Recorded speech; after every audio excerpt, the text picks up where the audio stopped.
traveling to the world of great martial god, I became an outer-door disciple of the Demonic Sect. I thought my life was totally ruined, but unexpectedly, my cheat ability arrived. Right at the start, the heavens granted me a pair of divine eyes that let me see the life script of others. Casually picking up a detained female disciple of the sacred land in the dungeon, she turned out to be the widow of the former Empress. Chapter 1. The Destiny Plunder System. The Nine Heavens Continent. The Great Zhou Dynasty. The Imperial Spirit Church. The dwelling place of outer disciples. A group of disciples clad in earth-toned robes, with blood-red eyes, were sharpening their blades. But the edges gleamed not with brightness, but were instead wreathed in strands of dark, malevolent energy. Yi Xian was among them. Yet his mind was consumed with expletives. Damn it, transmigrating as a disciple of a demonic sect is one thing. But to be reborn as a talentless waste of a disciple is utterly unforgivable. Having just engaged in a fierce battle with the righteous sect, we are now mere cannon fodder tasked with cleaning the battlefield. How is my fate so cruel? As he sharpened his knife, Yi Xian lamented within. Originally a denizen of Earth, he had operated a hat factory.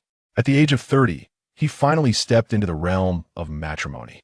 However, he soon discovered that his wife was an insatiable seductress, whose clandestine actions shattered his worldview. In a moment of profound despair and disillusionment with life, he took it upon himself to end that wretched woman's life and found himself transported to this world. This realm was one of fantastical martial arts, filled with mystery and wonder. There existed imperial dynasties with vast territories, standing tall above numerous sects. There were ancient families and hallowed sanctuaries, with legacies spanning millennia, transcending the constraints of imperial authority.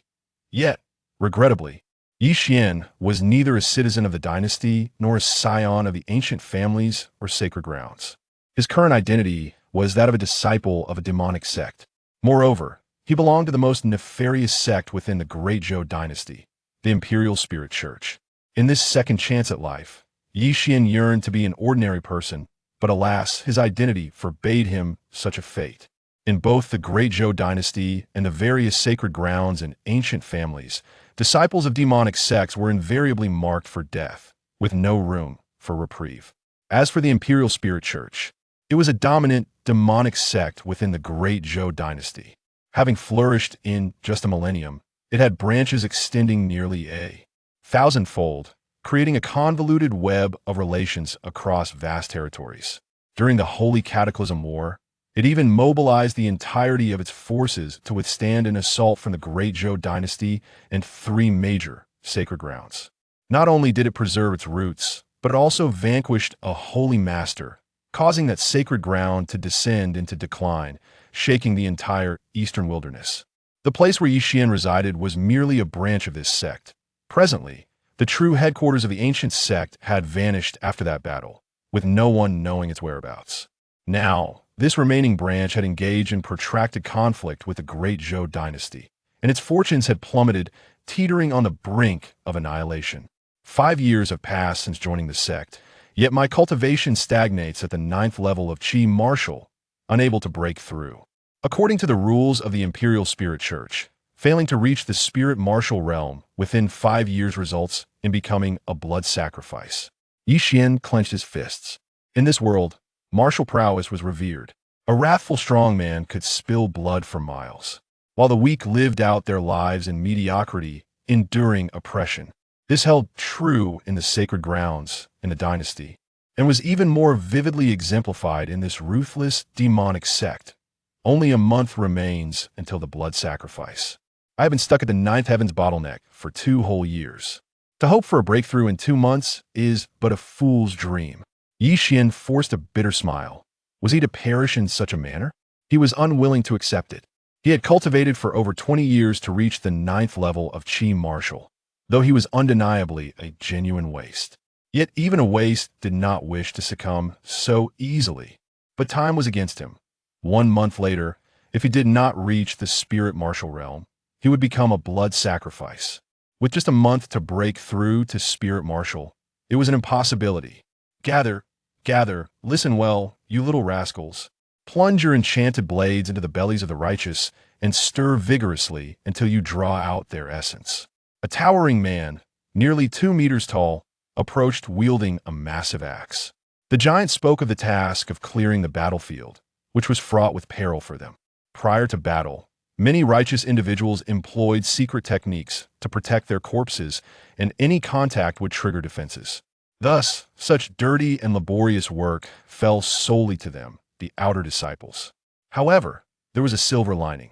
Spoils of war often yielded rewards. But just then, he suddenly froze in place.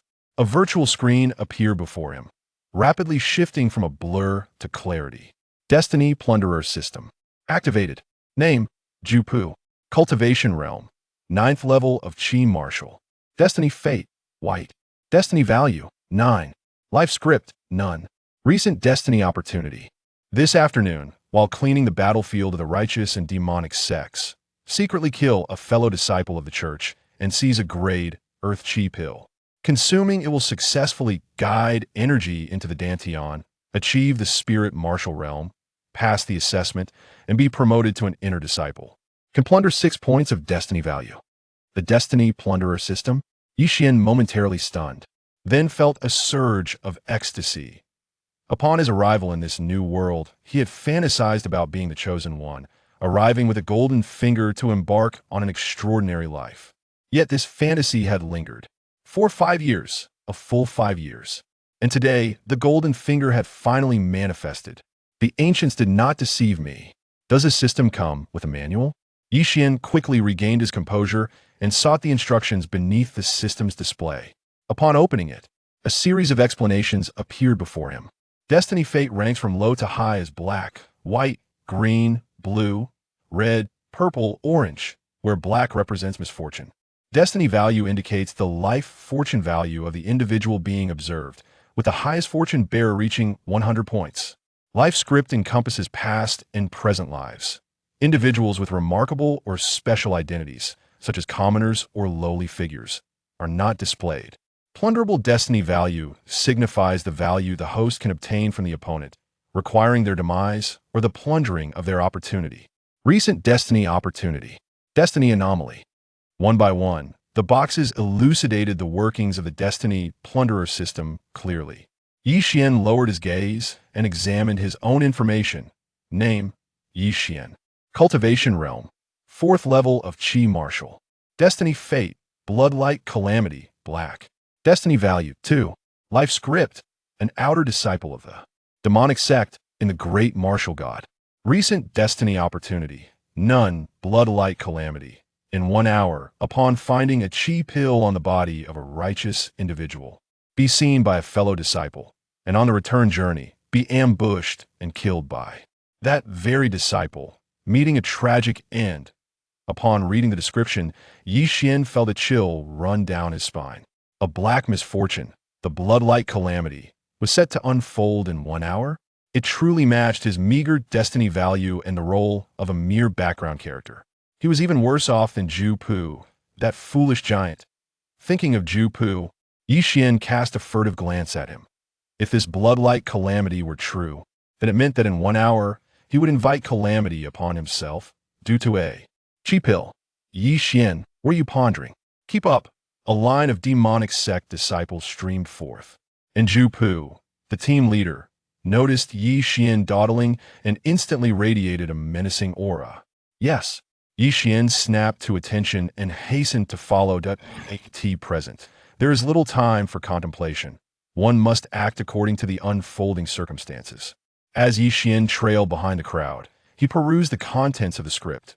Recent heavenly fate opportunity of the Great Pu. This afternoon, venture to cleanse the battlegrounds of both the righteous and the sinister sects, covertly eliminate a disciple of our own faction, and seize a grade Earth Chi elixir. Upon consumption, it will successfully guide Chi into the Dantian, allowing one to transcend to the spiritual martial realm and, through assessment, ascend to the status of an inner sect blood disciple. The Chi elixir, this wondrous concoction, can transform Chi into essence, aiding practitioners at the 9th level of Chi martial in surmounting the barrier between the Chi martial realm and the spiritual martial realm. While not an extraordinary rarity, it commands a price of 10 spirit stones in the external market. For an outer disciple of the Imperial Spirit Sect, the monthly stipend amounts to merely 1 spirit stone. Accumulating 10 spirit stones would require a full 10 months of toil. Thus, for someone of his lowly rank, it is exceedingly precious. However, this qi elixir is destined to become a harbinger of misfortune. Yet, Yi Xian felt no despondency. Having activated the system, he is now able to foresee various auspicious and inauspicious fates. Such outcomes can be entirely averted or even reversed. This qi elixir is my sole opportunity to become an inner sect blood disciple. Otherwise, I shall be offered as a blood sacrifice in a month's time, and I shall not relinquish this chance lightly. With determination, Yi Xian resolved as he walked behind the throng. Chapter 2. Plunder and breach. Upon arriving outside the sect's gate, a pungent stench of blood assailed the senses. In the nearby mountains and rocky terrain lay a multitude of corpses, many disfigured and scattered in disarray. This was the grim aftermath of the cultivators' brutal clashes, where skulls were shattered and bodies torn asunder. Yi Xian cast a cursory glance, counting no fewer than 100 bodies, predominantly belonging to righteous sect cultivators, with a minority being disciples of the Demonic Sect. After all, this was the stronghold of the sect, boasting a significant home field advantage. Jumbo, wielding a colossal axe and accompanied by over a dozen outer disciples, soon stood at the entrance. These wretches from the Qingyun sect dare to launch a night raid on my royal spirit sect. Search meticulously and report any significant findings, Jumbo declared with a sinister smile. Gesturing grandly to his followers, the crowd dispersed, tending to the scattered remains. The disciples, upon sighting the corpses, rushed forward with eyes ablaze, as if entranced, driving their enchanted blades into skulls or dantians, furiously stirring the remnants. Yi Xian selected a corpse, plunging his enchanted blade into the dantian, and began to agitate.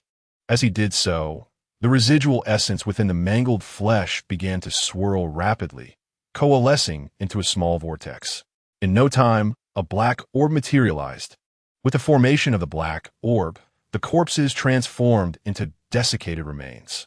These enchanted blades were imbued with the royal spirit sect's secret arts, capable of condensing a person's essence into demonic elixirs, specifically for the cultivation of the inner disciples of the sect.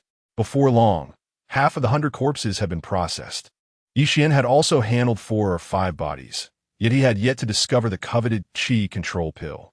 Yi Xian, you've dealt with that corpse. Suddenly, Jumbo pointed at a body beside Yi Xian. Good. Yi Xian turned to see a corpse he had overlooked and approached it. Dressed in a black robe, its head was pulverized, yet there were no other wounds. After the black orb was formed, Yi Xian proceeded with his customary examination. Suddenly, his expression shifted. At the waist of this corpse dangled a small gourd-shaped porcelain vial. The cap was missing, and a fragrant aroma of elixirs wafted out. A glimpse revealed a milky white pill, pristine and flawless. The qi control pill had indeed been found. Yi Xian was momentarily taken aback. He truly had found the qi control pill. With this, he could break through and ascend to the rank of an inner disciple, primarily avoiding the fate of blood sacrifice. Swiftly pocketing it, Yi Xian instinctively surveyed his surroundings and indeed spotted Jumbo not far off, fixated on him with unblinking eyes. The murderous intent in his gaze was unmistakably palpable. Maintaining a facade of calm, Yi Xian resumed his task of clearing the corpses. Soon, all the bodies were gathered and uniformly incinerated, thick smoke billowing into the air. At this moment, Yi Xian was particularly vigilant, occasionally stealing glances at Zhu Pu. Within this demonic sect, a figure like Zhu Pu, an outer sect leader, could kill a person as casually as crushing an ant, often without any justification. Yiv-Wan, come here. Suddenly, Yi Xian heard a commanding voice behind him, causing his heart to skip a beat. Turning around, he met Zhu Pu's cold, piercing gaze. Hurrying over, Yi Xian lowered his head and spoke. Leader Zhu, do you have any instructions? Have you been hiding something? Zhu Pu's chilling smile was ominous. Immediately, he accused Yi Xian. Leader, I possess nothing in secrecy. I was merely preparing to present it to you later. Yi Xian responded without hesitation, retrieving a porcelain vial from his sleeve and presenting it to Zhu Pu. Well, it seems you have some wit, Ju Pu remarked, his eyes gleaming as he accepted the vial. Is it a Qi-controlling pill? Now, at the 9th level of Qi martial cultivation, he was classified as an outer sect disciple. If he failed to break through to the spirit martial realm within a month, he too would face blood sacrifice. Yet, with the Qi-controlling pill in hand, his prospects brightened. Without further ado, Ju Pu pocketed the vial and turned to leave. However, at that moment, Yi Xian suddenly sprang forth, leaping towards Ju Pu like a sloth, his sleeve flicking as a dagger slipped into his grasp. With a swift motion, the dagger plunged into Ju Pu's neck, blood gushing forth like a fountain. Ju Pu roared in fury, attempting to struggle, but it was not over yet. Yi Xian twisted the dagger forcefully, slicing half a circle to the right and then half to the left within Ju Pu's neck. A massive head rolled onto the ground, and the headless corpse crashed down with a thud. Yi Xian slowly stood up. The Qi-controlling pill was his lifeline, and he could never part with it easily. He had long since resolved to take lethal action. Casting a glance at the stunned disciples, he calmly searched Ju Pu's body. Besides the vial, he discovered 3 spirit stones, with nothing else of value. Pauper. Yi Xian spat dismissively before heading towards his dwelling. Although the royal spirit sect treated lives as mere trifles, a common outer sect disciple killing an outer sect leader constituted a severe offense, punishable by being drawn and quartered according to the sect's rules. He needed to hurry back, consume the Qi-controlling pill, and break through to the spirit martial realm.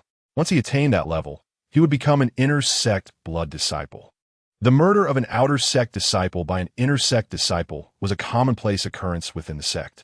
Upon returning to his wooden cabin, Yi Xian swiftly swallowed the Qi-controlling pill and began to circulate the blood demon scripture to refine its medicinal power. The blood demon scripture was the only method available to outer sect blood disciples, belonging to the most basic forms of demonic cultivation. The more one practiced this technique, the heavier the accumulation of malevolent energy within, until it became impossible to suppress, leading to death. However, higher-level demonic arts often bore fewer side effects, albeit requiring increasingly brutal practices, some even necessitating the blood of humans or magical beasts as sustenance. Boom! After the refinement of the Qi-nourishing pill, a tremendous surge of vital energy permeated every inch of flesh and blood, repeatedly tempering his meridians and limbs and fortifying his entire being. The essence of the Qi-nourishing pill lies in its ability to hone the flesh and cleanse the marrow. The effects are most pronounced upon the first ingestion. At this moment, Yi Xian's body resembled a parched land rejuvenated by much-needed rain. As his physical form ascended, his realm instantaneously loosened. Soon, as the shackles were shattered, Y-Xion aura surgi explosively. In this moment, he finally broke through to the spirit martial realm. However, the effects of the Qi-nourishing pill had not yet been entirely absorbed, continuing to invigorate his body. Finally, after an hour, all the medicinal properties were assimilated, and Yi Xian's realm stabilized at the pinnacle of the first level of the spirit martial realm. Upon opening his eyes, a fierce intensity radiated from them, sharp as twin blades. Following his breakthrough, his entire demeanor transformed. Casting a glance at himself, he noticed a layer of filth covering his body, impurities expelled from within. Clenching his fist, a vigorous sense of power surged from his entire being into his hand. Is this the spirit martial realm? Indeed, it is on an entirely different level from the Qi martial realm. He felt that if he were to confront the giant Pu again, he would not need to resort to ambush. A single punch could annihilate it. The spirit martial realm consists of 9 levels. Once the physique reaches a certain strength, the true energy can be externalized, unleashing formidable energy waves. For now, I can only be regarded as the lowest rank among the inner disciples, a blood disciple. Although I am temporarily spared from blood sacrifices, the internal conflicts within the demonic sect are exceedingly brutal, and I must strive to enhance my strength. Yi Xian's gaze flickered slightly. He was acutely aware that although he had ascended to the spirit martial realm, he had merely escaped the fate of blood sacrifice. It did not guarantee him peace of mind. The conflicts within the demonic sect have always been ruthlessly fierce. Furthermore, the trace of the Imperial Spirit Church's branch had already been exposed. It would not be long before the major sacred lands, esteemed families, and even the great Zhou dynasty would converge to assault this place. At that time, the fate of this branch would be nothing short of annihilation. Just then, hurried footsteps echoed from outside. Was the disciple who killed the giant Pu residing here? Brother Lin Tian, it is indeed here. Voices were heard outside the door. And shortly after, the door was violently kicked open. Where is Yi Xian? Come out. A sharp-featured outer disciple ceremoniously ushered a man clad in inner disciple garb into the room. The inner blood disciple stood with a long knife in hand, surrounded by a throng of outer disciples eager to witness the spectacle. You are Yi Xian? The inner blood disciple inquired, directing his gaze at Yi Xian. Yi Xian calmly rose to his feet, his attention lingering on the figures standing at the doorway. But when his gaze fell upon the inner disciple, his pupils abruptly contracted. Name, Chunani cultivation level, first stage of spiritual martial realm, fate, ordinary, white, destiny number, 12 life script, none affinity level, 0 recent destiny opportunity, tomorrow. Embark on a training expedition to the beast forest, where an encounter with a mystical beast will lead to the discovery of dragon saliva, breaking through to the third stage of spiritual martial realm, and attracting the attention of an elder who will take him as a named disciple. Potential to seize destiny value. 7. Chapter 3. The Empress's Widow Dragon Saliva. Yi Xian's heart stirred instantly. This dragon saliva, as its name implies, is a spiritual liquid extracted from the saliva of a dragon. Consuming it is immensely beneficial for practitioners of the spiritual martial realm. The dragon is inherently a spiritual beast, reputed to possess the bloodline of the dragon clan, and is one of the species that evolves into a true dragon after overcoming tribulations, endowed with formidable power. The extraction of spiritual liquid from its saliva underscores its rarity. Are you Yi Xian? At that moment, Chun Ani scrutinized Yi Xian. Indeed, I am, Yi Xian replied. You have killed the outer sect leader, Zhu Pu, without cause, which constitutes a serious offense against the sect rules, warranting a gruesome punishment, Chunani declared, suddenly drawing his sword, an overwhelming aura of killing intent emanating from him. Yi Xian squinted. While the first stage of spiritual martial realm was quite formidable, Chunani had yet to reach its peak, and there remained a disparity between them. This senior brother, Yi Xian, spoke softly, his expression gradually turning indifferent, when suddenly, an even more astonishing aura erupted forth. Spiritual martial realm? Chunani's expression faltered in shock. Junior brother, have you broken through to the spiritual martial realm? Just now. Yi Xian nodded, a trace of the aura of the spiritual martial realm beginning to permeate the air. With a clang, Chunani sheathed his sword, a rare smile gracing his otherwise frosty visage. According to the sect rules, having broken through to the spiritual martial realm, you are eligible for promotion to an inner sect blood disciple. Since you have achieved this, you are now one of us. All that transpired earlier was a misunderstanding. Zhu Pu's offense against you is a grave error. Chunani's demeanor underwent a dramatic transformation, appearing as if he were an entirely different person. Upon confirming Yi Xian's cultivation level, the expressions of the other outer sect disciples watching the spectacle shifted dramatically, especially that of the sharp-faced disciple. They had never anticipated that Yi Xian would break through to the spiritual martial realm. It was well known that prior to this, Yi Xian's aptitude was among the lowest of the outer disciples, and thus, it was inconceivable for him to achieve a breakthrough. At that moment, Chunani turned his gaze towards the sharp-faced disciple. Zuijiao, you falsely accused Brother Yi of attacking Zhu Pu. What penalty do you deserve for this crime? Chunani questioned coldly. I plead guilty. Please spare me, Senior Brother Chun, Zuijiao stammered. With his legs giving way, Zuijiao immediately knelt on the ground, repeatedly bowing his head, and then grasped Yi Xian's thigh, pleading, Brother Yi, I truly did not know you had already broken through to the spiritual martial realm. Yi Xian cast a sidelong glance at Zuijiao, a cold smile curling his lips. What now? If I do not break through to the spirit martial realm, am I destined to perish? No, that is not the case. A flash of sword light streaked by, and with it, the head of Zhua Jiu rolled away, blood gushing from the neck, splattering over a distance of more than 10 feet.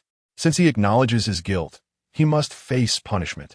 To offend the inner disciples is to invite merciless retribution. Chen Ani's expression remained impassive. Yi Xian too was unmoved. He had witnessed death numerous times over the past few months. Moreover, Zhuojiu truly deserved his fate. At that moment, Chen Ani sheathed his sword and turned to Yi Xian with a smile, saying, "Since Brother Yi has recently made a breakthrough, I presume you have yet to receive your inner disciple's token?" The token is a symbol of the inner disciple's identity. Ye Wan nodded, admitting he had not yet claimed it, and was just about to. That is easily arranged. The token can be collected at the Royal Spirit Pavilion at any time, Chen Ani softly remarked. Furthermore, upon ascending to the rank of inner disciple, in addition to an increase in monthly offerings and cultivation resources, one may also select a maid to assist with daily tasks. Maid? Yi Xian's interest was piqued. Indeed, the status of an inner disciple was considerably elevated, complete with the privilege of having a maid. Of course, they are all women captured from the outside world, possessing first-rate beauty and charm. As he spoke, Chen Ani let out a lascivious chuckle. Brother Yi, I recently heard that the church has captured a fresh batch of new arrivals, including several female disciples from the sacred grounds. Would you like me to accompany you in selecting one for your enjoyment? Female disciples from the sacred grounds? Yi Xian raised an eyebrow, not truly harboring any lewd intentions. Rather, he was intrigued by the life stories of these sacred ground disciples. Then I must thank you. Brother Chen, Yi Xian replied with a smile. There is no need for such formality, Brother Yi. Allocating resources to new inner disciples is part of my duty, and besides, we shall be comrades from now on. It is only fitting that we look out for one another. You speak wisely, Brother Chen. Although Yi Xian smiled on the surface, he felt a deeper understanding of the world's cruelty. Were it not for his recent breakthrough to the spirit martial realm, the other party would not have treated him with such courtesy. Everything is built upon the foundation of strength. With that, the two departed, and a throng of outer disciples bowed their heads, stepping aside. Under Chen Ani's guidance, Yi Xian ventured into the inner disciple area. This was not his first time in the inner sanctum, but previously he had only reported matters and had always tread cautiously, afraid to look around. However, today was different. Yi Xian observed the inner blood disciples passing by, occasionally glancing at them while utilizing the system to assess their potential. Along the way, he encountered 4 or 5 disciples. Upon inspection, the recent destiny opportunities revealed none. Yi Xian was not disheartened. Since it was called destiny opportunities, it was natural that not everyone would possess them. Yet, as the Royal Spirit Church stood as a dominant demonic sect within the Great Zhou dynasty, it boasted countless elite disciples, concealing talents that rivaled those of the sacred grounds. As long as one searched earnestly, they would undoubtedly find their destiny opportunities. Soon, under Chen Ani's lead, the two arrived at a dungeon.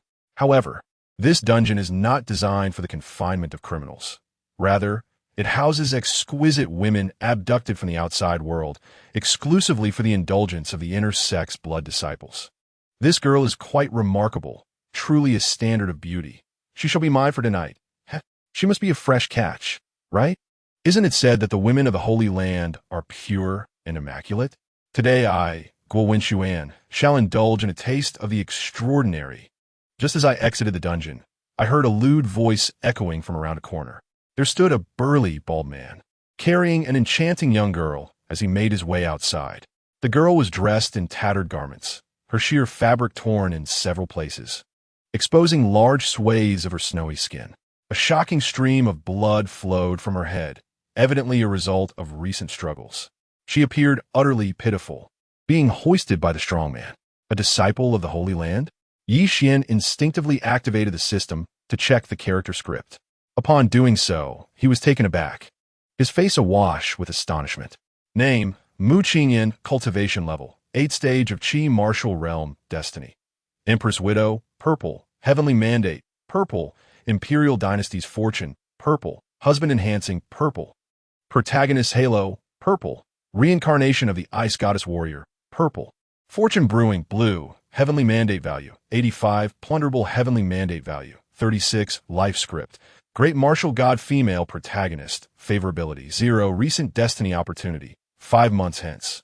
The Great Zhou dynasty, leading various Holy Land families, will conquer the branch of the Imperial Spirit Church, coinciding with the awakening of Imperial energy, propelling her cultivation to surpass the 9th stage, only to be discovered by the Empress as the widow of her late husband. Chapter 4. Increase favorability. Gazing at the dazzling purple halos, Yi Xian was nearly blinded by their brilliance. 6. A full 6 purple destinies. Most of the destinies he had encountered previously were white, not a single green destiny in sight, let alone a purple one. And in the life script section, she was the protagonist of the great martial god. Yi Quan's Heartbeat Kuikinit. He never anticipated that a mere chance encounter with a disciple from the Holy Land would unveil such an astounding heritage. Empress Widow, protagonist Halo, reincarnation of the Ice Goddess Warrior. The most crucial detail was that even the heavenly mandate anomalies were displayed, and she was remarkably husband-enhancing. Fortune Brewing? Suddenly, Yi Xian's expression turned serious. System, what does this Fortune Brewing entail? Yi Xian was puzzled, silently pondering. Fortune Brewing, as the name suggests, it pertains to the nurturing of fortune. Through this process, one's fortune can flourish. Unlike husband-enhancing, which requires mutual connection to gain heavenly mandate blessings, Fortune Brewing only necessitates proximity to allow one's own fortune to be cultivated. Upon hearing this, Yi Xian's eyes lit up. This young lady possesses an extraordinary attribute. He must seize her at all costs. Senior brother. As the girl passed by, Yi Xian hurriedly called out to her. She is none other than the protagonist in the script, and even if he had to snatch her away, he was determined to make her his own, especially in her current predicament. This was the perfect opportunity to earn her favor. The Inner Sect disciple immediately halted, casting a glance at Yi Xian. His profile bore 2 deep scars, rendering his visage fearsome. With a grin, he inquired, "What? Are you taken with this little lady? It's impossible to relinquish her, but we could share some amusement. Alternatively, you may defeat me, for that is the law of the church." As soon as his words fell, Yi Xian lunged forward like a ferocious tiger, a powerful current swirling around his fist like mist. Fist unleashed. You seek death, brat. The Inner Sect disciple, evidently a ruthless character himself, and possessing the strength of the first realm of spirit martial, let out a menacing roar upon witnessing Yi Xian's audacity to strike. He retaliated with a punch of his own. Bang! The 2 fists collided violently, unleashing a formidable surge of power. Crack! The sound of a bone fracturing echoed through the chamber as the Inner Sect disciple was sent flying a considerable distance, crashing against the iron bars of the dungeon. I concede, take her. We shall meet again. This matter is far from resolved. Recognizing he was no match for Yi Xian, he hurled the Sacred Land female disciple away while slapping her back, then turned to flee the dungeon. Yi Xian swiftly caught the girl around the waist, feeling the warmth of her blood splatter upon him as she fainted. Brother Chun, I want to be picky. She is the one. He glanced at Chunani, who had remained a silent observer throughout. With a smile, Chunani replied, Congratulations, Brother Yi, on winning the heart of a beauty. Without further ado, Yi Xian hoisted the girl onto his shoulder and departed hastily, having just joined the Inner Sect and unfamiliar with its dynamics. His conflict with the inner disciple had been unavoidable. However, now that it had transpired, Yi Xian was not one to shy away from trouble. For the sake of the reincarnation of the female warrior before him, it was worth it. Along the way, the Sacred Land female disciple regained consciousness amidst the jolting. Observing Yi Xian hurriedly carry her towards a room, she realized what was to come, understanding that she had not escaped the jaws of the tiger. Yet, with her powers sealed, she could only acquiesce, resigning herself to fate as she closed her eyes. The moment she was captured by the Demonic Sect, she had foreseen her grim destiny. Bang!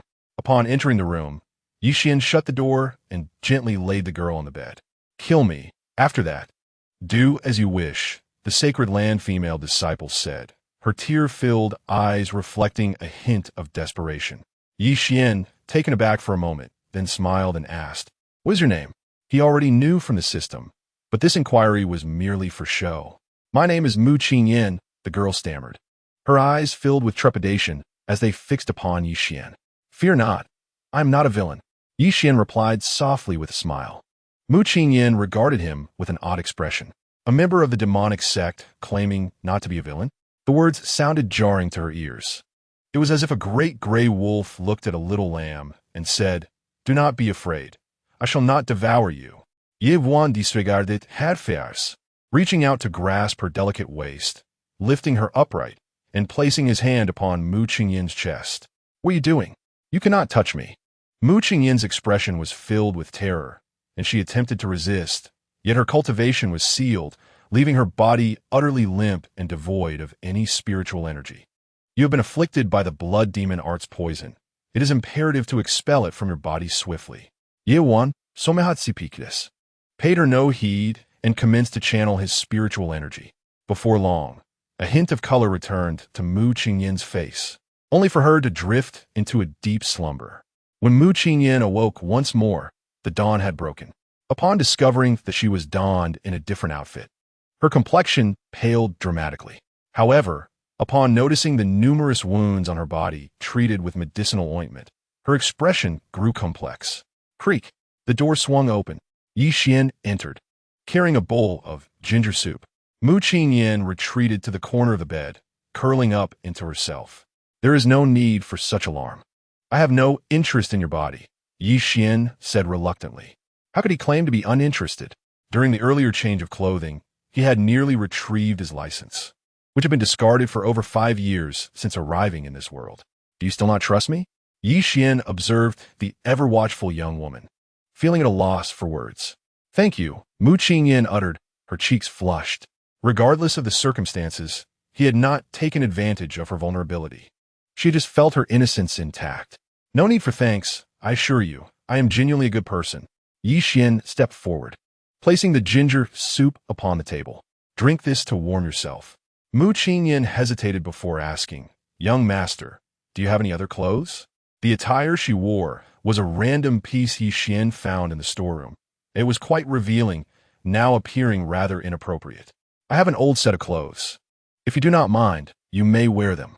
Yi Xian retrieved a set of his old garments and tossed them before Mu Qingyan. "Thank you, young master." Mu Qingyan expressed her gratitude, picking up the clothes but blushing as she glanced at Yi Xian. Yi Xian was momentarily taken aback, then quickly exited the room. Soon, a voice resonated from within. "Young master, you may come in." Yi Xian pushed the door open to find Mu Qingyan standing before him, looking quite charming. "All right, first drink the ginger soup," he said with a smile. "MHM." Mu Qingyan responded softly. The dungeon had been damp and cold, and after being sealed for 2 days, she was ravenous. Sitting at the table, she cautiously began to sip the soup. As she drank, she stole glances at Yi Xian. This disciple of the demon sect seemed different from the others, lacking that notorious malevolence. Could he truly be a good person? Yet, how could a disciple of the demon sect possibly be virtuous? Now that you find yourself trapped here, why not remain in the capacity of my maid? Unlike others, I shall not compel you to do anything. You need only attend to some mundane daily tasks. Yi Xian observed Mu Qingyan stealing glances at him, and with a hint of amusement, he spoke. Upon hearing this, Mu Qingyan pondered for a moment before nodding in agreement, expressing her gratitude for the opportunity. In the Tai Chu sacred land, she served as a maid, attending to the affairs of the inner sect disciples. As long as the young master does not mind, she is determined to ensure his satisfaction. Serving as a maid for Yi Xian is certainly preferable to being captured by the other disciples of the demonic sect. She had even witnessed several disciples of the demonic sect unleash their primal instincts within the dungeon, tormenting 2 senior sisters to death. That's splendid. Ye Wan Chakrit. Casually checking Mu Qingyan's information. Name, Mu Qingyan cultivation level. 9th layer of Qi martial fate. Empress's widow, purple. Heavenly mandate royalty, purple. Dynasty fortune, purple. Protagonist halo, purple. Reincarnation of the ice goddess warrior, purple. Prosperous wife, purple. Culinary fortune, blue. Destiny value, 85. Plunderable destiny value, 36. Life script.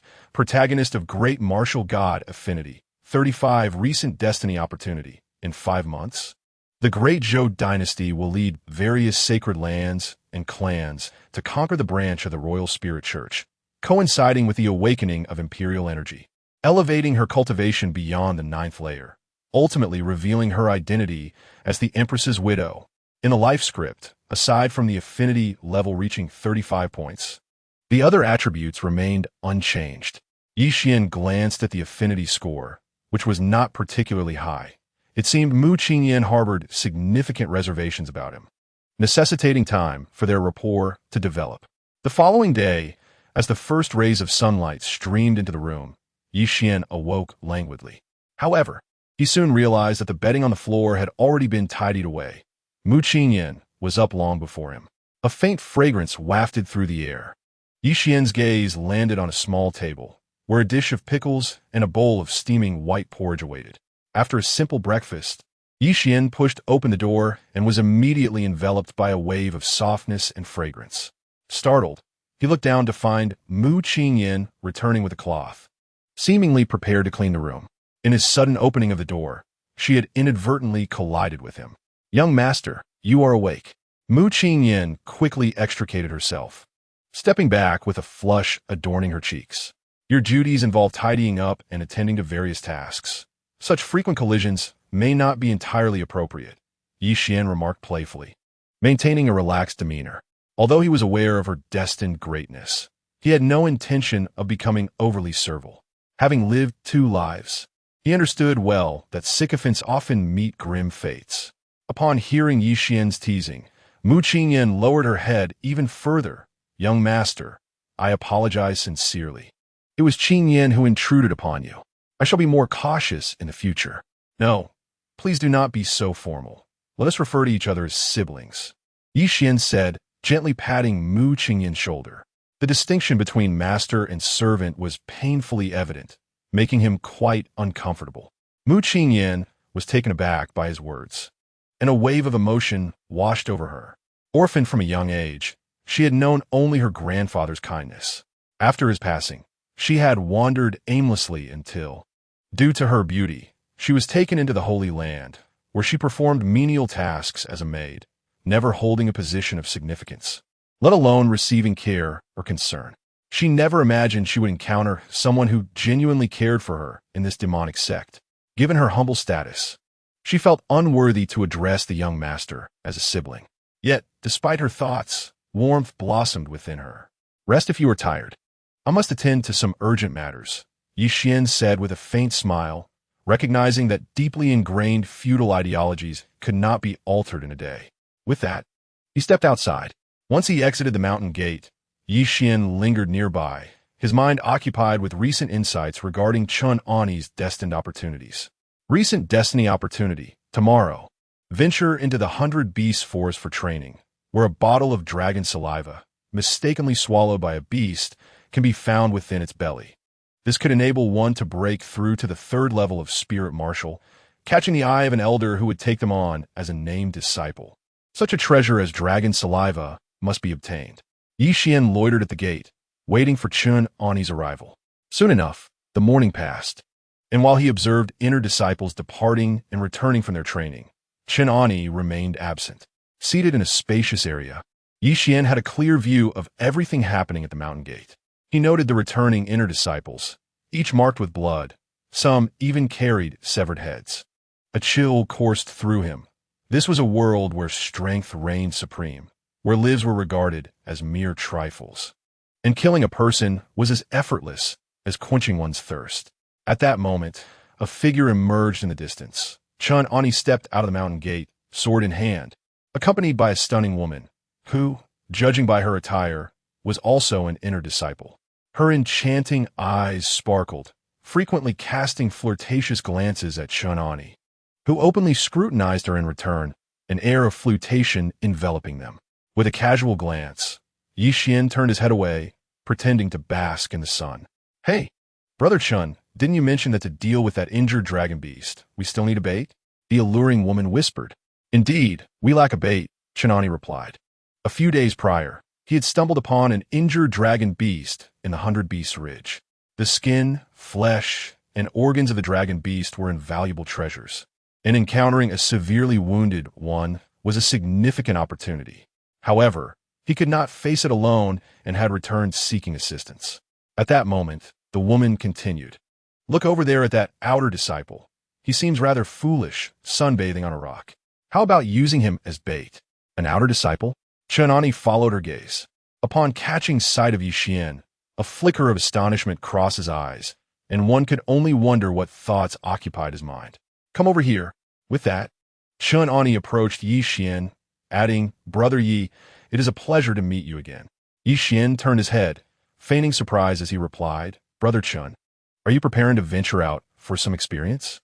Chunani nodded, but at that moment, a stunning woman nearby cast a disdainful glance at Yi Xian and questioned, "Brother Chun, how is it that you are so familiar with a mere servant?" Yi Xian, eager to seize Chunani's destined opportunities, had yet to exchange his identity token and inner sect attire at the servant's quarters. Chunani smiled and clarified, "Sister Di Yuan, you may not be aware, but Brother Yi has just recently advanced to the spirit martial realm. He has not yet had the chance to acquire his official identity." "Oh, I see," Di Yuan acknowledged, nodding at the explanation. "Since we are both inner disciples, brother, I shall grant you an opportunity today. We intend to hunt demonic beasts in 100 Beasts Ridge. Why not join us?" Her tone remained laced with condescension, as if to imply that since he had only just broken through, his strength could not be significant. The 100 Beasts Ridge, a mountain range within the vast expanse of the 100 Beast Forest, was several times larger than the territory occupied by the Royal Spirit Church. Its treacherous terrain made it easy to defend, but difficult to assault, which was precisely why this branch of the Royal Spirit had managed to survive the onslaught of the Great Zhou until now. Yi Xian's heart stirred at this mention, recognizing it as the likely habitat of the Jiaoming. "I am grateful for the guidance of my esteemed brothers and sisters. I will be delighted to accompany you," Yi Xian said, his face alight with joy and gratitude. "Then let us proceed. Another brother has been waiting for us ahead," Chunani said, taking the lead alongside Di Yuan toward the direction of the 100 Beast Forest. Without hesitation, Yi Xian followed in their wake. As he trailed behind them, Yi Xian casually examined Di Yuan's information. Name, Di Yuan Cultivation. First level of Spirit Martial Realm. Fate, Blood Calamity, Black, Destined number 9 Life Script. None Affinity level, 0 Recent Destined Opportunities. None Destined Anomaly. None. Yi Xian was taken aback and clicked on the Blood Calamity entry to investigate further. Blood Calamity. This afternoon, while the 100 Beast Ridge, along with Go Wenshuan and Chunani, engage in dual cultivation within a lava cave. Through the method of the Demonic Sutra, one shall break through to the mid-stage of the first level of Spirit Martial Realm. During the breakthrough within the lava cave, the heart liquid of the earth shall be discovered, completing the advancement. The following day, Chunani will deceive and use you as bait to lure the Jiaoming, resulting in your demise. Chapter 6. Success and breakthrough. This enchantress is quite audacious, even more so than he had anticipated. And Go Wenshuan, is this not the very individual he had intercepted the previous night? Could the brother Chunani mentioned be none other than Go Wenshuan? This implies that Chunani is acquainted with Go Wenshuan. Yet during Yi Xian's encounter with Go Wenshuan, Chunani had not uttered a single word. Yi Xian cast a glance at Chunani ahead, realizing that he too was a seasoned schemer, an experienced trickster, a burly man, and a cunning vixen. Dealing with them would indeed prove somewhat challenging. However, none of these concerns held greater significance than the tantalizing prospect of the Earth Milk Essence. The Earth Milk Essence, as its name suggests, is the very milk of the earth, the essence of the core, promising a transformative experience that purifies and enhances one's physique upon consumption. It is a rare treasure, with a single drop valued at no less than 100 spirit stones in the outside world. Even for an inner sect disciple, it would take years of frugality to afford such a luxury. Yet, the earth milk essence varies in quality. What has been mentioned pertains only to its lowest grade. The most refined essence, a single drop, is worth its weight in gold, having once fetched an astronomical price of 10,000 spirit stones at a local auction. To think that Di Yuan could possess such fortuitous destiny was indeed an unexpected delight. However, it remained uncertain what quality this particular drop would possess. Nevertheless, even the lowest grade would offer immense advantages to Yi Xian. Acquiring the Earth Milk Essence was imperative, though it remained to be seen whether he would have the opportunity to consume it directly. Currently at the peak of the Spirit Martial Realm's first level, a single drop could easily propel him to the second level, allowing him to face the trio without trepidation. As he traversed the forest, a towering figure suddenly emerged ahead, Go Wenxuan, with a rugged appearance. Upon spotting Yi Xian mingling in their ranks, Go's expression turned cold as he addressed Chenani. What is the meaning of bringing this boy along? Di Yuan's gaze flitted between the two men, laden with unspoken implications. Chenani chuckled. Old Go. Yesterday's events were merely a misunderstanding. Today, in our endeavor to confront that serpentine beast, we will require the combined strength of the four of us. Di Yuan and I will take the lead, while Brother Yi, though strong, lacks familiarity with the beast situation, so you shall assist us. Upon hearing this, Go Wenxuan's eyes glimmered with understanding. The implication was clear. Yi Xian was to be the bait. Previously, they had discussed the need for such a decoy within their group and had even contemplated deceiving an outer sect disciple. Realizing this, Go burst into laughter. Indeed. I and Brother Yi are not strangers, and since that is the case, time is of the essence. Let us make haste. The trio ventured deeper into the 100 Beast Forest. The 100 Beast mountain range stretched endlessly, with increasingly complex terrain and treacherous paths. The dense vegetation harbored beasts at every turn. Yi Xian silently trailed behind the three, fully aware of the implications behind Chenani's words. He was being recruited merely as a novice, a pawn in their scheme, to serve as bait. At this moment, he assessed the strengths of his companions. Should a confrontation arise, facing all three simultaneously would undoubtedly spell disaster for him. Chenani possesses unparalleled strength, followed by Go Wenxuan, while Di Yuan is the weakest among them. If he could eliminate Chenani, he would be confident in overcoming the remaining two, even in a direct confrontation. However, Yi Xian's thoughts were merely a contingency plan. Should he discover the Earth Milk Essence before any conflict arises, he would have an undeniable advantage over all three. As Yi Xian calculated his strategy, Chenani and the others harbored their own intentions. The four of them, each with their own ulterior motives, journeyed 100 miles before finally reaching the 100 Beasts mountain range. However, since they had departed in the afternoon, by the time they arrived at their destination, night had fallen, accompanied by a gentle drizzle. After a lengthy search, they eventually found a lava cave to take shelter for the night. Upon seeing the cave, Yi Xian felt a sense of relief. The system had not deceived him. That night, seated by the campfire, Yi Xian listened to the strange noises emanating from the depths of the lava cave, along with the melodious laughter of women. Despite his prior mental preparation, he couldn't help but be astonished. The women of the Demonic Sect were far more audacious than he had anticipated, having previously invited him to join them, with explicit terms. Yet, was Yi Xian the sort to acquiesce? He resolutely declined. Nevertheless, a cold smirk crept onto his face. Let them indulge, the longer the better. With that thought, he rose cautiously and ventured deeper into the cave. The Earth Milk Essence was discovered by Di Yuan, so he presumed it would not be far from where the three would engage in further discussion. As he approached, the jarring sounds filled him with disdain.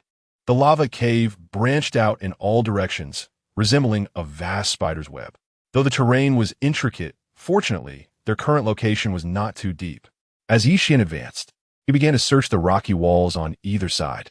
After diligently searching for 2 full hours, he suddenly halted before a stone wall. From ahead, the sound of trickling water emerged, carrying an enchanting fragrance that captivated the senses. Yi Xian drew his dagger and gently pried open a flat milk stone, revealing a palm-sized concave rock before him. Within it lay a pool of clear water, with a droplet of milky essence playfully dancing upon the surface. At last, he had found the Earth Milk Essence. Yi Xian's eyes sparkled. This was indeed the Earth Milk Essence, emanating a rich spiritual energy that invigorated him. Carefully extracting it into a vessel, he hastily made his way back outside. In a concealed branch of the lava cave, Yi Xian consumed the clear water along with the droplet of earth milk essence, then began to circulate his blood demon technique to refine it. Crunch, crunch. As the pure energy entered his body, Yi Xian felt himself enveloped in a warm power. As the warmth intensified, he sensed his bones, flesh, and skin being enhanced by the earth milk essence. This minuscule droplet surpasses the potency of the qi nourishing pill by 100-fold. After an hour, then 2, as all the essence is absorbed by his body, Yi Xian finally breaks through to the second level of the spirit martial realm. As he opens his eyes, a long breath escapes him. Following the enhancement from the earth milk essence, Yi Xian feels a surge of power considerably greater than that of an average martial artist. The extent of his strength remains to be tested, but he is certain it is no less than 10,000 pounds. Yet this is not the end. Hearing faint sounds in the distance, Yi Xian pays them no mind. He swiftly exits the lava cave and steps into the dawn-lit world outside. He quickly finds a clear spring to wash away the grime clinging to his skin before hastening back into the cave. Chapter 7. Slaying as morning fully breaks. The three emerge from the lava cave one after another. Go Wenxuan and Shenani appear slightly fatigued, while Di Yuan radiates vitality. How did you rest, Brother Yi? Shenani inquires with a smile. For some reason, he feels that Yi Xian is somehow different now. He finds him inscrutable. Yi Xian responds, quite well. Though the wilderness has its share of wild beasts roaring, which often disturbs my slumber. Having broken through to the second level of the spirit martial realm, he no longer feels the need for restraint. Shenani's eyes flicker with determination. Let us find the Jiaomong swiftly and return to the sect. Di Yuan scoffs disdainfully. For cultivators, is there anywhere that is not home? Such pretentiousness. Strangely, today, she feels an increasing annoyance towards Yi Xian, as if he has usurped something profoundly significant from her life. Enough, junior sister. Finding the Jiaomong and returning to the sect is paramount. The inner sect's elimination round is about to commence, and we cannot afford to delay. Chun Ani states, prompting a serious expression from Di Yuan and Go Wenxuan. Without further ado, they venture out of the cave. Outside, the rain has ceased, the sky is a brilliant blue, and the air is refreshingly crisp. The group wastes no time and continues their search for the Jiaomong. After half a day, rustling emerges from the nearby grass, and Yi Xian chases forth a fiery red-furred fox. A first-grade demon beast, the two-tailed fox slay it. Go Wenxuan's eyes gleam coldly as he draws his long blade in an instant, unleashing a torrent of unmatched sword energy akin to a silver waterfall cascading forth. With a swift strike, a spray of blood erupts as the two-tailed fox is silenced. Brother Go's sword technique has improved again, truly formidable. Di Yuan exclaims, a charming smile gracing her lips as she steps forward, revealing a dagger with a flick of her wrist. She expertly extracts a demon beast core from the fox's abdomen and begins to meticulously peel away its pelt. Brother Go, the fur of this two-tailed fox is exquisite, glossy, and smooth. A fur coat made from it would look splendid. She adds, casting flirtatious glances at Go Wenxuan. Merely a two-tailed fox of little value. If junior sister likes it, then it shall be yours, he replies generously. With a sweeping gesture, Go Wenxuan spoke with boisterous abandon, seemingly indifferent to Yi Xian's demeanor. Chun Ani crossed his arms, his long sword resting on his elbow, clearly enjoying the spectacle and showing no intention of intervening. Yi Xian did not argue. His aim was the Jiaoxian liquid, and the fox's fur would provide warmth. He merely wished to craft a mink coat for Mu Qingyan to enhance his rapport with her. Since this vixen relished the idea, he would not object. Now, he needed to leverage Chun Ani to locate the Jiaomang. It was not yet time for discord. After handling the two-tailed fox, the party continued their search for the Jiaomang. Though elusive, the demon beasts were plentiful, with encounters possible at any moment, albeit mostly low-tier creatures easily dispatched. Haha, we've already collected over 50 beast cores. Each of us 3 can claim a good share, even if we fail to find the Jiaomang. This venture has proven worthwhile. Go Winshuan exclaimed, grinning widely as he carried the bag filled with beast cores, evidently excluding Yi Xian from his calculations. Indeed, 3 were sufficient to share, and the haul was substantial. Di Yuan cast a sidelong glance at Yi Xian, who remained silent, a look of disdain crossing her features. Such a man was utterly spineless. No wonder Brother Chun chose to associate with him. A spirit martial realm warrior who could be summoned at will was a rare find. Throughout their journey, Yi Xian feigned ignorance to their barbed remarks, yet a murderous intent simmered within him. He was not devoid of temper. His chest swelled with indignation. And Yi Xian felt that should a conflict arise now, his combat prowess would surge immensely. Silence enveloped the group. Suddenly, Chun Ani, leading the way, fixed his gaze ahead. The Jiaomang is a Qinglin Jiaomang, he announced, spotting a dark mass looming like a small hill. Go Winshuan inhaled sharply, recognizing the formidable creature. The Jiaomang was immense, its temperament fierce. Its constricting power could snap a thick piece of Xian iron asunder. In this 100-beast ridge, it was akin to a sovereign possessing its own dominion. Junior brother Yi Xian, you have exerted the least effort on this journey. This Jiaomang is yours to handle. Go Winshuan suddenly turned to Yi Xian, grinning malevolently. This creature has already been gravely injured. Yi Xian, hold it off for a moment to deplete its stamina. Di Yuan added with a harsh laugh. Seeing their true colors emerge so swiftly, Yi Xian sneered inwardly. In their eyes, he was merely a bait. Yet, as the colossal beast approached, he furrowed his brow. This creature was indeed formidable, and even he felt uncertain. What do you mean by this? Although the Jiaomang is wounded, it is not something I can confront alone. Are you attempting to lead me to my demise? Yi Xian took a step back, apprehensively. The two immediately shifted their positions, blocking Yi Xian's retreat, effectively placing him at the forefront. Simply comply with our instructions, and upon returning to the sect, you shall receive a portion of the beast cores. Otherwise, Go Winshuan scoffed dismissively. Di Yuan unsheathed her sword, exuding an aura of icy menace. Her actions clearly articulating her stance. Brother Chun, do you share the sentiment? Yi Xian inquired, casting a glance at Chun Ani. Brother Yi, the 3 of us have indeed exhausted our stamina and require recuperation. You should engage this Jiaomang in combat for a while. We shall intervene at any moment. Rest assured, I shall ensure your safety, Chun Ani replied, his expression impassive as he quietly retreated a few steps.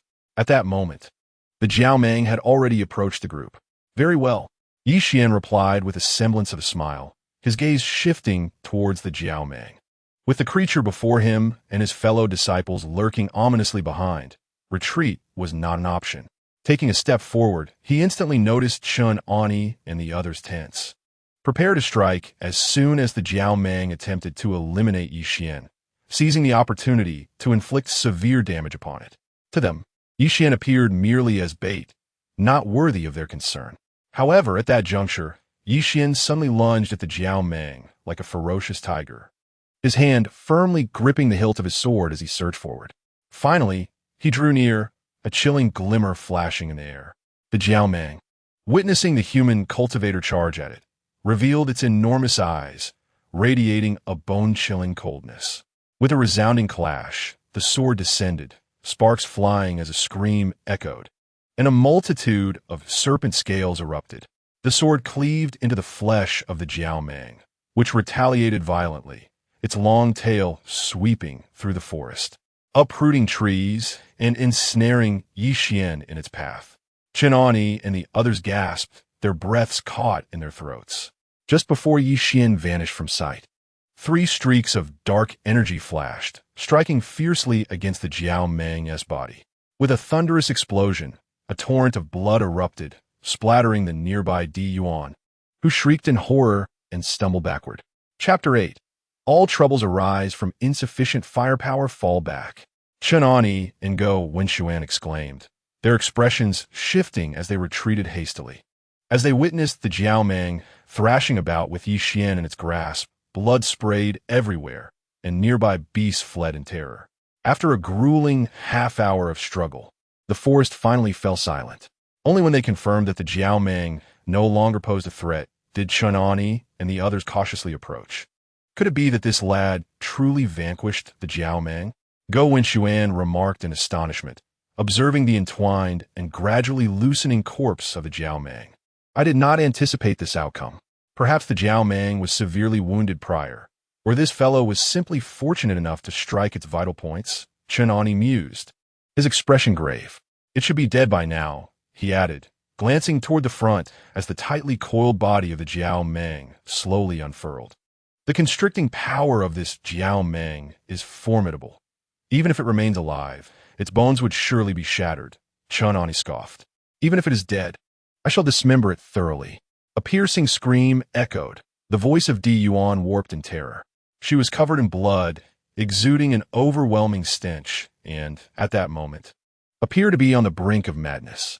Fear not, junior sister. I shall retrieve this wretch's corpse for you, allowing you to unleash your fury. Go Wenxuan chuckled darkly, stepping forward. However, as he approached the mangled body, an ominous shadow of death suddenly loomed over him, sending a chill down his spine, prompting an instinctive retreat.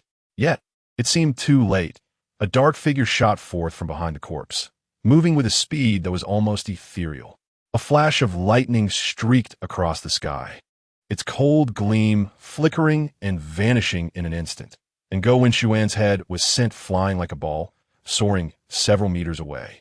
In the stunned gaze of Chunani and Di Yuan, drenched in blood, Yi Xian stepped forward. One hand gripped a sword, from which blood continued to drip, while the other clutched something obscured by a layer of blood, rendering it indistinguishable, whether it was entrails or something else entirely. Slowly tucking the object into his robe, Yi Xian flashed a grin at the two. Yet, at that moment, he was soaked in blood, his hair matted, resembling someone who had just emerged from a gruesome bath, presenting an eerily unsettling sight. Now it is your turn, Yi Xian declared, a wave of malevolence radiating from him. His gaze instilled a sense of dread in Chunani, compelling him to feel a chill in his heart.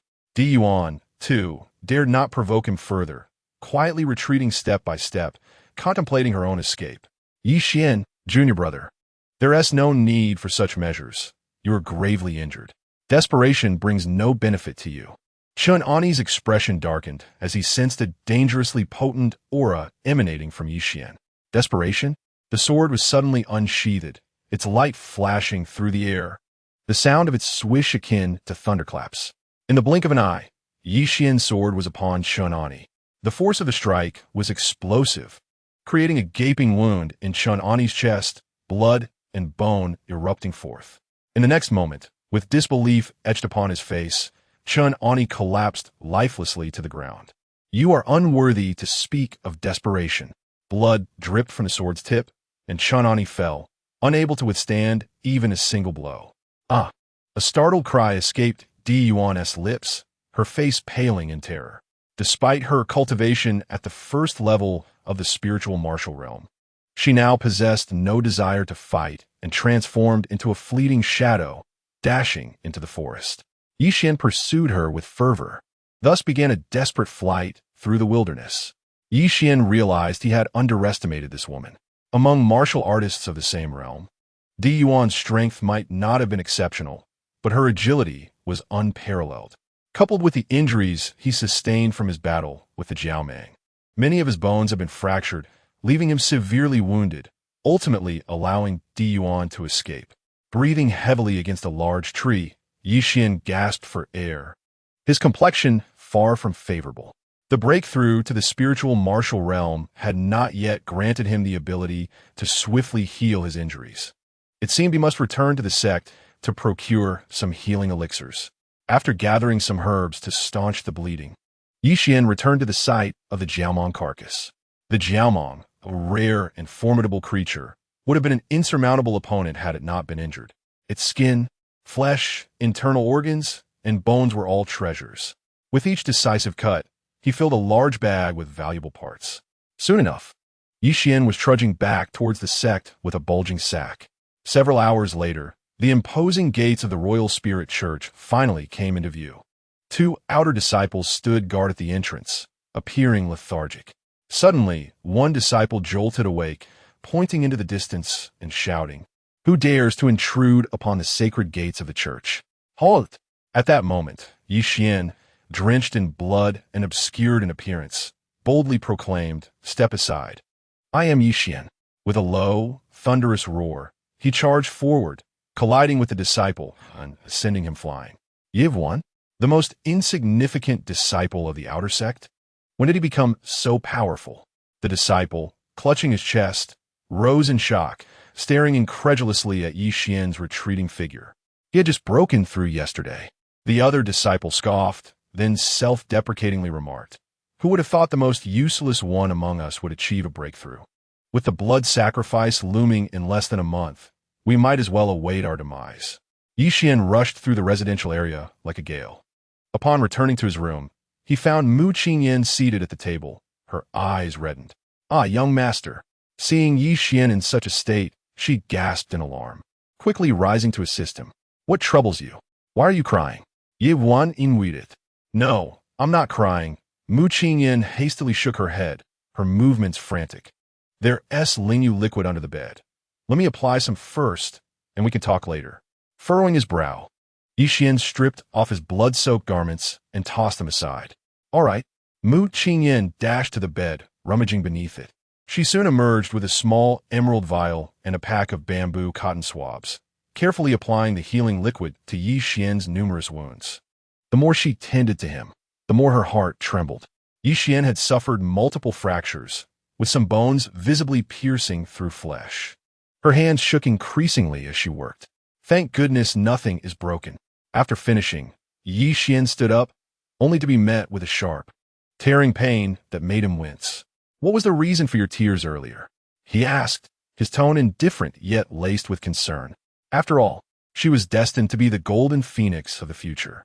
In 5 months, when the Royal Spirit Church faced annihilation, if he could not escape, he would have to rely on her for survival. Mu Qingyan hesitated, stammering before finally revealing the truth. During the day, Mu Qingyan was tidying up the courtyard when she fortuitously encountered 2 inner disciples. Upon noticing her beauty, they began to behave inappropriately. Yi Xian cast a glance at Mu Qingyan. This young lady indeed grew more enchanting with each passing day. In a place like the Demonic Sect, troubles were undoubtedly inevitable. Power. All troubles stem from a lack of strength. Contemplating this, Yi Xian nodded and said, "I shall cultivate first. Your matters can wait for later. The concerns regarding Qingyan are trivial and insignificant." Mu Qingyan lowered her head in response. Yi Xian waved his hand. "You are now my maid. If someone bullies you, it is akin to slapping my face. You may leave for now. We shall discuss everything after my breakthroughs." "Yes." Mu Qingyan retreated. As the figures of the disciples gradually faded from view, Yi Xian glanced at the attributes of Zishi's script, and the favorability value had risen from 35 to 45. Chapter 9. A resounding slap. Merely a concerned inquiry had resulted in a 10-point increase in favorability. Yi Xian shook his head. It seemed that in this brutal world, sincerity was far more valuable than one might expect. Subsequently, Yi Xian took out a small vial smeared with blood, gently opening it. A halo appeared at the mouth of the vial, an elementary formation designed to prevent any leakage of the liquid within. Yi Xian summoned his vital energy, brushing it against the vial's opening, causing the halo to dissipate. Simultaneously, a noxious odor assaulted his senses, although foul. It was accompanied by an exceptionally pure life force that swiftly permeated the entire room. The dragon's saliva was indeed worthy of its name. Yi Xian felt a surge of vitality and then tilted his head back to swallow it whole. Boom! The power of the dragon was overwhelmingly domineering. No sooner had he swallowed it than he felt a terrifying energy erupt within him, surging wildly through his meridians. Within this furious energy was a chilling aura that gradually spread throughout his being. His constitution was being ravaged, yet simultaneously reborn. Rumble. Accompanied by a roar akin to a tsunami within, his vital energy surged forth. Yi Xian broke through from the 2nd level directly to the 3rd. In an instant, an overwhelming vitality burst forth. Yet, the process was not yet complete. The domineering energy and cold aura of the dragon saliva were gradually being refined, coalescing into an even purer energy that swirled and danced around his body. This was the essence of life. Only when vital energy was refined to a certain degree could such vitality be conceived. Time passed, though it was uncertain how long. Boom! Once again, his aura surged dramatically as Yi Xian ascended from the third to the fourth level. At this point, the medicinal properties of the dragon saliva had been thoroughly refined. Yi Xian opened his eyes, two streams of vital energy flickering and vanishing. Spirit martial ninth realm. His physical form strengthened, vital energy radiating outward. When vital energy reaches a formidable level, it can transform into a protective barrier, releasing powerful energy waves. He was now at the fourth level, yet still far from achieving the realm of energy transformation. However, among the inner disciples, the first three realms belong to the lowest echelon, while reaching the fourth realm of spirit martial is considered a moderate level of power. In just 2 short days, ascending from the ninth realm of Qi martial to the fourth realm of spirit martial is a pace that, one might surmise, is rather rare, even among the prodigies of the sacred land. Yi Xian contemplated this, with 5 months remaining until the impending disaster befalls the Holy Court. If he continues to cultivate at this rate, he should possess some degree of self-defense capability by then. As he mused, a cacophony erupted outside. "What do you want? Let me go. What are you trying to do? You are merely a lowly female disciple of the sacred land. Obediently follow me, or else outside the courtyard." 2 disciples clad in inner sect attire surrounded Mu Qingyan, their faces twisted with a sinister delight, occasionally laying hands on her. A throng of outer disciples gathered around, all aware that this was Yi Xian's residence. The news of Yi Xian's breakthrough to the spirit martial realm had already spread. Some had witnessed it firsthand, while others remained skeptical. At that moment, one of them tossed a bag of spirit stones at the entrance. "Little girl, this is 10 spirit stones. I've purchased you. You wretched creature, receiving these stones is merely a favor to your master. Don't overstep your boundaries. You truly believe yourself to be the holy maiden, pure and untarnished? Soon enough, you will kneel and call me grandfather." With that, he seized Mu Qingyan's wrist and began to drag her outside. The onlooking outer disciples promptly parted to clear a path. This individual was Gu Yangshi, who had broken through to the spirit martial realm 3 years prior, ascending from an outer disciple to an inner disciple. He was notoriously arrogant, having bullied many of the outer disciples who dared not voice their resentment. Over the past few days, Gu Yangshi had taken a liking to Mu Qingyan, persistently harassing her. Today, he had the audacity to toss a bag of spirit stones and declare his intent to purchase Mu Qingyan, showing utter disregard for her master Yi Xian's feelings. "Let me go. You must seek my master's consent to buy me." Mu Qingyan, with her frail frame almost dragged away, displayed fear-stricken tears on her cheeks. Desperate, she clutched Gu Yangshi's arm and bit down fiercely. You wretched girl, how dare you bite me?" Gu Yangshi cried out in pain, delivering a slap across Mu Qingyan's face. She was thrown several meters away, blood trickling from the corner of her mouth. Yet, she refrained from crying out, merely covering her face with a resolute expression, her sleeve discreetly revealing a dagger. She understood all too well the fate that awaited her should she be taken by this man. "Do you dare to challenge me here?" Gu Yangshi grinned wickedly, advancing toward Mu Qingyan. "Bring this girl back with me. I'll feast, and you shall have the scraps." Gu Yangshi gestured to the outer disciples, and a few who were usually sycophantic stepped forward. "Let her go." Bang! The door suddenly burst open. A shadow, swift as lightning, darted forth. In an instant, it struck the 2 outer disciples, who had merely approached Mu Qingyan, sending them flying with a cry of agony, causing them to spew blood and fall unconscious. Their fates uncertain. The figure that emerged before the onlookers was none other than Yi Xian, who had just made a breakthrough. "Surely, you must be the esteemed junior brother Yi Xian?" Gu Yangshi clasped his hands and grinned wickedly.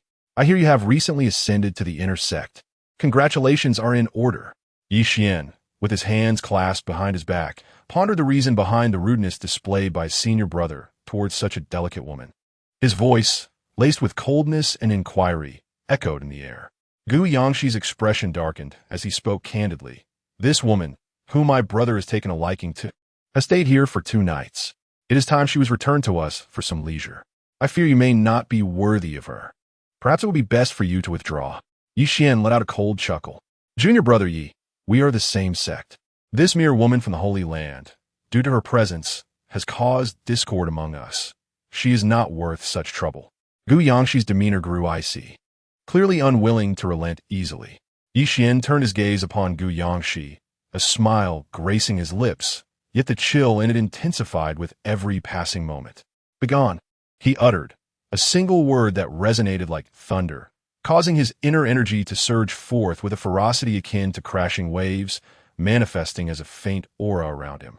Junior brother, you are being overly domineering. You have just made your breakthrough. The formidable aura compelled Gu Yangshi to swallow his words, his expression one of horror. You have reached the 4th level of the spirit martial realm? Weren't you just promoted? Since you refused to withdraw, allow me to assist you. Yi Xian suddenly lunged forward with the ferocity of a tiger, delivering a powerful punch. The air crackled with the sound of rushing wind, like thunderclaps that deafened the ears. The force, still in the nascent stage of forming an aura, surged forth with overwhelming might. Come then. As the punch hurtled towards him, Gu Yangshi unleashed his own energy, retaliating with a punch of his own. The collision reverberated through the air. Gu Yangshi felt as if he had been struck by a colossal beast, propelled through the air as blood sprayed forth, painting the skies with crimson droplets. His arm, twisted and deformed like a pretzel, bled profusely. With a resounding thud, Gu Yangshi crashed to the ground. How dare you strike me? He gasped, spitting out several mouthfuls of blood as he raised a finger, intent on uttering some venomous words. Suddenly, Yi Xian appeared before him like a specter. I am here to deliver the blow. Smack! Yi Xian's hand connected with Gu Yangshi's face. Is it so amusing to bully a weak woman? Smack! Another strike followed, sending several teeth flying from Gu Yangshi's mouth. You dare, smack! Smack! Smack! Yi Xian did not grant him the opportunity to speak, delivering a series of slaps that shattered the opponent's teeth. With the final blow, he sent the man hurtling through the air. Bang! Gu Yangshi's head struck the stone wall with a violent impact, causing a dent in his skull and blood to splatter. His eyes rolled back, indicating he was on the brink of death. Chapter 10. Claiming the waste token. Witnessing this scene, both the outer disciples and the inner disciple present looked at Yi Xian with expressions of shock. This was Gu Yangshi, a dignified inner disciple with the strength of the spirit martial realm. Yet he was struck down with a single slap. Previously unnoticed, Yi Xian's ruthlessness was now glaringly evident. He is Gu Feng's brother. He will not let this go unpunished. The inner disciple stammered, though his bravado faltered. Yi Xian frowned and retorted, I care not for who he is. Anyone who bullies me will meet this fate. With that, he gestured to several outer disciples, instructing them to take the body away and bury it promptly. The outer disciples hurriedly lifted Gu Yangshi's lifeless form and carried him out. The inner disciple cast a lingering glance at Yi Xian before quietly retreating. Though he had only recently ascended to the inner sect, his power was far from that of a novice inner disciple. Soon, the crowd dispersed, restoring tranquility to the small courtyard. Yevwan Aprudochit Muvingyan, assisting her to her feet. How are you? Are you injured? Young master, I am fine, Mu Qingyan hastily replied, but as she stood, she stumbled forward. Yi Xian instinctively caught her, noticing her knee was scraped and bruised despite her claims of being unhurt. With a firm embrace around her waist, he guided her back into the house. You must not protest. You are my charge, and your injury, though minor, requires attention. Please, young master. My leg is merely a little scraped. I can manage. She insisted. Silence. Yi Xian commanded, and the room fell silent. Gently, he laid her on the bed and retrieved some healing ointment to tend to her wounds.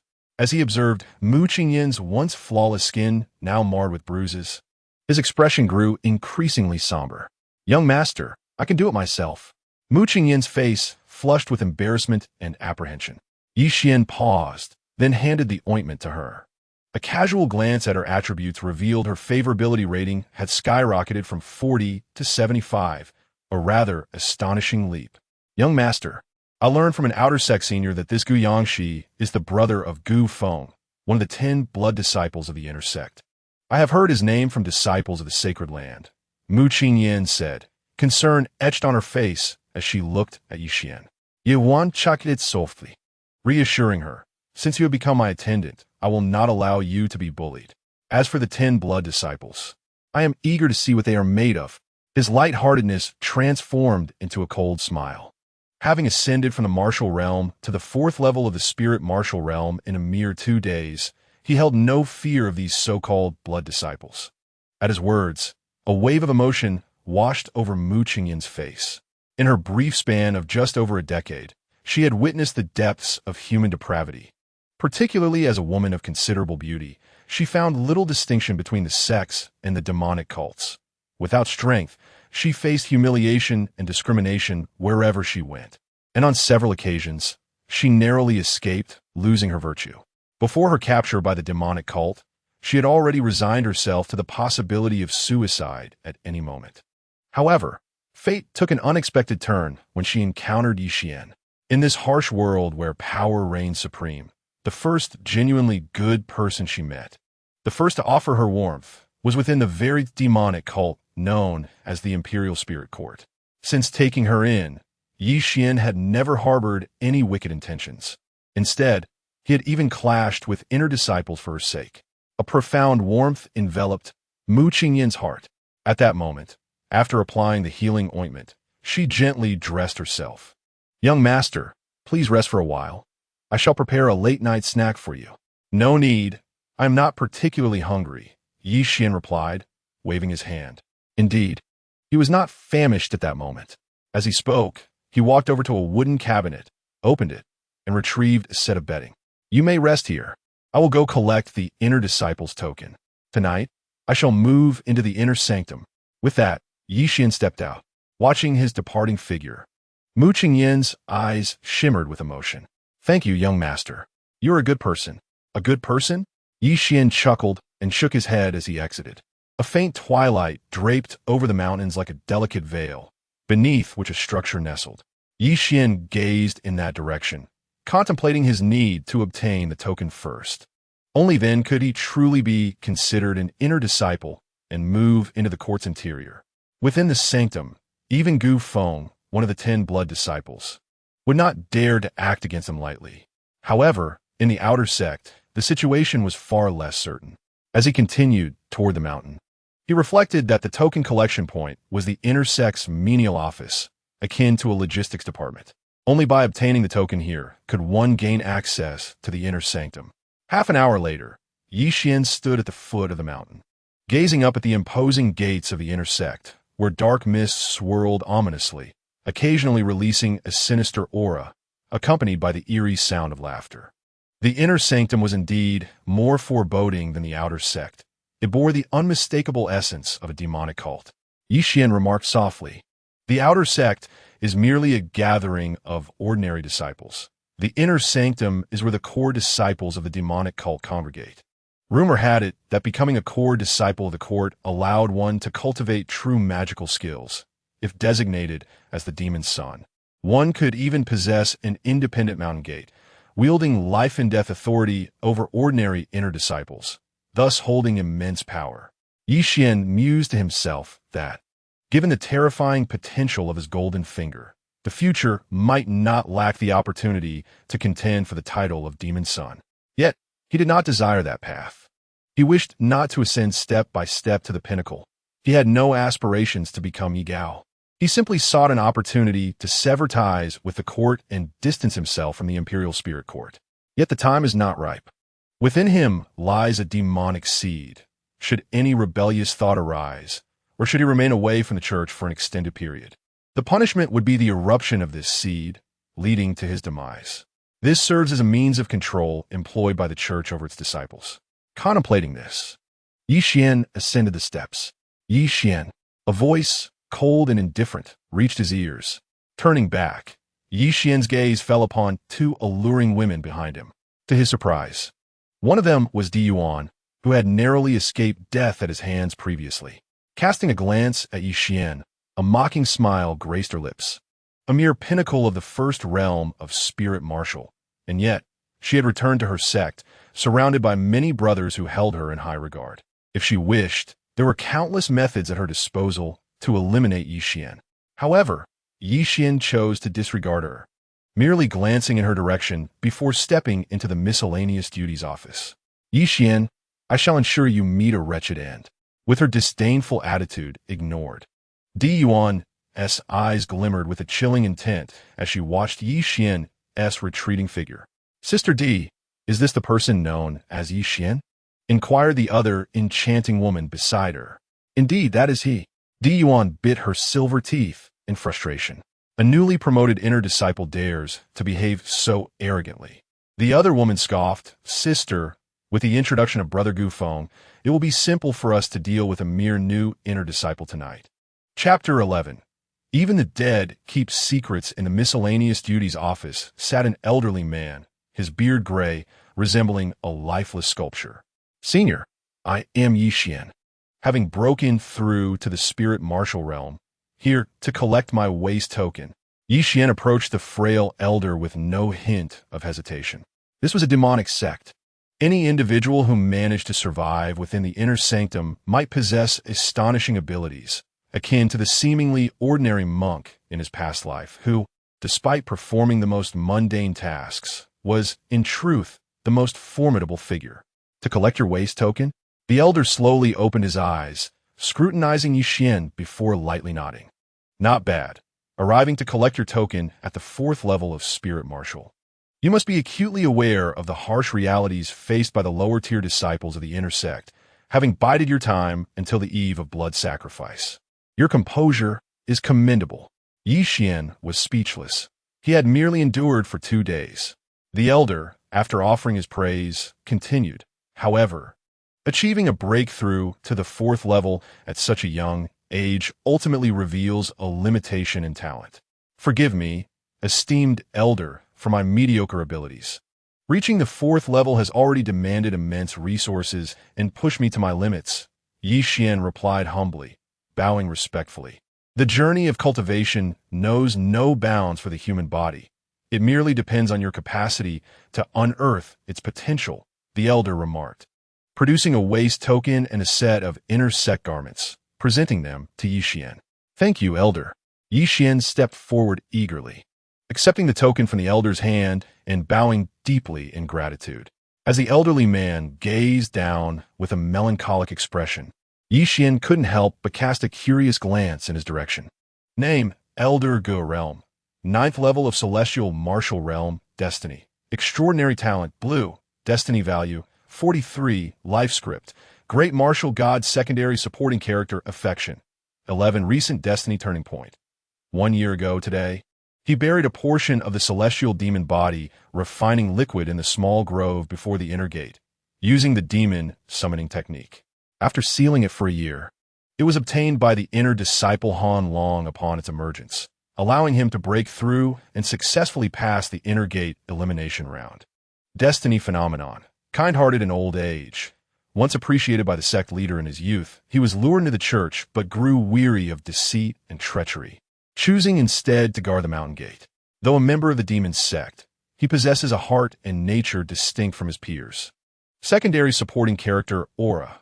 Despite having average aptitude and comprehension in martial arts, he enjoys opportunities that ordinary individuals can scarcely attain, allowing him to turn peril into safety and complete his endeavors successfully.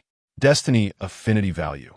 By fostering good relationships and increasing affection to a certain level, one may gain special destiny fortune blessings, which will last until the demise of the phenomenon's possessor. Upon witnessing the attributes of the elder, Yi Xian was instantly astonished. With a blue destiny, a supporting character script, and especially the realm of a celestial martial expert, it was remarkable in the path of martial arts. The initial 4 realms are Qi Martial Realm, Spirit Martial Realm, Profound Martial Realm, and Celestial Martial Realm. To reach the Celestial Martial Realm is to stand at the pinnacle of martial arts within the Great Zhou dynasty. It seems the legend of the sweeping monk holds true in this world as well. Truly, this is the most formidable demon sect within the Great Zhou. Merely an elder distributing tokens has attained the celestial martial realm. What's more, he is a secondary supporting character. Yi Xian mused that he should cultivate a closer relationship with him in the future.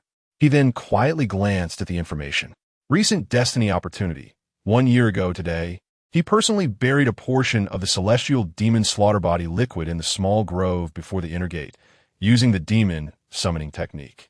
After sealing it for a year, it was acquired by an inner disciple, allowing him to break through and successfully pass the inner gate elimination round. Although astonished by the elder's attributes, Yi Xian ultimately focused on the destiny opportunity, for it was the foundation of his strength. The celestial demon slaughter body liquid.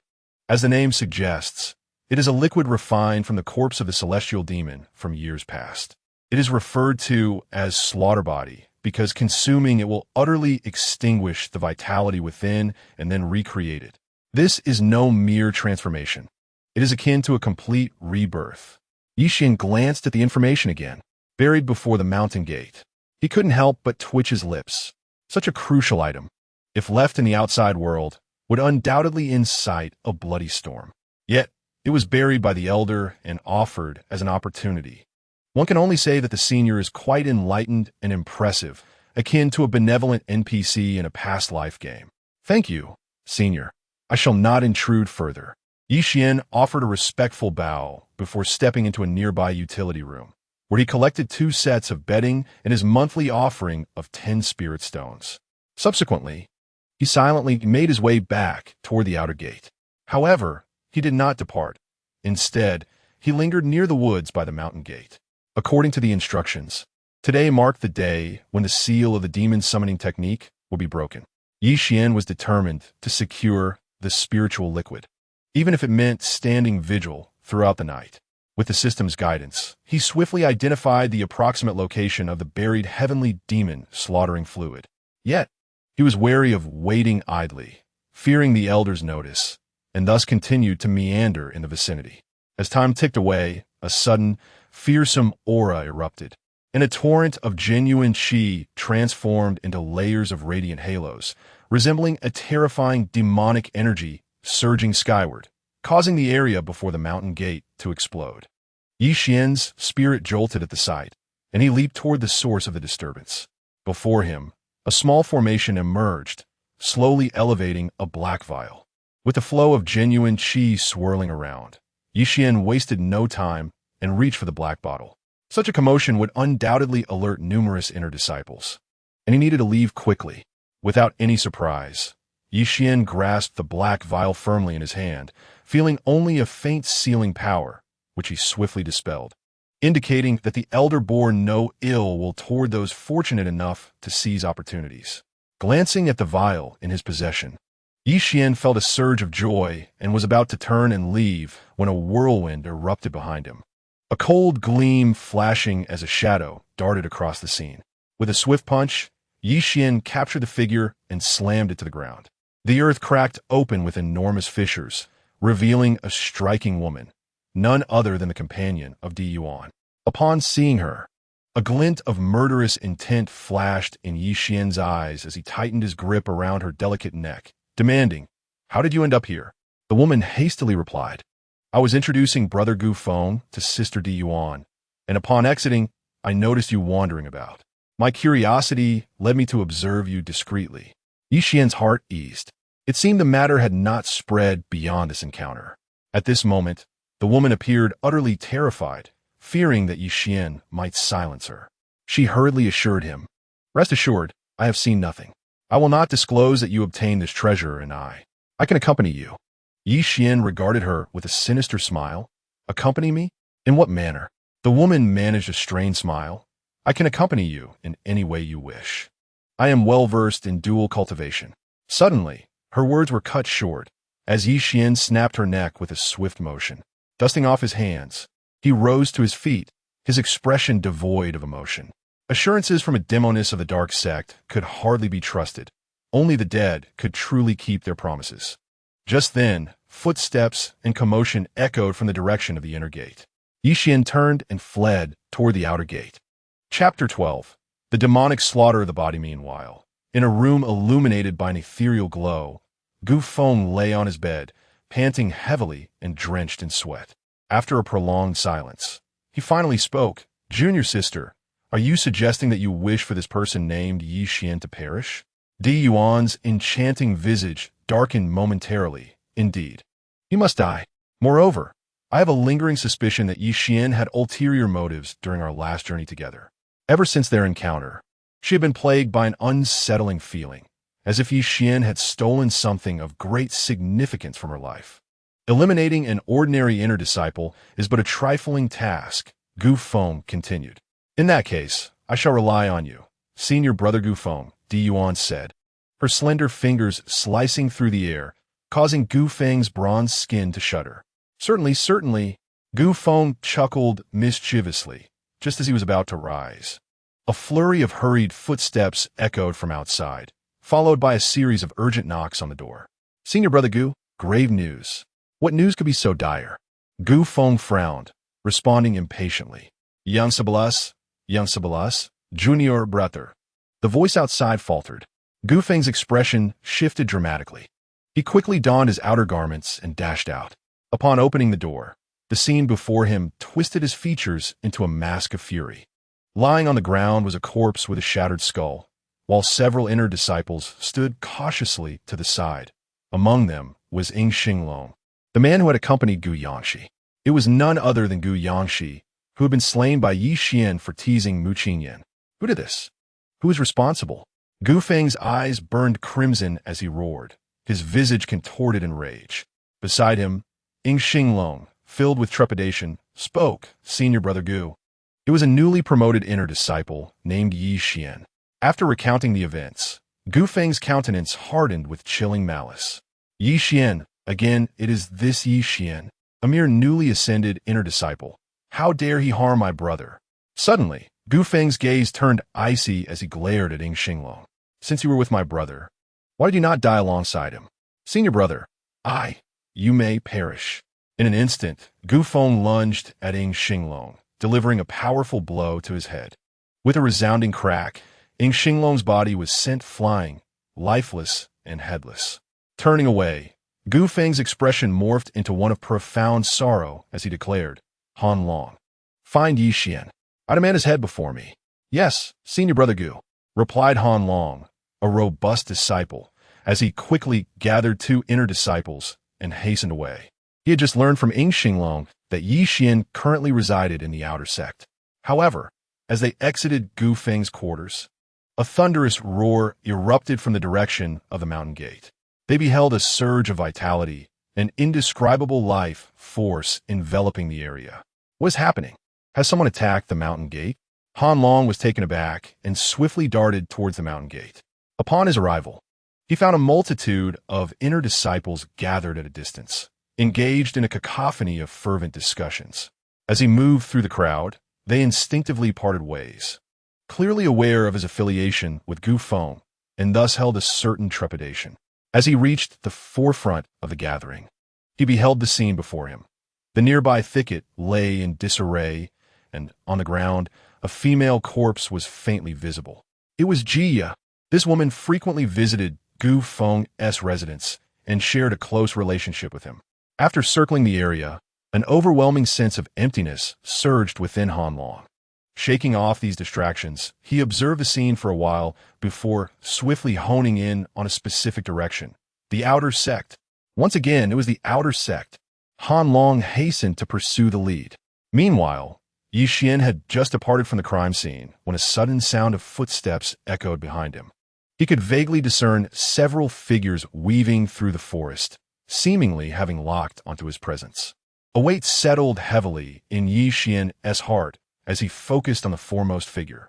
Instantly, the script of his life unfolded before him. Name, Han Long. Cultivation level, 6th stage of Spirit Martial Realm. Fate, Blue Destiny value, 16. Life script, a minion of Gu Feng. One of the early antagonists in the Great Martial God. Affinity level, 15. Recent fate turning point. A year ago today, he fortuitously discovered a vial of celestial demon killing liquid at the mountain gate, which enabled his breakthrough and successful passage through the inner sect elimination round. Fate anomaly, Nun Han Long? Yi Xian's heart sank. Was this not the individual from whom he had seized an opportunity? Their paths crossed so soon. However, upon discerning the identity scripted for him, Yi Xian's gaze fixated on Gu Feng's name.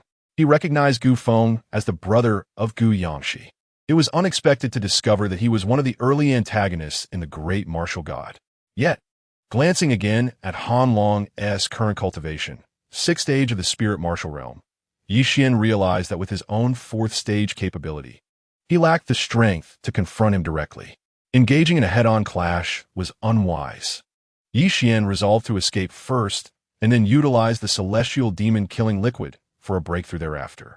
With this determination, Yi Xian swiftly navigated through the mountainous terrain of the outer sect, leveraging his familiarity with the landscape to temporarily elude Han Long and his companions. He then took a shortcut back to the outer sect. Upon returning to his abode, he found Mu Qingyan seated inside, her heart unsettled. She had an ominous feeling that something dreadful was about to occur. "Master, you're back." Upon seeing Yi Xian enter, Mu Qingyan's countenance brightened, and she hurried forward to take the bedding and other belongings from his hands. "Let us tidy up. We could discard the unimportant items. Once I achieve my breakthrough, I will move to the inner sect," Yi Xian stated quickly, then added, "I need to cultivate now. Whatever happens, do not disturb me." "Understood." Mu Qingyan nodded earnestly. Yi Xian retrieved the celestial demon-killing liquid. As he unscrewed the cap, a potent aura of malevolence surged forth. As Yi Xian was engulfed by this malevolent aura, a myriad of scenes depicting slaughter unfurled before his eyes. Suddenly shaking his head, he jolted back to reality and swiftly consumed the entirety of the heavenly demon slaughter body liquid. Crack! In an instant, the potent essence surged within him. Yi Xian's body began to desiccate at a visibly alarming rate. His skin split inch by inch, and his veins shrank to resemble shriveled earthworms. From the fissures of his torn flesh, one could discern the skeletal structure, as parched as deadwood. A pervasive aura of death emanated from him, and the excruciating pain compelled Yi Xian to emit a low, guttural roar. He understood that this was a cycle of destruction and rebirth, a process fraught with immense suffering. Yet, he had no choice but to endure. To survive this torment was to be reborn. Before long, Yi Xian, seated upon his bed, resembled a clay sculpture, enduring the relentless winds and searing sun until he was utterly parched. "Young master." Upon witnessing this, Mu Qingyan was overwhelmed with sorrow, nearly brought to tears. However, recalling Yi Xian's words, she refrained from approaching him. Suddenly, an unfathomable surge of vitality erupted from Yi Xian's exterior. Simultaneously, his life force rapidly rejuvenated, and his body began to restore itself at an astonishing pace. Chapter 13. The scripture pavilion. The speed of recovery exceeded Yi Xian's expectations. In less than half an hour, as his body healed, the intense agony dissipated, replaced by an exquisite sensation of comfort. Concurrently, Yi Xian turned his focus inward to assess his cultivation level. Remarkably, he had advanced from the 4th to the 5th level of the spirit martial realm, swiftly reaching its pinnacle. However, he had not broken through to the 6th level, which surprised him. Yet, when he examined the power within him, his expression shifted dramatically. Though he had not experienced a meteoric rise in cultivation, Yi Xian discovered that his current strength far surpassed that of an ordinary 5th-level spirit martial practitioner. Boom! As he clenched his fist, a tidal wave of overwhelming energy surged forth. True Qi poured out abundantly. This true Qi swiftly enveloped one of his arms, and in the next moment, what had initially surged like ocean waves transformed into sharp, sword-like blades with a mere thought. True Qi manifested as blades. Upon reaching the 5th level, this feat had become effortlessly achievable. With his present strength, should he engage in combat with a 5th-level spirit martial practitioner, he was entirely confident in his ability to dominate his opponent with absolute superiority. Even against a 6th-level spirit martial expert, he felt assured he could hold his own. Despite the heavenly demon slaughter body liquid not catapulting his cultivation to new heights, it had astonishingly enhanced his physique. Indeed, Yi Xian was immensely satisfied. Young master. At that moment, a sweet voice broke through the air. Yi Xian turned to find Mu Qingyan beside him. At this moment, Mu Qingyan's strikingly beautiful face was clouded with a sense of confusion, her eyes reflecting a hint of terror as she gazed at Yi Xian, as if he were a monstrous apparition. Do not be afraid. I have merely consumed a potion that has led to a transformation, Yi Xian offered with an awkward smile, attempting to clarify.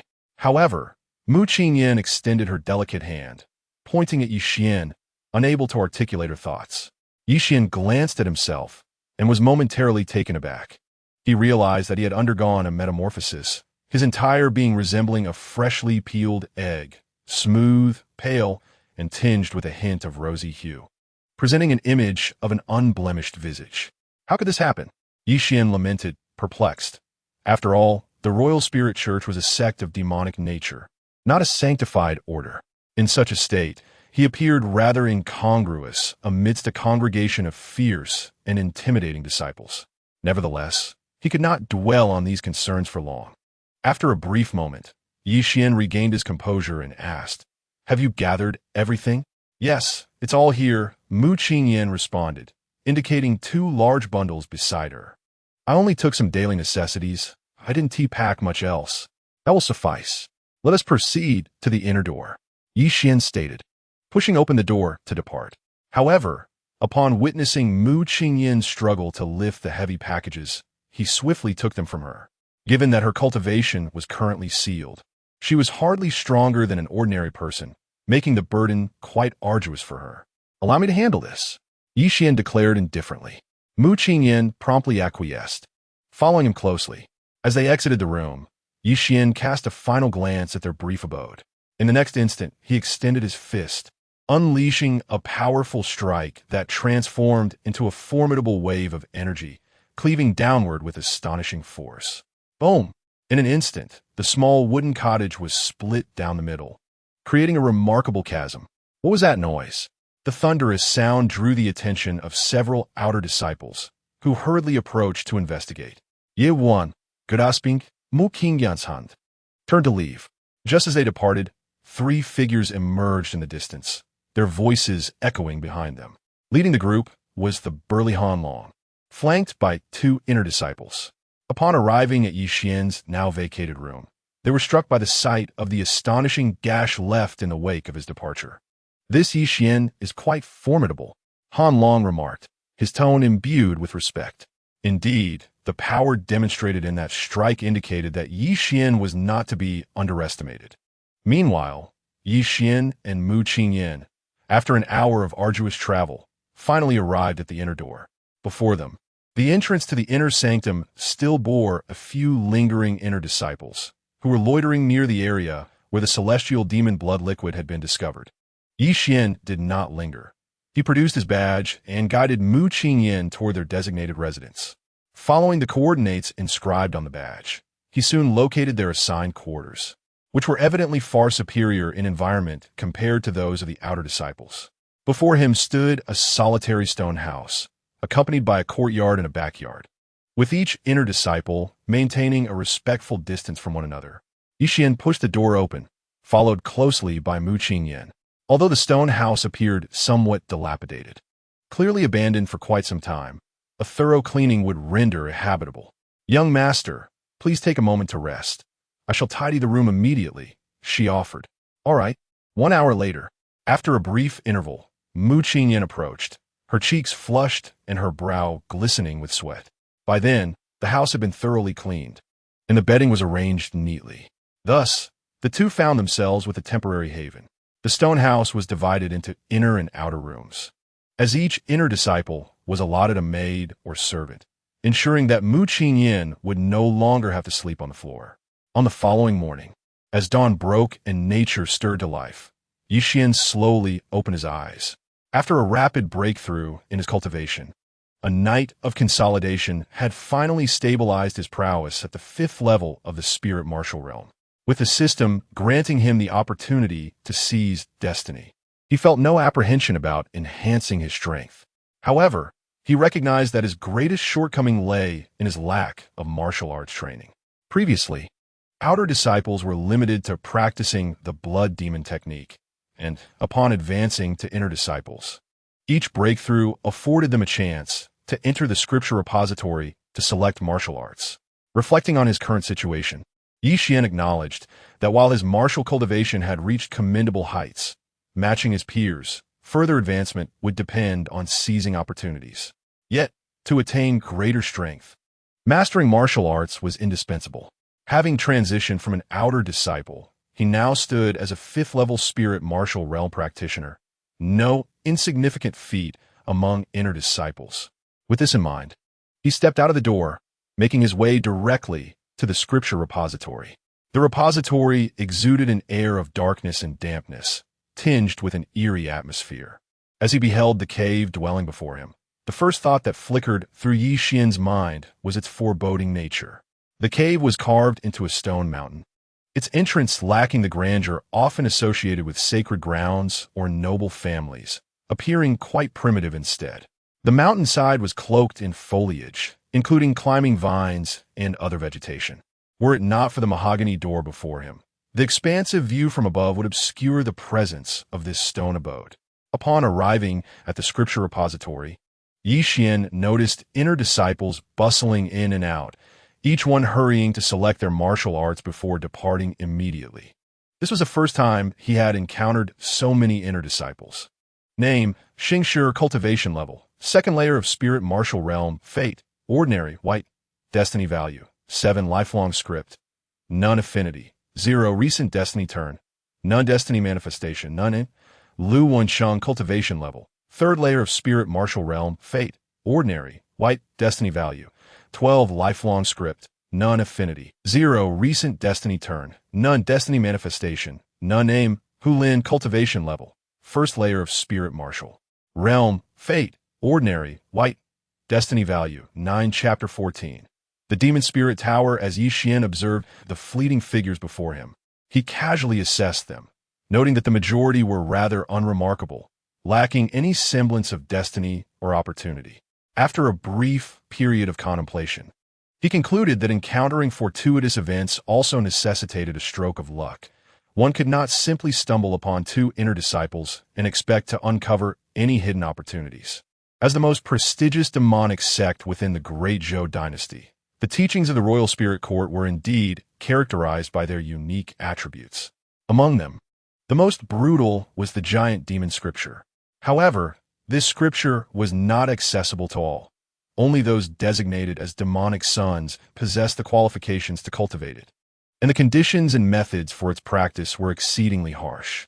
In contrast, the demonic arts practiced by ordinary inner disciples were scarcely worthy of the title. They were merely techniques of relatively mundane attributes, esoteric in their cultivation. Upon reaching the entrance, a group of disciples stood in line to enter. Soon, it was Yi Xian's turn. He stepped forward, bowed respectfully, and declared, "I am Yi Xian, an inner disciple, requesting entry into the scripture repository." The elder, with a beard as white as snow and eyes closed, tossed a token before Yi Xian, stating, "You have 1 hour. Should you fail to emerge when time is up, you need not return." Yi Xian felt a jolt of energy intertwine with his being, and he sensed that if he remained inside for an hour, this force would annihilate the vitality within him. Indeed, this demonic sect was not a bastion of reason. Turning back, Yi Xian entered the scripture repository. Upon stepping inside, he was momentarily taken aback by the sight before him. An expansive void stretched infinitely, shrouded in darkness, devoid of any discernible end. Within this abyssal expanse floated countless cultivation techniques, resembling a vast ocean of knowledge. Occasionally, he glimpsed some inner disciples soaring through the air, chasing after elusive techniques that darted away. This was decidedly different from the repositories depicted in novels of his previous life. As he took a step forward, he found himself at the precipice of an abyss. Gazing down into the unfathomable depths, he hesitated to proceed. New here? Suddenly, a voice emerged from behind him, and he turned to see an alluring woman approaching.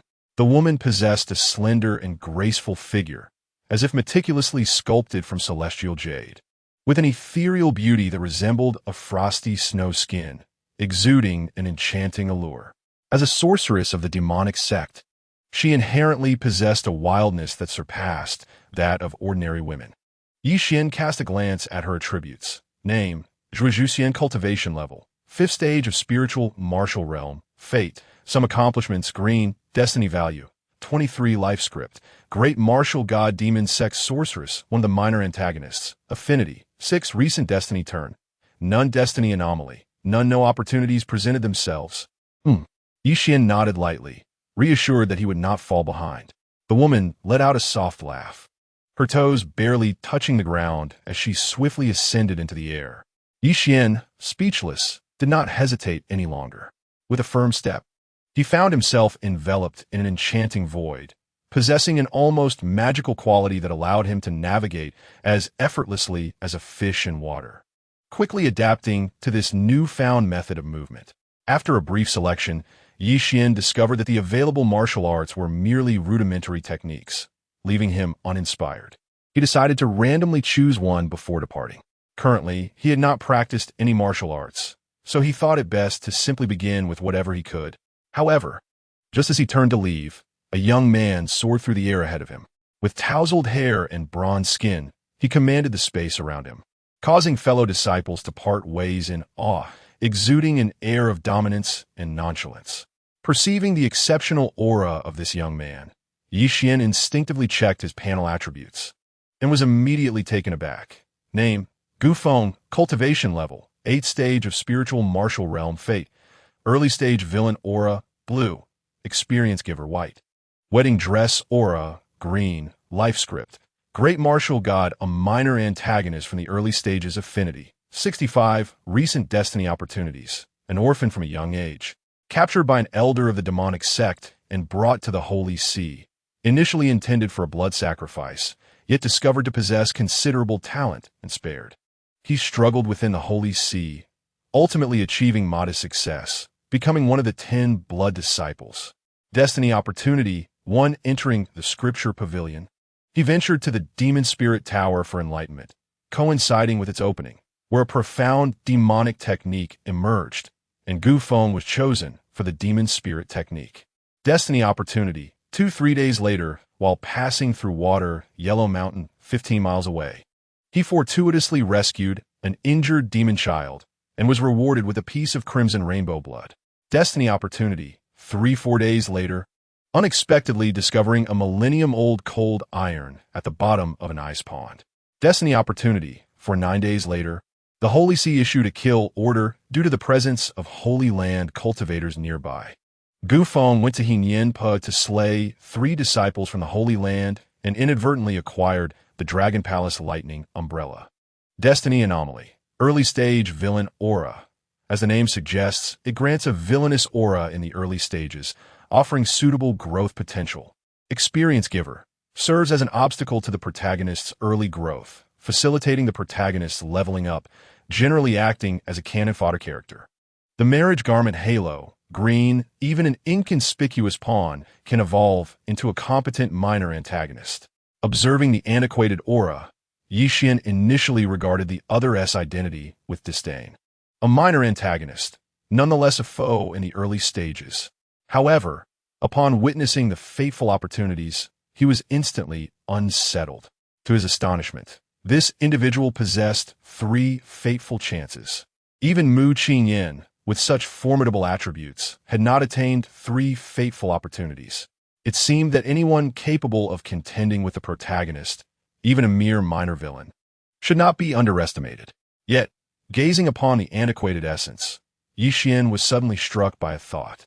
Since the church harbored a minor antagonist like Gufeng, were there not larger antagonists within its ranks? Perhaps a minor antagonist of the great martial god. Yi Xian glanced at himself, merely a nameless pawn in the realm of the great martial god. Just moments ago, he had looked down upon the minor antagonist status, but he surmised that in the eyes of others, he too was merely a minor character. Contemplating this, Yi Xian hastily followed suit. The Demon Spirit Tower. He had heard whispers of this tower, reputed to be the foundation of the Royal Spirit Church. The origins of this tower remain shrouded in mystery, said to be nestled within the chaotic void, thus forming this wondrous space. The martial arts floating in the air emerged from the Demon Spirit Tower, though most were merely common techniques. The techniques are categorized into 4 levels: yellow, profound, heavenly, and earth. The ordinary techniques belong to the yellow level, while those at the profound level are already quite formidable. In the outside world, they are invaluable. Thus, securing this opportunity was imperative. Moreover, aside from the immense value of the profound demon spirit technique, he had just slain the brother of the individual in question, Gu Xiang. It would not be long before the latter sought revenge. Acquiring this technique would also serve to diminish the opponent's strength. Gu Feng wandered nearby, diligently searching for techniques. Noting his lack of intent to approach the Demon Spirit Tower, Yi Xian learned the tower's location from a disciple and swiftly made his way in that direction. Soon, a black magical tower loomed ahead, seemingly standing in the void. Yi Xian could not discern how many layers the Demon Spirit Tower possessed. It flickered in and out of reality, akin to a mirage, utterly surreal. Is this the Demon Spirit Tower? The area before the tower was shrouded in a peculiar barrier, preventing any approach. Yi Xian settled cross-legged in front, patiently awaiting his opportunity. Chapter 15. The Great Gift of Fateful Opportunities Recently. The fateful opportunities indicated that Gu Feng had fortuitously encountered a chance, being chosen by the profound level technique. However, it did not specify the means by which one could attract the favor of the profound technique. Yi Xian could only wait here, hoping for a stroke of luck. Should Gu Feng appear again and be similarly chosen by the profound technique, he would have no means to alter the outcome. As disciples passed by, coming and going, they paid little heed to Yi Xian, who sat cross-legged in that spot. The Magic Spirit Tower occasionally released exceptional techniques, yet the probability of that happening was exceedingly low, and it had been an eternity since the last occurrence. At that moment, the figure of Gu Feng finally appeared in the distance. Approaching, Gu Feng glanced at Yi Xian and furrowed his brow. While guarding the tower was a common task, for reasons unknown, Gu Feng felt a natural aversion towards Yi Xian upon seeing him. Why did such a feeling arise? He did not even know this inner disciple. Yi Xian cast a sidelong glance at Gu Feng, who only recognized his name, but was unaware of his appearance. "Senior Brother Gu." Suddenly, a voice echoed from afar. It was the imposing Han Long who had arrived, accompanied by the alluring Di Yuan. As they reached Gu Feng, Han Long was about to speak when a gasp erupted from behind. Yi Xian. Hearing those 2 words, both Han Long and Gu Feng jolted to attention. Following Di Yuan's gaze, their eyes landing squarely on Yi Xian. "Yi Yuan?" Gu Feng's expression darkened as he asked, "Junior Sister Di Yuan, is this person truly Yi Xian?" "Senior Brother Gu, that is indeed Yi Xian." Di Yuan nodded, a chill sweeping across her face. Boom! As Di Yuan's words fell, a surge of murderous intent emanated from Gu Feng. Taking a step forward, his true energy surged, preparing to strike at Yi Xian. "Senior Brother Gu, we must not act within the scripture pavilion, lest we provoke the backlash of the magic tower. We can deal with him outside." Han Long firmly grasped Gu Feng's arm. Snapping back to reality, Gu Feng reigned in his true energy. Here, true energy could not be released freely, as the magic tower possessed a unique sensitivity to it, with an insatiable devouring power. It was rumored that it had once even consumed a demon child. "Very well, let us depart," Gu Feng declared, turning on his heel. He himself lacked for techniques. Every time he entered the scripture pavilion, he would guard the tower until the time elapsed. After encountering Yi Xian, however, he lost all interest and simply walked away. Yi Xian cast a glance at the trio, having heard every word they exchanged without a ripple of emotion stirring within him. He had been troubled about how to seize an opportunity, yet unexpectedly, they chose to leave, which suited his intentions perfectly. Boom! Suddenly, an overwhelming aura surged forth from the Magic Spirit Tower, followed by a streak of light bursting out. That energy rapidly enveloped the space, drawing the attention of many passing disciples. Yi Xian's eyes widened in surprise as he sprang to his feet, lunging towards the light. Bang! The streak of light, encased in radiant brilliance, resisted vigorously upon being grasped by Yi Xian, as if it possessed a life of its own. Suppress! Yi Xian bellowed, determined to hold on tightly. Meanwhile, after struggling in Yi Xian's palm, the brilliance of the orb gradually waned. A soil-hued technique materialized in Yi Xian's hands. This was Ishbinjie Gongfa, a profound tier skill.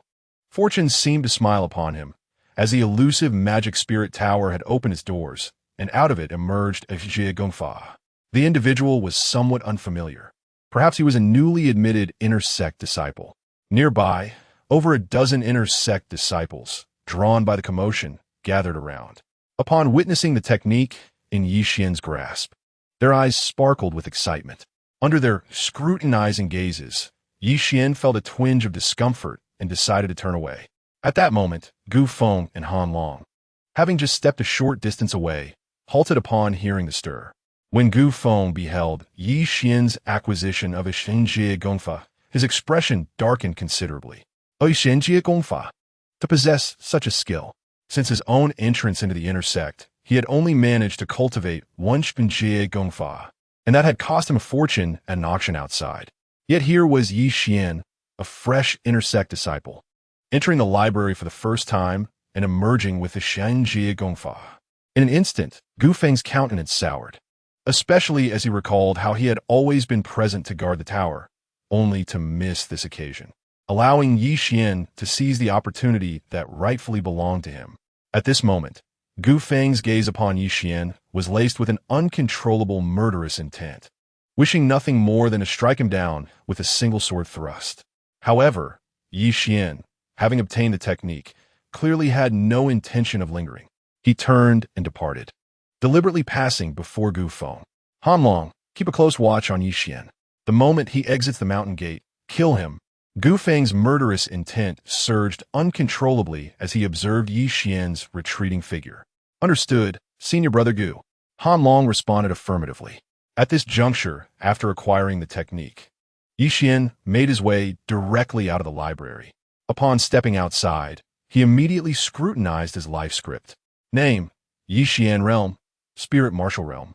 5th level, Destiny, Ordinary, White. Destiny value, 20 life script. A minor antagonist disciple of the Royal Spirit Church in the grand narrative of Great Martial Deity. Recent destiny opportunities, none. Currently, his attribute panel exhibited little change, though the ominous blood calamity had long since dissipated. However, the introduction of his life script had transformed. Previously a nondescript outer sect disciple, he had now become a minor antagonist disciple. Yi Xian's eyes flickered with intrigue. Had he truly become a villain? Though merely a minor antagonist, the significance was vastly different from before. Being an antagonist implied that his fate had intertwined with that of the protagonist in a unique manner. This was a stark contrast to being an ordinary outer sect disciple. Moreover, through recent observations, Yi Xian discerned that there were two types of antagonists. There exist two types of antagonistic characters. One is the villainous supporting role, typically serving as a minor boss for the protagonist to conquer on their journey of growth. The other type is the sycophantic henchman, who dutifully assists the villainous supporting character. Furthermore, Yi Xian believes there are those primary antagonists endowed with formidable destiny and opportunities, capable of confronting the protagonist directly. The destiny of such individuals is undoubtedly extraordinary. However, he has yet to encounter such formidable foes and currently lacks the strength to covet them. It is paramount to first extract every advantage from the present situation. Just then, a notification echoed. Ding! Congratulations to the host for successfully seizing opportunities multiple times. Destiny points have accumulated to 20. You have received a Destiny Opportunity Mega Package. It can be opened at any time.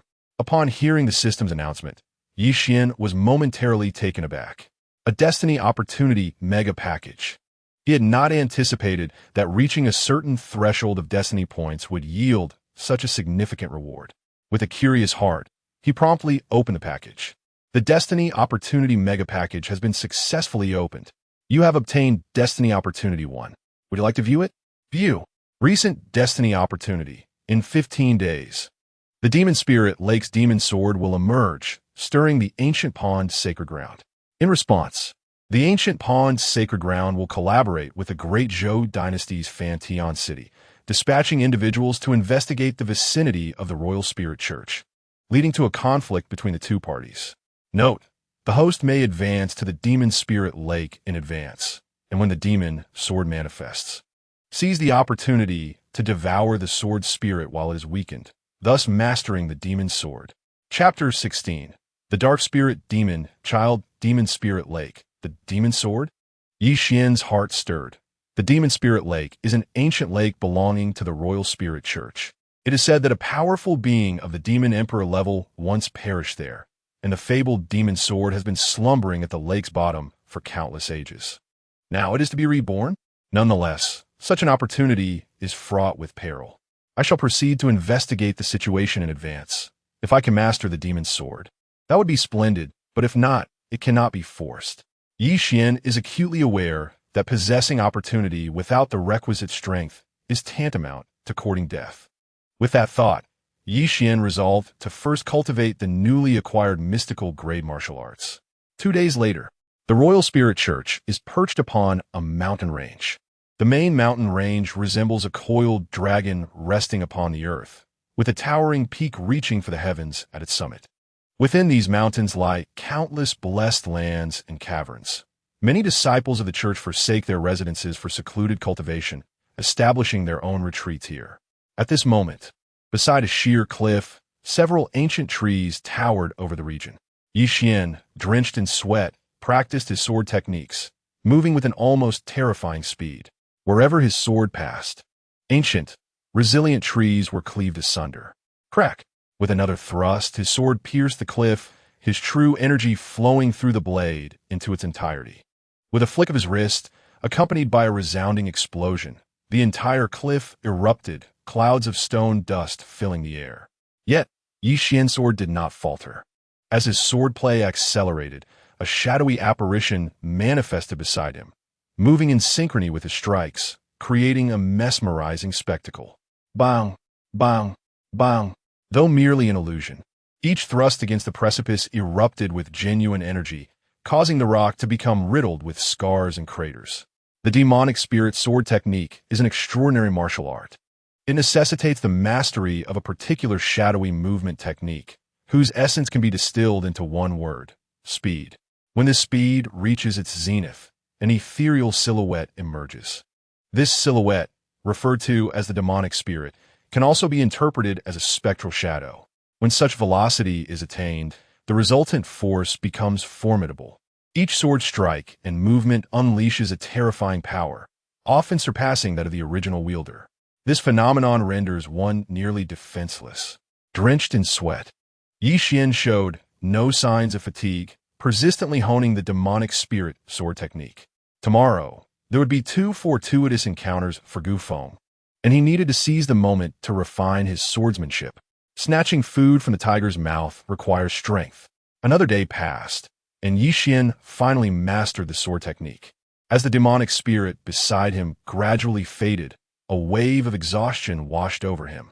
After resting briefly in the cave he had opened, Yi Xian turned and made his way toward the mountain gate. In the past, he was merely an ordinary outer disciple, and he dared not provoke someone like Gu Feng, who played a minor supporting role in the narrative, merely serving to bolster the protagonist. However, everything had changed now that he possessed the Destiny plundering system. Even as his identity transformed into that of a villain in the story through relentless plundering of opportunities, he remained undeterred.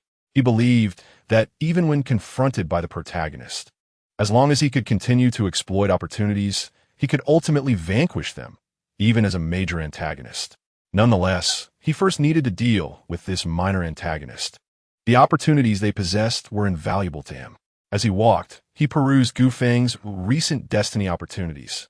Once a lonely orphan, he was captured by an elder of the Demonic Sect and brought to the church to be used as a blood sacrifice.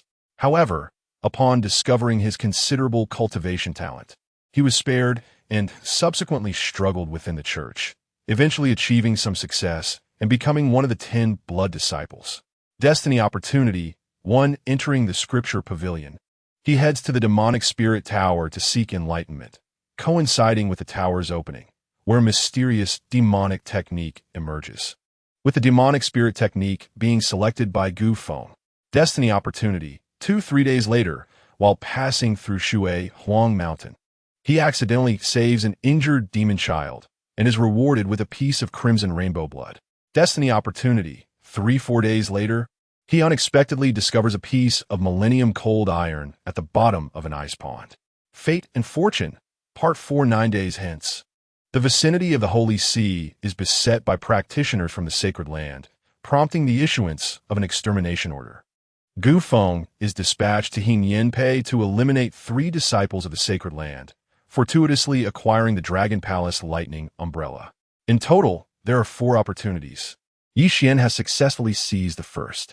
The remaining 3, 1,000-Year Cold Iron, Crimson Rainbow Blood, and the Dragon Palace Lightning Umbrella, are all extraordinarily precious treasures, worth their weight in gold. Even if they offer no assistance in its cultivation, their auction would yield substantial profit or facilitate the acquisition of other necessary resources. However, given the constraints of time, Yi Xian must first pursue the first 2. Shui Huang Mountain. This place is familiar to Yi Xian, located merely 15 miles from the mountain gate. With his current speed, he swiftly arrives at Shui Huang Mountain. Following the system's guidance, Yi Xian roams the vicinity. Before long, a fierce clash erupts, accompanied by intense fluctuations of true energy. Yi Xian's expression shifts as he senses the aura of the Demon Prince, while the other 2 energy signatures exude a radiant essence, unmistakably belonging to practitioners of the Sacred Land.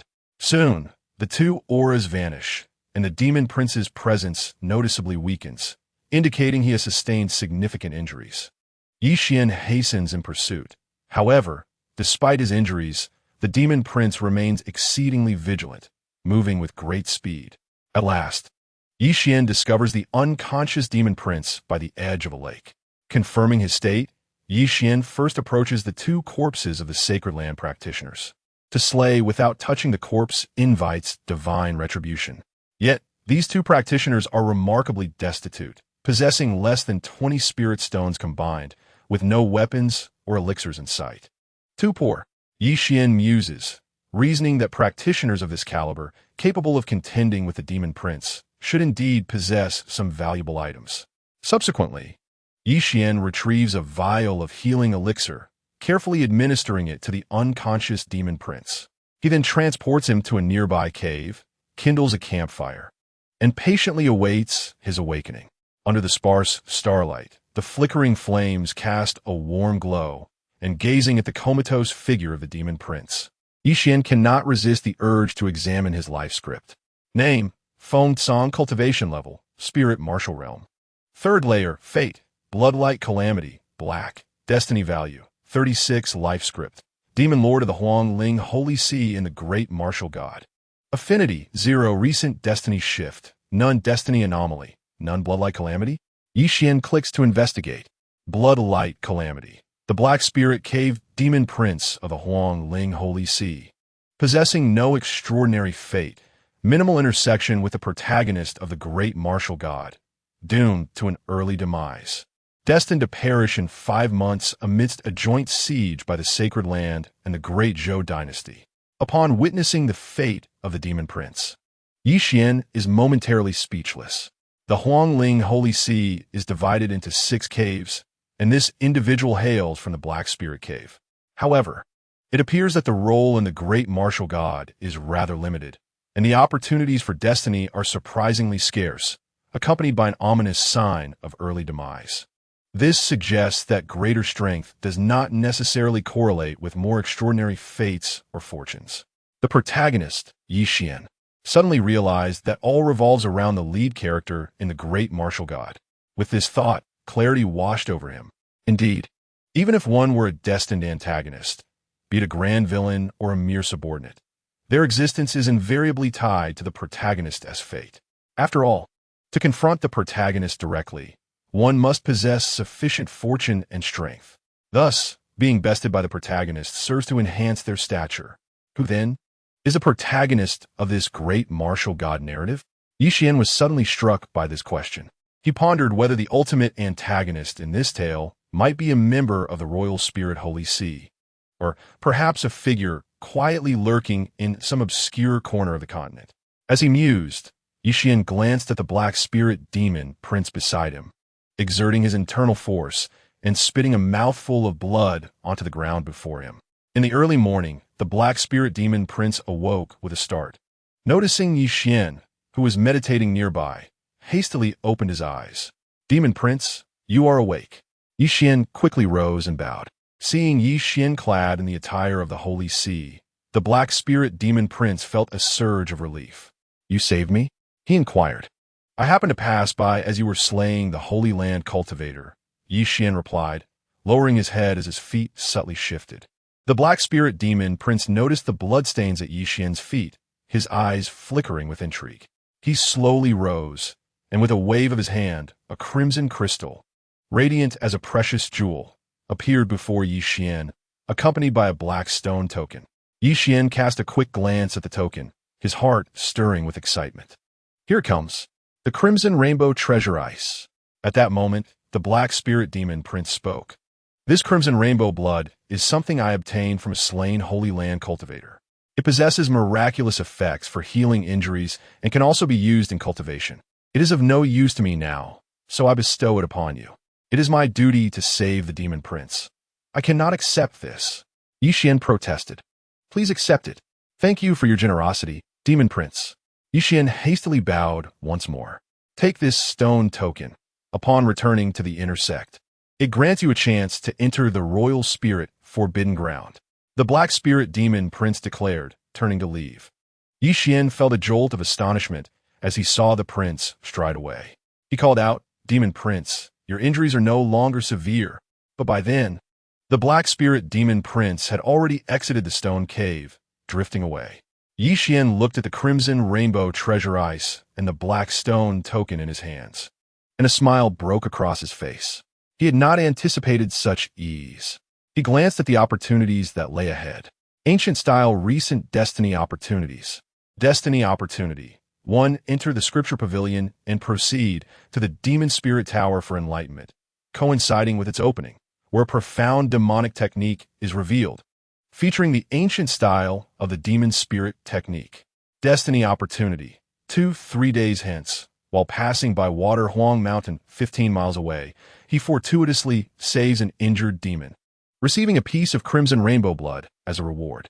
Destiny's opportunity. Part 3. 4 days later, an unexpected discovery was made at the bottom of an icy pond. A piece of ancient cold iron, aged a millennium.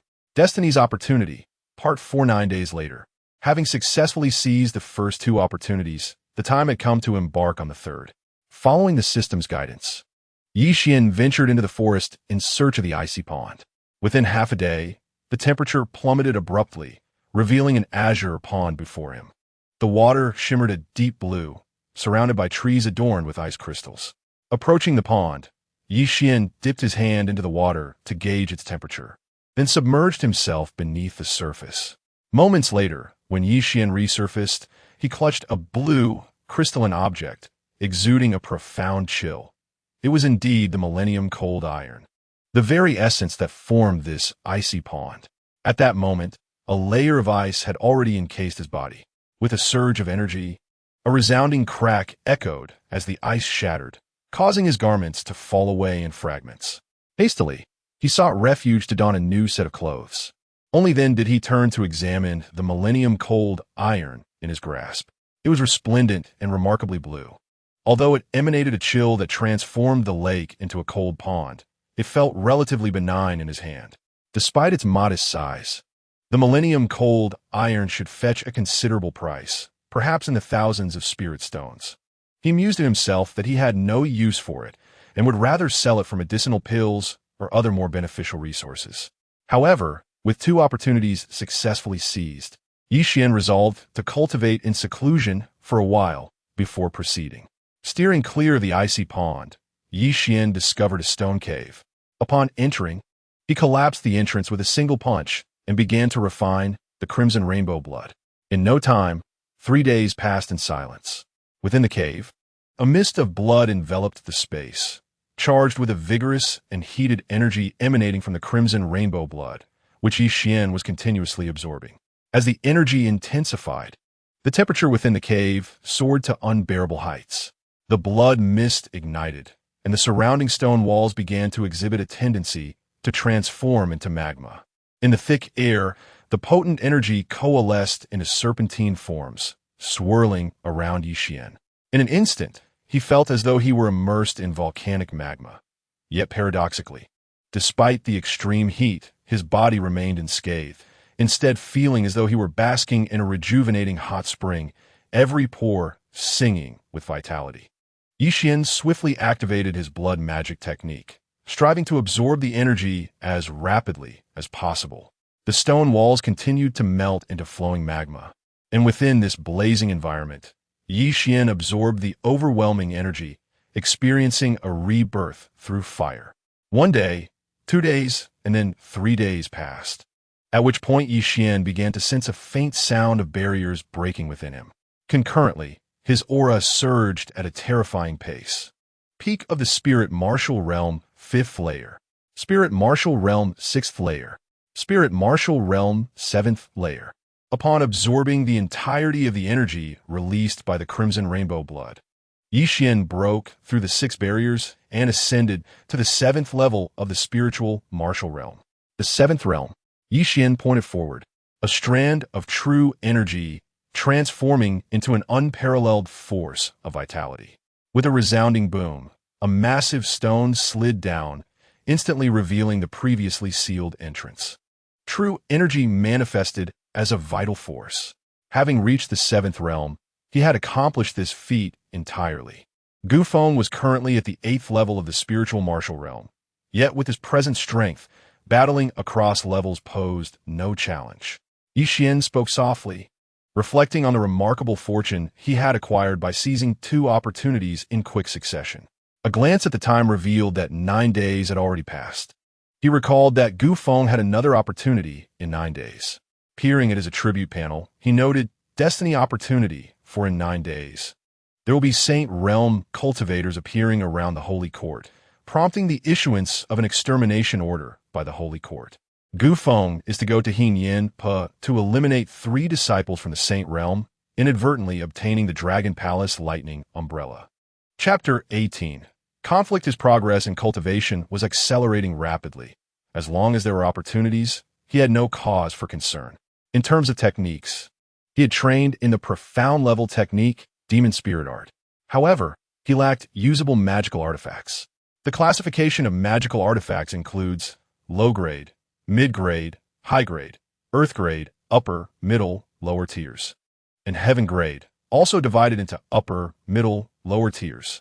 There exists a special category known as spiritual treasures, which are further divided into transcendent spiritual treasures, acquired spiritual treasures, and innate spirits, each also categorized into upper, middle, and lower. The grade of this Dragon Palace Lightning Umbrella remained unknown, having killed Gu Feng's brother. It was only a matter of time before the other party sought retribution. Rather than wait, it would be prudent to confront them first. Without hesitation, Yi Xian stepped out of the cave. However, since the Holy Court offered rewards for the elimination of righteous cultivators, it was wise to return and accept the task first. Yi Xian hastened back towards the Holy Court. An hour later, Yi Xian returned to the sect and entered an ancient stone hall. This was the Royal Spirit Holy Court, the place for accepting sect missions. The Holy Court engaged in perpetual conflict with various sacred lands, issuing a multitude of tasks daily, serving not only to hone the disciples, but also to motivate them. Upon entering the stone hall, tasks were clearly categorized and organized. Soon, Yi Xian found the Extermination Order Mission.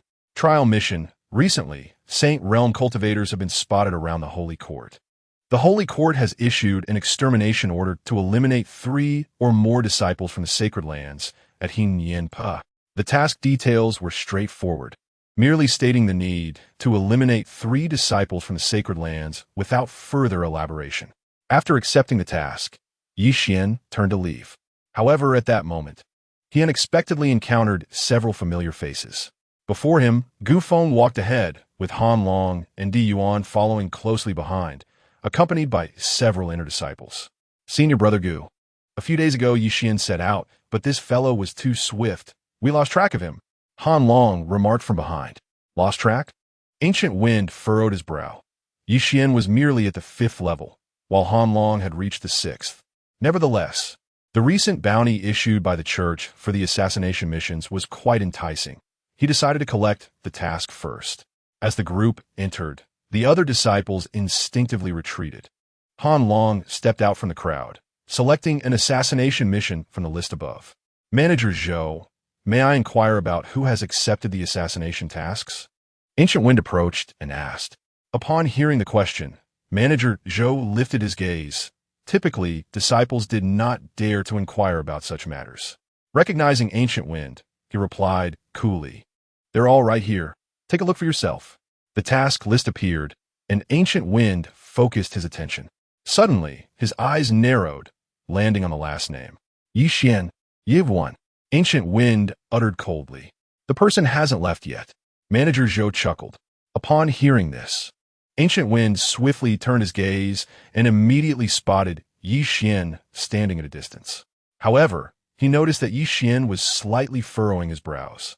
The last time he saw Yi Xian, he remembered him being merely at the 5th level of the spirit martial realm, but today he seemed inscrutable.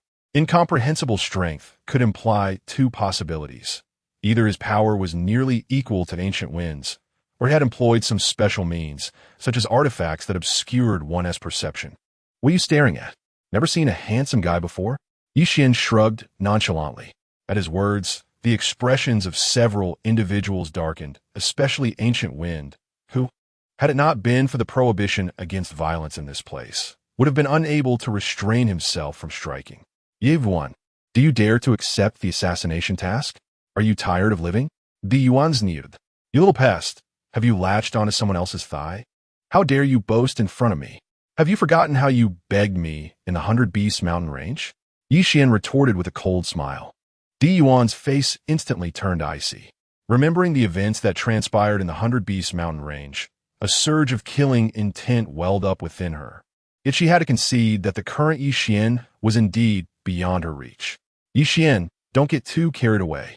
You won't be able to maintain this arrogance for long. Di Yuan said coldly. The assassination task awaits you. Yi Xian waved the task scroll in his hand and quickly strode out. Watching Yi Xian's departing figure, Ancient Wind's face was filled with murderous intent. Han Long, take some people to investigate his background. Ancient Wind suddenly instructed. Han Long was taken aback, and Di Yuan wore a puzzled expression. He's merely at the 5th level of the spirit martial realm. Just kill him. Why bother with an investigation? When did senior brother Ancient Wind become so cautious? However, Han Long refrained from questioning further and replied, understood. With that, Han Long departed with 2 disciples in tow. After accepting the task, Yi Xian did not leave immediately. Instead, he returned to his residence. He had been gone for 9 days and wondered how Mu Qingyan was faring. Upon returning, as he pushed open the door, a delicate fragrance wafted through the air. The ancient room was strewn with flower petals and faint traces of moisture. Curiously, Yi Xian stepped into the inner chamber, lifted the curtain, and suddenly his expression changed. Within the confines of the room, a wooden tub overflowed with delicate pink peach blossoms, enveloping a young maiden in their embrace. Her flowing hair, graceful figure, and flawless skin were nothing short of breathtaking, igniting a fervor within one's veins. Yi Xian found himself momentarily entranced, an inexplicable fire igniting from his lower abdomen. The maiden, equally taken aback, gazed at Yi Xian, who stood there in a daze. After a lengthy pause, she stifled a scream and quickly submerged herself beneath the water. Her face flushed as she murmured, "Young master, you have returned." Yi Xian snapped back to reality, nodding silently, utterly at a loss for words. "Do you wish to come in?" Mu Qingyan gently closed her eyes, having long accepted her role as a maid. "You may wash first." Yi Xian, feeling both embarrassed and parched, turned away and retreated to the outer room, yet the vision of the enchanting beauty bathing lingered in his mind. Suddenly, a spark of determination flickered within Yi Xian as he cast his gaze outside. "If they seek death, then I shall not show mercy." A glint of murderous intent flashed in his eyes. Outside the door, Han Long approached with two inner disciples, exuding a fierce aura. "Brother Han, this is the residence of the newly admitted inner disciple," Yi Xian, one outer disciple, informed him. Han Long surveyed the well-kept courtyard, devoid of any demonic energy or malevolence, resembling that of a righteous cultivator rather than a disciple of a demonic sect. "Bring him out," Han Long commanded, gesturing for one of his disciples to take action. Without hesitation, the inner disciple strode to the door and prepared to kick it open. Suddenly, the door swung open on its own, and in the next moment, a piercing scream echoed as the disciple was sent flying backward. Yi Xian stepped outside. "Brother Han, it seems we are not acquainted. Why do you seek to trouble me?" Yi Xian's cold gaze bore into the group, an icy, murderous aura enveloping the atmosphere. Han Long, at the 6th level of the spirit martial realm, was hardly worth his attention. Upon hearing Yi Xian's inquiry, Han Long stood with his hands clasped behind his back, narrowing his eyes as he observed Yi Xian without responding. "Ye have won." At that moment, an inner disciple beside him stepped forward, leaping in front of Yi Xian with a sneer. "So you're Yi Xian? You have offended senior brother Gu Feng." In an instant, the disciple's voice was abruptly silenced. A shadow flickered, and Yi Xian had traversed the distance to stand before the disciple. Before the latter could react, Yi Xian seized his throat with a powerful grip. Crack!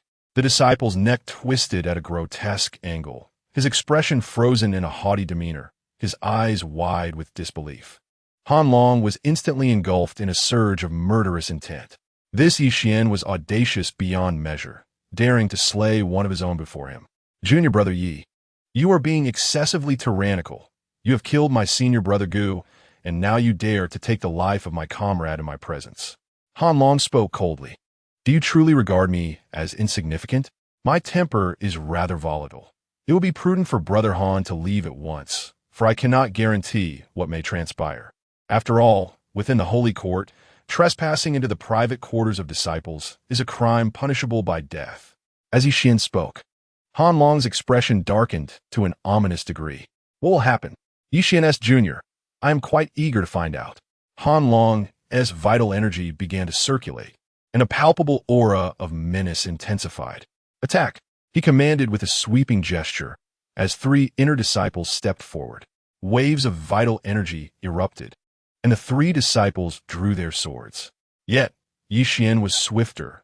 As he advanced and unsheathed his sword, an ethereal shadow of a demonic spirit suddenly manifested behind him. A flash of sword light shimmering across the arena. In the next moment, the three disciples halted abruptly, their heads severed and soaring towards the heavens, blood gushing forth like a crimson fountain.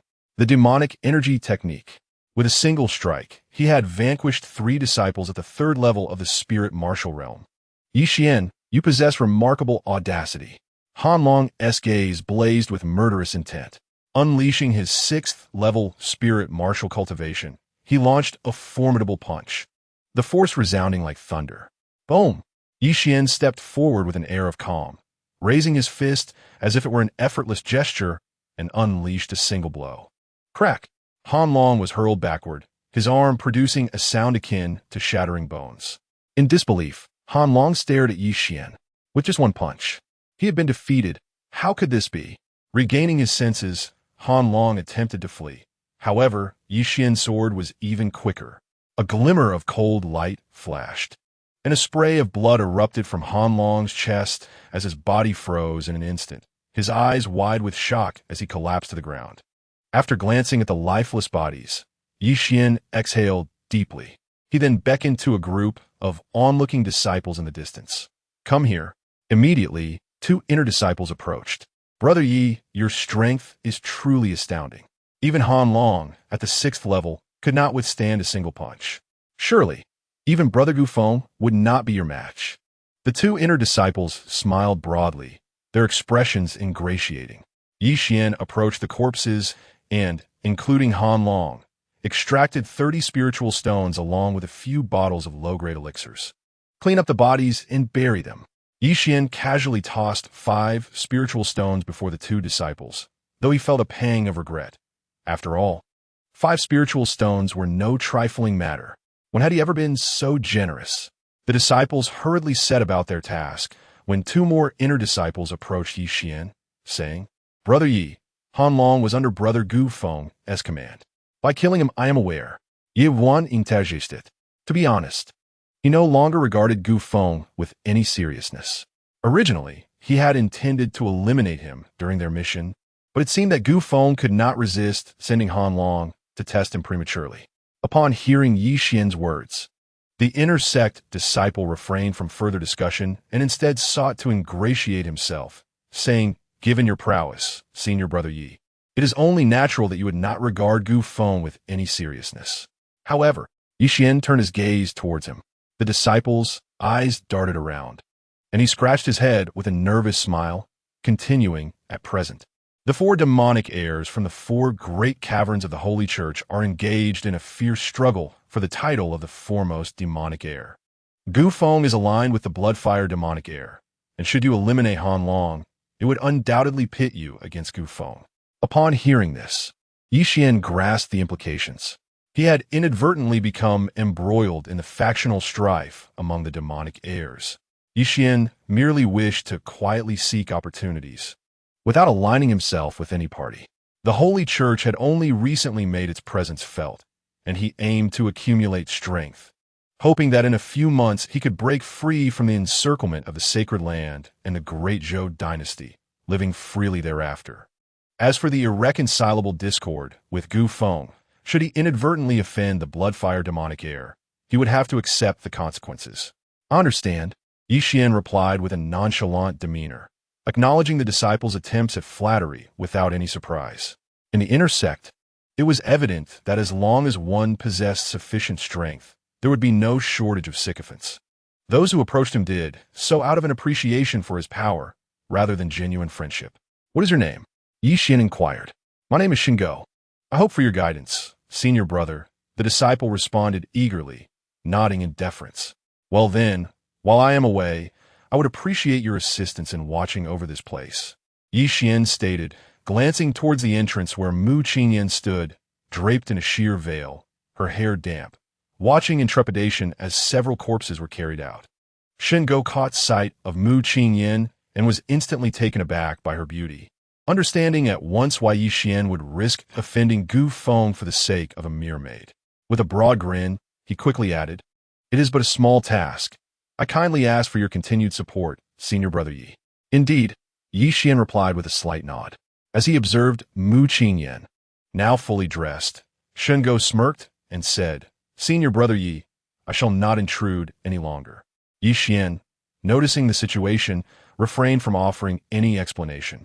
It was indeed easy for others to misconstrue the scene of Mu Qingyan bathing during daylight. Soon, the courtyard was cleared of corpses, and the onlookers dispersed. Yi Xian approached Mu Qingyan and reassured her, "Do not be afraid. Let us return indoors." They entered the room and closed the door. At that moment, Mu Qingyan had just finished her ablutions. Her long hair was still damp, and she was wrapped in a towel as she sat before Yi Xian. Across from her, Yi Xian found himself momentarily spellbound by her beauty, and they sat facing each other, the atmosphere growing somewhat intimate and awkward.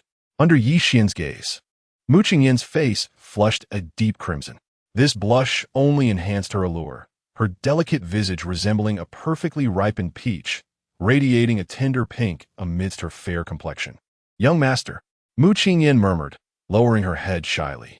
Snapping back to reality, Yi Xian chuckled softly and said, "I have taken on a task that may keep me away for an indeterminate time. I cannot bear the thought of you being alone at home, so I shall release your cultivation seal." Mu Qingyan was originally a maid in the sacred land. Although her cultivation level was modest, she possessed a certain degree of skill. Upon hearing Yi Xian's words, Mu Qingyan's mouth slightly parted in astonishment. "Is that true, my lord?" Yi Xian chuckled and grasped her hand. Instinctively, Mu Qingyan attempted to withdraw her delicate hand, but she soon acquiesced to his hold. A surge of true energy flowed into her body, unraveling the seals on her cultivation. Mu Qingyan instinctively gasped. Chapter 20. The Dragon Palace Lightning Umbrella. As she felt her inner strength gradually unlocking, a look of joy spread across her face. Before long, Her cultivation was completely unsealed. However, her 8th level of Qi martial realm was, for Yi Xian, rather insufficient. Yi Xian then cast a glance at her life script. Name: Mu Qingyan cultivation. 8th level of Qi martial realm, destiny. Empress's widow, purple. Fated royal fortune, purple. Imperial dynasty luck, purple. Husband boosting, purple. Protagonist halo, purple. Reincarnation of the ice goddess Valkyrie, purple. Culinary fate, blue. Destiny value, 89. Plunderable destiny value, 36. Life script. Great martial god female protagonist, affinity, 0. Recent destiny opportunities. In 5 months, the Great Zhou dynasty will lead various sacred lands and families to conquer the branch of the Royal Spirit Church, just as the imperial aura awakens. And her fated royal fortune will surge, breaking through to the 9th level, revealing her identity as the Empress's widow. Seeing this, Yi Xian nodded in satisfaction. Her affinity was nearing its peak. After arranging matters for Mu Qingyan, he stepped outside, preparing to seize the final opportunity of Gufeng. As he walked, he perused the 4th destiny opportunity for 9 days hence. Around the church, sacred land cultivators will appear, and the church will issue a kill order. Gufeng will venture to Hinyanpa to eliminate 3 disciples of the sacred lands and will inadvertently acquire the Dragon Palace lightning umbrella. Now, it was already 9 days later. Hinyanpa. Yi Xian had already inquired about this location in advance. It lay along the essential route to the outside world. The church was nestled within the mountains, with only this singular path leading outward. Thus, this was one of the reasons the church was easy to defend, yet difficult to attack. Often, powerful sacred land cultivators would enter this territory and be sensed by the church as strong, allowing for preemptive preparations. 2 hours later, just as they were about to exit the mountainous region, a grand canyon finally appeared ahead. The sheer cliffs on either side seemed to converge, resembling 2 hands cradling the land. Legend has it that this place is called Hinyanpa because on the coldest day of winter each year, these 2 great hands will momentarily part. Many have witnessed this miraculous scene. It is not mere fabrication. Yi Xian swiftly arrived at a stone wall, where he could oversee everything below from a vantage point. The task was to eliminate 3 disciples from the sacred lands. As he pondered, Yi Xian began to await in silence. Time passed, tick by tick. Outside Hinyanpa, along a broad avenue, 3 men clad in black garb strode forth, exuding an aura of righteousness. Their footsteps resonated with a powerful cadence, indicating their formidable cultivation. The 100 Beasts mountain range lay at the doorstep of the Imperial Ling Court, and had it not been for my junior sister's urgent need for the inner core of the celestial spirit beast, I would undoubtedly have refrained from embarking on this perilous journey, lamented a young man in his 30s. You 2 have mentioned it is for the sake of our junior sister, so refrain from venting your grievances upon me, retorted a robust man beside him with a dismissive smirk. Brothers, let us not quarrel. Just ahead lies Hinyanpa. Beyond it, disciples of the Demonic Sect frequently appear. We must exercise caution, spoke a serene and ethereal woman from the Holy Land, her voice gentle yet firm. Upon hearing her words, the 2 young male cultivators nodded in agreement, their expressions turning amiable. Meanwhile, on a stone wall, Yi Xian, who had been meditating with his eyes closed, gradually opened them. As he observed the 3 figures drawing nearer, his gaze burned with intensity, akin to that of a wolf fixating on a hapless rabbit. They have arrived. Yi Xian slowly rose to his feet. The 3 were still some distance away, yet instinctively, he began to assess their life scripts. After all, it was said that one might encounter fortuitous events. Even in the absence of fortune, he could better gauge their strengths. Name: Lu Jingtian cultivation level, 5th layer of spirit martial realm, fate, unremarkable, white, destiny value, 12. Life script, great martial god, ordinary disciple of the Taichu Holy Land, affinity, 0. Recent fortuitous events, none. Sun Jian cultivation level, 5th layer of spirit martial realm, fate, unremarkable, white, destiny value, 9. Life script, great martial god, ordinary disciple of the Taichu Holy Land, affinity, 0. Recent fortuitous events, none. Guji Yao cultivation level, 4th layer of spirit martial realm, fate, unremarkable, white, destiny value, 13 Life Script. Great Martial God Disciple of the Taichu Holy Land Affinity. 0 Recent Fortuitous Events. None gazing at the blank attribute panel. Yixin could not help but scoff. Too weak. No fortuitous events at all. They appear to be 3 weaklings. However, the Dragon Palace Lightning Umbrella, classified as a chance by the system, could certainly not be an ordinary artifact. How could these 3 mundane disciples possess such a precious treasure? With these thoughts swirling in his mind, the trio had reached the foot of Hinyan Pile. Yixin sprang into action, moving with ease along the cliff as he swiftly approached them. Before long, he leaped down. Simultaneously, a flash of sword light flickered, and a massive rock shattered with a thunderous crash. The sky was filled with swirling stone dust. This is not good. Enemies are near. Who goes there? I am a disciple of the Taichu sacred land. The 3 individuals were taken aback, drawing their weapons simultaneously and striking towards the direction of the mist. However, in the next moment, a shadow of malevolence surged forth from within, and before they could react, a sudden blur flashed before their eyes. Bang! Bang! Bang! Yixin unleashed a series of swift kicks, landing solidly on the heads of the 3, rendering them unconscious on the ground. Although Yixin initially contemplated ending their lives, a fleeting thought crossed his mind. If he were to kill them, he might not locate the Dragon Palace Lightning Umbrella, which would require their cooperation. Thus, he decided to spare their lives. Without further ado, Yixin swiftly began to search their bodies. 3 vials of spirit elixirs, several withered spirit herbs. In addition, there were some bags of spirit stones, roughly estimating at least 100 stones in total. This constituted all his gains. Yixin mused that disciples of the sacred land were indeed affluent, while the average disciples of the demonic sect barely earned a pittance, let alone any savings. As for the weapons, Yixin had no intention of taking them. Firstly, ordinary weapons were not worth much, and secondly, they were cumbersome to carry. However, he could not help but frown. Despite the substantial haul, he had not found what he sought, the Dragon Palace Lightning Umbrella. This was the true purpose of his expedition. After searching the 2 young male cultivators to no avail, Yixin's gaze fell upon the woman. He thoroughly examined her, even neglecting no private areas. Yet, the outcome remained fruitless. If all else failed, Yixin had resolved to awaken the 3 and question them methodically. Just then, his eyes were drawn to the woman's swan-like fair neck. He noticed a pendant hanging on her chest, shaped like a small umbrella. Chapter 21. Silence the Witnesses. Could this pendant be the fabled Dragon Palace Lightning Umbrella? Yixin was bewildered as he carefully removed the pendant and scrutinized it. The small umbrella appeared utterly ordinary, devoid of any distinctive aura, resembling nothing more than a mere piece of jewelry.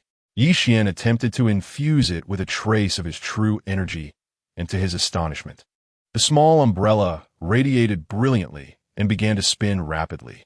A spark of realization ignited within him. He was certain that this small umbrella was indeed the Dragon Palace Lightning Umbrella. Hastily retracting his true energy, he had no time for further inspection and turned to leave.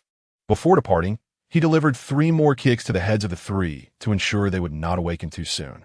Having secured the Dragon Palace Lightning Umbrella, Yixin swiftly retraced his steps. After walking a few miles, he paused once more at a stone wall. Sitting down, he began to quietly contemplate and study the Dragon Palace Lightning Umbrella. He was waiting for someone, waiting for Gu Feng. The latter had persistently troubled him, and now that he possessed the strength, it was only prudent to address this lingering threat. Within the confines of the Holy See, he found it rather challenging to deal with Gu Feng, especially since a formidable figure, the demon child, stood behind him. This presented an opportune moment to eliminate Gu Feng. Along an ancient path, Gu Feng hurriedly followed a man with blood-red hair who emanated an aura of overwhelming dominance. With your intervention, Lord Ing, I am certain we shall eradicate the remaining disciples of the Holy Land, Gu Feng remarked, his expression one of servility. Indeed, the blood-haired man replied coolly, adding, Ahead lies Hinyan Pei. We must part ways here. Should I not return in 3 days, you may ascertain my whereabouts through the blood-flame demon child. Upon hearing this, Gu Feng's spirit surged, and he wished Lord Ing a safe return. The blood-haired man transformed into a crimson shadow, swiftly vanishing from sight. As Gu Feng observed the retreating figure of Lord Ying, his smile gradually faded. After a moment, he turned to the few followers behind him and instructed, "Let us first complete the task assigned by the sect." Thus, Gu Feng led his companions onward along the path of Yanpei. However, not long after, he suddenly furrowed his brow. Yiv 1. Upon spotting a figure seated upon a distant rock face, Gu Feng instinctively surged forth. A wave of killing intent emanating from him as he called out, "Yi Xian, what an unexpected encounter." The murderous intent in Gu Feng's voice was unmistakable. Yiv 1. Upon noticing Gu Feng's arrival, rose with a casual demeanor, brushing off his garments, and regarded Gu Feng with indifference. Gu Feng, at the 8th level of the spirit martial realm, while you may be a tier above me, I am confident in my ability to contend with you, even across realms. In fact, against someone like you, I am certain I could prevail. At this moment, Gu Feng's predatory gaze scrutinized Yi Xian as he coldly declared, "Yi Xian, you were once a talent, but it was an unforgivable mistake to slay my brother. Since fate has brought us together today, I shall personally ensure your demise. As for Han Long and the others, they were merely expendable pawns. Just as I desire." Yi Xian's words barely left his lips before he vanished from sight. Without a moment's hesitation, he launched a powerful punch. Gu Feng's expression shifted as he felt the terrifying force of the punch rushing towards him. He could not afford to be careless. He swiftly drew the long blade at his waist, unleashing a fierce arc of light toward Yi Xian. Clang! The sound of metal clashing resonated as Gu Feng was forced to retreat.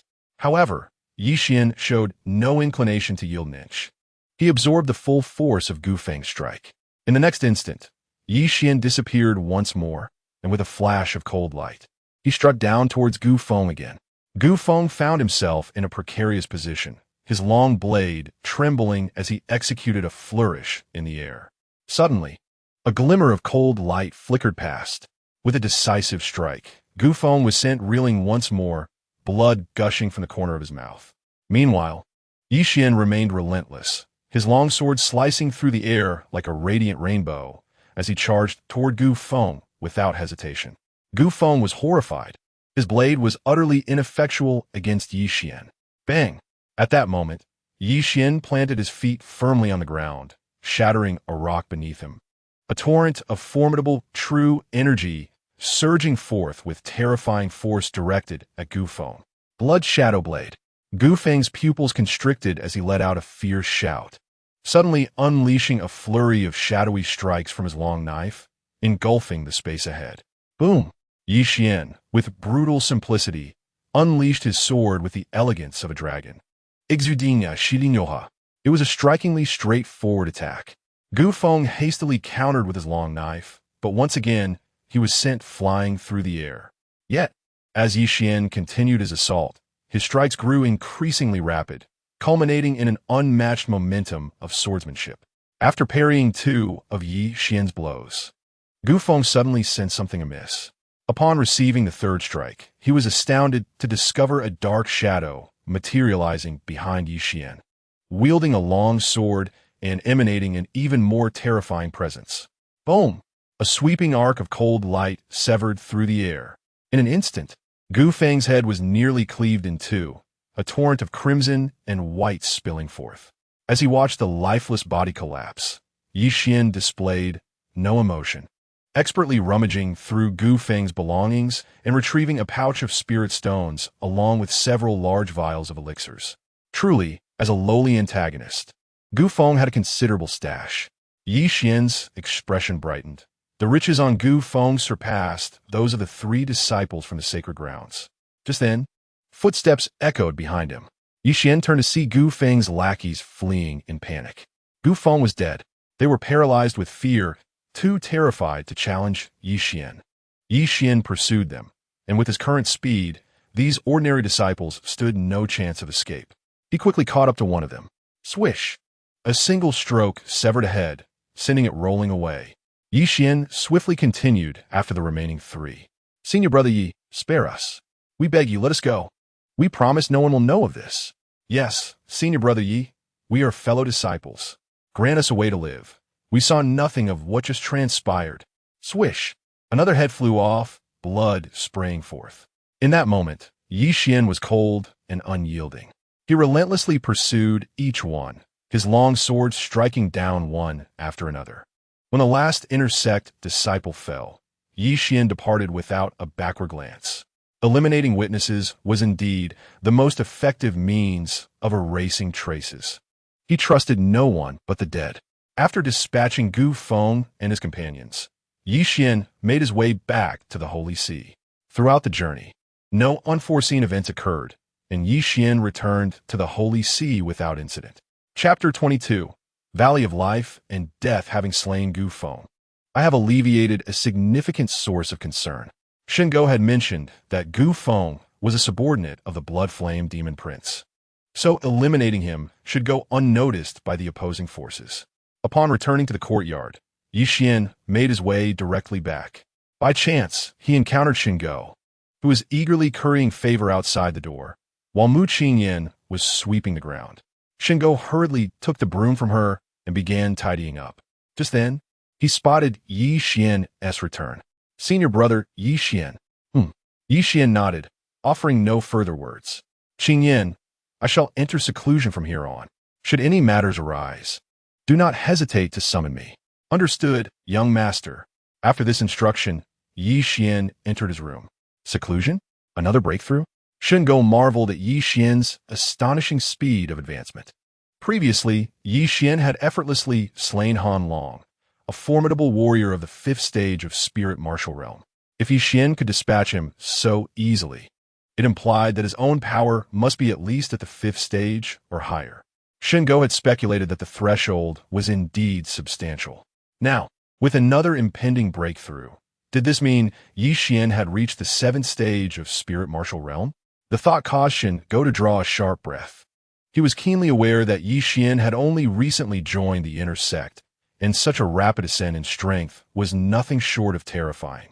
Contemplating this, Shingo became increasingly resolute in his determination to remain in Yi Xian's good graces. Within a blood-red hall from the outside, one could perceive the surging waves of frenzied, demonic energy emanating from within. At that moment, a figure, as imposing as a mountain and exuding an overwhelming presence, stood in the great hall, facing the skeletal wall ahead. Suddenly, before him, one of the skulls rapidly developed fissures, which then crumbled into a pile of bone dust. Gu Feng is dead. A deep, hoarse voice echoed throughout the hall. What? Gu Feng is dead? The two elderly figures clad in elder robes behind him were taken aback. Although surprised, they did not place excessive importance on it. Gu Feng, merely an 8th-stage Spirit Martial Realm practitioner, was stronger than the average disciple, but hardly worthy of their concern. At most, he was simply a slightly stronger hound that had been lost. The one responsible for his death must be among the Holy See. The towering demon figure spoke again, effortlessly discerning that Gu Feng's killer was one of the Holy See's people. The aura emanating from the soul bone revealed a trace of the Black Spirit Demon Prince's essence. The Blood Flame Demon Prince spoke in a detached manner, stating that Gu Feng's demise did not warrant the mobilization of his forces. However, the presence of the Black Spirit Demon Prince's aura on the perpetrator merited attention. The grand competition was about to commence, with several Holy Sons engaged in continuous conflict. He suspected that this might be the Black Spirit Demon Prince subtly undermining his strength. If this were indeed the case, it would be a matter of great significance, and he could not afford to ignore it. Gutong, investigate at once. A wisp of true energy unfurled from the Blood Flame Demon Prince, sending a fragment of a skull tumbling before a gaunt man. It was a soul bone. Understood. Upon receiving the fragment of the skull, the emaciated man retreated. Soon, 3 days passed. After a period of contemplation, Yi Xian finally made further progress. His current realm had ascended to the 8th level of the Spirit Martial Realm. Inside the room, the true energy transformed into a formidable force, exhaling like threads. Yi Xian slowly opened his eyes and then turned his gaze to his life script. Name, Yi Xian Realm. 8th level of the Spirit Martial Realm. Fate, slightly accomplished green. Destiny value, 26. Life script, a minor antagonist in the Great Martial God.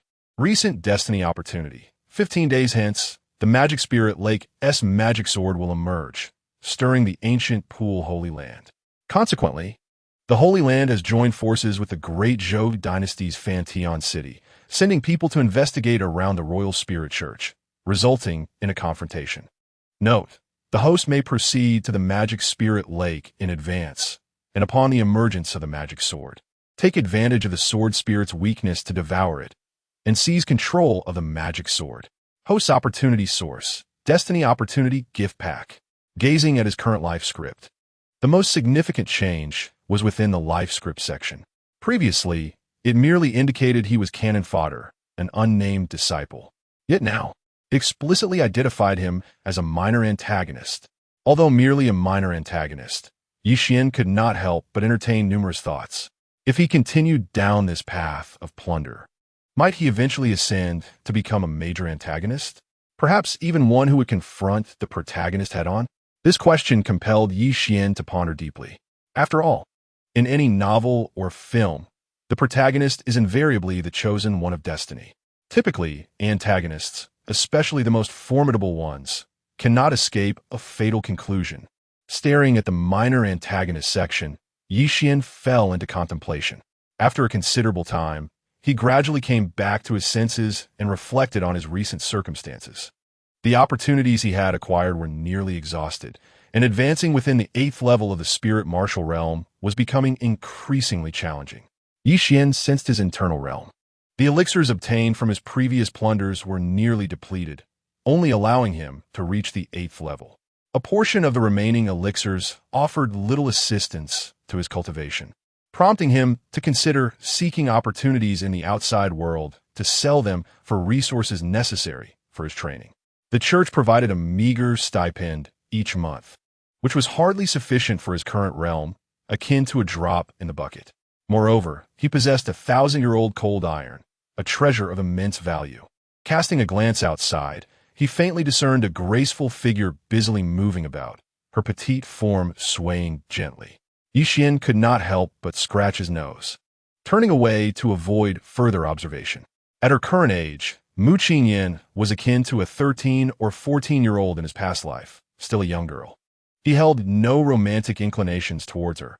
Harboring improper thoughts about such a young girl filled him with an inexplicable sense of guilt. With the opportunities now exhausted and the resources thoroughly depleted, it was time to devise a plan to seek new prospects. Yixian pondered where to seek opportunities, concluding that naturally he must venture to places bustling with people. Although the Holy See appeared vast, in reality, there were only a handful of locations frequented by inner disciples: the Scripture Pavilion, the Training Grounds, and the Valley of Life and Death. After much contemplation, Yixian settled on his target, the Valley of Life and Death, a grand canyon designated for disciples to engage in life and death matches. Each day, numerous disciples congregated there, honing their skills through combat, and some resolved disputes through these duels. The Holy See strictly forbade internal strife. However, once one entered the Valley of Life and Death, the rules shifted. Anyone could challenge their opponents at will. Here, the law of the jungle prevailed, mirroring the essence of this continent. The strong thrive while the weak perish. Yixian rose from his bed and stepped into the outer room, where Mu Qingyan had just finished tidying up, wiping the sweat from her brow. "You must be tired," Yixian remarked with a smile, casually using his sleeve to dab at her perspiration. "My lord, please do not soil your garments," Mu Qingyan exclaimed, momentarily taken aback, her cheeks flushing a deep crimson. "There's no need for such formality. Just consider me your elder brother," Yixian chuckled, feeling somewhat unaccustomed to her frequent address of brother, given his unique circumstances. "Understood, my lord," she replied, though Yixian did not dwell on the matter. He suddenly inquired with genuine concern, "Have you been practicing since your cultivation was unlocked?" Although his question was casual, he harbored curiosity, for she hailed from a significant lineage, the female protagonist of the great martial god. Such a paragon of talent could hardly be deemed anything less than extraordinary. Chapter 23. The challenge. Mu Qingyan's innate talent was rather mediocre, far from matching Yixian's prowess. After prolonged effort, even achieving the 9th level of Qi martial realm remained a challenge for her. Upon discussing cultivation, a shadow fell over her demeanor. In this world where strength reigned supreme, the fate of an ordinary cultivator like her, especially one as beautiful as she, was all too predictable. Indeed, Yi Xian nodded, acknowledging that at present, Mu Qingyin's cultivation aptitude did appear lacking. Were it not for her unique status, she might never achieve significant accomplishments. Yet, while Mu Qingyin saw herself as ordinary, Yi Xian could not afford to underestimate her. One day, should this young girl awaken her potential, she would undoubtedly soar to greatness, ascending to prominence in an instant. This is a qi nourishing pill. I no longer require it, so take it, he offered. My lord, I couldn't possibly, she began, but he tossed the small vial in her direction. I am headed to the Valley of Life and Death. Would you care to join me? He suddenly proposed. The Valley of Life and Death. Mu Qingyin's expression shifted in astonishment. Having been at the Holy See for some time, she had certainly heard of it. Yi Xian reassured her with a smile. It's all right. If you do not wish to accompany me, I shall go alone. Thank you, my lord. Mu Qingyin expressed her gratitude towards Yi Xian, fully aware that he had permitted her to accompany him for the purpose of honing her skills. Otherwise, remaining cooped up at home, her days would be consumed by household chores and attending to Yi Xian's needs. Gradually, her fervor for cultivation would wane. Shall we proceed? Mu Qingyan nodded. Wait a moment. Yi Xian scrutinized Mu Qingyan for a moment before, smilingly suggesting, change into a different outfit. It will be best to conceal your face. Mu Qingyan was taken aback, but soon understood. A beauty is a source of calamity. Please hold on, she replied, promptly donning a more androgynous attire and veiling her face with a layer of white gauze. Before long, the pair set off towards the Valley of Life and Death. This canyon, shrouded in a black miasma, housed a vast natural stone platform, marked with numerous sword and fist imprints. Yi Xian led Mu Qingyan along a bridge of iron chains into the depths of the valley. Along the way, they encountered countless bones, both human and beast alike. It was evident that this was no ordinary place. It resembled a graveyard. As Mu Qingyan trailed behind Yi Xian, her anxiety began to rise, her small hands instinctively clutching the hem of his garment. Once they entered the Valley of Life and Death, Yi Xian and Mu Qingyan remained in a safe zone. He casually took a seat on a nearby chair, surveying the figures within the valley. It was undeniable that this was indeed a blood-soaked arena. After observing for a while, Yi Xian noted that not a single participant possessed a cultivation level lower than the 3rd realm of Spirit Martial. Most were around the 5th or 6th realm, while those at the 7th and 8th realms could be regarded as top-tier powerhouses. As for those of even higher realms, Yi Xian had yet to discern their presence. At that moment, fierce battles raged within the valley. Disciples were frequently slain by their opponents, continuously augmenting the number of souls within the Valley of Life and Death. Yi Xian brought Mu Qingyan to a platform of life and death, where 2 inner disciples were currently engaged in a life-or-death struggle. Below the stage, a throng of inner disciples encircled the platform, ravenous and roaring with bloodlust. Truly, the disciples of the Demonic Sect were ferocious. Yi Xian mused, realizing that in external sects, such wanton slaughter would not be tolerated, as each disciple represented a significant investment of resources. However, within the church, the ethos was different.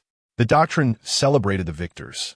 Only the living were deemed conquerors, and on the platform of life and death, even the most gifted would be considered mediocre if they could not triumph against their adversaries.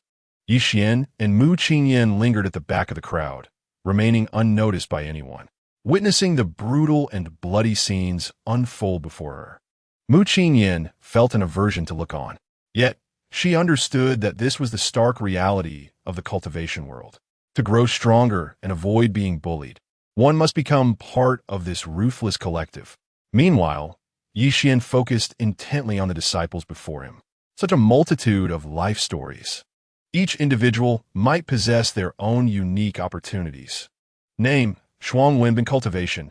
4th level of Spirit Martial Realm. Fate, Ordinary, White, Destiny Value. 9. Life Script, None Affinity. 0. Recent Destiny Opportunities, None Aim. And Hua Cultivation.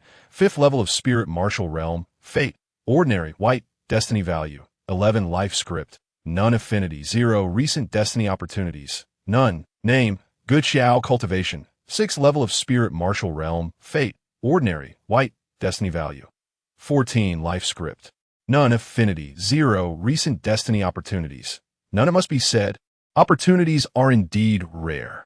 Sometimes, to encounter them, one must possess a certain degree of fortune. After winding through the trials of life and death, although Yixian did not discover any significant opportunities, he gradually came across several minor ones.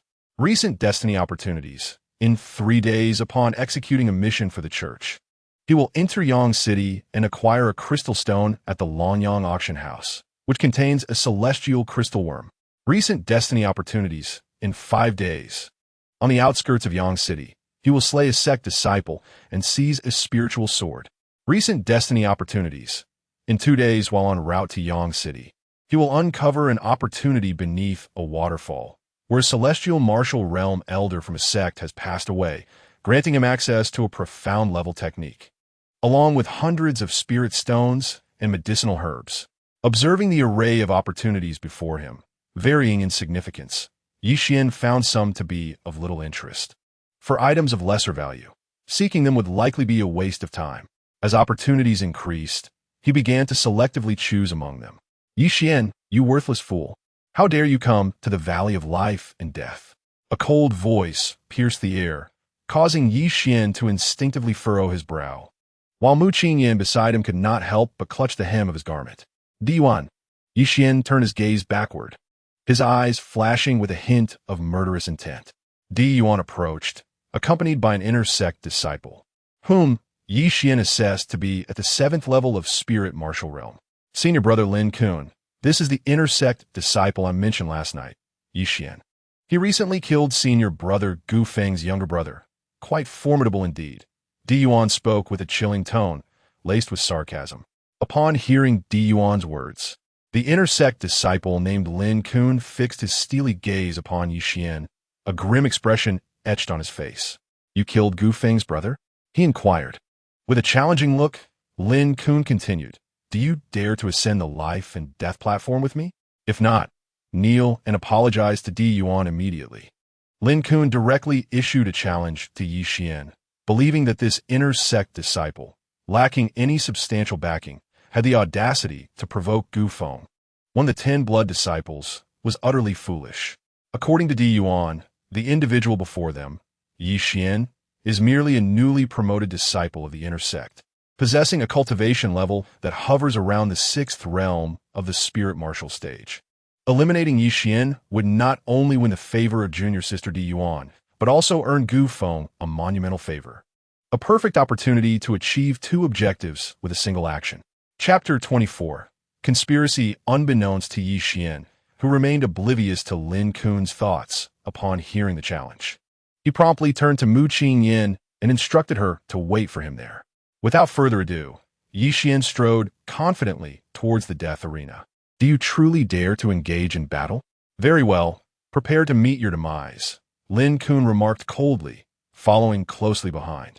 With each step upon the blood-stained steps, Yixian ascended the death arena, while Lin Kun approached from the opposite side, instantly attracting a throng of spectators.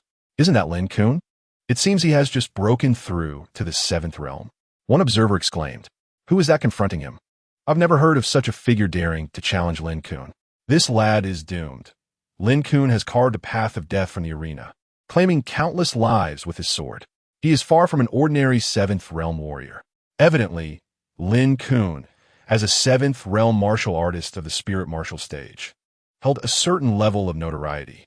As the two stood face to face, Lin Kun sneered at Yixian. You worthless fool, if you kneel and beg me now, it might still be in your favor. Before he could finish, Yixian's figure suddenly moved, launching a fist directly at his face. Witnessing this, Lin Kun's expression shifted from a cold smile to one of dark fury. This fool dared to disregard him and denied him even the chance to display his superiority. Then you shall die. A surge of semi-formed true energy erupted from Lin Kun's palm, a powerful force rushing forth like a deluge. Unarmed, Yixian retaliated with a bare-fisted strike. The one who dies will be you, Yi Xian declared calmly, unleashing a torrent of overwhelming power that surged forward. In that instant, their fists collided. In that fleeting moment, Lin Kun felt as though he were caught in a tempest. The strength of his opponent was beyond his imagination. Crack!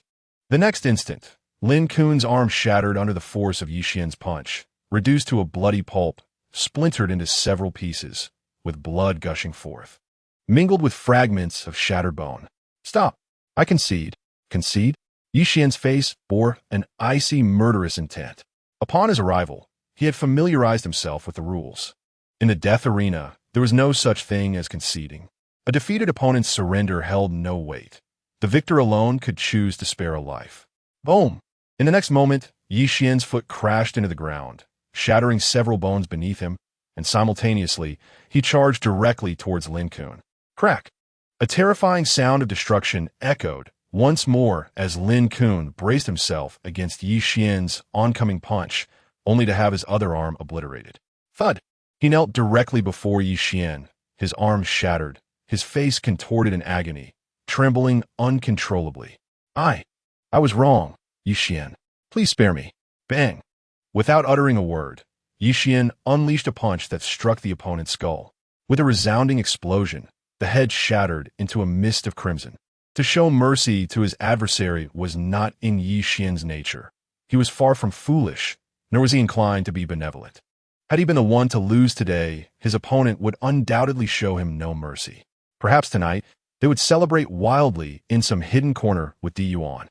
As he gazed upon the lifeless body of Lin Kun, which had collapsed instantaneously, a chill swept through the crowd below. A practitioner at the 7th level of the spirit martial realm was not weak within the confines of this valley of life and death. After all, the 8th level ancient wind had already earned the title of one of the 10 blood disciples. Thus, in the absence of 8th level powerhouses, a 7th level cultivator was nearly at the pinnacle of strength. Yet, it was astonishing how swiftly and mercilessly death had come at the hands of this relatively obscure disciple. Yi Xian, this name would surely echo in the minds of many today. Meanwhile, Di Yuan, observing the scene, couldn't help but curl her lips into a cold smile. Though she was taken aback by how quickly Lin Kun had fallen, her expression predominantly reflected the satisfaction of a scheme coming to fruition. Yi Xian cast a casual glance at the corpse on the platform, but just as he prepared to descend from the stage, a striking middle-aged woman emerged from the crowd, her form flickering as she landed on the life and death stage. Yivwan, my cultivation has hit a bottleneck recently, and your strength is comparable to mine. You shall serve as my sharpening stone. The woman's tone dripped with disdain as she coldly addressed Yi Xian. The crowd, which had intended to disperse, halted upon witnessing yet another challenger ascend the stage. Isn't that Lu Shi, the subordinate of the blood flame demon child? So it was Lu Shi? This woman is formidable. She is said to have maintained a record of 10 consecutive victories on the life and death stage. However, since becoming a direct subordinate of the blood flame demon child, she seldom appeared here. Of course, training in the life and death stage was for practical combat experience, but the resources available to her under the blood flame demon child were unimaginable. She would hardly have time for such a place. Hearing the murmurs of the crowd, Yi Xian's brow furrowed slightly. Another individual connected to the blood flame demon child? Moreover, it seemed this person had not frequented the life and death stage for some time, and her sudden appearance here, seeking to confront him, warranted attention. Nevertheless, Yi Xian was not overly concerned. He discerned her cultivation level at the 8th tier of the spirit martial realm, equal to his own, on the life and death stage. Life and death are my own to command. I'm not Lin Kun, that useless fool. Even if you kneel before me begging for mercy, I shall not grant you a reprieve, Lu Shi declared with a tone laced with contempt. Yet, Yi Xian remained unperturbed, casting a discerning glance at the woman before him. Considering your age, it is rather surprising that you have only reached the 8th level of the spirit martial realm. Surely, someone must have deemed you expendable, sending you to provoke me. Yi Xian was probing, wary of any connection to the blood flame demon child, and thus he treaded carefully. At his words, the woman let out a derisive laugh. Who do you think you are? To kill you, I need no elaborate schemes. I alone suffice. Upon hearing Lu Shi's remarks, Yi Xian's expression shifted. It was evident from her tone that she was not acting on a whim. There might indeed be unseen hands orchestrating this encounter. Are you sent by the Ancient Wind Sect? Yi Xian inquired, his mind racing. Ancient Wind?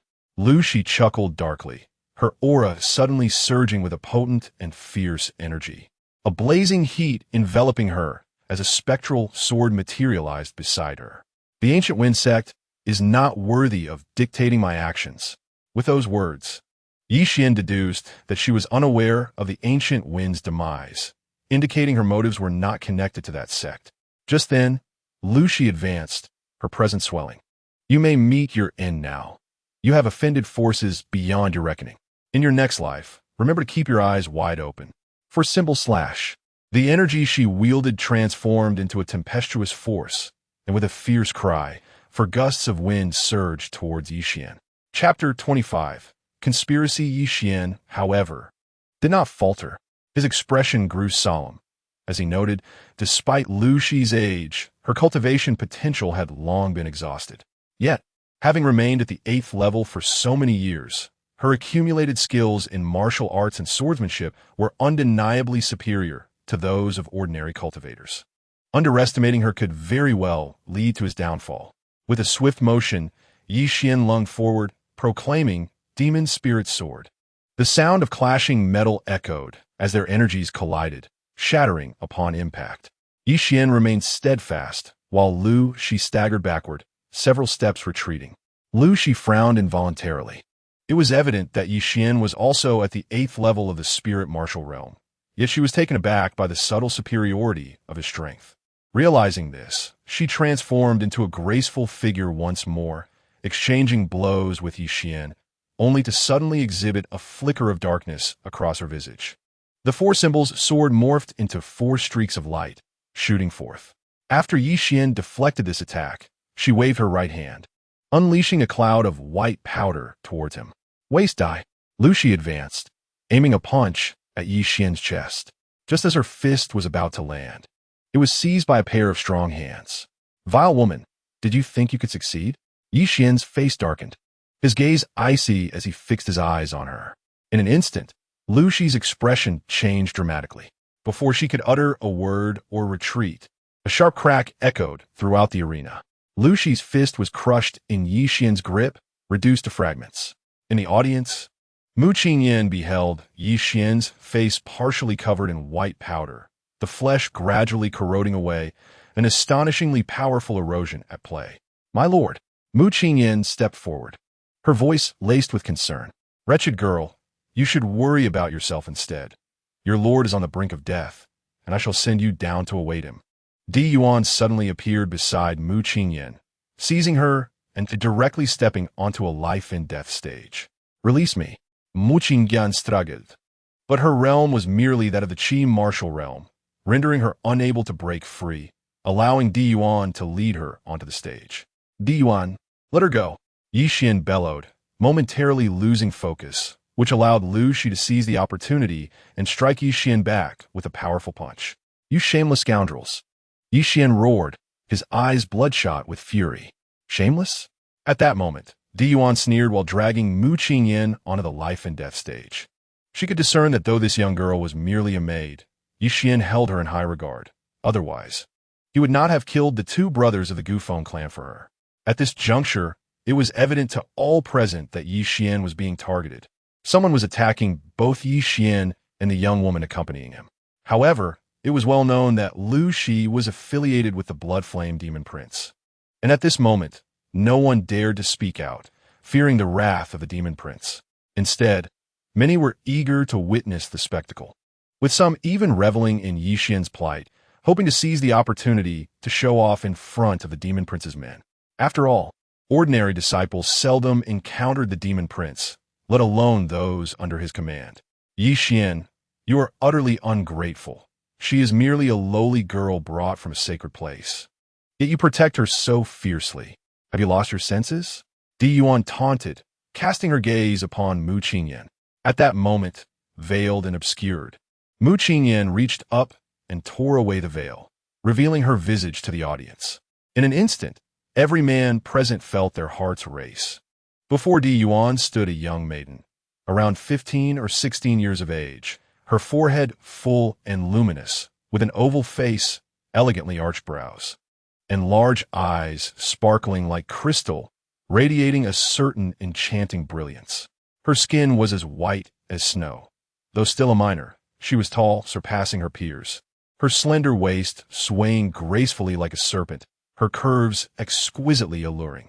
Despite her humble maidservant attire, her remarkable figure remained unmistakable, with long, straight legs that undulated gracefully, captivating all and leaving even those of 18 or 19 feeling inferior.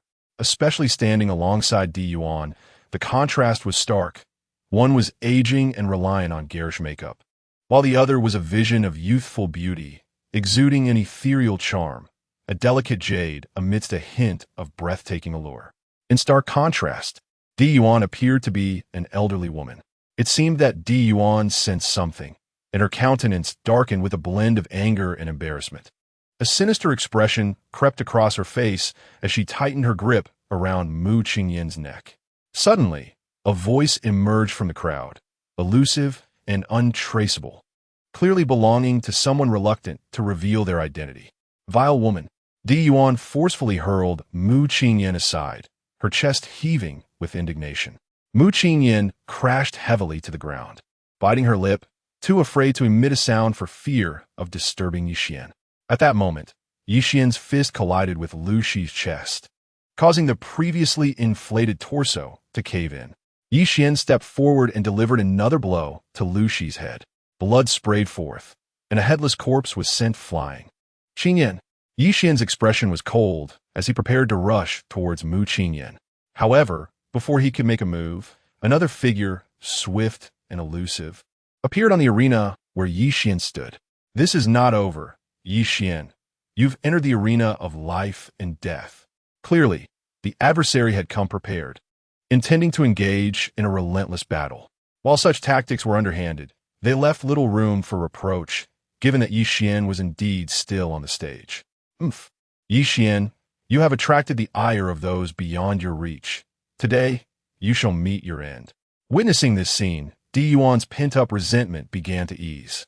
As she observed Yixian entangled with another formidable opponent, a murderous intent flickered in her heart. She then approached Mu Qingyin and ruthlessly slapped her 4 or 5 times. Her aim was to distract Yixian, to disturb his mental state, and, of course, to express her jealousy over Mu Qingyin's beauty. The crisp sound of the slaps echoed through the air, and the crowd could not bear to watch the petite beauty being treated in such a manner. It was despicable and shameless. The arena of life and death had devolved into a relentless onslaught. The disciples of the demonic sect below cackled with glee, reveling in the misfortune. Meanwhile, after exchanging 2 punches with his opponent, Yixian stepped back, his icy gaze fixed on his adversary. Who sent you? He demanded coldly. Before him stood a middle-aged man at the 9th level of the spirit martial realm, with a scar etched across his cheek. Gufeng, you dare to kill? Seeking your own demise? The man sneered, unabashedly revealing his motivations. Gufeng was slain by me. She has no connection to this. Let her go. Yixian glanced at Mu Qingyin, whose once delicate visage was now swollen. Rest assured, neither of you will survive.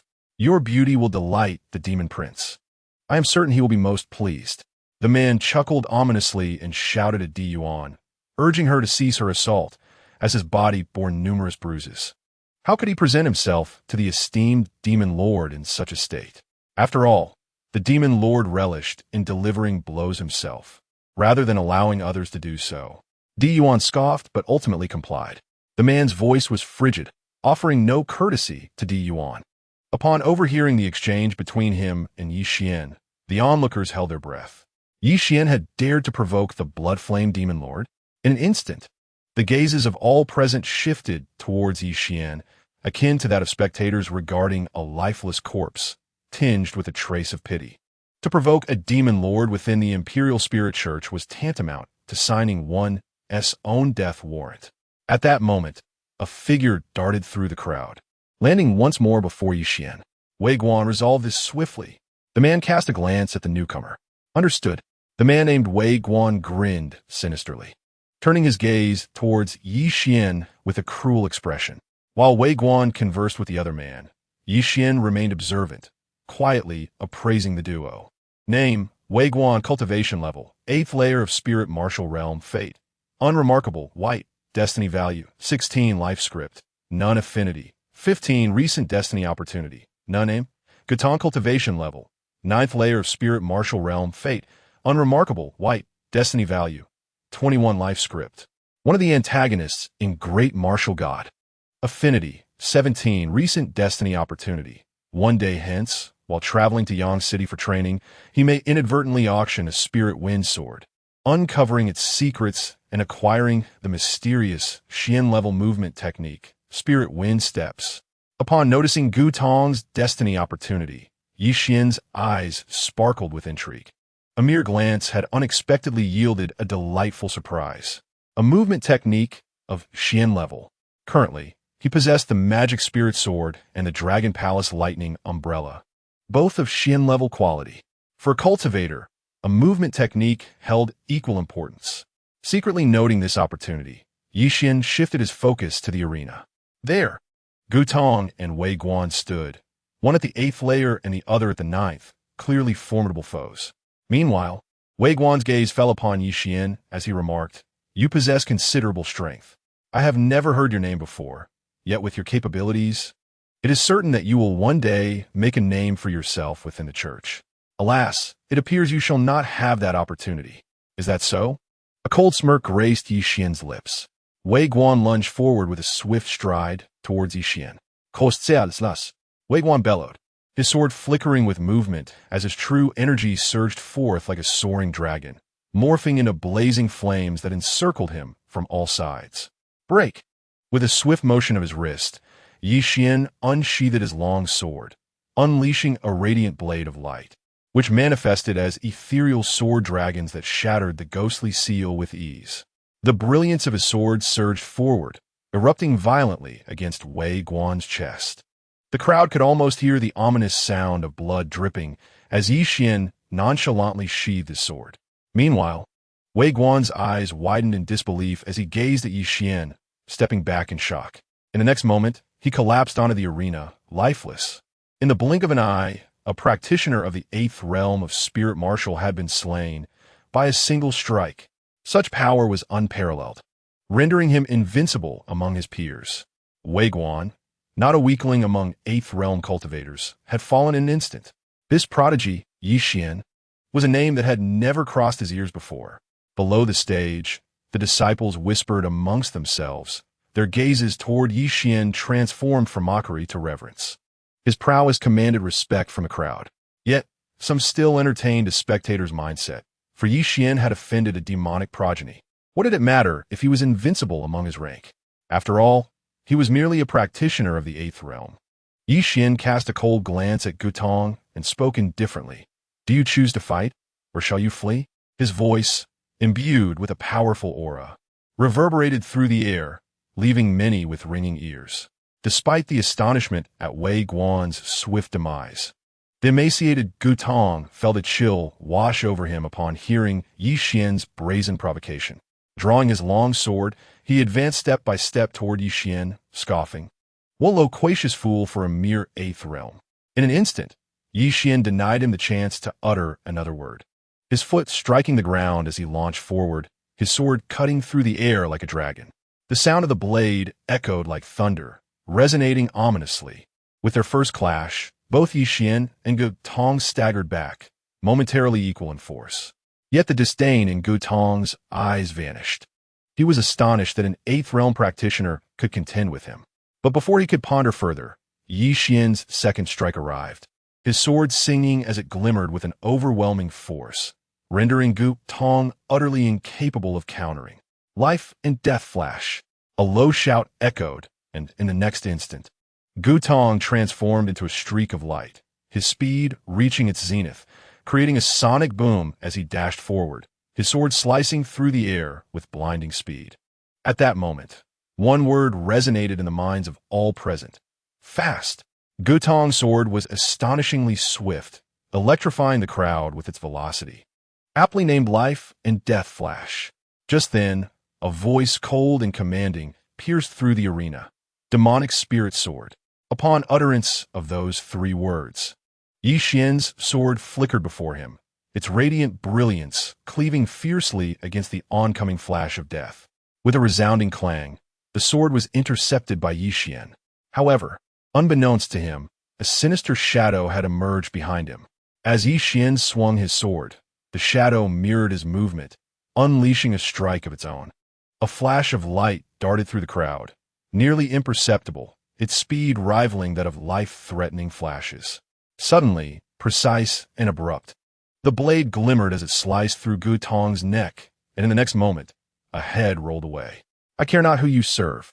Offend me, and you shall meet your end." Yi Xian sheathed his sword and, with a swift leap, propelled himself towards the life-and-death platform where Mu Qingyan stood. Panic rippled through the crowd as they hastily cleared a path for this ruthless killer. He was a man bold enough to slay even those aligned with the Demon Prince, and the onlookers regarded him with a newfound reverence, devoid of their earlier mockery. Chapter 27. Blood Flame. Upon witnessing Yi Xian's approach, Di Yuan was gripped by an unprecedented tremor. In the next instant, she disregarded Mu Qingyan and leapt from the life-and-death platform. Yet at that very moment, the shadow loomed before her.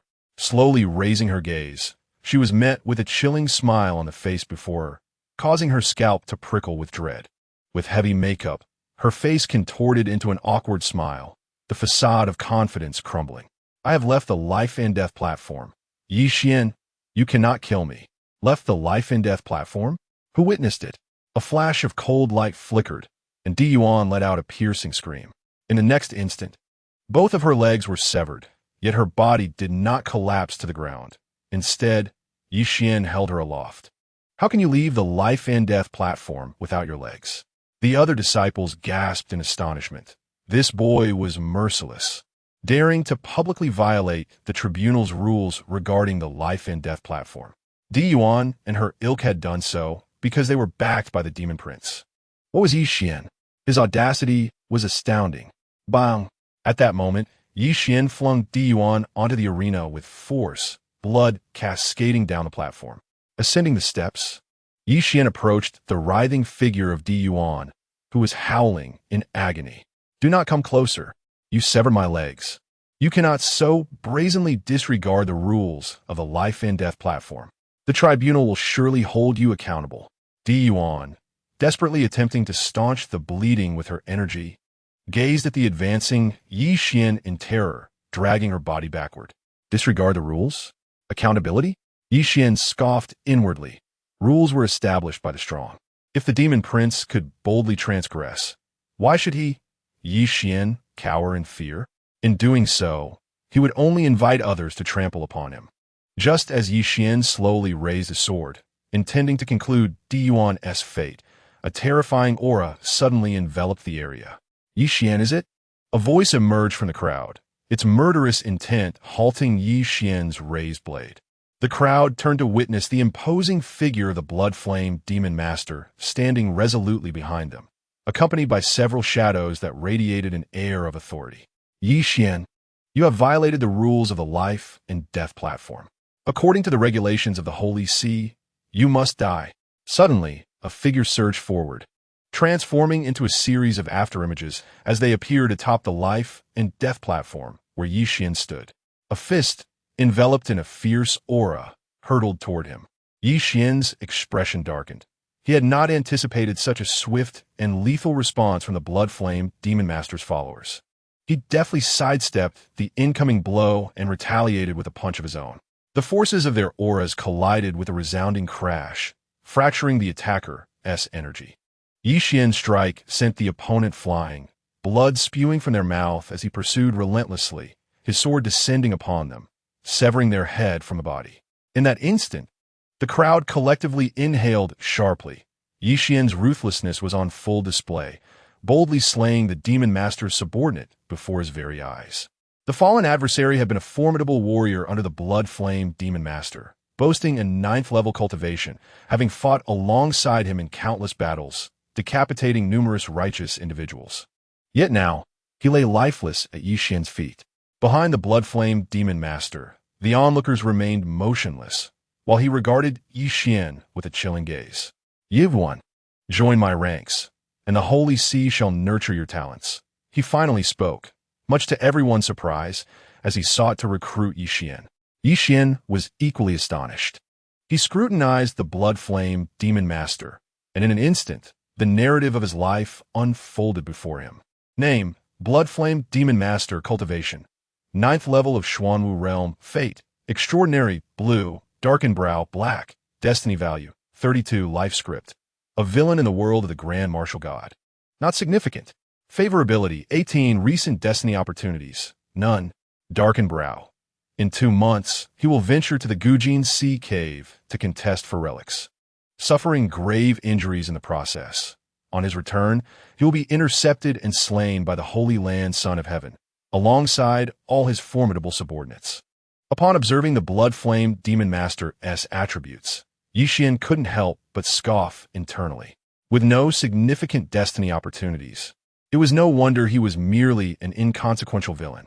Nevertheless, his 9th level Xuanwu cultivation was undeniably formidable, far beyond Yi Xian's current capabilities.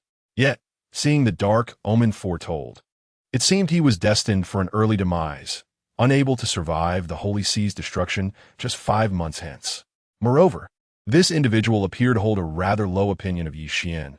Should he join, he might well be utilized as mere cannon fodder, potentially meeting a treacherous end. With the life script as a reference, Yi Xian, who had been wavering on whether to join, promptly made his decision. Demon Master, I appreciate your consideration, but I have no intention of aligning with any faction. Yivuan resoluted. Joining would yield no benefits, while remaining independent could very well provoke the Demon Master into violence. Not joining? The Blood Flame Demon Child, with an air of nonchalance, gazed at Yi Xian and remarked, since you refuse to join, you have violated the rules of the life and death platform. Even I cannot protect you. We must adhere to the regulations set forth by the church. Hearing himself accused, Yi Xian narrowed his eyes. Demon Child, it is not I who breached the rules, but rather Di Yuan and Gu Tong who acted first. As he spoke, his tone grew increasingly frigid. I have heard that these individuals are indeed under your command. I do not suspect you of orchestrating an attack against me. However, it is these wretched souls, bearing your name, who brazenly deceive others and undermine the principles of the life and death platform. I trust that you, Demon Child, will see through their transgressions and not let the hearts of the church's disciples grow cold. At this declaration, a heavy silence enveloped the gathered crowd. Was Yi Xian attempting to leverage the church's regulations to threaten the Blood Flame Demon Child? A flicker of murderous intent appeared on the previously expressionless face of the Demon Child. They have disrupted the rules. I will hold them accountable. He cast a glance at Di Yuan, adding, your violation of the rules is your own responsibility. Upon hearing this, Yi Xian felt a chill seep into his bones. Yet a cold smile crept across his face as he tightened his grip on his sword. At that moment, a cold voice emerged from behind the Blood Flame Demon Child, uttering, "Were you to threaten the Demon Child? You deserve death." Instantly, figures surged from the crowd, their attire distinct from that of the inner disciples, each adorned with the emblem of a spirit bird, whose wings resembled twin blades. Law enforcement disciples, many exclaimed in shock, recognizing the enforcers who wielded the power of life and death within the church. The Blood Flame Demon Child was prepared to employ the law enforcement disciples to execute Yi Xian. The Demon Child's decisiveness sent a chill through Yi Xian. It was evident that the church was not a bastion of reason. Young master, I am sorry. Mu Qingyan looked at Yi Xian with guilt and concern, feeling as though she had burdened him. Yi Xian shook his head. Mu Qingyan was also a victim, targeted alongside him. Yivuan, surrender, and I shall grant you a swift end. Several law enforcement disciples appeared before him, one of them barking an order. Yi Xian's expression turned feral. He understood all too well what their actions signified. Surrender? That was inconceivable. Even in death, he would drag a few down with him. In the next moment, he stomped his foot against the ground, propelling himself forward like a cannonball. The crowd witnessed only a fleeting shadow as the two foremost law enforcement disciples were sent crashing to the ground beneath the life and death platform, unconscious from the impact. Yi Xian stepped forward, unleashing another punch. With a resounding crash, yet another law enforcement disciple was hurled back, blood spilling from their mouth upon hitting the ground. Witnessing this scene, a figure clad in red robes behind the blood-flamed demon child turned pale with fury. You dare lay a hand on the law enforcement disciples? You shall be captured and thrown into the dungeon to suffer a most dreadful fate. The figure darted forward, swiftly appearing atop the life and death platform. With a decisive stride, they aimed a palm strike at Yixin, the sound echoing as though 1,000 vengeful spirits were wailing in despair. Yixin unleashed the demon spirit sword, and a shadow of demonic essence materialized behind him as the blade struck forth. Bang! The sound of shattering reverberated, leaving the formidable opponent dazed and retreating. Just as the adversary prepared to advance once more, a figure floated into the arena, landing not far from the crowd. "You've won. You may leave," the voice rang out, instantly capturing the attention of all present. It was the Black Spirit Demon's son. Yixin was taken aback, never anticipating that the Black Spirit Demon's son would intervene on his behalf at such a critical moment. "Black Spirit, why do you so fervently protect this boy? He has violated the sacred rules of the tribunal's life and death arena," Bloodflame Demon's son remarked, casting a scrutinizing glance at the Black Spirit. "I have investigated thoroughly. Your subordinate, Gutong, conspired to frame Yixin. Therefore, the fault lies with them, not him," the Black Spirit Demon's son replied nonchalantly. "Yixin is innocent." Chapter 28.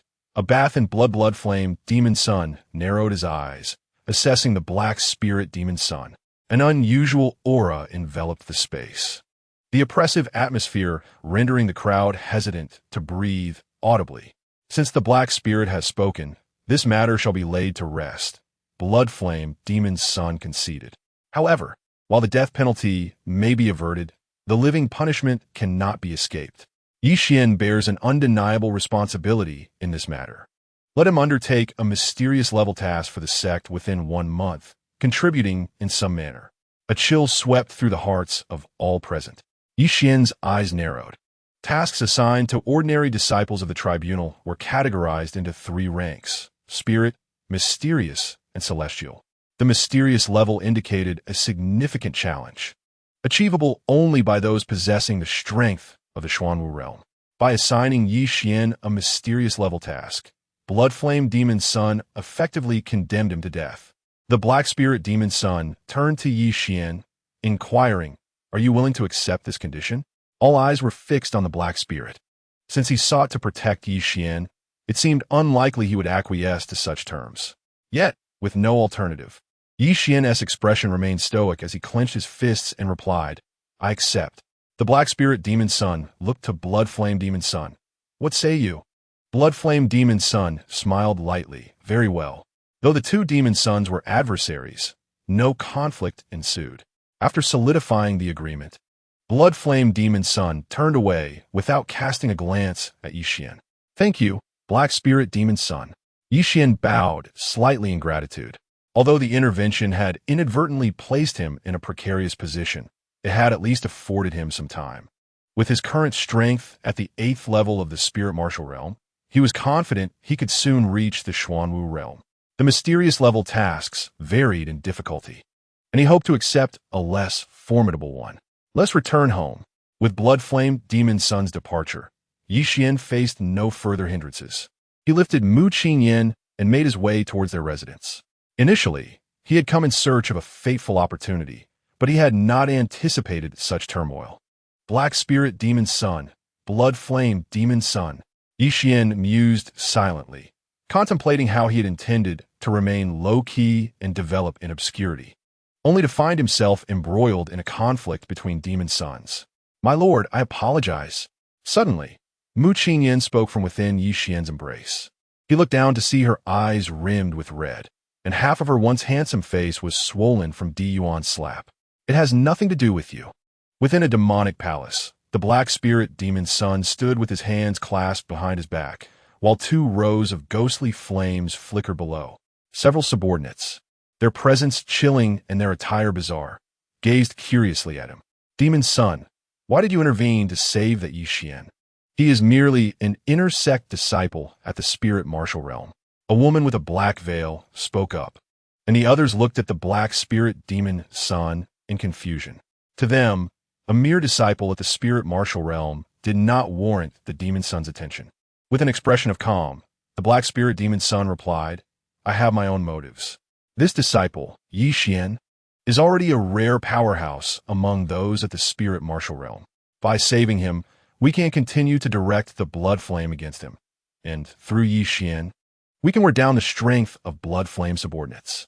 The others were taken aback, acknowledging the demon son's wisdom. As they pondered, another subordinate asked, "Demon son, since you have preserved Yi Xian's life, why then allow him to undertake a profound-level mission?" All eyes turned to the black spirit demon son.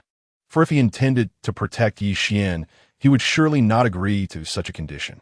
Allowing Yi Xian to accept a profound-level task was tantamount to signing his death warrant. If he cannot even complete a mere profound-level task, then he is unworthy of my confrontation with the blood flame demon son to safeguard him, the black spirit demon son stated, and understanding dawned upon the others. If Yi Xian possessed value worth courting, then he should be capable of accomplishing the profound-level task. Should he fail, he would hold no value to the black spirit demon son and could be sacrificed to weaken the blood flame demon son. The black spirit demon son gazed at the wall adorned with vast murals, his eyes deep with contemplation. He had dispatched someone to investigate Yi Xian's background. Just a month ago, Yi Xian was an outer sect disciple, barely entering the spirit martial realm. Yet, within a mere month, he had skyrocketed from the 1st to the 8th level of the spirit martial realm. Such a rate of growth would have left even the most formidable of demon sons envious in their youth. However, how could a mere inner sect disciple, devoid of any identity or background, achieve this? This was one of the reasons the blood flame demon son had personally sought out Yi Xian. Otherwise, an insignificant inner sect disciple would hardly warrant the attention of two powerful demon sons facing off against each other. Meanwhile, Yi Xian's name began to circulate rapidly within the inner sect. For the first time, Yi Xian's reputation among the inner sect disciples soared. Many were privately discussing how this Yi Xian had drawn the attention of two demon sons, surviving after slaying several of the blood flame demon son subordinates. In an instant, Yi Xian became a name many recognized, garnering significant attention. However, those who understood the events of that day knew that Yi Xian's time was limited. Within a month's time, one must accomplish a task of profound difficulty. Yet, Yi Xian himself is merely at the 8th level of the spirit martial realm. To successfully complete such a task, one must at least attain the Xuanwu realm, an achievement that seems utterly unattainable in a mere month. Thus, it is widely believed that Yi Xian is doomed to fail. He feels a sense of helplessness, yearning for a quiet existence, yet it seems that fate has other plans for him. Numerous gazes are fixed upon him, eagerly anticipating his downfall. In the confines of a room, he sits in a bathtub adorned with floating petals, indulging in a serene bath. The air is infused with the fragrance of medicinal herbs, and the spiritual energy within the tub rises in gentle waves. He is immersed in a medicinal bath containing no fewer than 20 varieties of spiritual herbs, which heal his wounds at a visibly accelerated pace. The battle in the valley of life and death has left him significantly injured. Master Murong Qingyan enters, clad in a bathrobe that, at this moment, has become somewhat transparent. Yi Xian feels a sense of resignation. These garments were provided by the logistics department, originally intended for the maidservants. Their purpose is to diligently attend to the inner disciples. Thus their attire is of great importance. Observing Murong Qingyan in a robe that clings to her form, revealing tantalizing glimpses and accentuating her alluring curves. Her cheeks flushed with shyness, Yi Xian finds himself momentarily entranced. Clearing his throat, he says, "Ah, you've arrived." Murong Qingyan gracefully steps into the tub, her enchanting fragrance enveloping him, causing his eyes to widen in surprise. "What troubles you, master?" she inquires. "Nothing much," he replies, turning away as a sudden thud reverberates, as if something has struck the edge of the wooden tub. "Come here," he calls, still facing away.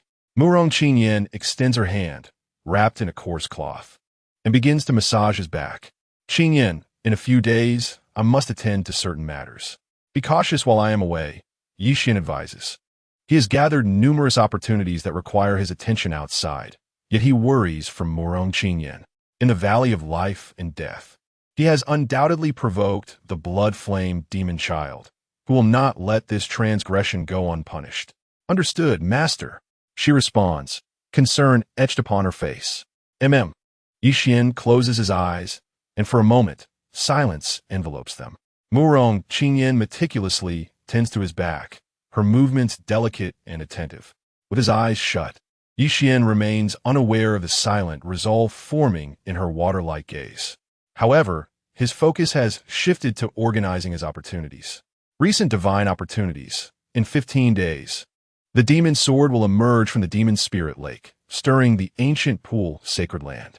In response, the ancient pool sacred land has allied with the Fantian city of the Great Zhou dynasty, dispatching individuals to investigate the vicinity of the Royal Spirit Church, which leads to a clash between the two factions.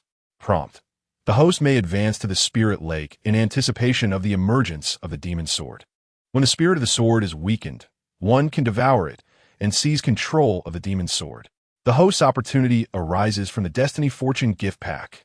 Recent destiny opportunities. In 3 days, undertake a mission for the Holy See, enter Yang City, and at the Longyang Auction House. Auction for a crystal stone that contains a celestial crystal worm. Chapter 29. Frenzied Plunder. Recent destiny opportunities. In 6 days, undertake a mission for the Holy See. Enter Yang City, and at the Longyang Auction House, auction for a crystal stone that contains a celestial crystal worm. Recent destiny opportunities. In 3 days, on the outskirts of Yang City, slay a sect disciple and procure a spirit sword. Recent destiny opportunities. In 2 days, while traveling to Yang City, discover an opportunity beneath a waterfall where an elder of the sect in the heavenly martial realm has passed away, obtaining a profound tier cultivation technique, spirit stones, spirit herbs, and more than 100 items. Recent destiny opportunities. In 6 days, while training in Yang City, attend an auction and inadvertently auction a spirit wind sword, uncovering its mysteries and acquiring the profound tier movement technique, spirit wind steps.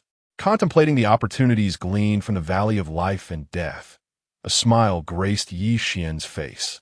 Although these opportunities were not particularly rare, they were certainly not something an ordinary person could easily acquire. 1 or 2 might not concern him, but with an accumulation, they became significant. Yi Xian then resolved to accept the task and journey to Yang City in search of further opportunities. The next day, Yi Xian left behind some spirit stones and several pills for cultivating Qi martial realm for the peacefully sleeping Mu Qingyan and hurriedly set out. He first went to the task office and accepted a profound tier mission. Then, he proceeded to his destination, Yang City. Yang City lay several hundred miles from the Holy See.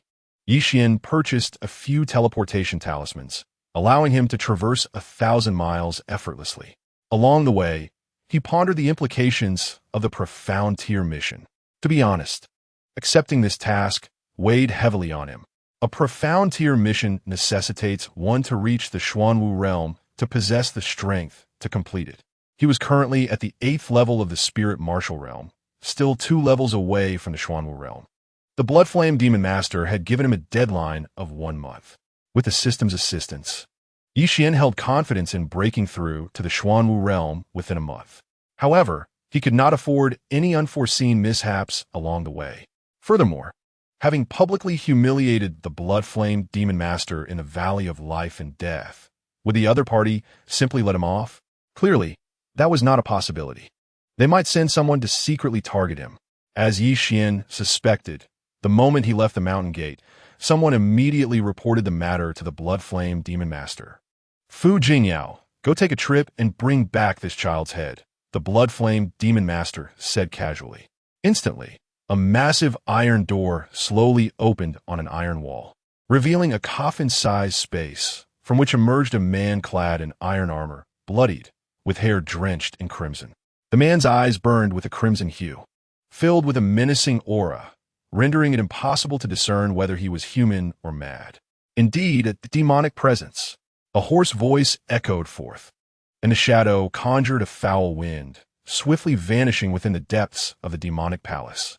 Unbeknownst to Yi Xian, these events transpired, empowered by the divine movement talisman. Yi Xian sped forth like a bolt of lightning. Before long, he arrived at Yang City. Upon reaching Yang City, Yi Xian intended to methodically seize opportunities in chronological order. According to the timeline, the first fortune awaited him at the site of a revered elder's ascension, located on the road to Yang City. Guided by the prompt, Yi Wuan ventured forth. Soon, he discovered a magnificent waterfall along the way. Following a damp stone path, he quickly found a cave beneath the cascading waters. Battling against the tremendous force, Yi Xian dashed into the cavern. The cave was profound and shadowy. Yi Xian ignited a torch and traversed along a passage for several hundred meters until he finally reached its end, whereupon he beheld a skeleton seated upon the moist stone floor. The garments adorning the skeleton had long since decayed along with the flesh, and on the ground lay a scroll and a storage pouch, quietly awaiting discovery. He had found it. Yi Xian approached the skeleton, offered a respectful bow, and began to gather his spoils. A profound-level cultivation technique. The celestial tiger Emperor's sword. Such a name indeed exuded grandeur, daring to proclaim itself as imperial. Upon examining the storage pouch, he found it brimming with spirit stones and various elixirs.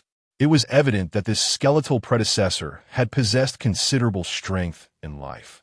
Amassing a remarkable fortune, one could not attain a profound-level technique without significant prowess. However, aside from that technique, the remaining spirit stones and elixirs held little practical value for Yi Xian. Nevertheless, the items recorded for the upcoming auction would undoubtedly require spirit stones. Onward. Before departing, Yi Xian once more bowed to the skeleton and turned to leave. Exiting the cave, he cast his gaze towards the next opportunity. Recent destiny opportunity, 3 days hence. On the outskirts of Yang City, slay a sect disciple to claim a spirit sword. Following the system's guidance, he arrived at the designated location ahead of schedule. 1 day later, Yi Xian leaped from a tree, his sword sweeping through the air. With a swift motion, blood sprayed forth as a head rolled away. Approaching the corpse, he rifled through its belongings, purging all valuables before swiftly vacating the scene. Onward. Within a dilapidated trading market, crowds thronged, bustling with life. Yi Xian entered, his senses overwhelmed by the dazzling array of wares on display. Elixirs, weapons, and an eclectic assortment of rare materials. Even unimaginable items were available in abundance. The mystic dragon armor, a high-grade armor impervious to blades and spears, beckoned for attention. The scorpion tumor, a venomous growth from millennia-old scorpion essence, favored by poison masters. Welcome, spectators.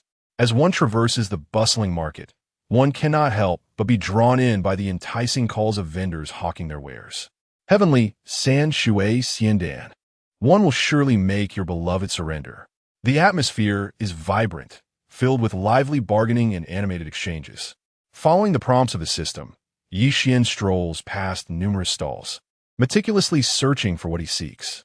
At last, he halts before a particular stall, where a burly vendor displays an array of recently unearthed bronze artifacts, intricately adorned with dragons and phoenixes, suggesting a lineage of remarkable significance, though their exact origins remain a mystery. At that moment, several patrons are engaged in fervent negotiations with the bearded vendor. This bronze cup is splendid. I shall take it. How much? 1,000 spirit stones. No negotiations. 1,000? Have you lost your senses? 500. That's my final offer. Go check elsewhere. 501 tea suffice. Boss, I'll give you 800. 1,000 spirit stones. I one tea part with it for a single stone less. The lively discourse continues, while Yi Xian steps aside, feigning the demeanor of a mere onlooker. As patrons depart from the stall, he casually approaches, pretending to peruse the bronze artifacts. Sir, how much for this bronze ding? He inquires, lifting a palm-sized ding and addressing the haggling vendor.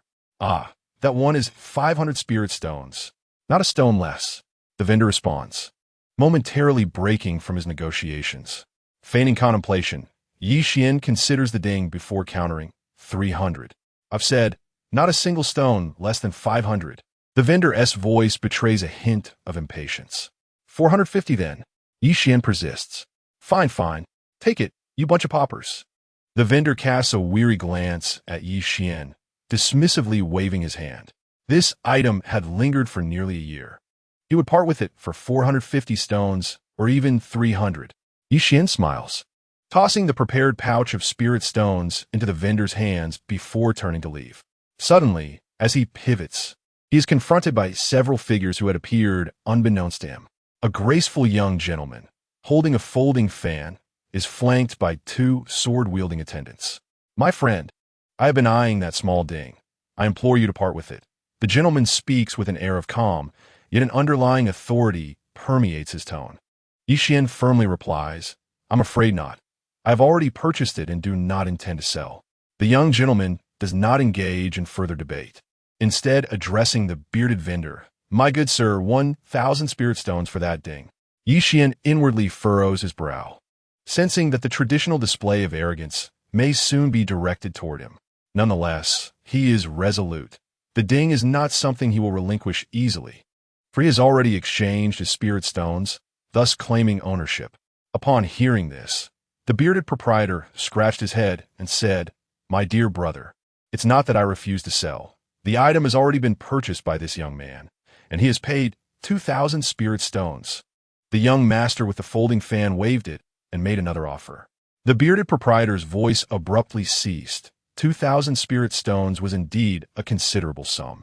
He turned his gaze toward Yi Xian and proposed, How about I refund you 500 spirit stones? I'm afraid I cannot accommodate that. Yi Xian decisively rejected. Once the payment is made and the item is in my possession, it is mine to keep. With that, he turned to leave. Suddenly, a servant leaped out from behind the young master, unsheathing a long knife from his waist. My young master is the eldest son of the Sun family in Yang City. Who do you think you are to defy him? With a clang, the long knife sliced through the air, aimed directly at Yi Xian. Yi Xian had anticipated this reaction. Without hesitation, he delivered a punch, and with a crack, the long knife shattered into fragments. The servant was sent flying over 10 meters, landing hard on the ground and spewing blood. Yi Xian did not even spare him a glance. A mere third level of spirit martial realm was beneath his notice. He turned back, casting a cold gaze at the young master, who, undeterred, squinted and met Yi Xian's stare. Without uttering a word, Yi Xian continued on his way. Find out who this insolent fool is, daring to lay a hand on someone from the Sun family. I want him to crawl out of Yang City on his knees. The folding fan young master coldly commanded, watching Yi Xian's retreating figure, though he did not pursue further. Evidently, he lacked sufficient manpower today. Yes, replied the remaining servant, hastily turning to leave. The commotion had drawn the attention of many martial artists, but the affair concluded swiftly, causing little stir. After departing from the trading stall, Yi Xian made his way directly to an isolated patch of forest. He infused a trace of true energy into the small cauldron, but it showed no response. Yi Xian understood that simply injecting true energy would not trigger a reaction. Otherwise, the bearded proprietor would have noticed long ago. After observing for a while, Yi Xian finally discerned a hint of mystery. After infusing true energy, he found it meandering within the cauldron, unable to dissipate for an extended period. Remarkably, as this trace of true energy lingered inside, it began to grow increasingly potent. Moreover, Yi Xian discovered that he could withdraw the true energy from the cauldron at any time. A wave of joy surged in Yi Xian's heart. This small cauldron could indeed nurture true energy. He proceeded to infuse a substantial amount of true energy into it, and after half an hour, the energy within the cauldron had doubled in strength. The moment he drew the energy back into his body, Yi Xian felt a surge of power swell within him. Although he had not yet broken through to the 9th level of spirit martial realm, he knew that with continued practice, a breakthrough was imminent. The following day, an astonishing aura emanated from the forest, and soon, Yi Xian stepped forth, his presence evidently more formidable than before.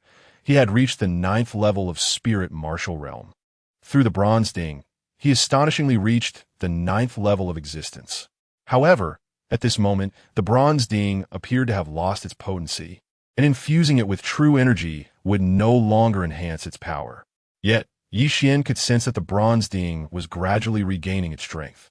3 hours later, before a temple, several burly monks, resembling robust figures, were carrying two unconscious women towards the temple.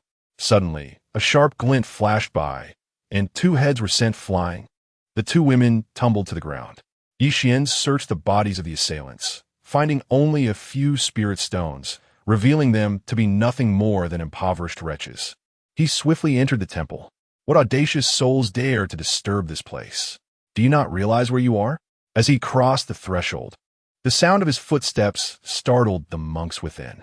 Immediately, 3 or 4 portly monks rushed out, brandishing their weapons.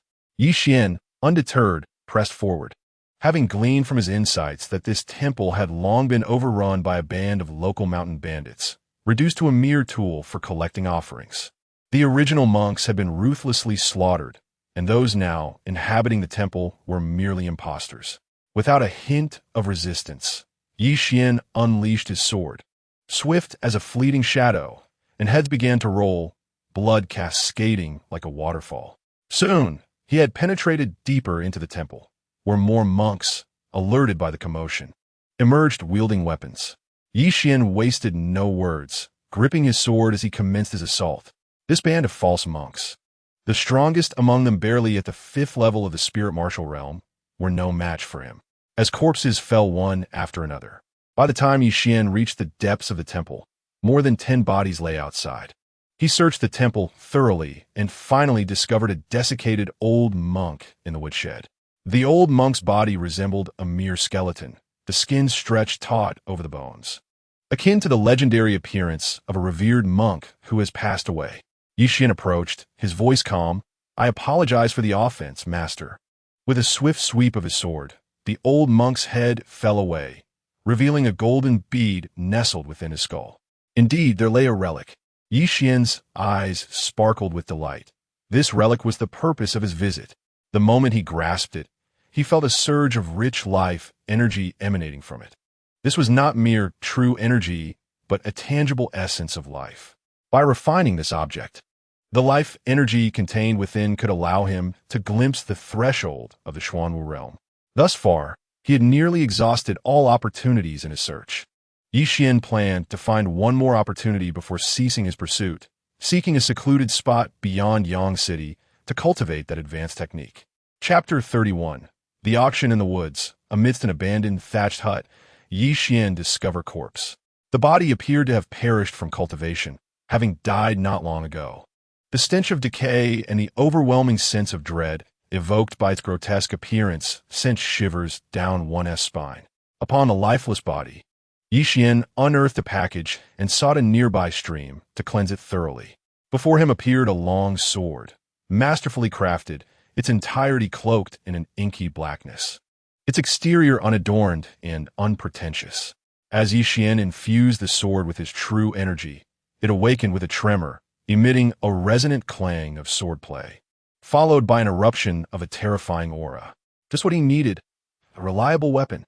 In the ensuing days, Yi Xian chose not to pursue further opportunities, instead retreating to a secluded place.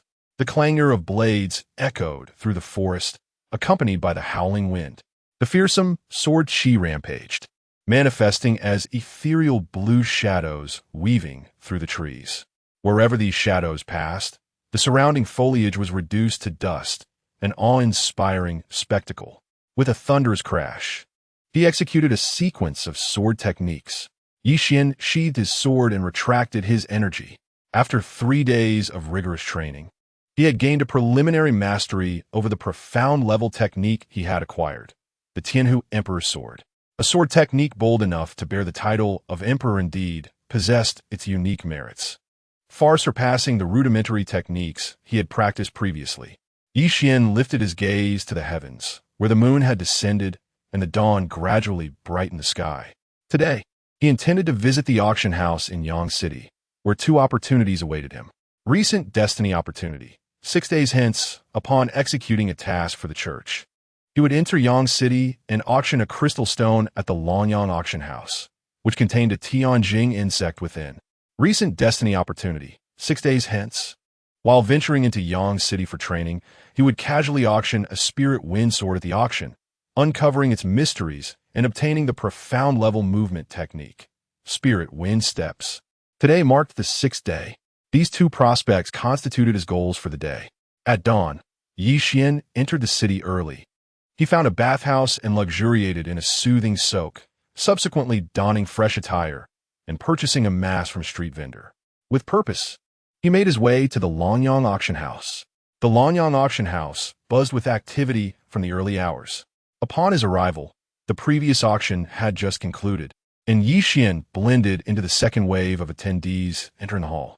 Not long after he traversed the corridor, he observed figures occasionally flitting through a side passage, adorned in attire indicative of wealth or nobility. Clearly, this was akin to a VIP passage. Suddenly, his gaze sharpened. He recognized a familiar face, the young master of the Sun family he had encountered at the trading stall.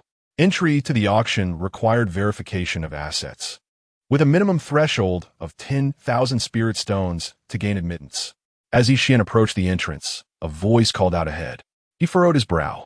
The individuals before him had not undergone verification, yet the doorman seemed intent on scrutinizing his assets, likely due to his somewhat peculiar appearance. Presenting his spirit stones, the doorman promptly permitted his entry. With no unforeseen incidents along the way, Yi Xian successfully entered the auction hall and chose a secluded corner to settle down.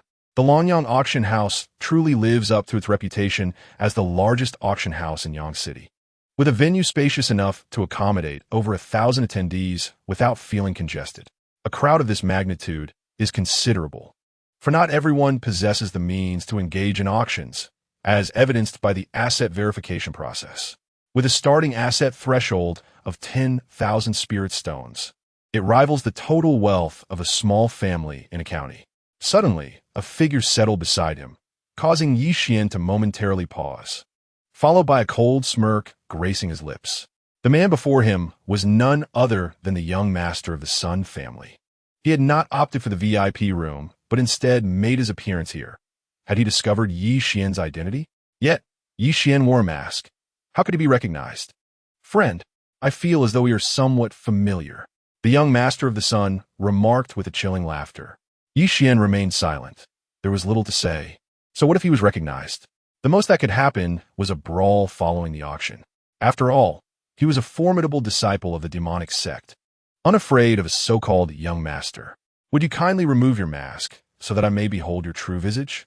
The young master inquired once more. Yi Xian continued to disregard him. Upon noticing Yi Xian's repeated dismissal, one of the young master's attendants grew incensed and stepped forward, eager to showcase his bravado. However, he was promptly halted by the young master. This was the Lonyang auction house. Even the Sun family dared not cause a ruckus here. Soon the auction commenced. A graceful young woman, clad in a high-waisted dress with a slit reaching her thigh, ambled onto the stage with a sweet and innocent appearance. Trailing behind her were two diminutive figures adorned in brightly colored robes, shouldering a massive, serrated sword.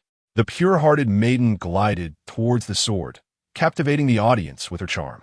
The sword, known as the Celestial Scar, is said to have been unearthed from the primordial ruins.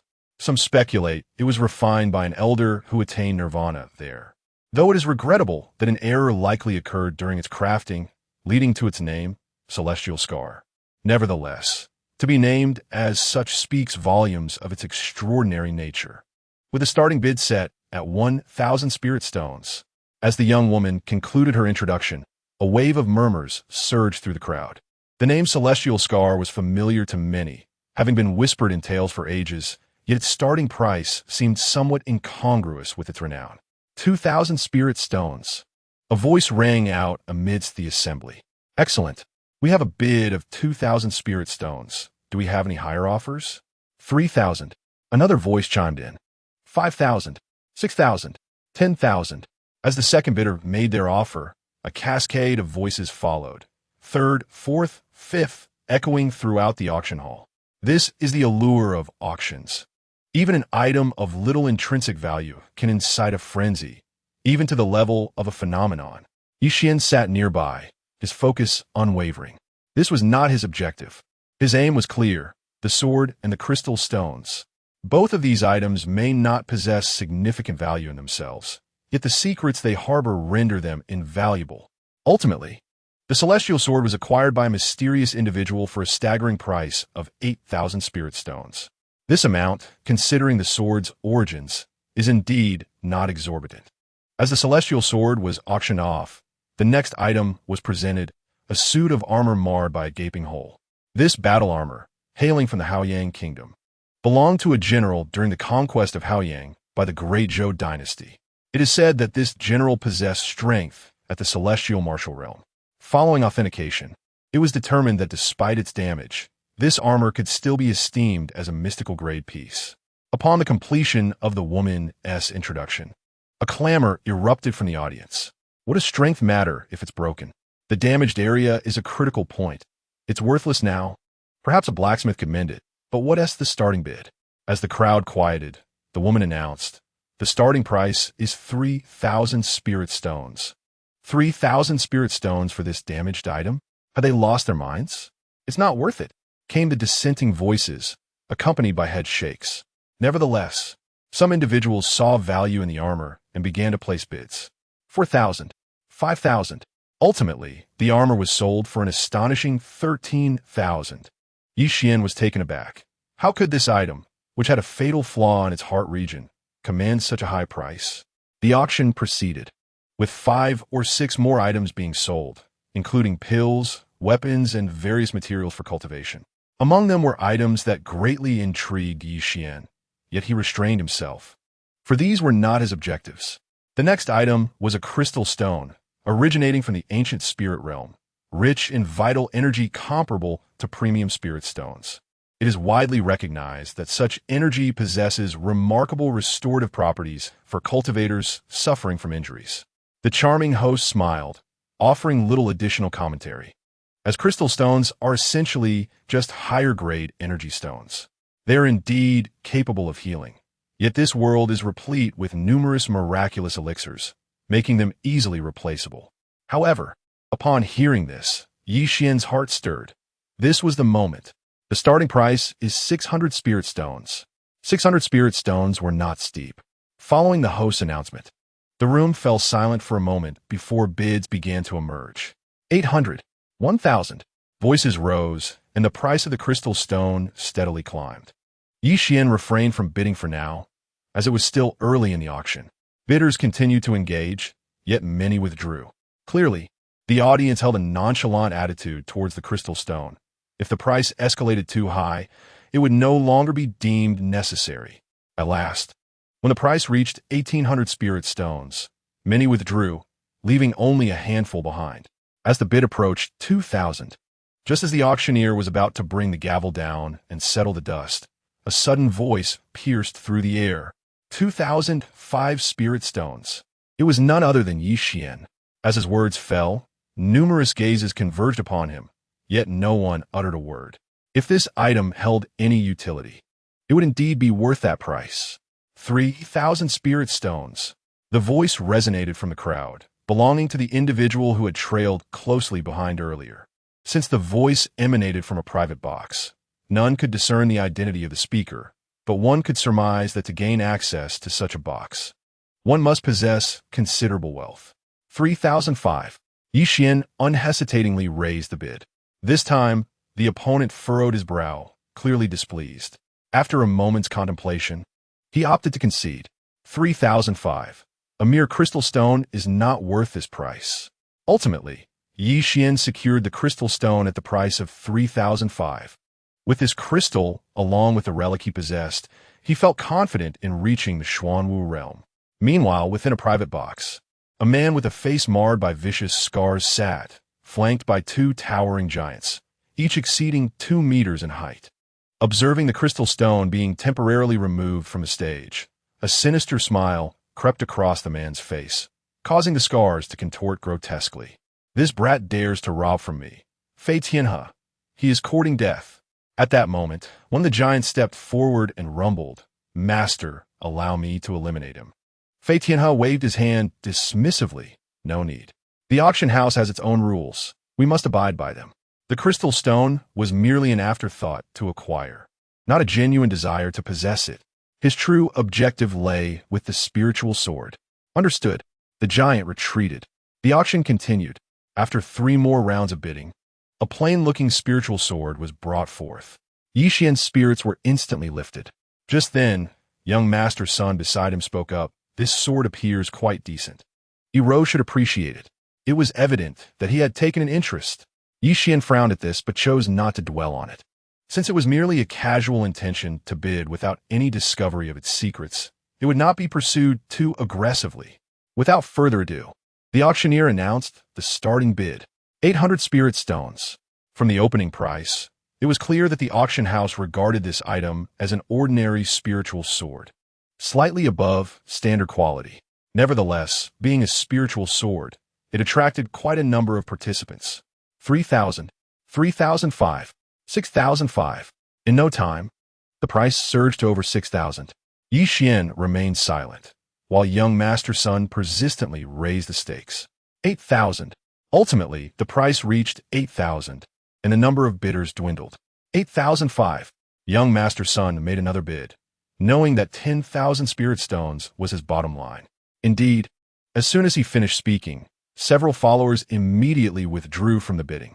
Securing a spirit sword for just under 10,000 spirit stones was hardly worthwhile. 9,000. Just as young master's son prepared to claim the sword, another voice rang out. The direction of the voice indicated it came from the private box that had contended for the crystal earlier. Young master's son pondered for a moment before stating, 9,005. The individuals in the box were esteemed guests, yet he felt no trepidation. The Sun family had the privilege to enter such chambers. Though he had temporarily seated himself in the audience due to a familiar presence nearby that had drawn him out. 10,000 spirit stones. 10,001. Within the box, Fat Tienha's expression darkened, clearly perturbed by the rival's fervor, which sparked a hint of murderous intent. However, after 2 rounds, young master's son withdrew. Just as Fat Tienha was about to secure the spirit sword, another voice suddenly emerged. 10,002. 10,002. At this proclamation, the entire assembly turned their gaze towards Yi Xian's direction once more. Inside the box, Fat Tienha's countenance grew even graver. He was on the brink of success when yet another contender emerged. 10,004. He declared loudly, raising his hand once more. The audacity of a 2,000 spirit stone increment rendered the atmosphere hushed, all eyes fixated on Yi Xian. 10,005. Yi Xian remained composed, resolute in his claim. At that moment, the door to the box creaked open, revealing a scarred man standing at the threshold, his expression dark and foreboding, unmistakably a dangerous figure. Moreover, upon a man's appearance, Yi Xian noticed a shift in the gazes of everyone present, including that of young master's son. 10,006. Fat Tienha, standing at the door, coldly scrutinized Yi Xian, continuing to raise his bid. From afar, sensing the murderous intent emanating from his opponent, Yi Xian remained undeterred. Suddenly, he cast a glance at young master's son, his eyes seemingly inquiring. Young master's son turned his head. Chapter 33. The Assault on the Xuanwu 10,007. Yi Xian declared his bid. Young master's son's expression darkened immediately. He realized he had been outmaneuvered by Yi Xian. Indeed, when he looked towards Fat Tienha, he found the latter's gaze filled with palpable malice. Young master's son's complexion shifted dramatically. Fat Tienha was the second in command of the 10-mile stronghold outside the city, a practitioner of the Xuanwu realm known for his ferocity. In terms of strength, the Sun family might not fear him, but given that he was a desperate man, should he take offense, he would not hesitate to kill. And could the Sun family truly mobilize their entire clan to confront the 10-mile stronghold? 10,008. Fat Tienha raised his bid once more. 10,009. Yi Xian glanced at young master's son again, his expression questioning. 20,000. Fei Tian and Cici fixated their gaze upon young master's son. 21,000. At that moment, young master's son's expression darkened considerably. Each time Yi Xian placed a bid, he would steal a glance at him, clearly intent on provoking him. The look in Fei Tian's eyes at that moment was one of such animosity that it seemed he would gladly take up a blade against him. Yi Xian couldn't help but smile inwardly. finally understanding that the desire to harm someone is difficult to conceal. Very well, young Master Sun. Your people are quite commendable. After Fei Tian's words, he turned and departed, ceasing to raise the bid any further. Ultimately, Yi Xian secured the spirit sword for the price of 21,000. This sum greatly exceeded Yi Xian's expectations. Under normal circumstances, it would have been valued at around 15,000. However, considering the inclusion of the profound level technique, its worth was indeed monumental. Yet, the thought of having to spend in excess of 6,000 spirit stones without justification still pained Yi Xian's heart. Given his already limited reserves of spirit stones, he would have to resort to bartering, and this considerable expenditure might leave him utterly impoverished. Nonetheless, thinking of the profound level stepping method, Yi Xian felt it was all worth it. Just before taking his seat, he nodded at young Master Sun, his eyes brimming with a sense of duty fulfilled. Young Master Sun's countenance was exceedingly grim. Following this, several rare treasures were auctioned off, all of which Yi Xian had never even heard of. However, after acquiring the spirit sword, Yi Xian chose not to contend for the remaining items, deeming them unnecessary. Soon, the auction concluded. Yi Xian proceeded to the exchange area, where he paid the requisite amount of spirit stones and received 2 items from the auction. Grasping his newly acquired possessions, he made his way outside, intent on finding a secluded place to retreat.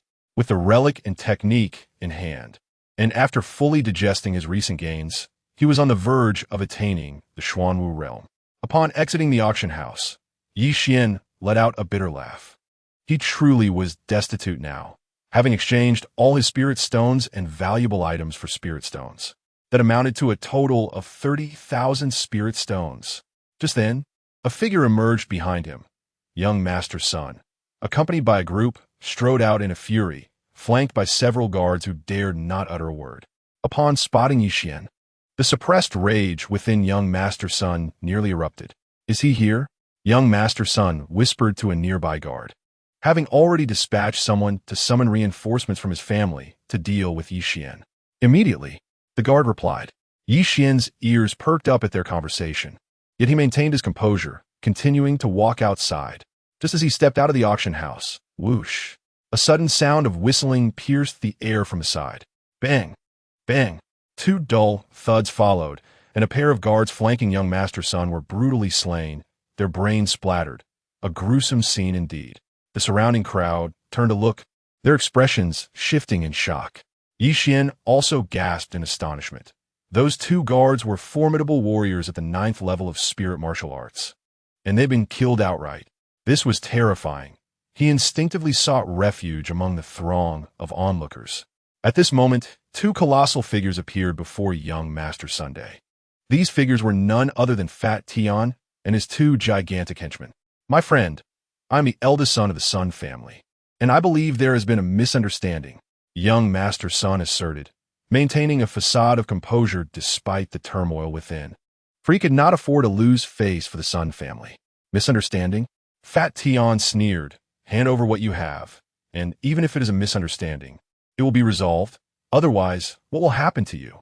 Young Master Sun was momentarily taken aback, his expression darkening as he retorted, "That person, I bang."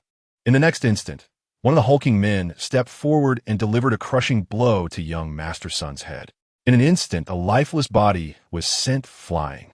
The crowd gasped, a chill running through them as they looked at Fat Tian in fear while staring blankly at the fallen figure.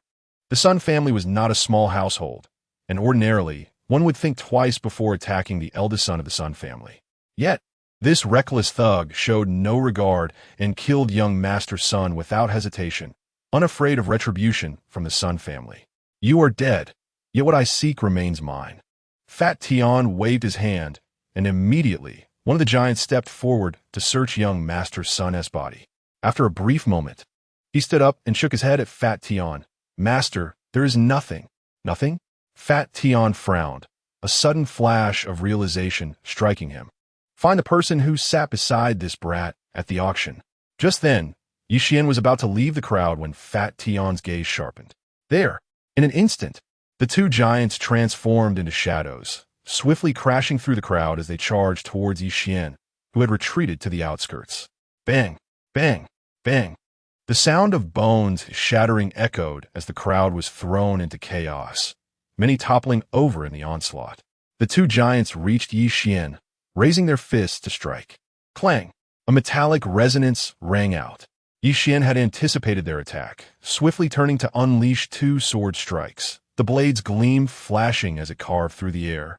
Accompanied by a spray of blood, one giant's fist was cleaved in two by the blade's edge. Yi Xian became a blur, darting between the two men. With the demonic spirit sword in play, two shadows emerged behind him. Two swords. The two giants suddenly froze in place, and, in the next moment, their massive heads rolled from their necks, a fountain of blood erupting upwards as their bodies collapsed to the ground. Without pausing, Yi Xian surged forth, having dispatched the two giants. The crowd sensed something was amiss. These giants were not ordinary, and neither was Fat Tian. Indeed, after Yi Xian broke free, something astonishing occurred. The bodies of the two giants rose once more, walking towards their severed heads to reattach them to their necks. Panic spread through the crowd as they recoiled in terror, staring in horror at the resurrected giants. Fat Tian, observing the direction Yi Xian had taken and casting a glance at young Master Sun's lifeless form, coldly commanded, "Let us go." The Sun family possesses considerable strength in Yang City. If he were to eliminate young Master Sun now, the Sun family would swiftly arrive, making it unwise to linger here. As for the items lost at the auction house, that matter is regrettable and beyond remedy. Yi Xian dashed out of Yang City and sought refuge in a cave, sealing its entrance with a powerful blow. He resolved to enter seclusion, vowing not to emerge until he reached the Xuanwu realm. Chapter 34. Striving for Xuanwu in Yang City. Before the auction house, a middle-aged man clad in fine garments stood with an imposing presence, surrounded by dozens of formidable warriors, each exuding immense power. The weakest among them being at the 9th level of Spirit Marshal. Junjie. The middle-aged man gazed sorrowfully at young Master Sun's lifeless body, appearing to age several years in an instant. Who is responsible for this? I shall ensure they pay with their lives. Suddenly he lifted his head, his eyes blood-red and his expression twisted with rage. A man resembling the captain of the guard stepped forward, speaking in a grave tone. "Master, we have determined that it was the second in command of Shirley Village, Fei Tianhe, who instigated this incident due to a dispute with young Master during the auction." He relayed the details he had uncovered, causing the Sun family head's countenance to darken ominously. "Fei Tianhe, very well, what a fine Shirley Village. I shall have you pay in blood for this transgression," the Sun family head declared, then added, "First, pursue Fei Tianhe for me. Also, find that auctioneer who conspired against Junjie." Understood. A group of guards quickly departed to commence their search. At that moment, an elderly man in a black robe approached with urgency, his expression grave. "Master Sun, I regret the circumstances surrounding your son. Please accept my condolences." "Condolences?" The Sun family head retorted, his face darkening. "Manager Xiao, this tragedy occurred right at the entrance of your auction house. Should you not provide an explanation?" Unfazed by the accusation, the elderly manager Xiao replied, "Indeed, our auction house has not handled this matter as meticulously as we ought to have. However, as you know, auction houses are often rife with various individuals, and conflicts can arise unexpectedly. To express our remorse, we, at Longyang Auction House, have prepared some items as a gesture of sympathy." With a wave of his hand, he summoned a servant who presented 2 boxes, the contents unknown. Manager Xiao did not elaborate, and the Sun family head, weary from grief, found no solace in material compensation. He turned away, understanding the unwritten rules of the auction house. Once a person leaves, they bear no responsibility for the events that transpired. Meanwhile, outside Yang City, Fei Tianhe and 2 burly men swiftly navigated through the forest. Throughout their escape, Fei Tianhe replayed the moment Yi Xian had drawn his sword. Although Yi Xian was merely at the 9th level of Spirit Marshal, the sword intent and power he wielded transcended that of an ordinary practitioner at that level. It is worth noting that Fei Tianhe's 2 hulking puppets were among the strongest in the 9th tier, yet they had been decapitated by a single strike from Yi Xian. Even when he was at the 9th layer of the Ninefold realm, he could not attain such a devastating level of power. Could it be that the opponent possesses the strength of the Xuanwu realm, employing some secret technique to conceal their true level? Meanwhile, within the cave, Yi Xian was engaged in seclusion and cultivation. Waves of true energy emanated from his body, surging forth with great vigor. As the relic was refined, Yi Xian's aura ascended at a visibly rapid pace, soon nearing the pinnacle of the 9th layer of the spirit martial realm. He continued to refine the relic, striving multiple times to breach into the Xuanwu realm, yet he felt he was still lacking by just a fraction. At that moment, the essence of the relic was swiftly refined away, and Yi Xian slowly opened his eyes. With a flick of his wrist, a crystal appeared in his hand. In his palm lay a fist-sized crystal, translucent and shimmering, subtly emanating a profound life force. This object inherently possessed an immense vitality. However, to nurture the celestial crystal worm, that life essence must reach an astonishing level. Yet at this moment, Yi Xian could not sense a particularly rich aura of life emanating from the crystal. Without hesitation, he drew forth his spirit sword and forcefully sliced down upon the crystal. In no time, the crystal was being cut open piece by piece, and an incredibly rich life force surged forth at a terrifying speed. As the crystal was severed, a thick layer of white mist enveloped the entire cave. A vapor formed from the essence of life. Yi Xian's gaze was fixed intently on the crystal worm in his palm. There, nestled in the center of his hand, lay a tiny, snow-white worm, no larger than a pinky finger. This was the so-called celestial crystal worm, now writhing ceaselessly in the palm of Yi Xian. He channeled a thread of true energy to envelop the celestial crystal worm and began the process of refinement. As the worm was refined, waves of vigorous vitality filled the cave. Simultaneously, the celestial crystal worm swiftly transformed into a pool of liquid in his hand. Enveloped by this rich essence of life, Yi Xian sat cross-legged, fervently absorbing the energy, relentlessly pushing towards the Xuanwu realm. 1 day, 2 days, 3 days passed. With each breath, circles of milky white aura swirled around him. Yi Xian's aura had reached a critical point, just a hair's breadth away from breakthrough. Outside the cave, a striking pair, a man and a woman, approached the entrance. "Junior sister, there's a collapsed cave here. Once I clear it out, let us cultivate together." The young man glanced at the alluring woman beside him, a mischievous smile gracing his face. "Did not senior brother say we were going to Yang City?" The girl, with a voluptuous figure, was clad in an ice blue form-fitting dress, her curves enchanting and undeniably enticing. The young man glanced at the sky and remarked that there was still some distance to Yang City. It was already late, and by the time they arrived, night would likely have fallen. With a mischievous smirk, he added that in this desolate wilderness, the tranquility ensured they would not be disturbed, making it an ideal setting for their dual cultivation. Annoyed, the young woman blushed, lowering her head as she softly suggested that, in that case, her senior brother should first clear the cave. "All right, just watch," he replied confidently. The young man's expression shifted as he stepped forward, a sword adorned with crimson gemstones appearing in his hand, and he began to clear the cave. However, after removing only a few large stones, a strong aura of life emanated from within. "What is happening?" The girl, witnessing this from a distance, gasped in surprise. Could this be a blessed cave? The young man's eyes sparkled with excitement at the thought, and he began to dig with renewed vigor. Suddenly, a loud explosion echoed, and debris flew everywhere. The young man swung his sword and retreated repeatedly, but he was covered in dust, looking somewhat disheveled. Clouds of dust filled the air, and at that moment, a figure emerged slowly from the chaos. The young couple exchanged glances, astonished to find someone else present. Was the rich aura of life created by this person?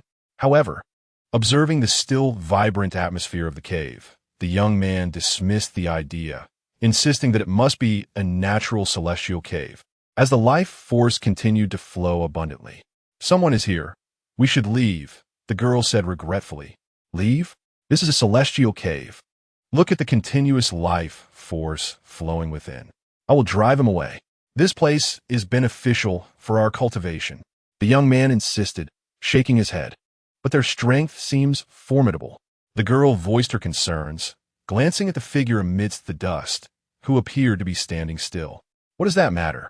In this world, strength reigns supreme, he declared, striding towards Yi Xian.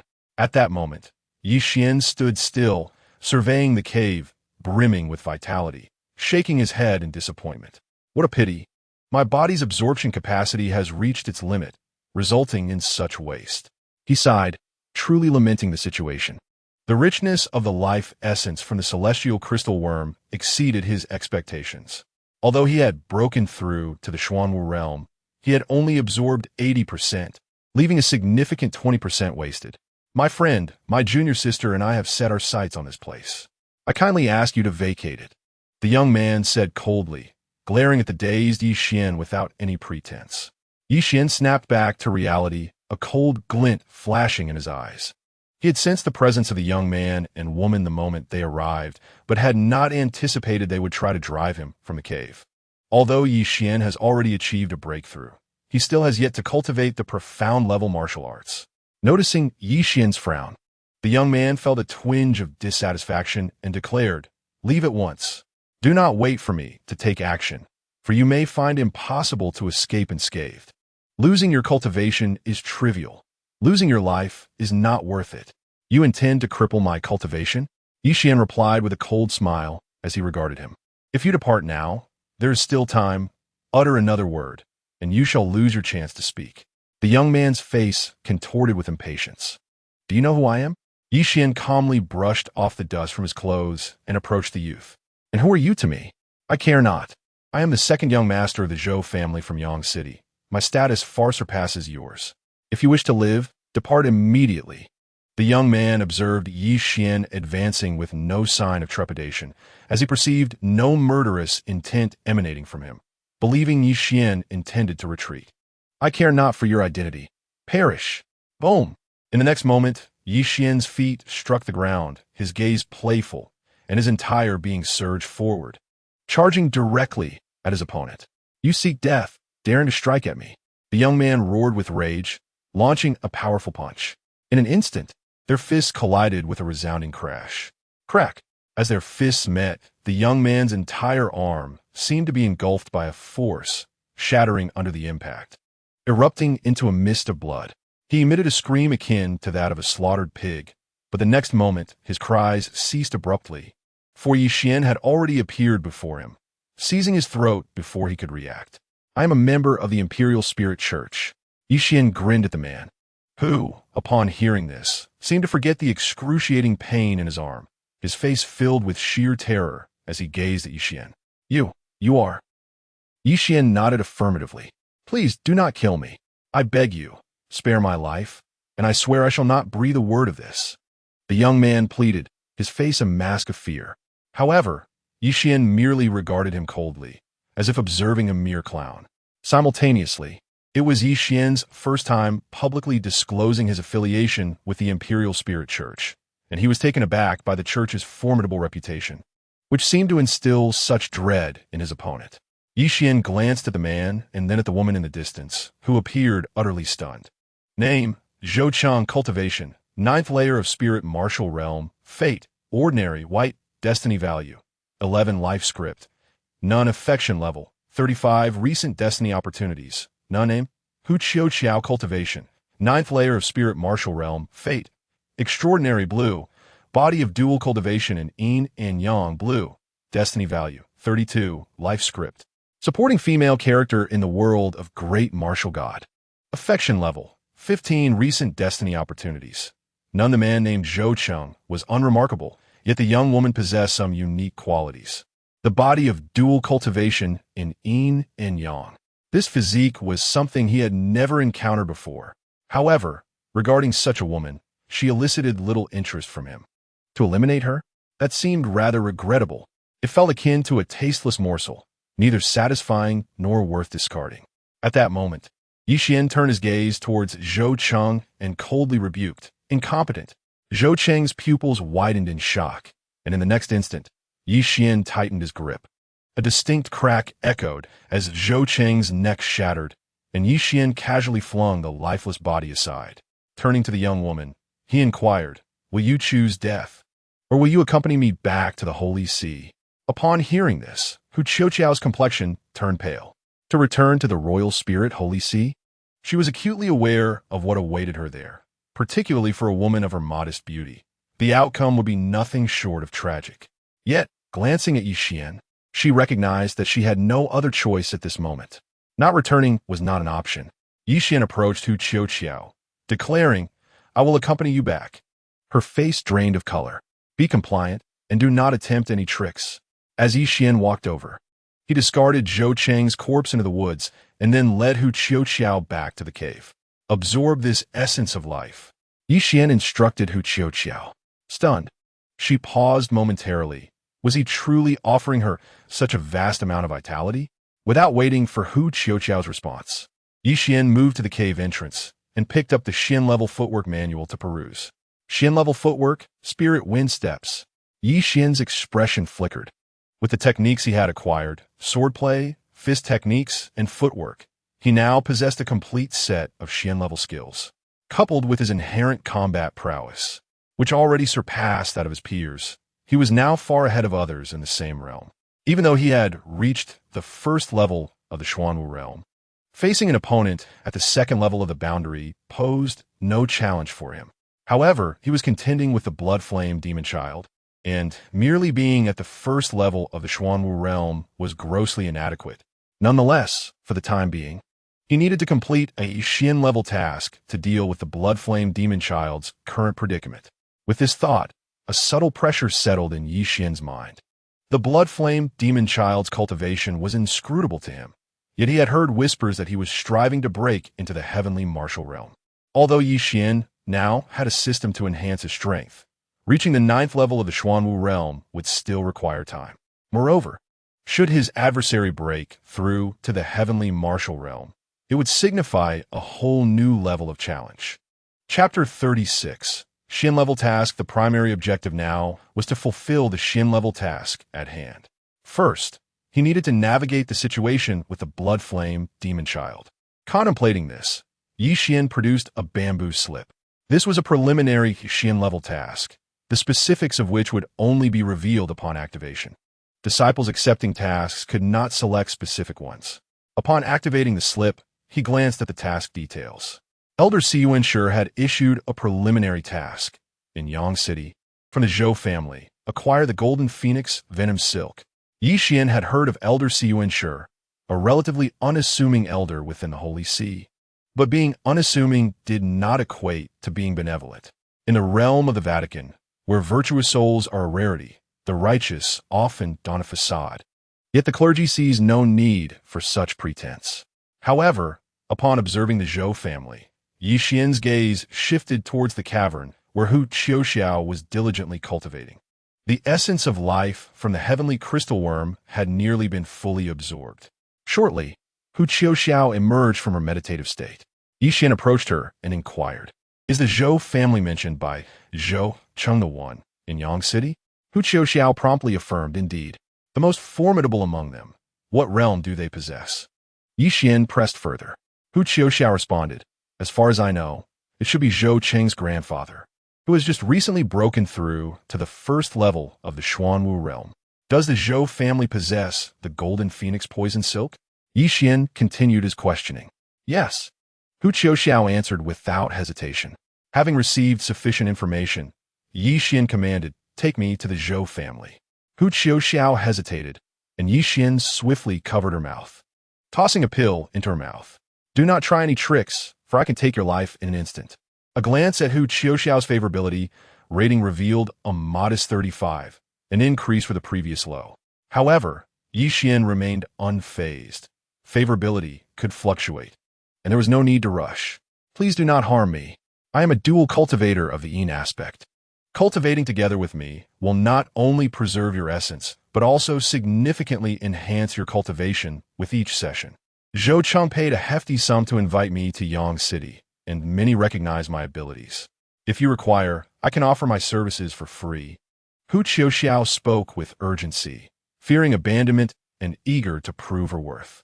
Yi Xian felt exasperated. He was already aware of her dual cultivation nature.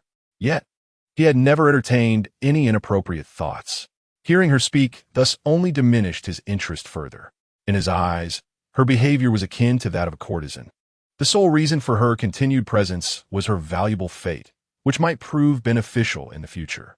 Furthermore, he held some regard for her dual cultivation body. Though he had no immediate desire to engage in such practices, he understood the exceptional benefits it could yield, particularly during the initial experience. Although he found no present need for it, one could never be certain when such a skill might become crucial, especially when faced with a formidable foe while being stuck at a bottleneck. Ultimately, in dire circumstances, considerations of purity and disdain would fall to the wayside, as survival took precedence. Understood. Be obedient, and I shall not harm you. Upon returning to the Vatican, I will also spare you. Now, lead me to the Zhou family, Yi Xian declared, and Hu Qiuxiao, sensing no option for rebellion, immediately guided him ahead. After 10 hours, Yi Xian arrived once more in Yang City. He found an inn to rest before darkness enveloped the land. Once the night deepened and silence prevailed, he instructed Hu Qiuxiao to lead him to the Zhou family estate. Arriving before a grand courtyard. At this hour, the night is dark and tempestuous, with the moon scarce among the stars. The moon wanders through the black clouds in the sky, occasionally casting its silvery light upon the estate below. Gazing at the mansion before him, Yi Xian wordlessly drew his sword and deftly sliced through the lock, striding boldly inside. With a swift motion, he struck down a patrolling watchman, severing his head from his shoulders. From his earlier inquiries with Hu Qiuqiao, Yi Xian had gleaned the basic circumstances surrounding the Zhou family. On the surface, the Zhou clan appeared to be a reputable family in Yang City, yet covertly engaged in numerous nefarious dealings, colluding with bandits, committing robbery, and amassing wealth through unscrupulous means.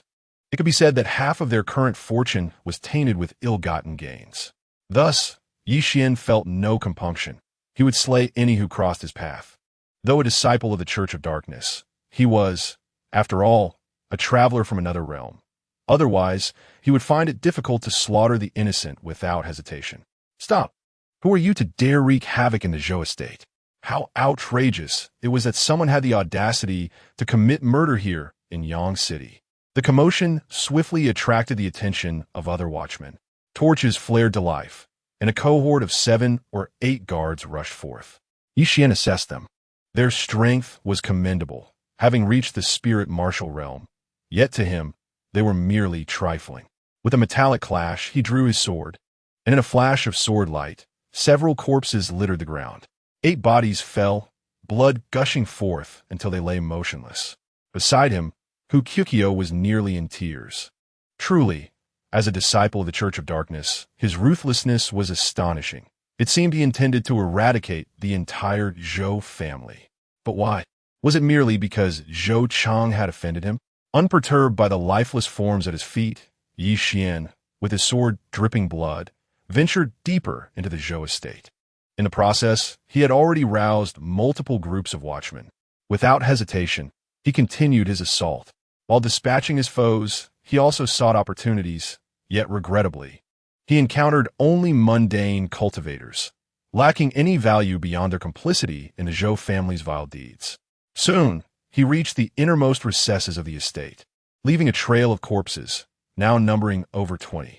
Some servants had rushed out upon hearing the commotion, but more watchmen followed. Yi Xian advanced deeper into the Zhou estate, simultaneously utilizing his system prompts to search for the golden phoenix's venomous silk. Suddenly, he sensed something. It was beneath a residence at the far end of the estate. He had found it, in a hidden underground chamber. Just as Yi Xian prepared to enter, a cacophony of footsteps erupted, accompanied by shouts from numerous rooms within the Zhou estate. Clearly, he had alerted everyone within. Yet Yi Xian remained calm, standing quietly in the courtyard as he awaited their arrival. A terrifying aura erupted, followed closely by silhouettes bursting forth from the surrounding rooms. Yi Xian sensed the strength of these individuals. At least 5 of them were at the 5th level of the spirit martial realm, while the majority possessed martial cultivation. He could not help but sigh inwardly at the Zhou family's considerable power. Having numerous practitioners at the spirit martial realm was no small feat. Those at the 5th level could be considered mid-tier disciples within the church. Soon, no fewer than 30 individuals encircled Yi Xian. Who are you to dare slaughter within my Zhou residence? You are courting death for killing so many. The crowd seethed with rage, their eyes filled with a desire to rend Yi Xian limb from limb. This was the first time the Zhou family had been so brazenly attacked. Yi Xian remained silent, standing his ground, as he sensed an aura rapidly approaching. The crowd parted, revealing a middle-aged man striding forth, wielding a blade and appearing somewhat disheveled, evidently having rushed to the scene. Remarkably, the man bore a striking resemblance to Zhou Cheng. He must be Zhou Cheng's father, the current head of the Zhou family. Friend, what grievances do we share?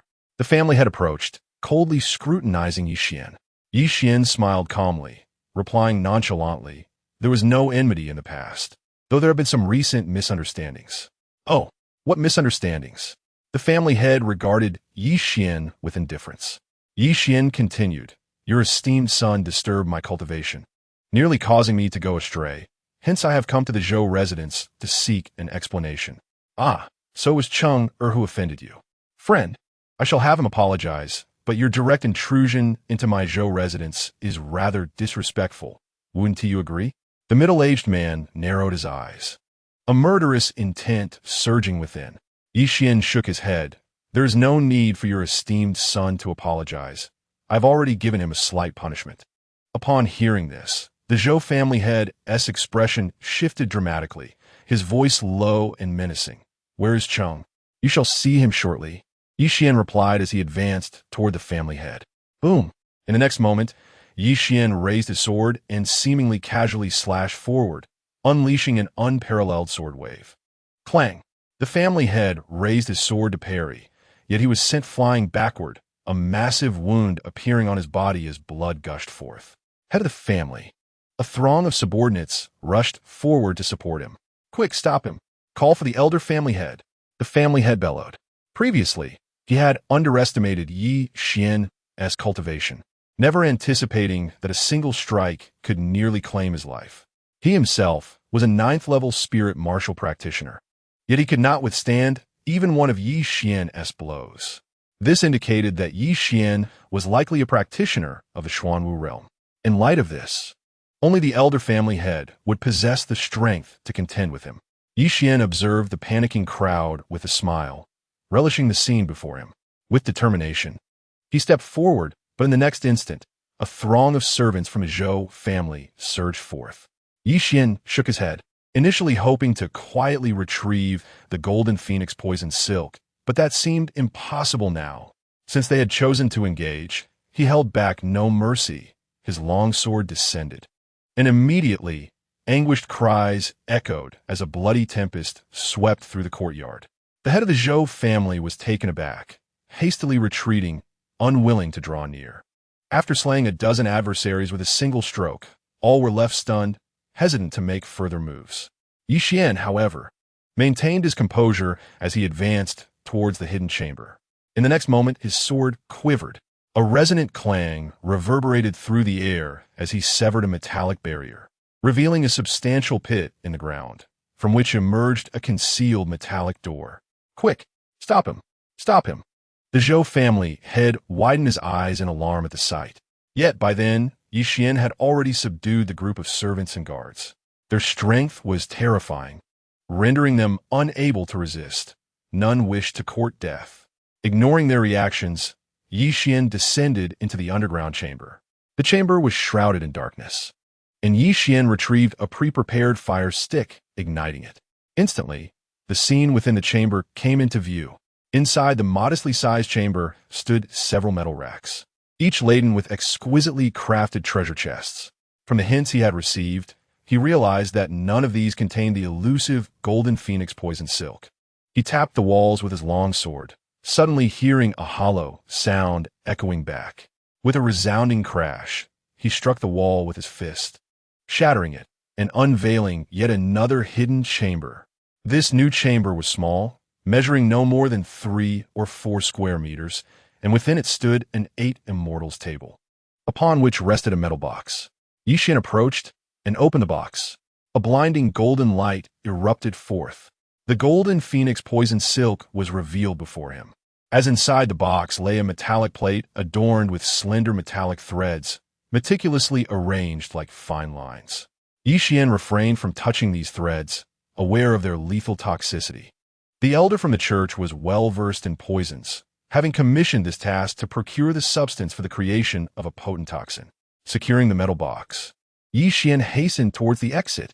However, as he emerged from the chamber, a flash of sword light flickered before him.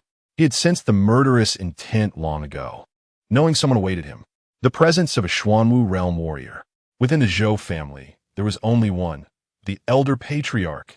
Yi Xian unleashed a strike with his demonic spirit sword, the clash resonating as the figure staggered back, emitting a muffled grunt. The demonic spirit sword was a profound-level technique, exceedingly rare. Even a prominent family like the Zhous would find it difficult to acquire such a skill. The might of a single strike revealed that the elder patriarch of the Zhou family was utterly outmatched. Yi Xian's footsteps were unyielding as he strode outward. Before him stood a white-haired elder, gazing at Yi Xian with a heavy heart. Though he recognized he was no match for Yi Xian, the family's treasured possessions lay tantalizingly within reach. He could not simply relinquish them. Moreover, with so many of the Zhou family dead, allowing Yi Xian to leave unimpeded would undoubtedly diminish the Zhou family's prestige in Yang City to a mere shadow of its former self. Yi Xian observed the elder's expression and discerned the latter's unwillingness to concede. In the next instant, the elder surged forward, his sword releasing a howling energy akin to fleeting light. As Yi Xian quickened his pace, his steps suddenly became ethereal, resembling a wisp of a specter, with multiple phantoms appearing before, behind, and around him. Simultaneously, the demon spirit sword was unsheathed with a resounding clang. In a blink of an eye, the elder's sword shattered, and his advancing form froze in place, eyes vacant and devoid of brilliance. Yi Xian, calmly wielding his long sword, passed by the elder. In the next heartbeat, a jet of blood erupted from the elder's neck, and his head fell away. Instantly, the servants of the Zhou family, who had been eager to act, were struck with terror, retreating from Yi Xian as if they had seen a ghost.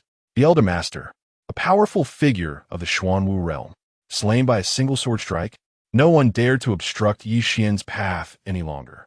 His expression remained impassive as he traversed through the crowd and departed.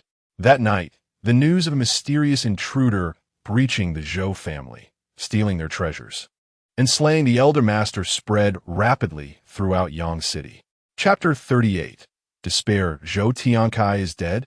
Who would dare to act so boldly? More audacious than the disciples of the Demonic Sect, brazenly entering the Zhou family to commit murder? What does the city lord have to say? Surely, he will not let this transgression go unpunished. It is an affront to the law.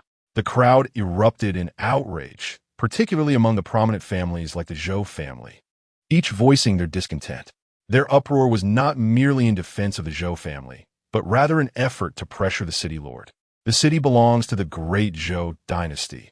If the disciples of the Demon Sect are allowed to act with such impunity today, they will not hesitate to strike against any family tomorrow. Rest assured, esteemed heads of families, my city lord's mansion will not stand idly by. The city lord proclaimed, offering his assurance. In a secretive forest, Yi Xian's figure darted swiftly, pursued by no fewer than dozens of figures. Each of them was at least a formidable 8th-level spirit martial realm expert, with several leaders reaching the Xuanwu realm. The congregation of such powerful individuals compelled even someone of Yi Xian's caliber to retreat. The city lord's mansion. Yi Xian had never anticipated that by slaying a member of the Zhou family, he would provoke the city lord's forces. In truth, he had underestimated the city lord's threshold. Outside the city, he could kill at will without fear of retribution, even to the extent of exterminating entire clans. However, to act within the city was an entirely different matter. The city is the foundation of the dynasty. If the safety of the inhabitants within its walls cannot be guaranteed, and they are slaughtered at will, it will inevitably lead to a loss of faith in the city lord and, by extension, the entire dynasty. A flash of sword light swept through, and 2 heads rolled away. In the next moment, Yi Xian sheathed his long sword and hurriedly dashed into the distance. Soon, a dozen formidable figures surrounded him. Chase him. Yi Xian fled ahead, killing as he went, until he himself lost count of how many he had slain. Perched on a tree, Yi Xian watched as 6 figures rushed below. He leaped down from the tree and attacked from behind the crowd, instantly unleashing a streak of sword light that stirred up a bloody storm. After swiftly dispatching 6 individuals, Yi Xian surged through the throng. His escape route seemed to lead towards the Holy Spirit Church. Could they be members of the Holy Spirit Church? In the forest, a group of over 10 individuals walked and conversed, their path aligned with that of the Holy Spirit Church. However, they may not necessarily be from the church. It's possible they intended to frame it, as such incidents had occurred before. One leader, clad in the city lord's armor, stated, "We are approaching Hinyenpa. We must not get too close, for it is the territory of the Holy Spirit Church, where disciples of the Demonic Sect frequently appear. We must capture him before reaching Hinyenpa." Another replied, "Everyone understands this, but knowing it does little good. The perpetrator is exceedingly cunning, immensely powerful, and exceptionally adept at concealment." Groups of figures split into several teams, searching through the forest. Drip, drip. Suddenly, a squad of city soldiers sensed warmth above their heads. One soldier reached up to touch it, and in the next moment, their expressions turned to shock as they saw blood on their hands. "This is bad." Buzz. Before they could react, a streak of sword light descended. Moments later, Yi Xian turned and departed. At last, the mountain gate came into view. The pursuers behind him had long since vanished. The reach of the city lord's hand is long, yet they would not dare to extend it recklessly into the territory of the Holy Spirit Church. In fact, aside from the wars specifically organized by the Holy Lands and the dynasty against the church, many sects and cities prefer to avoid conflict with the church. After all, the church is filled with experts, and it is rumored that every branch has an old pope presiding over it. Yi Xian, drenched in blood, raced towards the mountain gate like the wind. "Halt! Identify yourself!" The disciples guarding the gate immediately shouted as a bloodied figure appeared before them. Yi Xian was not dressed in the attire of a church disciple, and his bloodied appearance was indeed chilling. "In der Gate disciple, Yevwan, stand azide, Yevwan grojlet." His malevolent aura surging forth, startling the 2 guards. "Yevwan, the one who offended Blood-Flame Demon Son? It has come to my attention that he was compelled to undertake a profound task and has now returned." The 2 disciples dared not obstruct his path and hastily stepped aside. Yi Xian, burdened by a large sack, hastened into the holy court. Soon, he arrived back at his quarters, and with a resounding thud, he cast the sack to the ground, gasping for breath. Then, with a swift motion of his sword, he severed the sack's opening, from which Hu Qiuxiao scrambled out in a state of panic, resembling a frightened bird as she huddled her body tightly. Young Master, Mu Qingyan, seemingly just having finished a bath, emerged upon hearing the commotion. She was momentarily taken aback by the scene before her. Yet upon noticing Hu Qiuxiao on the ground, a fleeting glimmer of disappointment flickered in her eyes. "Qingyan." Yi Xian disregarded everything else and, in front of both individuals, changed back into the holy court's attire. His clothing was drenched in thick blood, and he felt immensely uncomfortable. "Young Master, are you injured?" Mu Qingyan rushed over to retrieve his clothes, tidying up the area in the process. "I am unharmed," Yi Xian replied, glancing at Mu Qingyan, an expression of surprise crossing his face. "You have reached the spirit martial realm?" He recalled that when he departed, she was still at the 8th level. It was astonishing that she had ascended to the spirit martial realm in just over 10 days. Such rapid advancement seemed possible only for those with a system like his. If Mu Qingyan truly possessed such speed, she would be deemed a top-tier genius. "To be candid, young master, I have recently felt an unbearable heat within me, as if a force is propelling me forward. In truth, I have not devoted myself to rigorous training," Mu Qingyan confessed, her face turning crimson. Yi Xian was somewhat speechless, but merely nodded in acknowledgement. While others might doubt her words, he believed her completely. In a few months, she would awaken. It was natural for her to exhibit signs of such progress at this juncture. "Very well, but take care to conceal this from the other disciples of the Demonic Sect, as it may incite trouble," he advised. Upon hearing Yi Xian's caution, Mu Qingyan, Initially apprehensive about his trust in her, felt a wave of gratitude wash over her. "Young master, how do you wish to handle this girl?" Mu Qingyan inquired, her gaze fixed on Hu Qiuxiao, a hint of jealousy lacing her tone. Upon hearing her fate, Hu Qiuxiao's face drained of color, as she had recognized Yi Xian's attire. He was indeed a disciple of the royal spirit holy court. Her previous hopes that he was merely using the identity of a demonic sect disciple were now dashed. His status was real, and despair enveloped her. Yi Xian cast a glance at Hu Qiuxiao and smiled. "I leave her to your care. From now on, any menial tasks shall be assigned to her, and you will oversee her." "Understood, young master." Mu Qingyan obediently nodded, hastening to assist Hu Qiuxiao. "Do not fear, sister. The young master is very kind." But Hu Qiuxiao was in no state to absorb such reassurances, her countenance one of utter despair. Yi Xian paid her no mind and instructed Mu Qingyan, "Prepare the bathing water." He now felt quite dirty and burdened, longing for a soothing bath followed by a restful slumber. Soon, Mu Qingyan emerged from within, announcing, "Young master, all is prepared. I shall attend to your bathing." Yi Xian replied nonchalantly, "There's no need for you to exert yourself in such labor. Let her handle it." He was, of course, referring to Hu Qiuxiao. However, upon hearing this, a flicker of disappointment crossed Mu Qingyan's eyes. Had she fallen from grace? A tumult of emotions swirled within her. Why did she feel this way? Meanwhile, Hu Qiuxiao turned pale at the implication. What did this mean? Was she to serve him? Nevertheless, she harbored little concern about this, as she had often been invited to partake in dual cultivation previously. Her apprehension lay in whether this disciple of the demonic sect possessed any peculiar preferences that might complicate her service. The following day, Yi Xian awoke in a tranquil manner. Upon entering the outer chamber, he found Mu Qingyan and Hu Qiuxiao already awake, with Mu Qingyan elucidating certain protocols to Hu Qiuxiao. As soon as Mu Qingyan noticed Yi Xian had risen, she quickly bowed respectfully, exclaiming, "Young master, you are awake." Hu Qiuxiao followed suit, bending at the waist.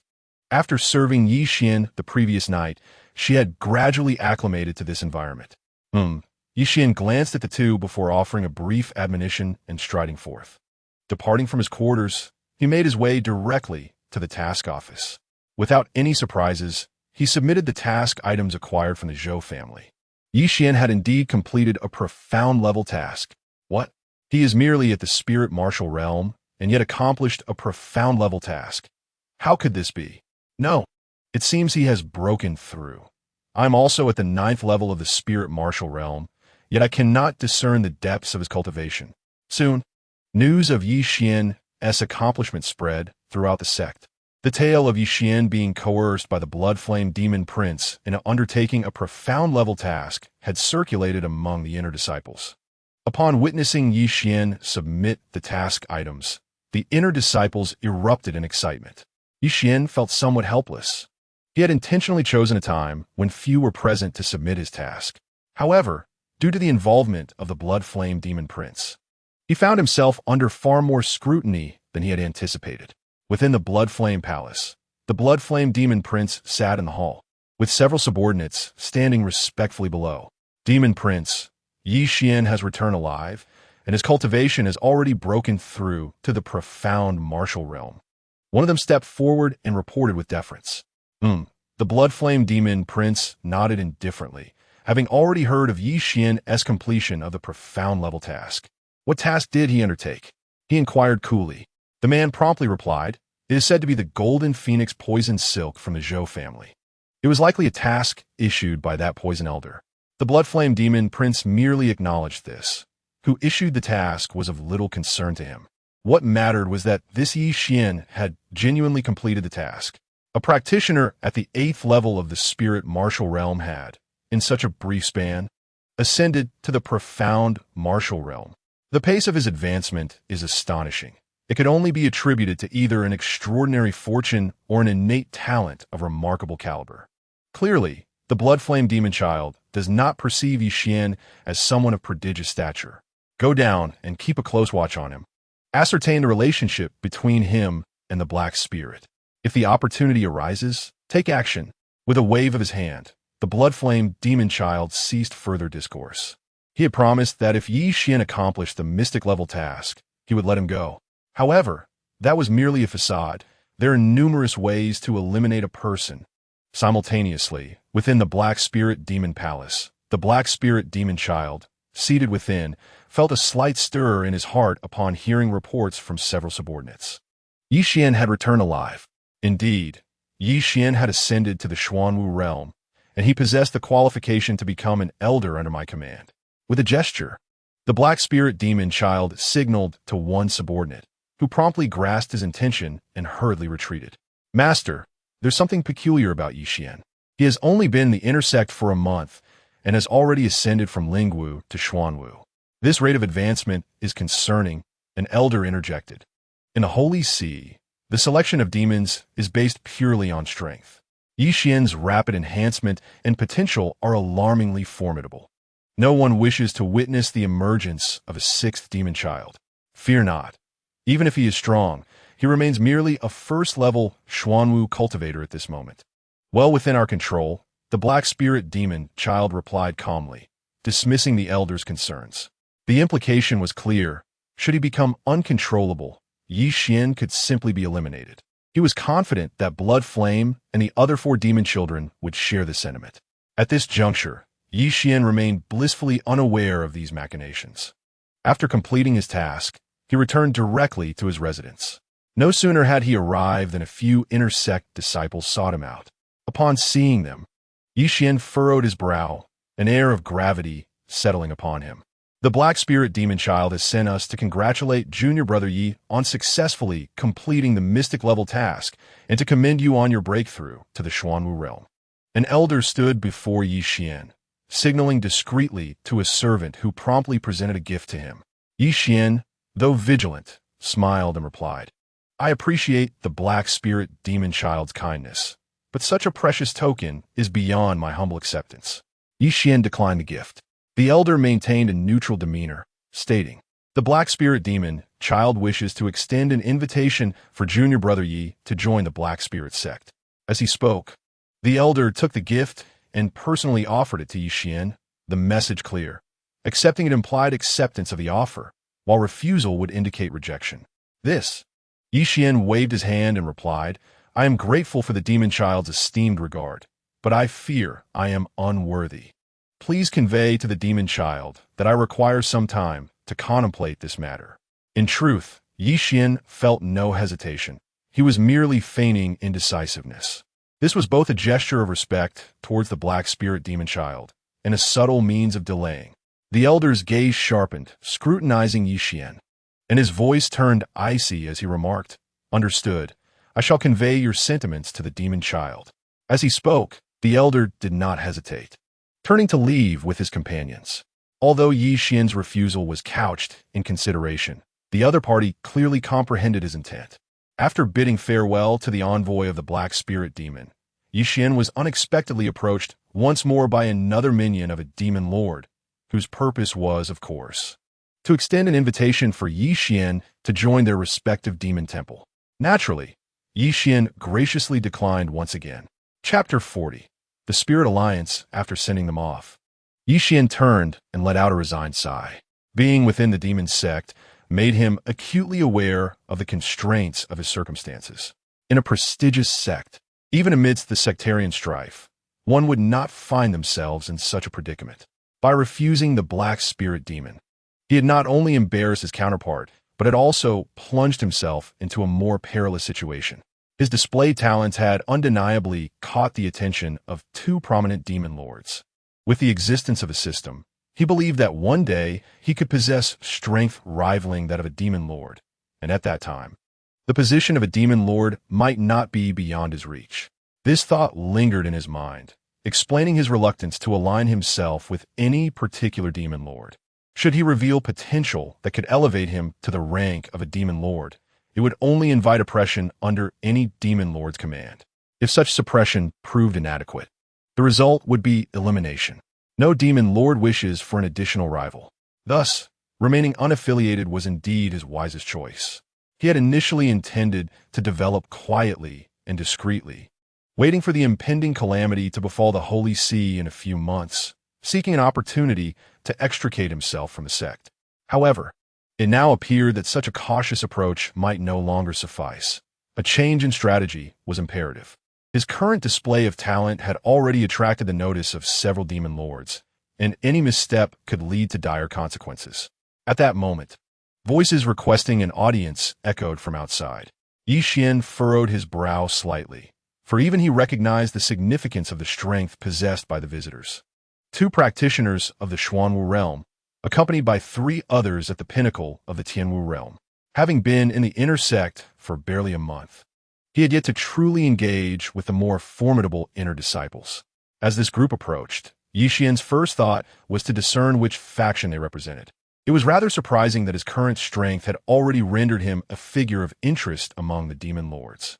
With a tinge of resignation, he opened the door, greeted them with a smile, and invited them inside, subsequently instructing Hu Qiuqiao to prepare a pot of tea. At this juncture, the leading disciple introduced himself. Disciple Yi, allow me to introduce myself. I am Wu Wenbo, and these are my fellow inner disciples. Brother Wu. Yi Xian glanced at the group with a smile and inquired, "What brings you esteemed brothers to seek my company?" The man named Wu Wenbo, upon hearing this, chuckled and remarked, "A wise man does not speak in riddles. The truth is, my purpose in seeking out junior brother Yi is indeed of great significance." Yi Xian replied nonchalantly, "Speak freely, senior brother." Wu Wenbo, lacking any pretense, candidly stated his intention. "We wish to invite junior brother Yi to join us." Yi Xian had already surmised their purpose, and, with a smile, replied, "To be frank, I have already politely declined invitations from 2 other demonic science."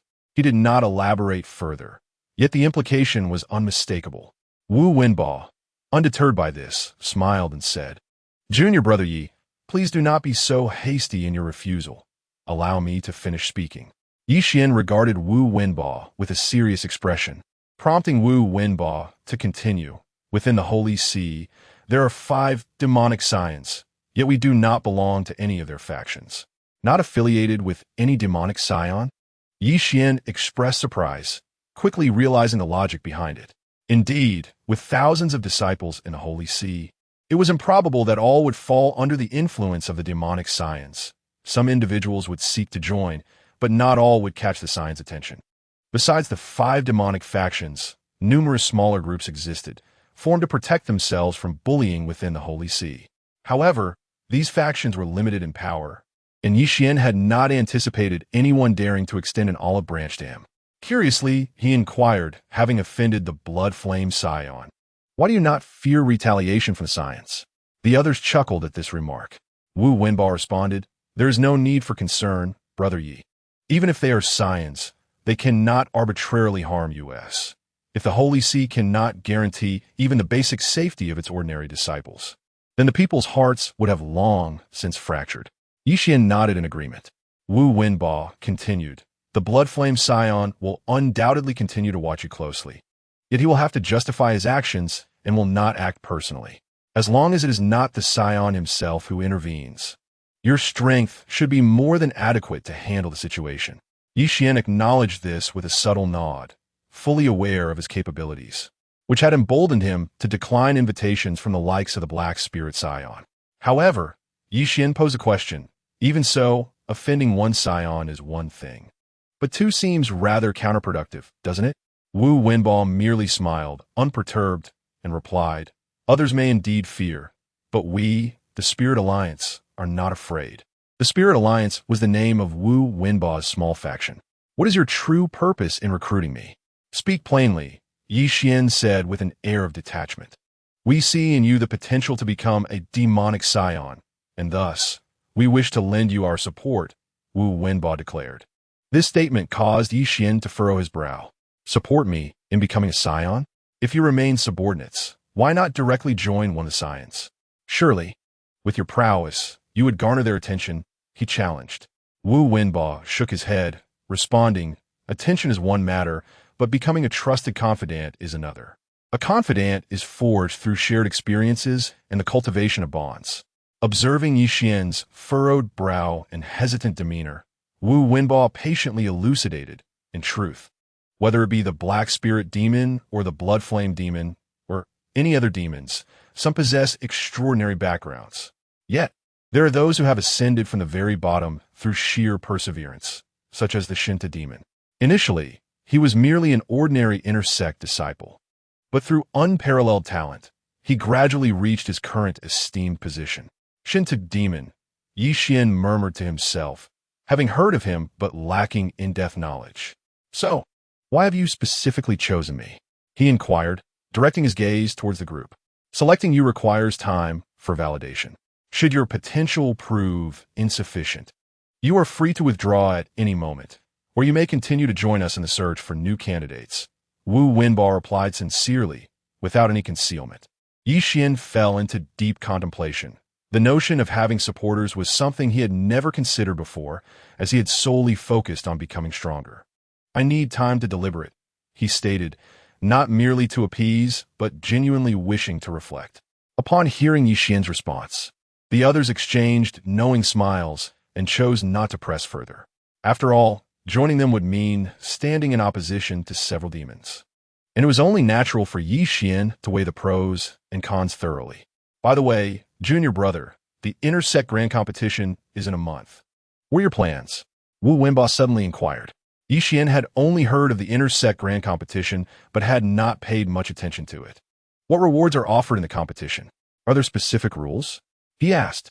At this moment, Wu Wenbao turned to a fellow disciple beside him, saying, "You Jinxiu, share the intelligence you've gathered with junior brother Yi. We haven't yet familiarized ourselves with it." Yu Jinxiu, a tall and handsome young man, responded. In this Inner Sect Grand Competition, all Inner Sect disciples, except for the 5 demons, are eligible to participate. As for the rewards, the top 3 will receive an opportunity for a trial in the Gen prison. The 4th to 10th places will be awarded various degrees of elixirs and precious artifacts. The church has indeed invested a considerable amount in this event.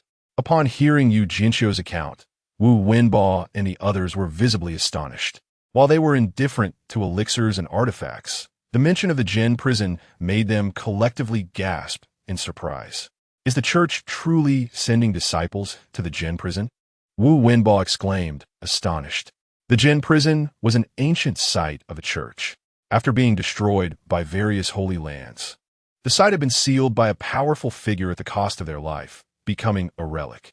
It opens once every 10 years, allowing anyone to enter in search of opportunities. Though a site of the demon church, the treasures buried within, heavenly materials, earthly treasures, and spiritual artifacts, are enough to incite envy among various factions. Yu Jinxiu, maintaining an inscrutable expression, added, moreover, the group turned their attention towards him. Eager to hear more, Yu Jinxiu continued, stating that an additional 10 slots would be available, potentially designated for special training in the Outer Realms by the Holy See. Upon hearing this, the crowd, save for Yi Xian, was profoundly shaken. Clearly, the Outer Realms mentioned by Yu Jinxiu held a greater allure for them, with some individuals' pupils flickering with fiery excitement. The Outer Realms were revered as the Holy See's secret sanctuary for cultivation, the very foundation of its establishment, a place where countless devotees yearned to enter. However, as Yi Xian absorbed this information, his eyes sparkled with contemplation. Being sent to the Outer Realms for training?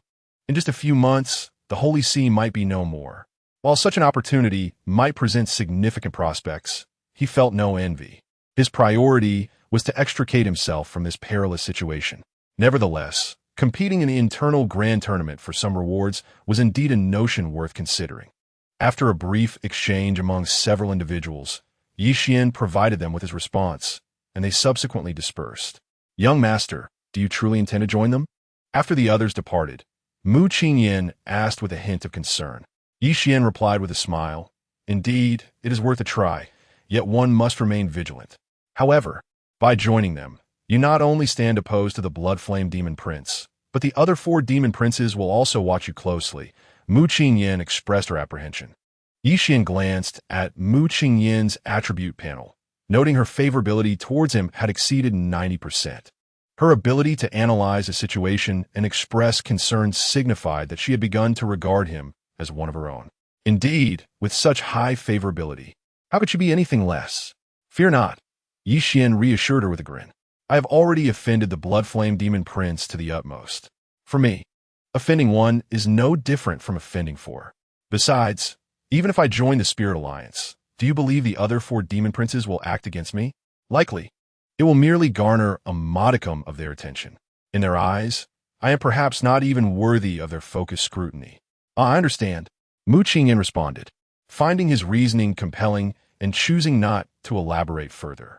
As the two exchanged their thoughts, the nearby Hu Qiuqiao remained silent. Yi Xian cast a glance at her, noting her favorability had diminished to 35. It was no surprise, given that for the past few days, Hu Qiuqiao had been tending to his needs, warming his bed and preparing foot baths. Yet, Yi Xian dismissed this concern. Go prepare the bathing water, he instructed Hu Qiuqiao. Taken aback, Hu Qiuqiao hesitated. It was broad daylight, after all. However, she refrained from voicing her thoughts, nodding instead, yes. Yi Xian observed her, noting her favorability had risen to 39. Hurry up, and after you finish with the bathing, you must prepare lunch.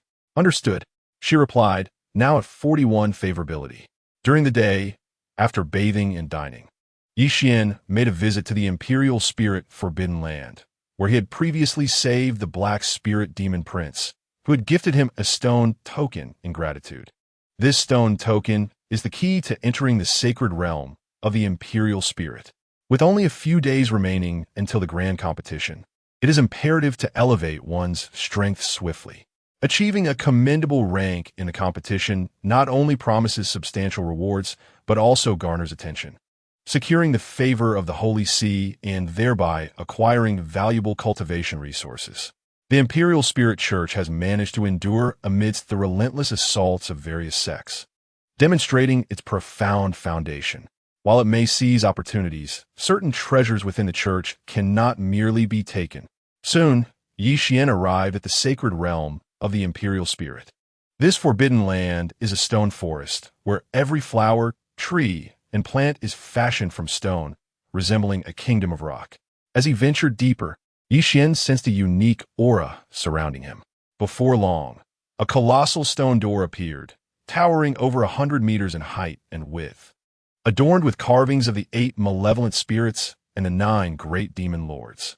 Yi Xian recognized them as the most formidable figures the church had ever known, who once stirred a tide of bloodshed in human society.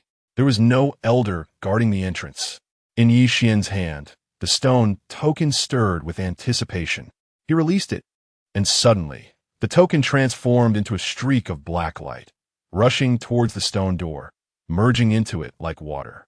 Immediately, the door thunderously swung open. However, the sight within left Yi Xian utterly astounded. Before him lay a vast expanse of stone caverns, each cavern serving as a sanctuary. The caverns were densely packed, with no end in sight and no peak visible, resembling a celestial palace nestled in the heavens. Occasionally, figures flitted above, the disciples of the church selecting their cultivation sanctuaries. Few disciples were qualified to enter this place, yet now and then he could catch a glimpse of them. As Yi Xian stepped inside, an indescribable vastness enveloped him. Was this truly the church's forbidden land? There was not a trace of demonic energy. It felt akin to a celestial haven, a sacred sanctuary of sorts.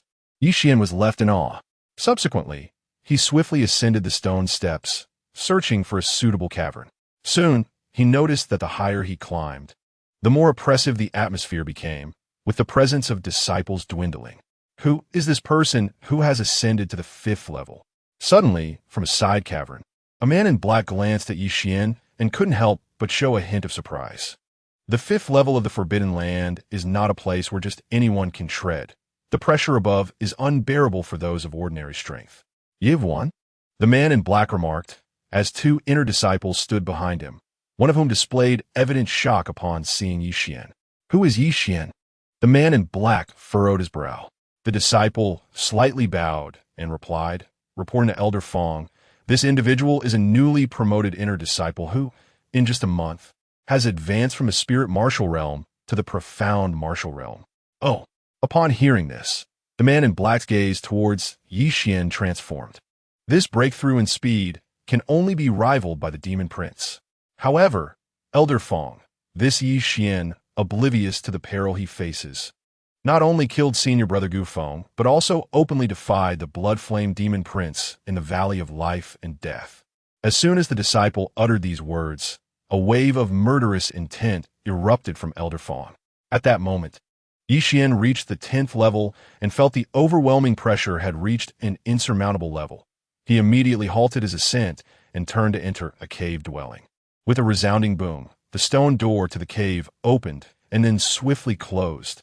Inside the stone chamber, an eerie chill enveloped the air. Contrary to expectations, it was not shrouded in darkness. The white, unknown stone walls emitted a warm radiance. Yi Xian sat cross-legged, and soon, he felt an endless stream of energy surging forth from the walls. This energy grew in quantity and intensity, feeling even more potent than the spiritual essence above the heavenly crystal worm. He began to absorb it. Yi Xian immediately activated his cultivation technique, the Demon Transformation Art, to refine this energy. Every cultivation site of the Holy See was intricately designed to complement the Demon Transformation Art and the Blood Demon Art. The synergy between the two was remarkable. Massive amounts of energy were continuously refined, and Yi Xian grew stronger with each passing moment. Vaguely, he was nearing the pinnacle of the second stage of the Xuanwu realm. Days passed, 1, 2, and finally 3. Yi Xian was immersed in his cultivation, absorbing the energy spilling from the stone walls. He sensed a distinct quality to this energy after 3 days of absorption. His physical form felt as though it was on the verge of transformation. This energy seemed to possess the essence of cleansing the marrow and reshaping the bones.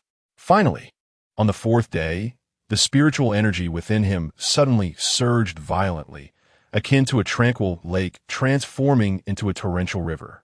Yi Xian's heart stirred, aware that a breakthrough was imminent. However, at this critical moment, the stone door began to tremble violently, as if someone were forcefully striking it. During cultivation, especially at the moment of breakthrough, such disturbances were a grave taboo. In an instant, Yi Xian's qi and blood became chaotic. He was shaken to his core and hastily suppressed it, nearly succumbing to demonic deviation. Boom, boom, boom. Fists struck the stone door in rapid succession, clearly indicating that the person outside was deliberately interrupting his cultivation. Soon, Yi Xian opened his eyes, a flash of murderous intent igniting within them. In the next moment, he opened the stone door and surged forth like a streak of black light. With a swift strike, the figure standing outside had its head severed, flying away as Yi Xian's fist struck out, the body plummeting from this palace-like cave structure. Turning, Yi Xian then faced 2 inner disciples garbed in their distinctive attire, accompanied by a man in black. Name, Sun Bing, cultivation level, 9th layer of spiritual martial realm, fate, unremarkable, white, fate value, 12 life script, none affinity, 6 recent fateful opportunity, none aim, Fong Ming Hui cultivation level, 2nd layer of Xuanwu realm, fate, not extraordinary green, fate value, 16 life script, none affinity, 16, recent fateful opportunity. In 1 day, he will meet the blood flame demon sun, who will bestow upon him the stone order for cultivation in the 10th layer of the forbidden area. During his training in a cave dwelling, he will inadvertently acquire the legacy of the heavenly demon sun, one of the 10 most formidable demons since the establishment of the Holy See, thus soaring to new heights. Habitually opening his life script for a glimpse, 2 insignificant minions. Yet upon seeing Fong Minghui's opportunity, Yi Xian's gaze suddenly sharpened. The legacy of the heavenly demon sun. Quite impressive. This fateful opportunity is indeed a pleasant surprise. After noting it down, he withdrew his focus and coldly regarded the other party. Who are you, and why do you disturb my cultivation? Are you courting death? As his words fell, an overwhelming aura of menace surged forth, astonishingly potent. The man in black narrowed his eyes, and behind him, an inner sect disciple stepped forward, scoffing. Have you gone blind, daring to speak to Elder Fong in such a manner? You must be tired of living. Elder Fong? Yi Xian regarded the man in black. clearly unfamiliar with him, yet deducing that he was likely a subordinate of some demon lord. I demand an explanation. Yi Xian's gaze remained indifferent as he addressed the man. Explanation? Elder Fong, with a sinister smile, looked at Yi Xian and said, "You have offended the blood-flame demon son. The penalty is death. Is this explanation sufficient?" "So, he is merely a dog under the blood flame's command." Yi Xian understood, confirming his suspicion that this man was indeed affiliated with the blood flame demon son. Upon hearing Yi Xian's insult, Elder Fong's expression darkened. However, at that moment, Yi Xian took a step forward, declaring, "Since the explanation is given, it is time to accept punishment." Boom! In the next instant, Yi Xian's feet struck the ground, and his entire figure surged forward. The demon spirit sword behind him was flung out, a gleam of cold light erupting. Elder Fong's eyes narrowed as he drew his sword, unleashing it like thunder. Cousin a tremendous explosion. Bang! The two clashed instantaneously, and in the next moment, they parted ways. Yet, Elder Fong's hands trembled slightly, blood trickling from his palms. Before he could catch his breath, Yi Xian charged again, wielding the demon spirit sword once more. The force of this strike was astonishing. Elder Fong intended to counter, but realized it was merely an illusionary move. He took 2 swift steps back, seeking to evade the onslaught. However, Yi Xian was employing a mysteriously intricate stepping technique, advancing towards him. In a flash, Elder Fong intended to retreat, but suddenly found himself halted in his tracks. The body remained rigid for a brief moment, and in the next instant, it shattered with a resounding crack, splitting in two, blood raining down. The confrontation between the two transpired in an ephemeral flash. Elder Fong, possessing the strength of the second realm of Xuanwu, met a tragic demise just like that. Beside him, 2 inner disciples were left in a state of shock. At this moment, Yi Xian turned his gaze towards them, advancing step by step. "Brother Fong, we were mistaken. Forgive us," they pleaded, but Yi Xian sheathed his long sword, and with a thud, 2 heads rolled onto the ground. He then turned and departed, leaving only his silhouette as he exited the forbidden area. Who was that person daring enough to slay Elder Fong? Wasn't Elder Fong one of the Blood Flame Demon Prince's own?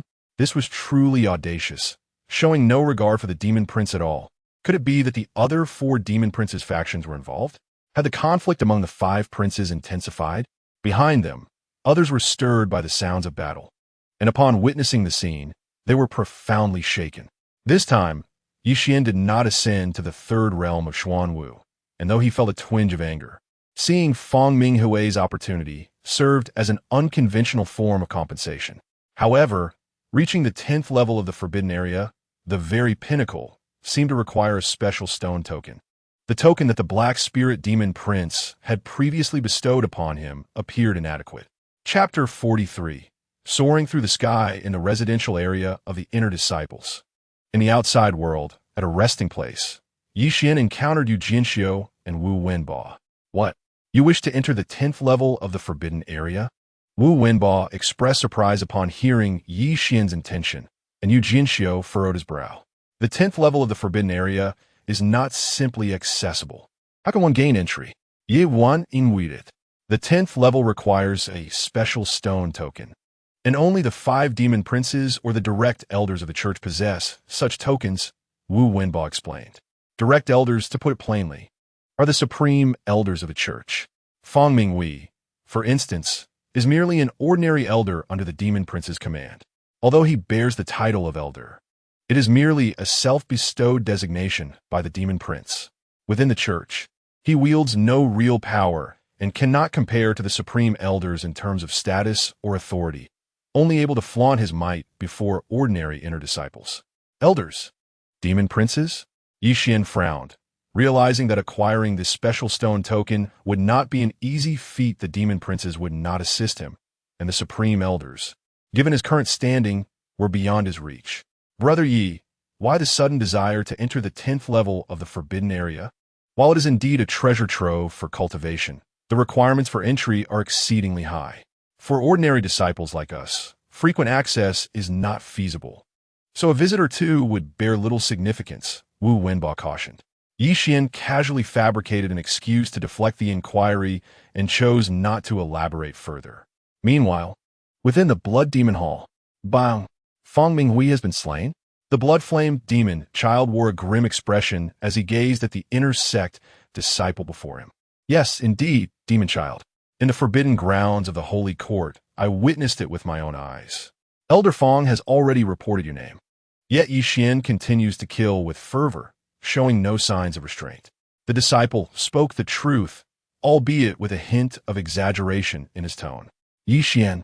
Very well. Truly impressive. The blood-flame demon child nodded lightly, though anyone could sense the murderous intent woven into his words. Demon child, during the inner sect competition, I shall take this boy's life. A man clad in blood-red robes stepped forward, volunteering eagerly. I demand his death now. Blood demon, take care of it. The blood-flame demon child commanded coldly, unleashing a wave of ferocious aura that surged violently from the depths of the hall. Within the blood-flame demon hall, several subordinates turned pale. They beheld a figure emerging, enveloped in a torrent of crimson demonic energy. Soon, her visage came into view, a beauty so striking it bordered on the enchanting, her narrow, pale red eyes glimmering with an innate allure that could ensnare the gaze of any man.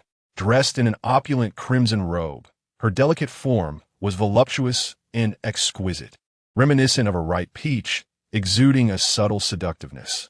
Cascading down from her shoulders, her long, dark hair flowed effortlessly, accentuating her slender waist. Beneath her robe, a segment of a blood-red serpent tail revealed itself, adorned with a layer of fine scales. The tail swayed gently, emanating a wild and captivating charm that inexplicably set the hearts of onlookers ablaze. However, none dared harbor any improper thoughts, fully aware of her terrifying capabilities. As the lady strode through the crowd, they lowered their heads slightly, and she gracefully made her way toward the hall's exit. Meanwhile, after learning about the situation in the Holy Court's forbidden grounds from Wu Wenba, Yi Xian temporarily parted ways with the two, rather than returning to his residence. He sought refuge in an ancient cave upon realizing the urgency of the situation. He had just slain Elder Feng, a trusted lieutenant of the blood-flame demon child, and was certain that the latter would not let this transgression pass unpunished. The Holy Court was replete with towering mountains and dense forests. Inside the cave, remnants of extinguished charcoal and bones suggested that others had lingered there before. Yi Xian intended to make a breakthrough in this secluded spot, as his previous attempt had been abruptly interrupted, leaving him with a pent-up frustration. Soon, he entered a state of cultivation, relentlessly striving to break through to the third level of the Xuanwu realm. 3 hours passed, and Yi Xian's aura surged once again to its zenith as he repeatedly attempted to break through. Despite numerous failures, he persevered, undeterred in his efforts. Break! He suddenly roared, and in that instant, his vital energy erupted like boiling water. The entire cave resonated with a thunderous sound, akin to the roar of celestial thunder, as the winds and clouds stirred in response. In that moment, Yi Xian sat cross-legged, his internal energy surging like a stampede of countless horses. He was making a breakthrough, his true chi flowing through the meridians, elevating his realm from all directions. Boom, boom, boom. For an entire hour, at last, when Yi Xian opened his eyes once more, a tremendous surge of energy erupted within him, marking his successful attainment of the Xuanwu realm. Exhaling a breath of turbid air, Yi Xian released the true chi from within his body, which intertwined to produce a resonant metallic clang. True chi transformed into gang chi. Suddenly, with a flicker of intention, the robust gang chi within him surged forth, swiftly morphing into softer, yet equally sharp currents of energy. This was the essence of true yuan, the hallmark of the Xuanwu realm. Upon reaching the Xuanwu realm, his vitality, spirit, and strength were all significantly enhanced, allowing the gaseous essence to liquefy and form a formidable true yuan, enabling short-term flight. In previous stages, he could merely hover with his feet off the ground without actual movement, thus it could not be genuinely considered flight. Now, Yi Xian's eyes sparkled with excitement. In the next moment, a powerful true chi instantaneously transformed into a more potent true yuan. This energy enveloped his body, and in an instant, he burst forth from the cave entrance. Strangely, his body did not descend to the ground, but remained suspended before the cave opening. With a mere thought, Yi Xian's body gradually ascended higher. However, he was acutely aware of his limitations. When he reached a height of 10 meters above the ground, he felt a profound sense of constraint, as if he could not sustain himself any longer. He could ascend no further, lest he risk a fall. Yi Xian felt speechless and began to move slowly into the distance. Though his speed was not brisk, it barely qualified as flight.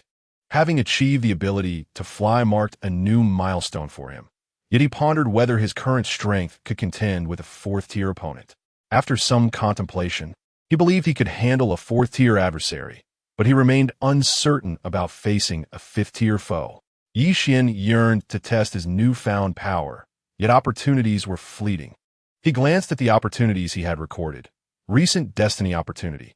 In 15 days, the Demon Spirit Lake's demon sword will emerge, stirring the ancient Pool Sacred Land. Consequently, the ancient Pool Sacred Land has allied with the great Zhou Empire's Fantian City, dispatching individuals to investigate the area surrounding the Royal Spirit Church, leading to a clash between the two parties. Hint: the host may preemptively travel to the Demon Spirit Lake, waiting for the emergence of the demon sword. Seize the moment while the sword spirit is weakened to devour it and master the demon sword. Source of host opportunities. Destiny Opportunity Gift Pack. Chapter 44. Blood Demon. So far, apart from Elder Fong's opportunity, this was the only chance yet to be seized. Elder Fong's opportunity required a special stone token from a forbidden area, which he currently could not obtain. However, the day for the demon sword was approaching tomorrow. As Yi Xian contemplated, his expression flickered with intensity.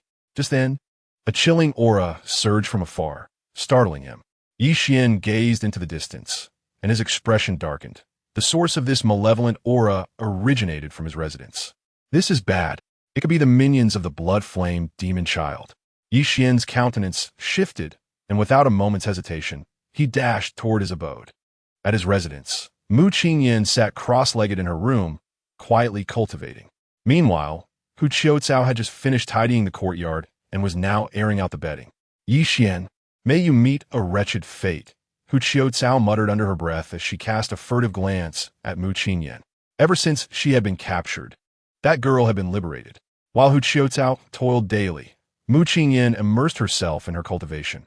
While Hu Qiucao warmed the bed, Mu Qingyan continued her practice.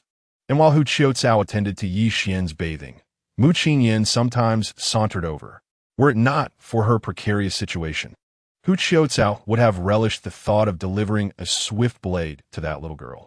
However, at that moment, Hu Qiucao's expression abruptly changed as a blood-red demonic cloud surged forth from a distance. The oppressive aura was suffocating, even from afar. Flee.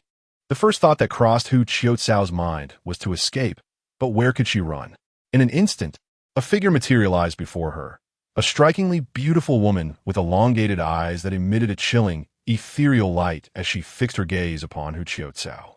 In that fleeting moment, Hu Qiucao felt a shiver run down her spine. Who are you? Are you looking for Yi Xian?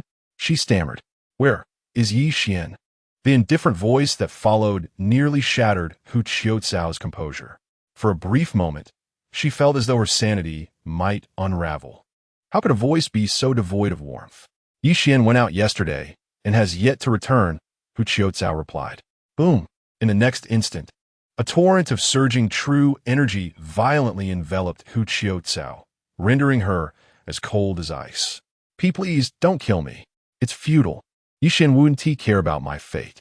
The girl cultivating inside is Yi Xian's paramour. She pleaded. Thud! Hu Qiucao collapsed to the ground, and a whirl of crimson wind swept through the room. In an instant, the blood demon stormed in, swiftly emerging with Mu Qingyan in its grasp. At that moment, shadows flickered around them as onlookers, sensing the disturbance, approached to investigate. Yet, upon witnessing the blood demon, all retreated in fear, as if wary of incurring its wrath. Suddenly, two figures emerged from the crowd. Wu Wenbao murmured, the blood demon. Yu Jinxiu frowned and remarked, to deal with Yi Xian. The blood flame demon child has even summoned the blood demon. As they spoke, they observed Mu Qingyan being seized. Though there was an implicit understanding of cooperation with Yi Xian, neither was inclined to intervene. They lacked the strength, and even if they possessed it, they were unwilling to act for the sake of a woman whom they merely regarded as Yi Xian's servant. Yi Xian, return and face your doom. A sinister voice echoed like a fleeting mist within the sect.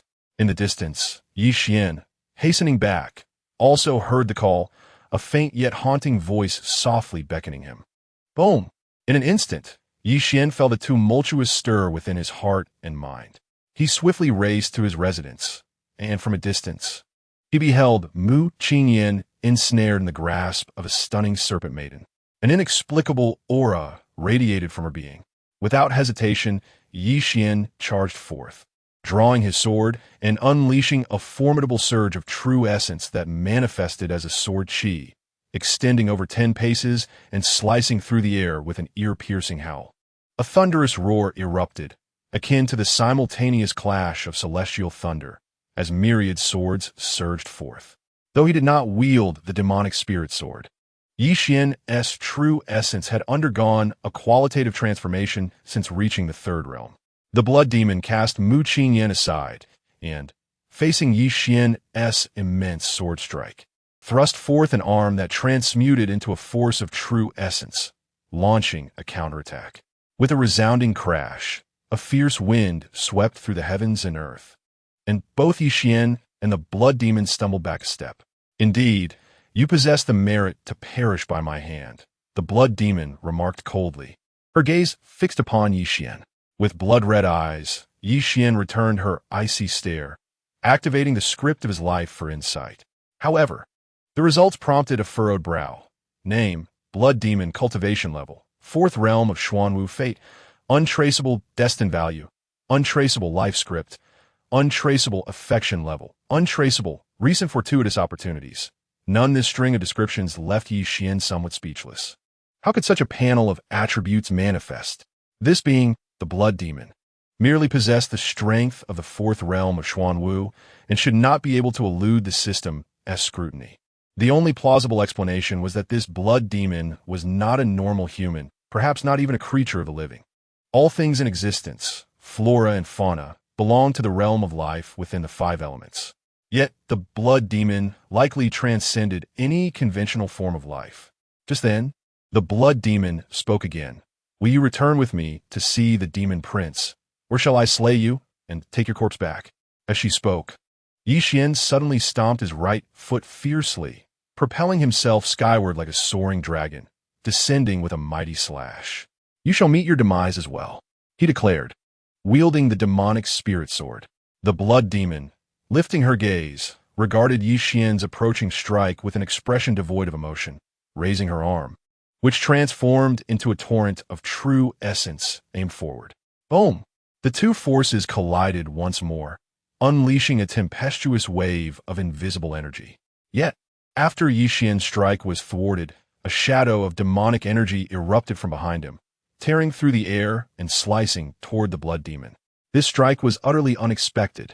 In an instant, the blood demon found her head cleaved asunder, her body reeling backward, leaving only her serpent-tailed form standing upright, unmoving. All around, onlookers were left dumbfounded.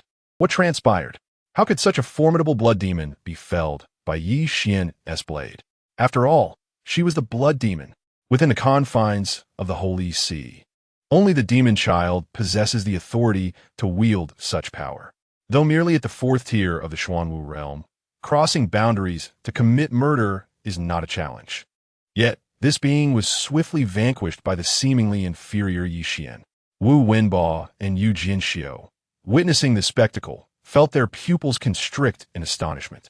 They were aware of Yi Xian's formidable strength, yet this display was entirely unexpected. However, as the crowd remained in shock, they suddenly noticed that the steadfast figure before them had, quite astonishingly, manifested another head upon its shoulders. It had not perished. A collective jolt of realization coursed through everyone present. Yi Xian remained indifferent, having anticipated such an anomaly from the opponent's peculiar aura. In the next moment, The blood demon stirred into action. With a resounding crash, Yi Xian propelled himself into motion upon the ground. Chapter 45. The Special Stone Order. Two figures traverse the expanse of this realm, continuously engaging in fierce combat. The blood demon, with a clenched fist, unleashed a torrent of power, surging forth to strike at Yi Xian's visage. Employing the wind spirit step, Yi Xian danced like a gentle breeze, evading the blood demon's fist with a swift sidestep. In a heartbeat, he countered with a sword strike, unleashing a torrent of true essence that cascaded toward the blood demon like a frenzied wave. With a resonant clang, Yi Xian's wrist flicked, and the long sword ravaged the blood demon's form. In the next instant, a thick, crimson mist enveloped Yi Xian, and a blood-red serpent tail materialized within the fog, violently lashing out at him. With a clang, Yi Xian was propelled backward, his sword vibrating in his grip, and with a surge of thunderous energy, he severed the serpent's tail. A muffled grunt escaped him as his hand grew numb, causing him to relinquish his sword, which clattered to the ground. Boom! In the blink of an eye, a slender, snow-white fist burst forth from the blood mist, striking Yi Xian with tremendous force. He staggered back a few paces as the mist parted, revealing a blood-colored figure emerging from within, a woman, resplendent in her sanguine hue. Her crimson hair, serpentine tail, and elongated limbs exuded an intoxicating wildness, igniting a primal fervor within those who beheld her. The aura surrounding her was palpably menacing. Bang! In the next moment, the blood demon lunged at Yi Xian. Her lithe limbs concealed an unfathomable strength, delivering a relentless barrage of blows upon him. Boom, boom, boom. With each strike, Yi Xian found himself increasingly enraged, enduring the onslaught of the blood demon's fists. Yet, amidst the chaos, his mind raced, contemplating the nature of this creature. It seemed impervious to harm. Despite having seemingly slain it countless times, it resurrected anew. Yi Xian's conviction solidified. This blood demon was no mere human. Bang! Another punch sent Yi Xian reeling backward, blood spilling from his lips. His gaze remained fixated upon the blood demon. A fleeting observation revealed a crimson mark upon her chest. This peculiar mole resembled a purple grape, adorned with a visage that appeared to smile enigmatically.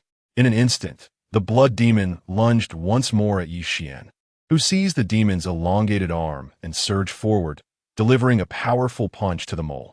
A piercing scream echoed, and in the next moment, the blood demon was torn asunder, dissolving into a swirling mass of sanguine energy. The crimson mist gradually dissipated, leaving Yi Xian standing pale and shaken. This battle had inflicted considerable wounds upon him.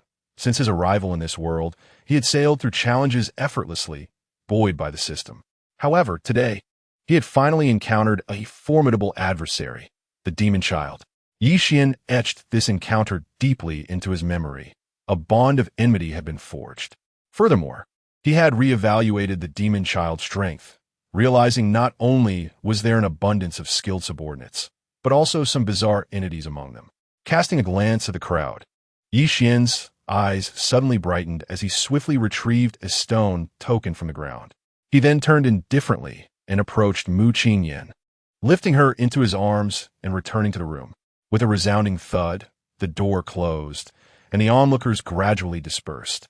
Accompanying Yi Xian into the room were Wu Wenbo and another individual. "Forgive us.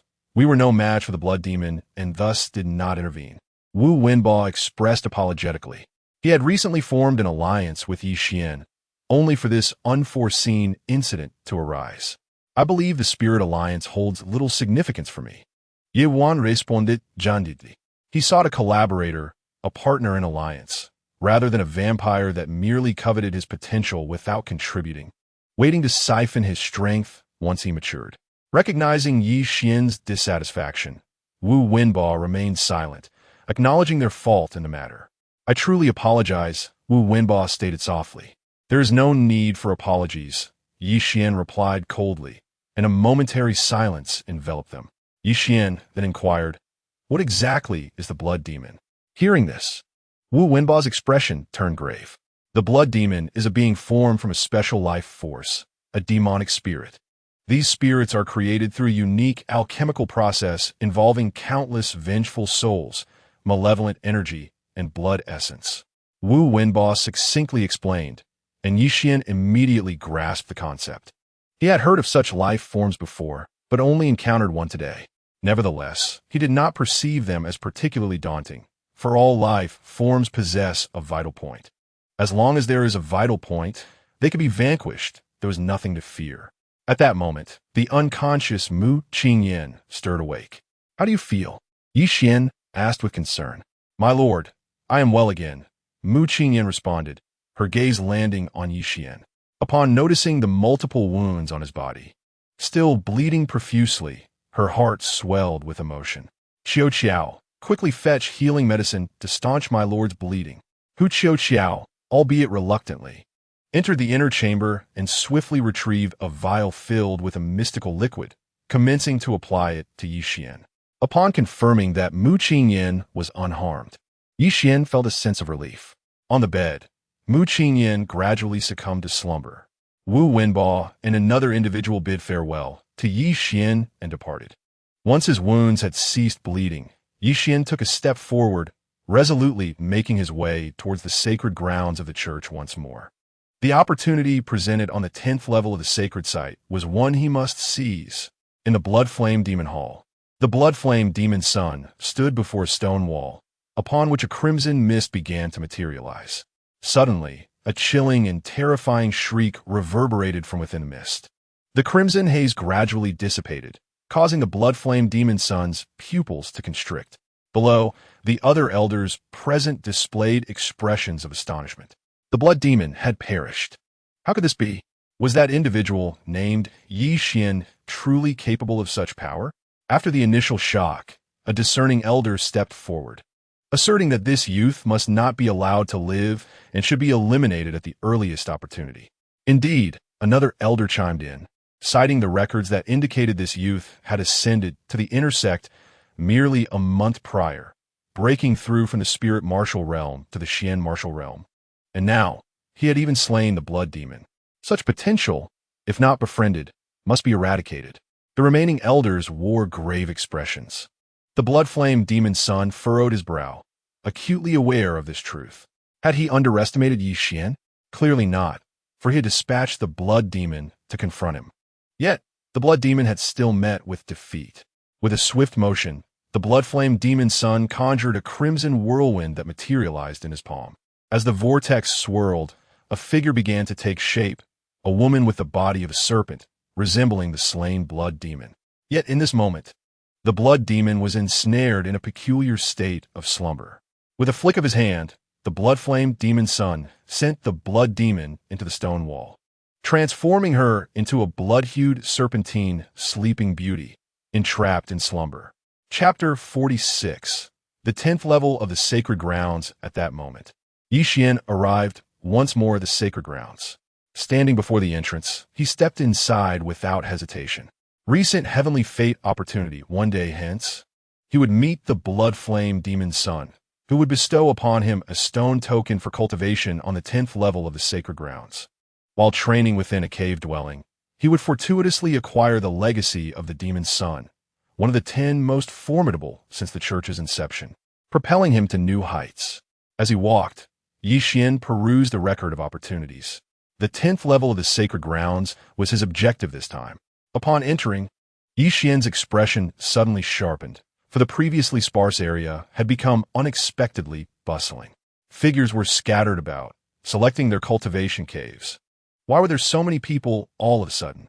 Yixian furrowed his brow, but dismissed the thought, lifting his feet to ascend the steps. Yixian? Suddenly, someone recognized him, their voice echoing through the crowd. Upon the emergence of that voice, numerous gazes turned towards it. At this moment, Yixian's reputation within the Holy See was quite significant. The only one bold enough to confront the blood flame demon child head-on, aside from the 4 demon offspring, was none other than Yixian himself. Unfazed by the stares around him, Yixian proceeded forward, ascending through the 1st, 2nd, and 5th levels. As he climbed higher, the pressure increased correspondingly. Yixian furrowed his brow slightly, having previously overlooked the escalating intensity. The higher he ascended, the greater the burden became. What was he planning? Already on the 5th level, did he truly intend to reach the 10th? This was currently a restricted cooling period established by the elders under the major demon offspring, allowing only these elders to enter for cultivation. Approaching the 7th level, this young man was indeed aiming for the 10th, seemingly vying for resources against the demon elders. An intriguing spectacle was about to unfold. The crowd buzzed with various discussions, most reveling in schadenfreude. Yi Xian heard their murmurs but remained indifferent, continuing his ascent. At the 8th level, Yi Xian felt an immense pressure, yet he was entirely capable of bearing it. Halt! This is a restricted cooling period. No one is permitted to enter the forbidden grounds for cultivation. Normal access will resume in 1 day. Suddenly, a disciple brandishing a long sword leaped out, followed by several others. Yi Xian cast a glance at them. They were merely ordinary figures, lacking any special opportunities. Their cultivation skills unremarkable. Cooling period? I'm afraid I can't afford to wait. Yi Xian retorted with a cold smile. From the crowd, he had grasped the essence of this so-called cooling period. The forbidden grounds served as a veritable energy mine, continuously supplying cultivation energy to various chambers. The more cultivators there were, the more the energy would dissipate. Thus, the elders under the major demon offspring established a rule.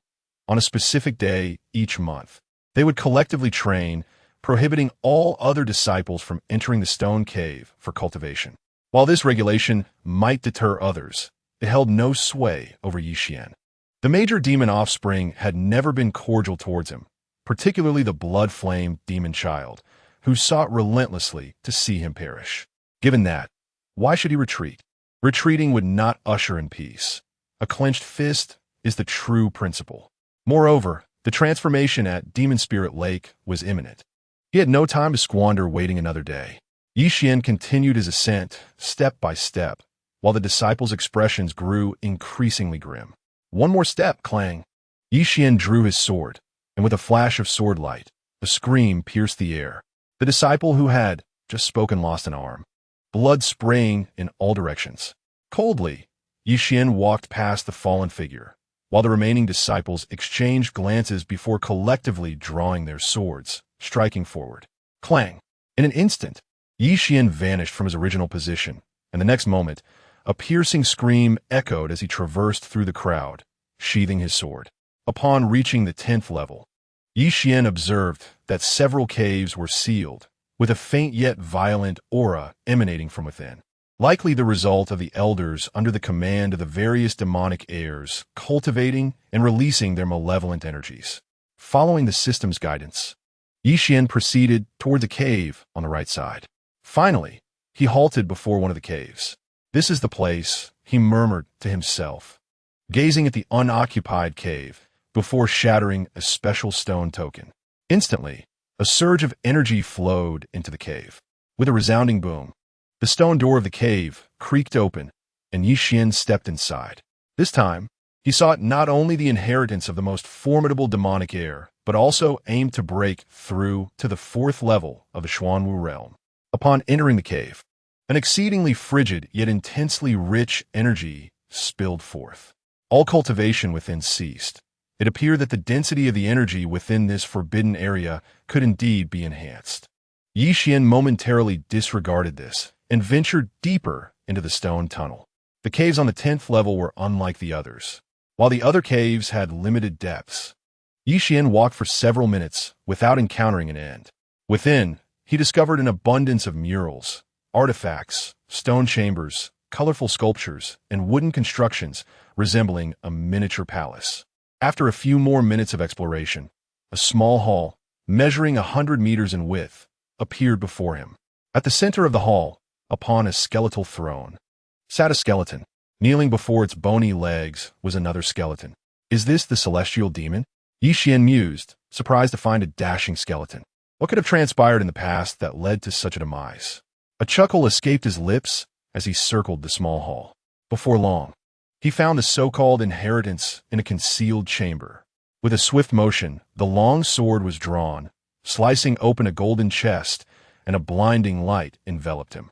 Inside the golden chest lay a neatly folded golden silk robe, soft to the touch. Beneath the robe was an old, yellowed booklet.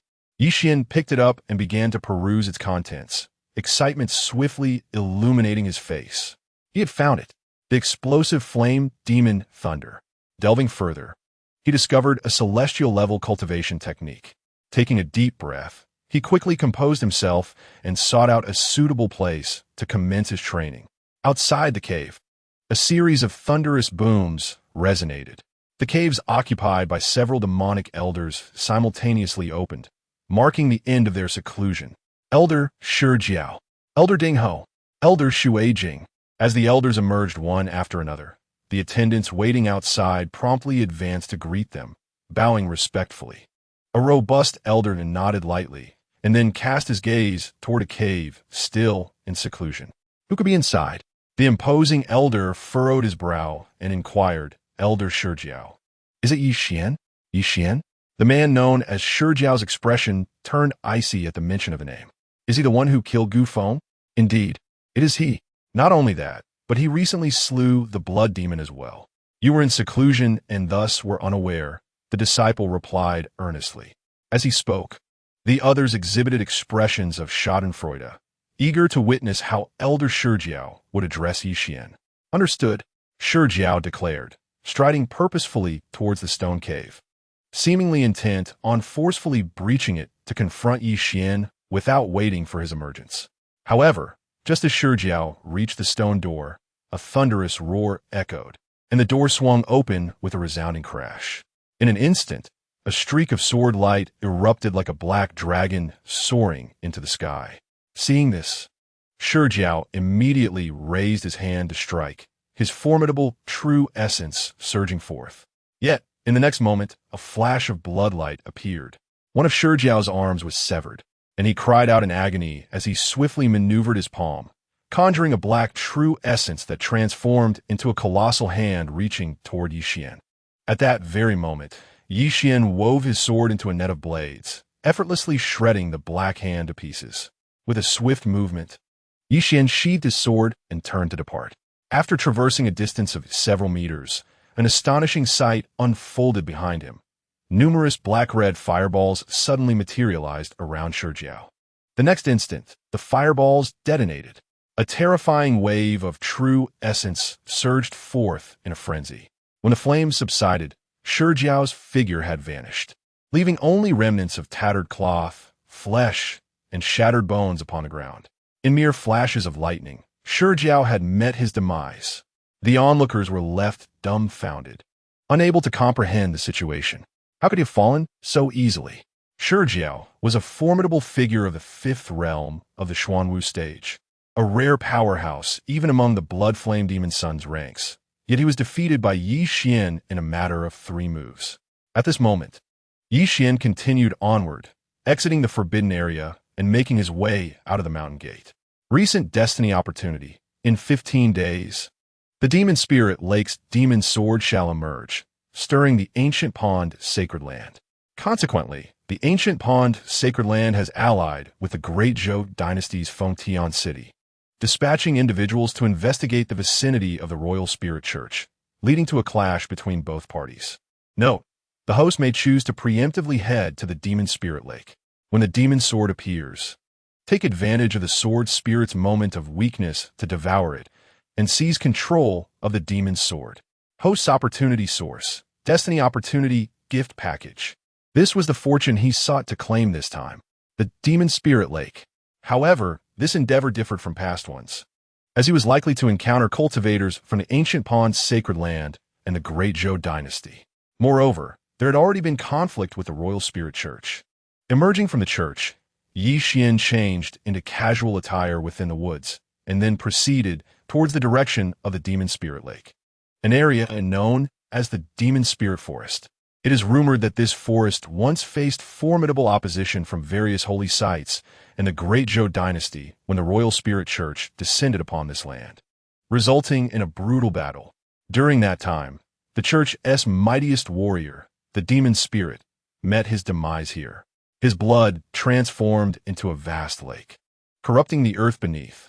Although many powerful beings from the holy sites attempted to refine it, they could not entirely eradicate the lake, and ultimately, a pool of essence remained, giving rise to the lake of the demon spirit.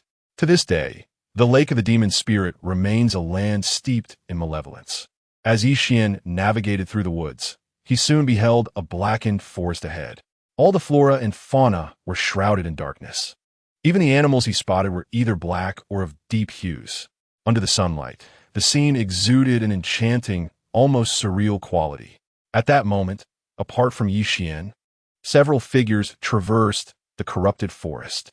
They quickly came to a halt before a lake, where the leading man, clad in a white robe, was followed by a dozen practitioners at the spirit martial realm. Suddenly, the lake's surface erupted with splashes as a few practitioners emerged onto the shore, followed by several colossal fish carcasses drifting to the surface. One of the practitioners remarked, "Elder Wu, this is not the lake we seek." The man known as Elder Wu nodded and waved his hand, commanding, "Let us proceed." On a nearby hill, a spring gushed forth. "No. Where exactly is the lake of the demon spirit?" Beside the hill, several practitioners in white robes hovered in the air, having reached the ability to fly. The small lake formed after the refining had a tendency to shift locations over time, making its current whereabouts elusive. At that moment, one of the practitioners spoke up.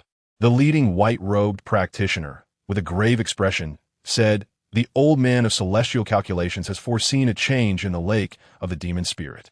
The Royal Spirit Church must have sensed it too.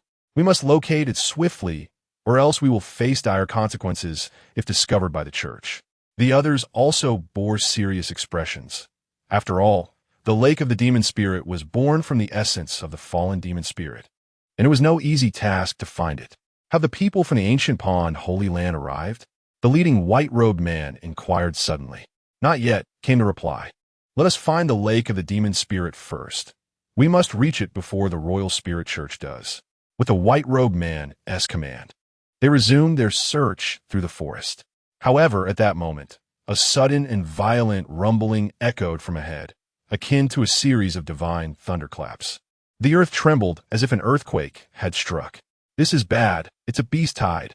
The white-robed man's expression changed instantly, and his companions became acutely alert. "Retreat," he commanded in a low voice, and immediately everyone turned and fled. Boom, boom, boom. As they fled in a frenzy, a massive beast tide swiftly materialized behind them. How could there be a beast tide in this forest? This was the demon spirit forest, where the demonic beasts had their own territories and rarely caused chaos. As they ran for their lives, they began to sense that something was amiss. However, at this moment, there was no time for contemplation. Under the onslaught of the beast tide, even the strongest among them would find it difficult to withstand the assault, unless a figure of the master level intervened. Otherwise, even cultivators of the Xuanwu realm would struggle to survive the surge. The thunderous roar that echoed behind them did not resemble natural thunder. It seemed artificially generated. Meanwhile, as the crowd fled in a frenzy, Yixian trailed the beast tide, continuously unleashing clusters of demonic thunder. The explosive flames of demonic thunder were the cause of this beast tide. Yixian had slain several beast kings in their territories, which subsequently triggered the onslaught. It was not his intention to incite such a tide. Rather, upon discovering the magic spirit lake, he found countless demonic beasts inhabiting the vicinity. Left with no alternative, he had to employ explosive flames to drive the beasts away. After successfully repelling the tide, Yixian turned back towards the direction of the magic spirit lake.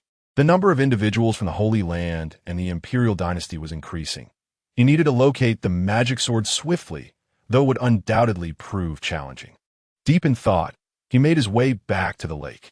As a weapon of the magic spirit, even if the magic sword were discovered, it would not be easily subdued by cultivators. Strength and opportunity were both indispensable. Yixian intended to attempt it. If it proved futile, he would retreat decisively. He could not risk his life for a mere sword. Suddenly, a few disheveled figures appeared ahead. Chapter 48, Iron Sword. This beast tide was undoubtedly orchestrated by human hands. Indeed, that thunderous sound was certainly man-made. Could it be disciples of the Royal Spirit Court? He had to find them. Yixian faintly discerned a string of curses. Shortly thereafter, a group of upright, ethereal-looking cultivators came into view. However, this group of righteous cultivators appeared somewhat disheveled, evidently having suffered considerable impact amidst the beast tide. Yi Xian opened the system to take a look. Name: Qianxingda Cultivation, Xuanwu Realm. Third level Fate. Ordinary, White, Bloodlight Disaster, Black, Destiny Value. 14. Life Script. Disciple of the Righteous Sect in the world of the Great Martial God. Favorability: 0. Recent Destiny Opportunities, None. Liwei Cultivation, Xuanwu Realm. Second level Fate. Ordinary, White, Bloodlight Disaster, Black, Destiny Value, 0. Life Script, None. Favorability: 16. Recent Destiny Opportunities, None. Yi Xian cast a cursory glance. These individuals bore no significant destiny opportunities that warranted his attention. However, he did find something intriguing. All 6 or 7 righteous cultivators were afflicted by the Bloodlight Disaster. The overarching theme of the Bloodlight Disaster suggested that soon, the righteous cultivators would clash with the disciples of the court, ultimately being slain by figures such as the Blood Flame Demon Child and the Black Spirit Demon Child. Observing their fates, Yi Xian felt little emotional response. However, the fate of the other party was of no concern to Yi Xian, who felt no apprehension. Since the opponent lacked fortuity, Yi Xian had little interest in engaging. Just as he was about to turn and depart, a sudden low voice pierced the air. "Who goes there? Do not leave." At that moment, the cultivator, known as Qianxingda, had spotted Yi Xian. Instantly, all present became vigilant, their gazes fixed upon him.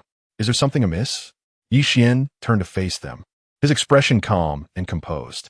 The so-called righteous cultivators before him had not a single one of notable prowess beyond the 3rd level of the Xuanwu realm, and he felt no cause for concern. "Which sect do you represent? Do you possess a joint letter?" inquired Qianxingda. "I am merely a humble rogue cultivator. Having heard of occurrences in this vicinity, I came to explore and seek an opportunity," Yi Xian replied with tranquility. "A rogue cultivator?" Qianxingda's demeanor shifted to one of wariness. A solitary rogue, daring to venture into such a place, surely possessed formidable strength. With this thought, the others lost interest in conversing further. Yi Xian turned to leave, choosing not to linger. However, as he made his way back towards the Demon Spirit Lake, he noted that the crowd around him was swelling. Clearly, various factions had begun to ascertain the location of the Demon Spirit Lake, which was decidedly unfavorable for him. Yet, after a brief period, Yi Xian felt an unsettling tension, as if he were being scrutinized by some lurking beast. "Brother, there are members of the Royal Spirit Pavilion nearby." In the woods, several men clad in gray robes darted swiftly, the foremost among them clutching a golden compass, his brow suddenly furrowed with concern. Upon hearing his words, the others behind him tensed up abruptly. "Who dares to show themselves?" A powerful aura erupted as the eldest disciple among them bellowed, and without hesitation, he raised his arm, unleashing a torrent of true essence aimed directly at Yi Xian. "Ye quants pupils contracted." Are we engaging in combat already? Without wasting words, he sprang into action, vanishing from his spot in an instant. In the blink of an eye, he appeared before the assailant, bracing himself to absorb the blow. With a resounding crash, the punch was delivered, sending the man hurtling away like a mere heap of mud. The remaining cultivators, witnessing this spectacle, erupted into a frenzy. The area became a cauldron of surging true essence, filled with terror. One among them retrieved a long staff and swung it forcefully at Yi Xian, the staff slicing through the air with a fierce wind, infused with violent true essence. 5th level of the Xuanwu realm. The force was formidable, akin to a soaring dragon. However, with a mere flick of his wrist, Yi Xian summoned the sword's path, a beam of sword light slicing through the air with precision. Clang! In the next heartbeat, Yi Xian severed the staff, cleaving through half of the assailant's head. "Brother!" The others gasped in horror, their eyes wide with terror as they turned to face Yi Xian. The most formidable elder brother, with a single sword strike, decapitated.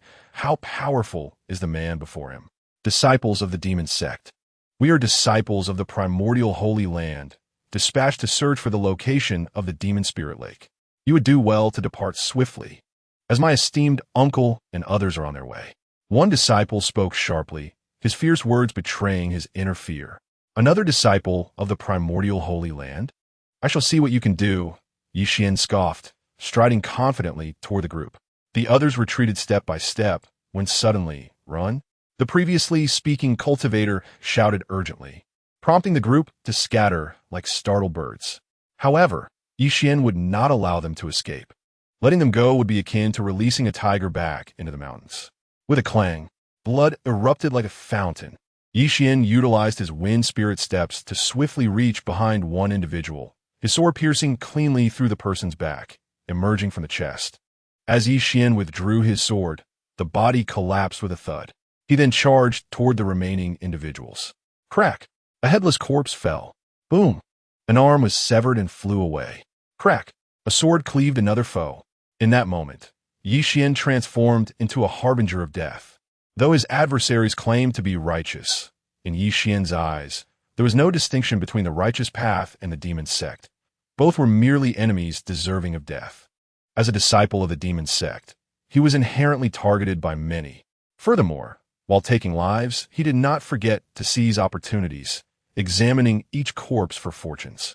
Unfortunately, they were merely weaklings, yielding no significant rewards.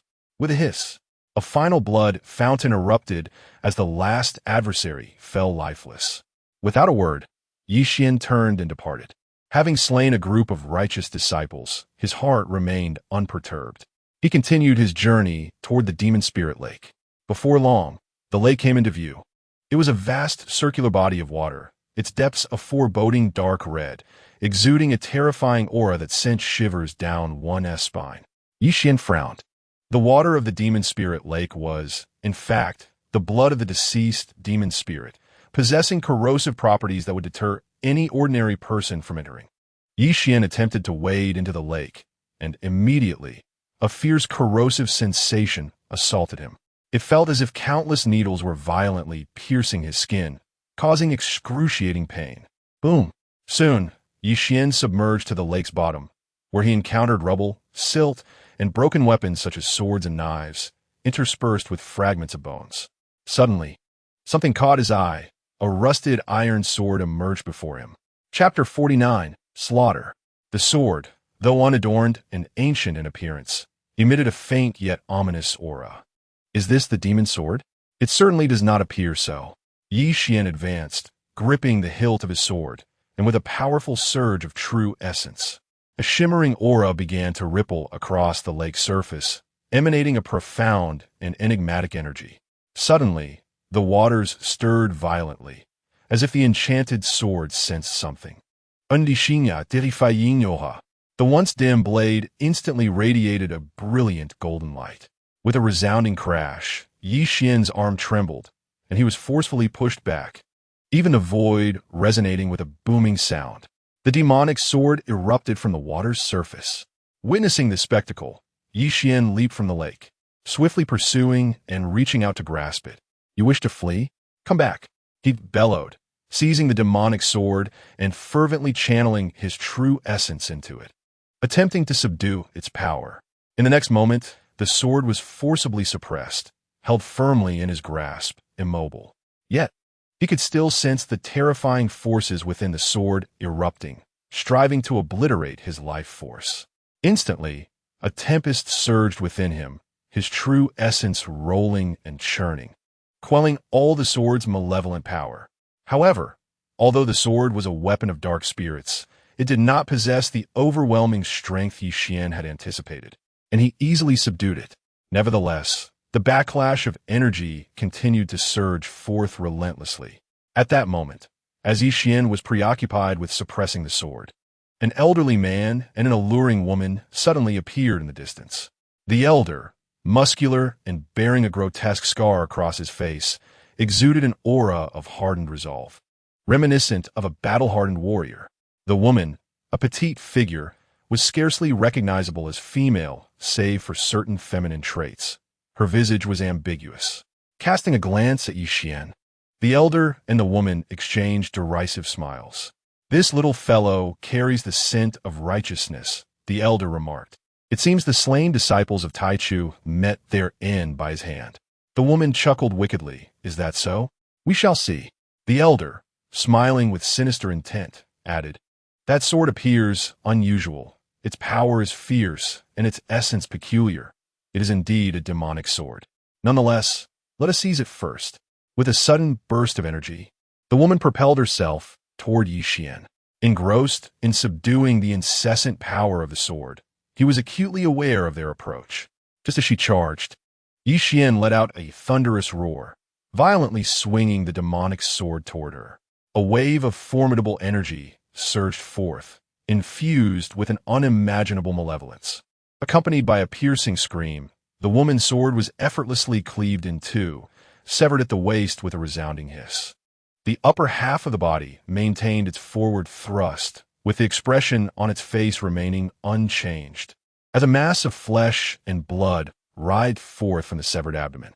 Meanwhile, the lower half of the body ran a few steps before abruptly halting, motionless. Lien Xiaolan. The old man's eyes narrowed in terror, and he immediately turned to flee.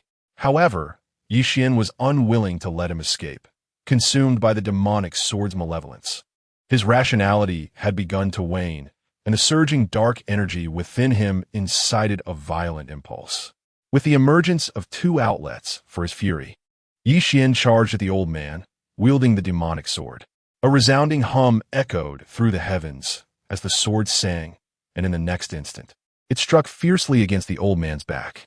Yet, astonishingly, the blade did not penetrate the flesh.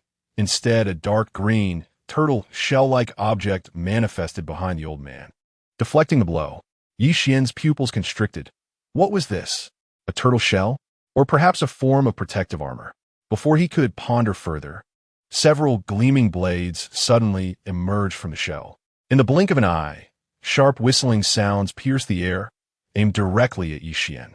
With a mighty swing of his sword, the clang of metal resonated, shattering all the blades in an instant. Without hesitation, Yi Xian launched himself toward the turtle-shelled old man. Boom! The moment the demonic sword struck the shell, it shattered explosively, propelling the old man forward, blood spilling from his mouth. Remarkably, the blood that flowed forth ignited, transforming into a crimson mist that returned to the old man's body. In an instant, his previously sluggish speed surged once more. However, no matter how swift he became, he could not match Yi Xian in his current state. With a tempest of ferocious power surging within him, Yi Xian descended upon the old man with the swiftness of lightning. In the next moment, he thrust his sword down with unyielding force. Boom! The sword pierced through the old man, rendering him utterly defenseless. The protective shell behind him dissipated into a surge of energy, vanishing into thin air. The old man wiped the blood from his lips and, in a panic, cried out to the approaching Yi Xian, "Spare me, young friend." With a swift motion, Yi Xian severed the old man's head without a moment's hesitation. Leaving no room for mercy was not an option. They sought his life, and thus he must not spare them. What a pity! Another worthless wretch devoid of opportunity. Yi Xian murmured to himself, quickly sheathing the demonic sword, which still trembled in his grip. The dark energy that had permeated his being grew heavier, intensifying the murderous intent within him. Kill! At that moment, the singular thought consuming Yi Xian's mind was the desire to kill. He shook his head vigorously, attempting to dispel this notion, yet the more he resisted, the more potent the urge became. In the distance, the sounds of battle echoed. Hurry, let's go take a look. It might be towards the demon spirit lake. Soon, figures emerged from a forest.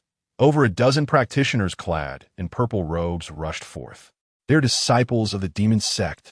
Indeed, the aura of blood magic permeates the air. It seems this one has succumbed to darkness. Kill him. With a fierce command, countless menacing energies surged forth, aimed at Yi Xian. Provoked by the murderous intent of this group, Yi Xian's own killing aura surged dramatically. Yi Xian bellowed, charging forward. In an instant, the two sides clashed violently.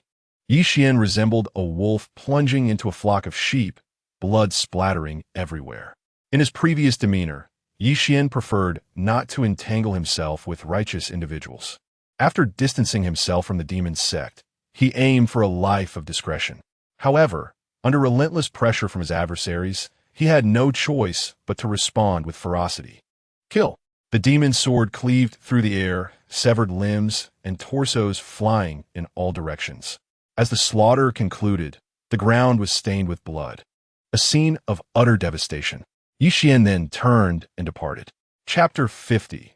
Following this bout of carnage, the demon's sword's fury subsided, and his sanity began to gradually return. Yet, the urge to kill remained insatiable. Suppressing this impulse, Yi Xian hastily made his escape. The Imperial Spirit Court. On his way back, Yi Xian encountered several waves of practitioners. There were disciples from the Sacred Land and also from the Demon Spirit Court, and clashes of life and death frequently occurred between the two factions. However, since none troubled him, Yi Xian chose to remain indifferent. Yet, it was not his indifference that allowed others to disregard him.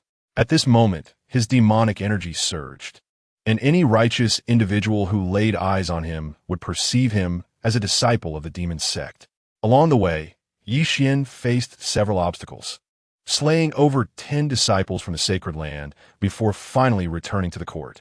Now, possessing the demon's sword, Yi Xian paid no heed to whether the court would engage in bloodshed with the other Sacred Lands. Bang! Inside the room, Mu Qingyan was in the midst of her training, while Hu Qiuxiao was tidying up, preparing to sit down and cultivate. Just then, Yi Xian suddenly appeared, his eyes a deep crimson, as if he had lost all sense of reason. "My lord, what has happened to you?" Mu Qingyan exclaimed, swiftly rising to approach Yi Xian. Observing this, Hu Qiuxiao's beautiful eyes flickered with a different expression. She did not offer support to Yi Xian, merely standing at a distance, lost in her thoughts. "It's nothing, Qingyan." Yi Xian gripped the demon's sword, feeling waves of demonic energy surging uncontrollably within him, at any moment teetering on the brink of losing his sanity. "My lord, let me clean you up." Mu Qingyan hurriedly produced a handkerchief, attempting to wipe the dirt from Yi Xian. The moment her fingers made contact with his skin, Yi Xian's entire body trembled as if electrified. He suddenly looked up, his crimson gaze becoming somewhat dazed and suggestive. "My lord, we must leave quickly." Yi Xian forcefully pushed Mu Qingyan aside, his body surging with a violent energy. "Young master, this cannot continue." Observing Yi Xian's state, it was evident he had succumbed to some form of corruption and needed to release the tumultuous power within him. With this thought, Mu Qingyan bit her crimson lips, steeling herself. "Hurry!" Yi Xian grasped Mu Qingyan and thrust her outside, then turned abruptly to glare at Hu Qiuxiao. Initially, Hu Qiuxiao had been poised to witness the unfolding spectacle between Yi Xian and Mu Qingyan, but now, Yi Xian's gaze was fixed upon her. "Do not come any closer," Hu Qiuxiao stammered, retreating step by step like a frightened rabbit.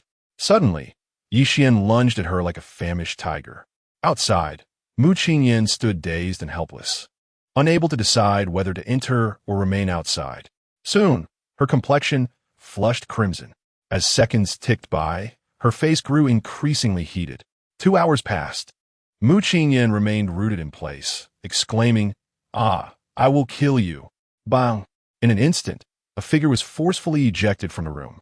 Hu Qiuxiao struggled to her feet, her face pale, tears streaming from her beautiful eyes, exuding a hint of spring-like vitality as she fled.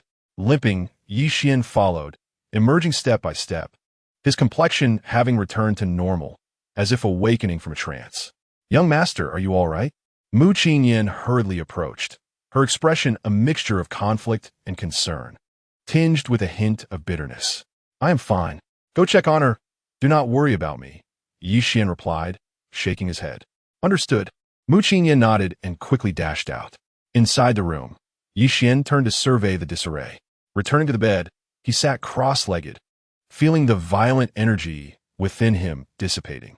Extending his hand, a small sword materialized in his palm, unremarkable in appearance, yet ancient and unadorned. It was the demonic sword.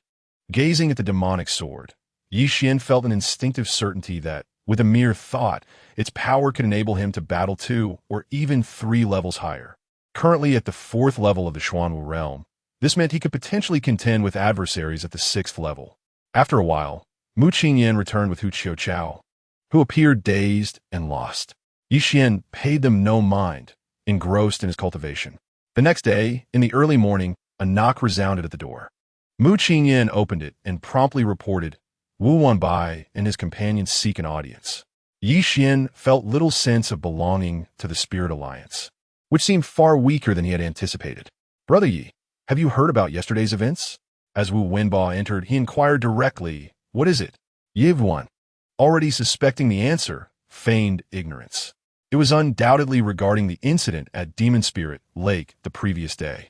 Wu Wenba's expression turned grave as he recounted, Yesterday, rumors circulated that an anomaly would occur at Demon Spirit Lake. The Holy See and several sacred lands dispatched their elite fighters, resulting in heavy casualties on both sides. He lowered his voice, continuing, After the events at Demon Spirit Lake concluded, a conflict erupted between the Black Spirit Demon Prince and the Blood Flame Demon Prince during their return journey, leading to a fierce confrontation. Yixian was taken aback. It was indeed rare for the two demon princes to come to blows. Although friction had previously existed between them, it had always been among their subordinates. The direct clash was a rare occurrence. Why did this happen? Yixian asked curiously. It is said to be related to the demon sword, Wu Wenba explained. Disciples from the sacred lands witnessed the demon sword being acquired by disciples of the Holy See. The main forces involved in this confrontation were comprised of the two demon princes' subordinates, each suspecting the other of possessing the sword, which led to their conflict on the way back. Yixian found this rather absurd. He had not anticipated such a blunder. However, the clash between the two sides posed no detriment to him. Regrettably, both demon princes had been cautious, sustaining no injuries. Wu Wenba continued, Perhaps they are both preparing for the upcoming intersect competition. Upon hearing this, Yixian recalled that the intersect competition was scheduled for the following day. He nodded faintly, saying nothing more, but an unsettling premonition stirred within him, as if something significant would transpire during this competition. Afterward, Wu Wenba refrained from further intrusion, feeling indebted to Yixian due to the previous blood demon incident. Once Wu Wenba departed, Yixian resumed his training, intent on solidifying his strength for the forthcoming competition. The next day, the intersect competition commenced, a momentous event for any sect. This competition allowed gifted disciples to distinguish themselves among their peers, while elders of the sect could select promising disciples to take under their wing. At this time, the Imperial Spirit Holy See was buzzing with excitement. In a vast arena, at least half of the esteemed elders of the Holy See were present, and all 5 demon princes stood ready with their subordinates, awaiting the proceedings in silence. Below, thousands of intersect disciples were orderly following the arrangements for the competition. From the observation stands, one could behold the entirety of the Valley of Life and Death. Soon, as all were in position, an elder soared into the air above the area. With a sweeping gaze, he released an imposing presence, which swiftly silenced the crowd. Esteemed colleagues, today marks the grand competition of the intersect, presided over personally by me, Sha Zhou. Upon hearing these words, the atmosphere became electrified, as it was evident that the venerable elder, Sha Zhou, held considerable esteem within the ecclesiastical order. At that moment, Sha Zhou proclaimed with clarity, Our royal spirit ecclesia has endured against the encroachments of various sacred grounds and the formidable great Zhou dynasty, owing solely to our strength. Those who emerge victorious in today as intersect contests shall receive certain rewards, of which some disciples may already be aware. Moreover, all who rank within the top 100 shall receive the full support of the ecclesia for their cultivation. I trust you will not disappoint. Now, let the intersect competition commence. With the conclusion of Sha Zhou's declaration, the crowd erupted once more in fervor. The contest began as disciples ascended the stage in accordance with the predetermined draw. With over 10,000 disciples within the ecclesia, no less than 1,000 were set to participate in the competition.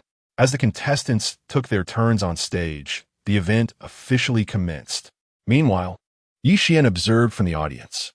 He held little interest in the life and death battles, yet he was intrigued by the multitude of intersect disciples present. This mass of heads, a veritable sea of potential opportunities, captured his attention. Utilizing the system, Yixian gazed upon a tapestry of life scripts. Name, Guyuchuan cultivation level, Third layer of Xuanwu realm, fate.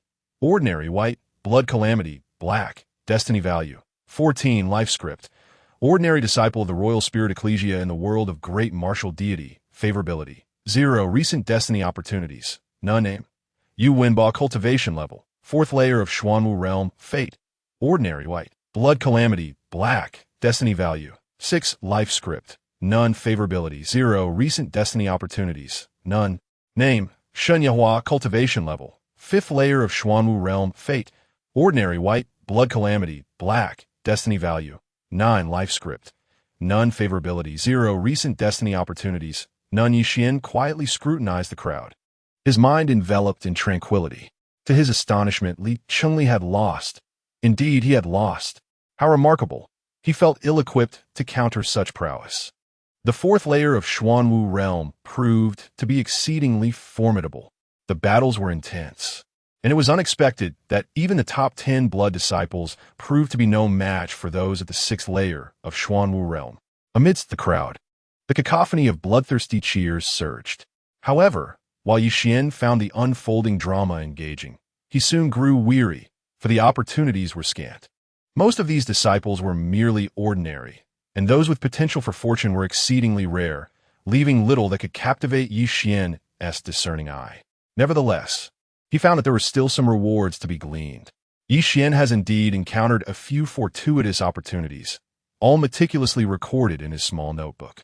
After observing the ordinary disciples for a while, he shifted his gaze towards the Elder Council, specifically the Supreme Elder Council, rather than the so-called elders under the command of the Demon Prince. Name, Tua Chengyan cultivation level, 9th layer of Xuanwu realm, fate. Unremarkable, white. Destiny value. 16, life script. Supreme Elder of the Imperial Spirit Church in the world of great martial god, favorability. 35, recent destiny opportunities. None. Yixin's expression was one of disbelief. A favorability of 35? How surprisingly low. The key point was that he had done nothing at all. Feeling somewhat aggrieved, he proceeded to examine the next life script. Name, Yuru cultivation level, 9th layer of Xuanwu realm, fate. Unremarkable, white. Destiny value, 19, life script. Supreme Elder of the Imperial Spirit Church in the world of great martial god, favorability. 0, recent destiny opportunities. None. Upon surveying the situation, Yixin quickly discerned a troubling pattern. The opportunities of these supreme elders were even lower than those of the ordinary disciples. Perhaps this was due to their advanced age? It was reasonable to think so. These elders had long surpassed their years of striving. After a while, Yixin ceased his attention on the Elder Council and redirected his gaze towards the several demon princes. At the helm were 5 demon princes, accompanied by numerous relatively young cultivators. Yixin's focus first fell upon these demon princes. In the past, it was quite rare for all 5 to gather in one place. Yet today, he scanned the scene. Name, Tung Lu, cultivation level, 9th layer of Xuanwu realm, fate. Blue destiny value, 18, life script. Demon Prince of the Imperial Spirit Church in the world of great martial god, favorability. 0, recent destiny opportunities. None. Name, Qin Hong. Demon Prince, cultivation level, 9th layer of Xuanwu realm, fate. Blue destiny value, 19, life script. Demon Prince of the Imperial Spirit Church in the world of great martial god, favorability. 0, recent destiny opportunities. None. After a brief observation, Yixin could not help but voice his thoughts. The demon princes appeared to possess no extraordinary opportunities either. Suddenly, Yixin's expression shifted dramatically as a radiant purple sun began to rise slowly, casting a brilliant purple light that nearly blinded his strikingly large eyes. In a moment of dazed astonishment, Yixin's excitement surged. A purple fate. Name, Bolan cultivation level, 5th layer of Xuanwu realm, fate. Purple destiny value, 56, life script. An ordinary outer disciple of the Imperial Spirit Church in the world of great martial god. A growth-type antagonist. Affinity, 0, recent destiny opportunities. None. Upon noticing the purple destiny of the individual before him, Yixin glanced once more at the destiny. Change of fate. In life, transformations occur incessantly. One may soar to great heights at any moment or plummet to the depths at a whim. Forged through trials, a sword's edge is honed through relentless sharpening. The fragrance of plum blossoms emerges from bitter cold. To ascend from a lowly disciple to a formidable antagonist requires not only luck, but also an indomitable spirit akin to that of a resilient cockroach. Only through myriad trials can one be forged into steel, conquering others and oneself, sacrificing kin to the heavens, wielding boundless power. The art of sacrifice is a profound discipline. To grow, sacrifice is indispensable. As a series of destinies flashed before him, Yi Xian found himself bewildered. This individual, Bo Lan, was indeed remarkable, a growth-type antagonist. Moreover, from the myriad destinies, it was evident that he had endured considerable trials and tribulations, even facing many perverse experiences, ultimately evolving into a minor boss-like existence. Chapter 52. The Elder summons Bo Lan's trajectory of growth, in some respects, bore resemblance to his own. However, unlike himself, Bo Lan's celestial anomalies indicated a tumultuous fate. The price he must pay to evolve into a competent antagonist was unfathomable, with a constant peril of collapse looming. In contrast, Yi Xian found himself in a much safer position, able to retreat to a secluded corner, content to play the role of a shadowy schemer. Nonetheless, he held no concern for Bo Lan's growth trajectory. As long as the latter did not impede his own ascension, he remained indifferent. He resolved to remember this individual, a potential candidate for future exploits. Although currently devoid of opportunities, such an extraordinary antagonist would undoubtedly encounter chances to advance, for how else could he evolve? Yi Xian pondered silently. Just then, two names appeared upon a contest platform, one of which belonged to Bo Lan. As a growth-type antagonist, it was inevitable for Bo Lan to encounter moments of dramatic confrontation. Upon stepping onto the stage, he immediately faced an apparent rival, a disciple of the Inner Sect. This opponent surpassed Bo Lan by a whole realm, being at the 6th level of Xuanwu. Upon ascending the stage, he derisively mocked Bo Lan with a few scornful remarks. Yet, Bo Lan remained silent, exuding an air of lofty grandeur. Under the watchful eyes of the crowd, after a brief exchange, two whirlwinds collided violently. However, within mere 10 exchanges, Bo Lan struck down his adversary with a single sword, decapitating him effortlessly. The act was executed with startling precision, eliciting a gasp of astonishment from the audience. To vanquish an opponent of a higher realm with such ease clearly captured the attention of many. A 5-level Xuanwu defeating a 6-level adversary so decisively. What a formidable presence. Is this Bo Lan truly so powerful? I have never before heard of such a person. He must have been exceedingly low-key until now. It is common for many to quietly cultivate to the Xuanwu realm without ostentation, only to shine brilliantly during the annual Inner Sect competitions. This young man would likely find it difficult to remain inconspicuous henceforth. As the murmurs of the crowd rose, many began to recognize Bo Lan. However, the discussion swiftly faded as the next round of contests commenced. The competition continued unabated, with each match presenting the potential for individuals to achieve fame, while inevitably some would fall in battle. The most astonishing moment that captivated the crowd was when several disciples, showcasing their remarkable prowess, successfully garnered the attention of a few esteemed elders, thereby entering the inner sanctum, an achievement that provoked envy among many. Within the royal spirit court, capturing the notice of the revered elders is no simple feat. The court houses numerous talented disciples, unless one possesses extraordinary gifts. Mere talent alone seldom attracts the interest of the elders. After all, each elder is burdened with a multitude of responsibilities and cannot afford to accept too many disciples, leaving little time for instruction. Consequently, each year, only a handful of inner disciples are selected as the personal protégés of the esteemed elders. In this initial round, Yi Xian was scheduled to appear roughly in the middle of the lineup. As he patiently awaited his turn, he sought opportunities amidst the crowd. Yi Xian! A light exclamation soon rang out, heralding the moment for Yi Xian to take the stage. Rising slowly, he made his way to the arena. Presently, Yi Xian held considerable renown among the inner disciples, particularly due to his conflict with the blood-flame demon Sun, which had stirred quite a commotion. His slaying of Gu Feng and the annihilation of the blood demon were widely known. Thus, as soon as Yi Xian's name was announced, a wave of murmurs erupted from the audience. Yi Xian, that lad has made his appearance. Goodness, does he dare to compete? Isn't he afraid of being targeted by the blood flame demon's son? What if he is targeted? This is someone who has even dared to slay the blood demon. Does he fear this? The crowd buzzed with speculation, but at that moment, a figure descended before Yi Xian. Upon seeing this figure, even before the presiding elder could introduce him, astonished gasps erupted from the crowd.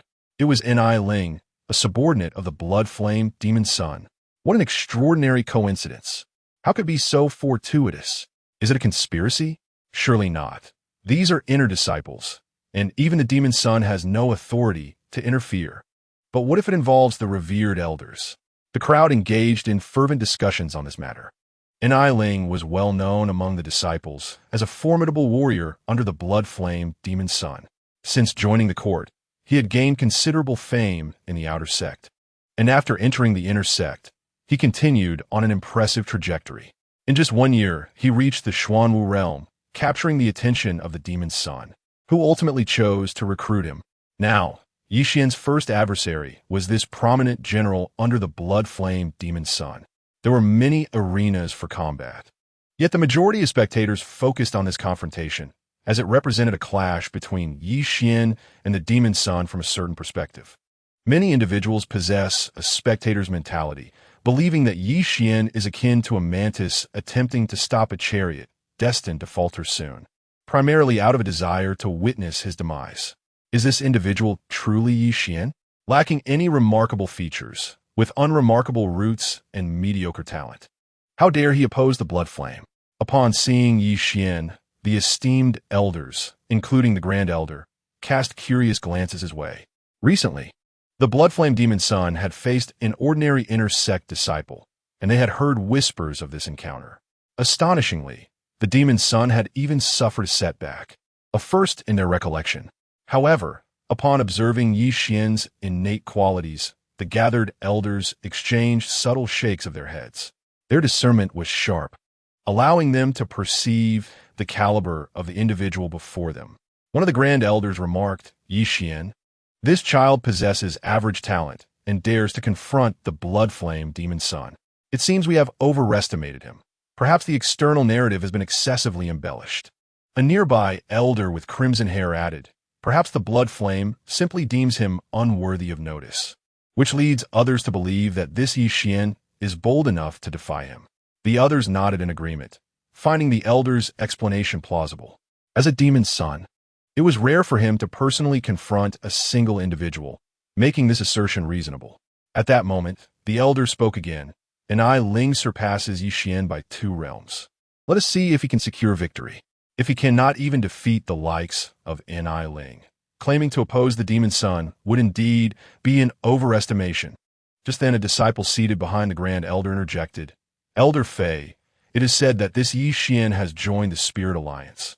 Upon hearing this, the other elders raised their eyebrows in intrigue. Joining the Spirit Alliance? This topic was somewhat sensitive. Several Grand Elders simultaneously turned their gazes toward a particular direction. In that direction, at the very periphery of the crowd, sat an old man with a white beard, appearing disheveled and utterly inconspicuous. Chapter 53. The Miraculous Seed. It was evident that not only did the other Grand Elders regard him with disdain, but even the disciples beneath these elders shared a similar scornful gaze. Clearly, this was the least authoritative and least imposing of the Grand Elders. Spirit Elder, what is the purpose of your Spirit Alliance? It comprises nothing but a collection of misfits, incapable of making a significant impact. The crimson-haired elder shook his head, followed by the others who chuckled derisively. However, at that moment, on the arena, Ni Ling's gaze flickered as he scrutinized Yi Xian before speaking. "Yi Xian, do you understand the consequences of opposing the blood flame demon's son?" Yi Xian, at a loss for words and unwilling to engage in idle chatter, thought to himself, "You shall not witness my fate, for..." Boom! With a powerful thrust of his foot, Yi Xian propelled himself forward, initiating the confrontation. "You are destined to perish now." Yi Xian did not draw his sword. Instead, he raised his hand and struck downwards. A torrent of true energy enveloped the area, surging forth with overwhelming vitality. Enai Ling offered no further words. He abruptly unsheathed his sword, unleashing a piercing beam of light aimed directly at Yixian. Boom! The swirling essence of true energy surged forth like a thunderous storm. This sword strike caused every onlooker's pupils to constrict, their gazes fixated on the radiant blade. Steady, precise, and ruthless, this was the consensus regarding that singular stroke. Yet at this moment, Yixian stood motionless, seemingly stunned, as he watched the sword poised to cleave his head. In an instant, however, Yixian's spirit jolted awake, and the demon spirit's sword erupted forth, conjuring a terrifying shadow behind him. In that fleeting moment, an overwhelming aura enveloped Enai Ling with ferocious intensity. A brief hesitation passed, and then the demon spirit sword descended with a resounding crash, striking directly against Enai Ling's longsword. Crack! Crack! A thunderous noise echoed as the longsword shattered instantaneously, and simultaneously, a mist of blood erupted from Enai Ling's body. Boom! In the next heartbeat, a line of blood manifested from Enai Ling, the blood mist swirling, as his body was torn asunder in a catastrophic explosion. One sword strike, a decisive kill. All present were left in utter disbelief. The battle concluded far too swiftly. Many had anticipated a fierce confrontation, yet it transpired in mere moments. Was it truly just one sword strike? It was astonishingly rapid. It is important to note that Enai Ling was by no means weak. On the contrary, he was formidable, boasting the strength of a 6th-level Xuanwu. In any faction of demon lords, he would be regarded as a rare and invaluable warrior. Yet now, he had been slain by Yixian with a single stroke. This left everyone utterly astonished. The crucial detail was that Enai Ling held 2 minor realms of advantage over Yixian, yet he could not evade the fate of being obliterated. Under the watchful eyes of the crowd, Yixian descended from the stage, habitually glancing at the life script of the deceased. Unremarkable, entirely devoid of reward. The crowd swiftly parted as Yixian returned to his seat, quietly awaiting the next match. The aura of slaughter emanating from him sent chills down the spines of the surrounding disciples, causing them to instinctively distance themselves. Meanwhile, Yixian remained unfazed, seated with unwavering calm, biding his time for the competition to commence. At that juncture, Wu Wenba approached, accompanied by several cultivators. Upon reaching Yixian, Wu Wenba spoke in a hushed tone, "Brother Yi, Elder Ling wishes to meet you." Elder Ling? Yixian raised an eyebrow, inquiring further. "He is a Grand Elder and the founder of the Spirit Alliance," Wu Wenba replied with a smile. "It seems he has taken an interest in you and wishes to recruit you." At this revelation, Yixian felt a flicker of intrigue. The founder of the Spirit Alliance? Was there truly a founder? However, his interest waned, as he was aware that several demon lords had Grand Elders covertly supporting them. He had not anticipated that the Spirit Alliance would also have such backing. Yixian's indifference towards Elder Ling stemmed from the knowledge that if this elder could not even support a demon lord, his power was likely limited. "Please convey my gratitude to Brother Wu for his kind intentions," Yixian remarked, choosing not to elaborate further as he turned his attention back to the arena. At that moment, a group of competitors was fervently engaged in battle on the stage. "Brother Zhao, eliminate him. Act swiftly. I fear Brother Zhao may falter."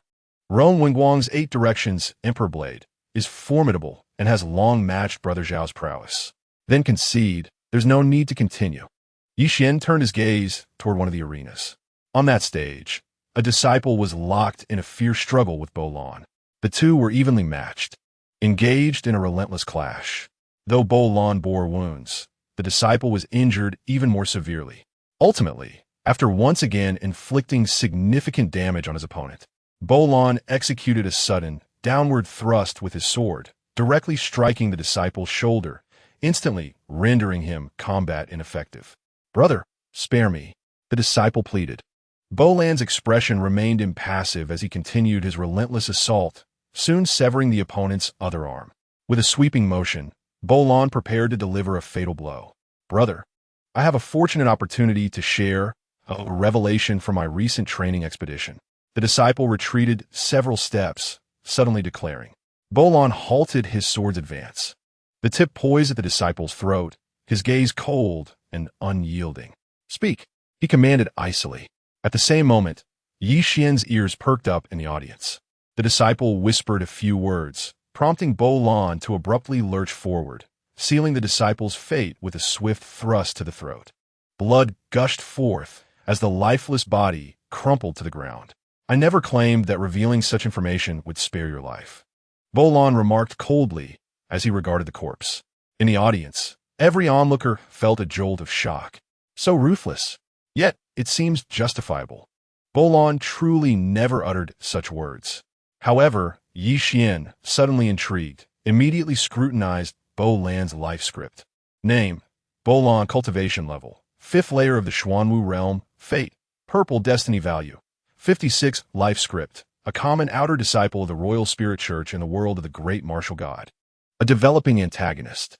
Affinity: 0. Recent destiny opportunity. During the intersect competition, he clandestinely infiltrated the purple bamboo forest and unearthed a miraculous seed beneath a millennium-old bamboo.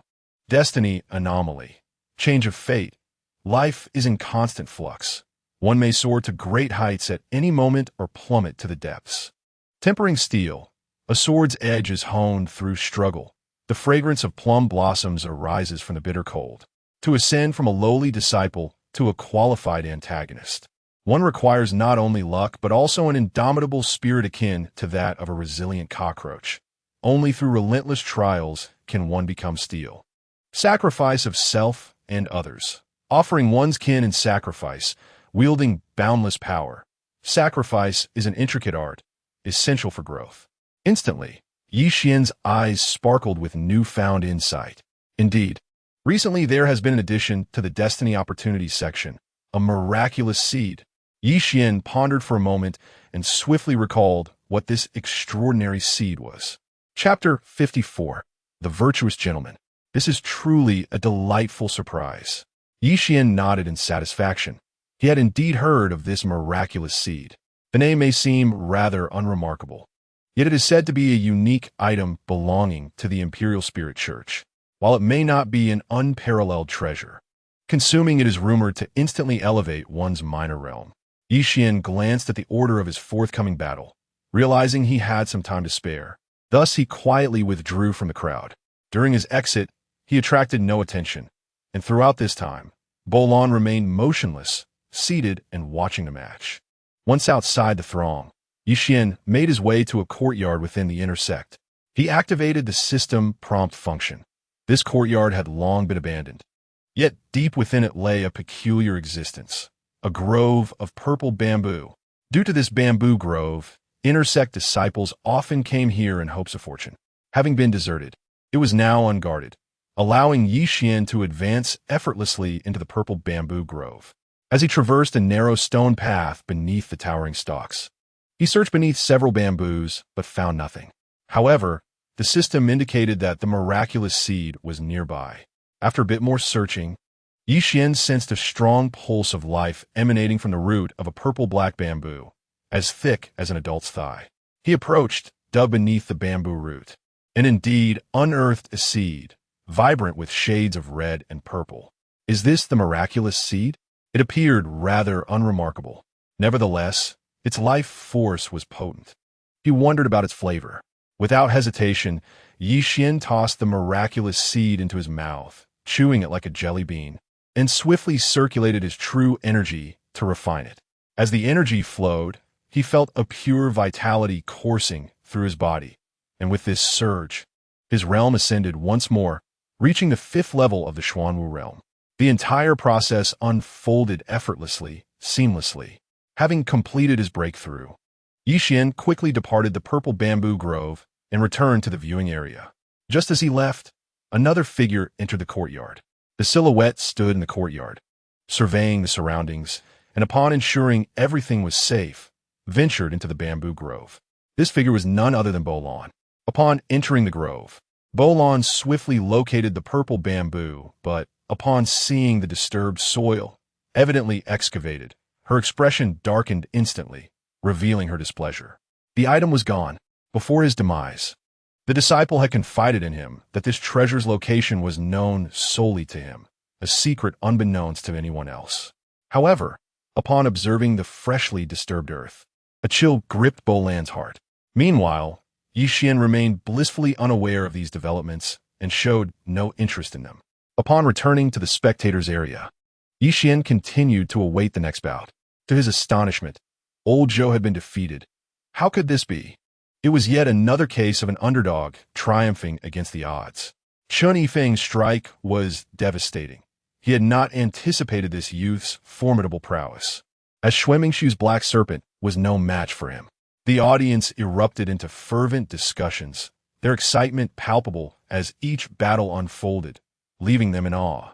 With each contestant who emerged victorious, the competition advanced to the next phase, reducing the throng of over 1,000 disciples to merely 200 or 300. At last, the subsequent round of competition commenced. At that moment, Bolan was making his way back, his expression clouded with discontent. Suddenly, he lifted his gaze and spotted Yi Xian seated among the crowd. For reasons unknown, the sight of Yi Xian ignited within him an overwhelming urge to strangle the young man.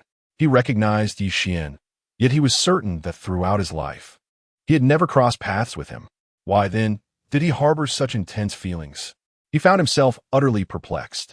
Just then, a fragrant breeze wafted through the air, drawing the attention of the inner disciples who were observing the competition.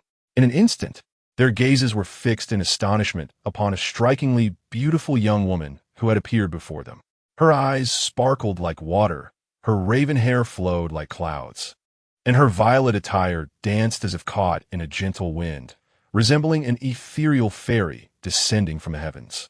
With delicate brows that seemed to weave poetry, she was untouched by the mundane world.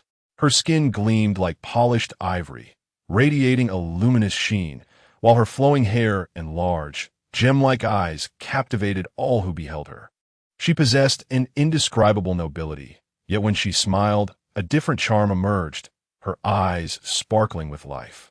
A small dimple adorned her left cheek, rendering her irresistibly enchanting and playful. Following closely behind her was another young woman, but in comparison, she seemed to pale in significance, drawing no attention. An abrupt silence enveloped the crowd, all eyes fixated on the enchanting maiden. Yi Xian stood entranced, gazing at her in disbelief. The enchanting figure was none other than Mu Qingyan. Yet, the transformation she had undergone was nothing short of miraculous. Though she had always been a captivating beauty, she now radiated an otherworldly allure, akin to a celestial being descending from the moon palace. Yi Xian could scarcely believe his eyes. What had transpired in just a few days? Nonetheless, this was not the moment for inquiries, and he refrained from asking further questions. "My lord, this is a broth I have prepared for you, crafted from the essence of the rare Lingya, Jiujing Xing. It will assist you in elevating your cultivation." The ethereal figure of Mu Qingyan smiled upon seeing Yi Xian, causing the surroundings to pale in comparison, leaving everyone in awe. Yi Xian was the first to recover, his expression changing as he realized the implication. He then softly remarked, "Qingyan, you should not have come here. It is not beneficial for you." His concern was not lost on Mu Qingyan. In response, she gently spoke, "My lord, this competition is filled with formidable opponents, and I fear that your strength might fall short. Hence, upon acquiring this Lingya Jiujing Xing, I immediately thought of presenting it to you." Her demeanor and eloquence had transformed significantly from before. Yi Xian felt a flicker of emotion within. In 2 lifetimes, no woman had ever shown such genuine care for him. "Very well, I shall partake," he declared. Hu Qiushang stepped forward, offering a small porcelain bowl to Yi Xian. He accepted it and turned to Mu Qingyan, saying, "Stay here with me, and we shall return together once this is over."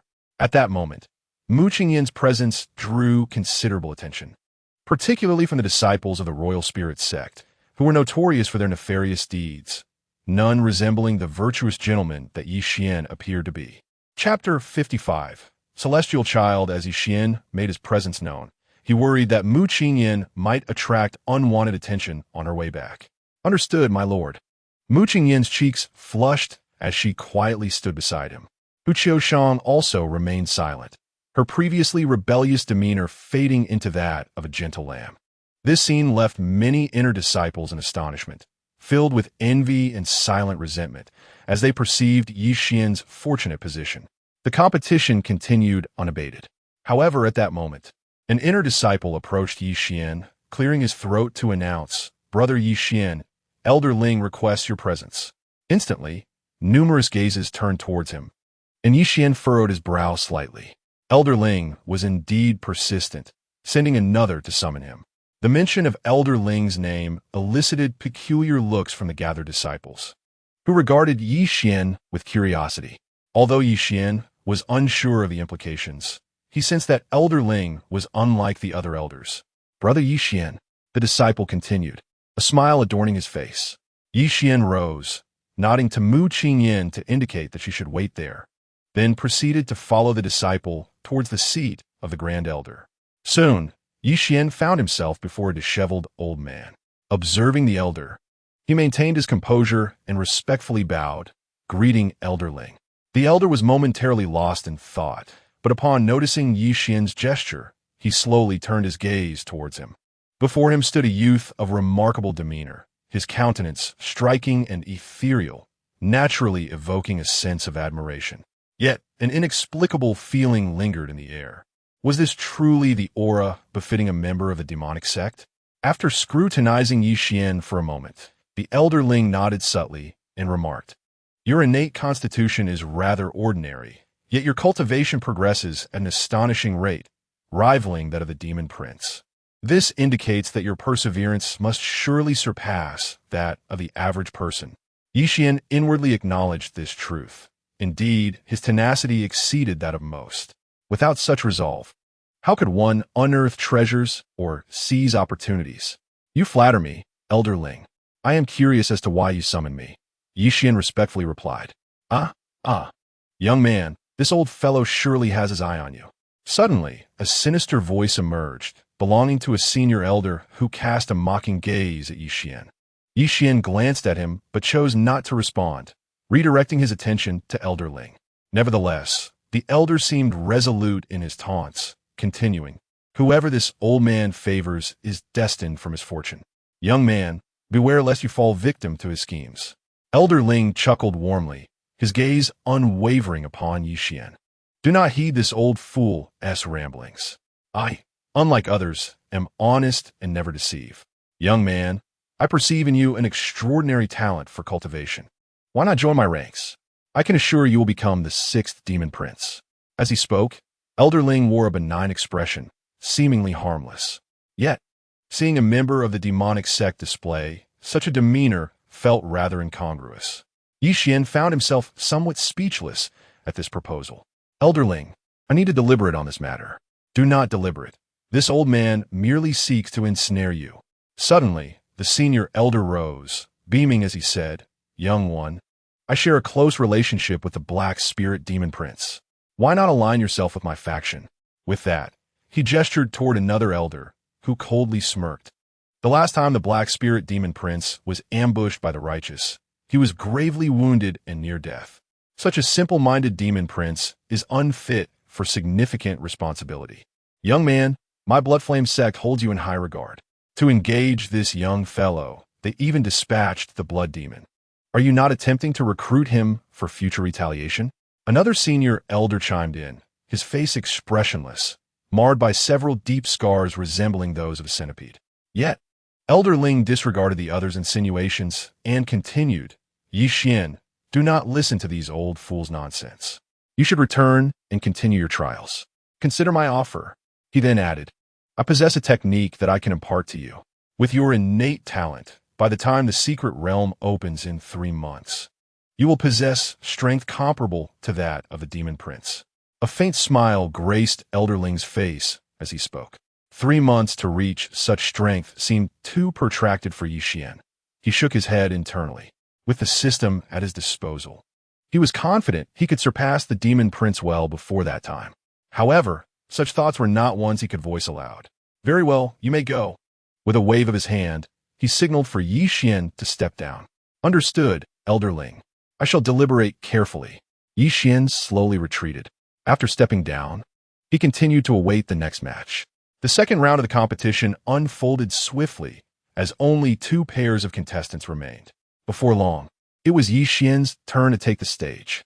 This time, his opponent was a practitioner of the 8th level of the Xuanwu realm. Moreover, from the murmurs of the onlookers, Yi Xian learned that this individual was yet another subordinate of Blood Flame Demon Child. As Yi Xian gazed at the cultivator across from him, his smile gradually faded.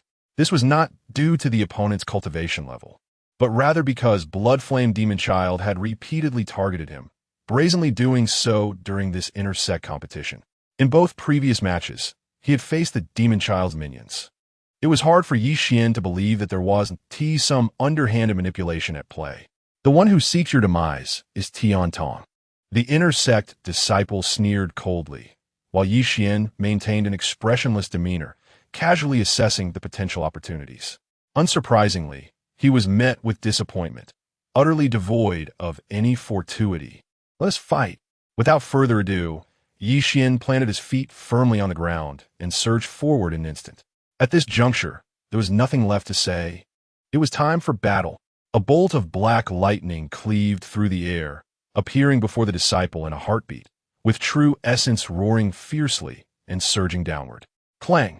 With a powerful strike, the disciple manifested a great sword in hand, bringing it down forcefully upon Yi Xian's sword. The sound of metal clashing reverberated loudly, causing both to be pushed back. The disciple staggered 3 steps, while Yi Xian retreated 6. Remember, the one who seeks your death is Tian Tong.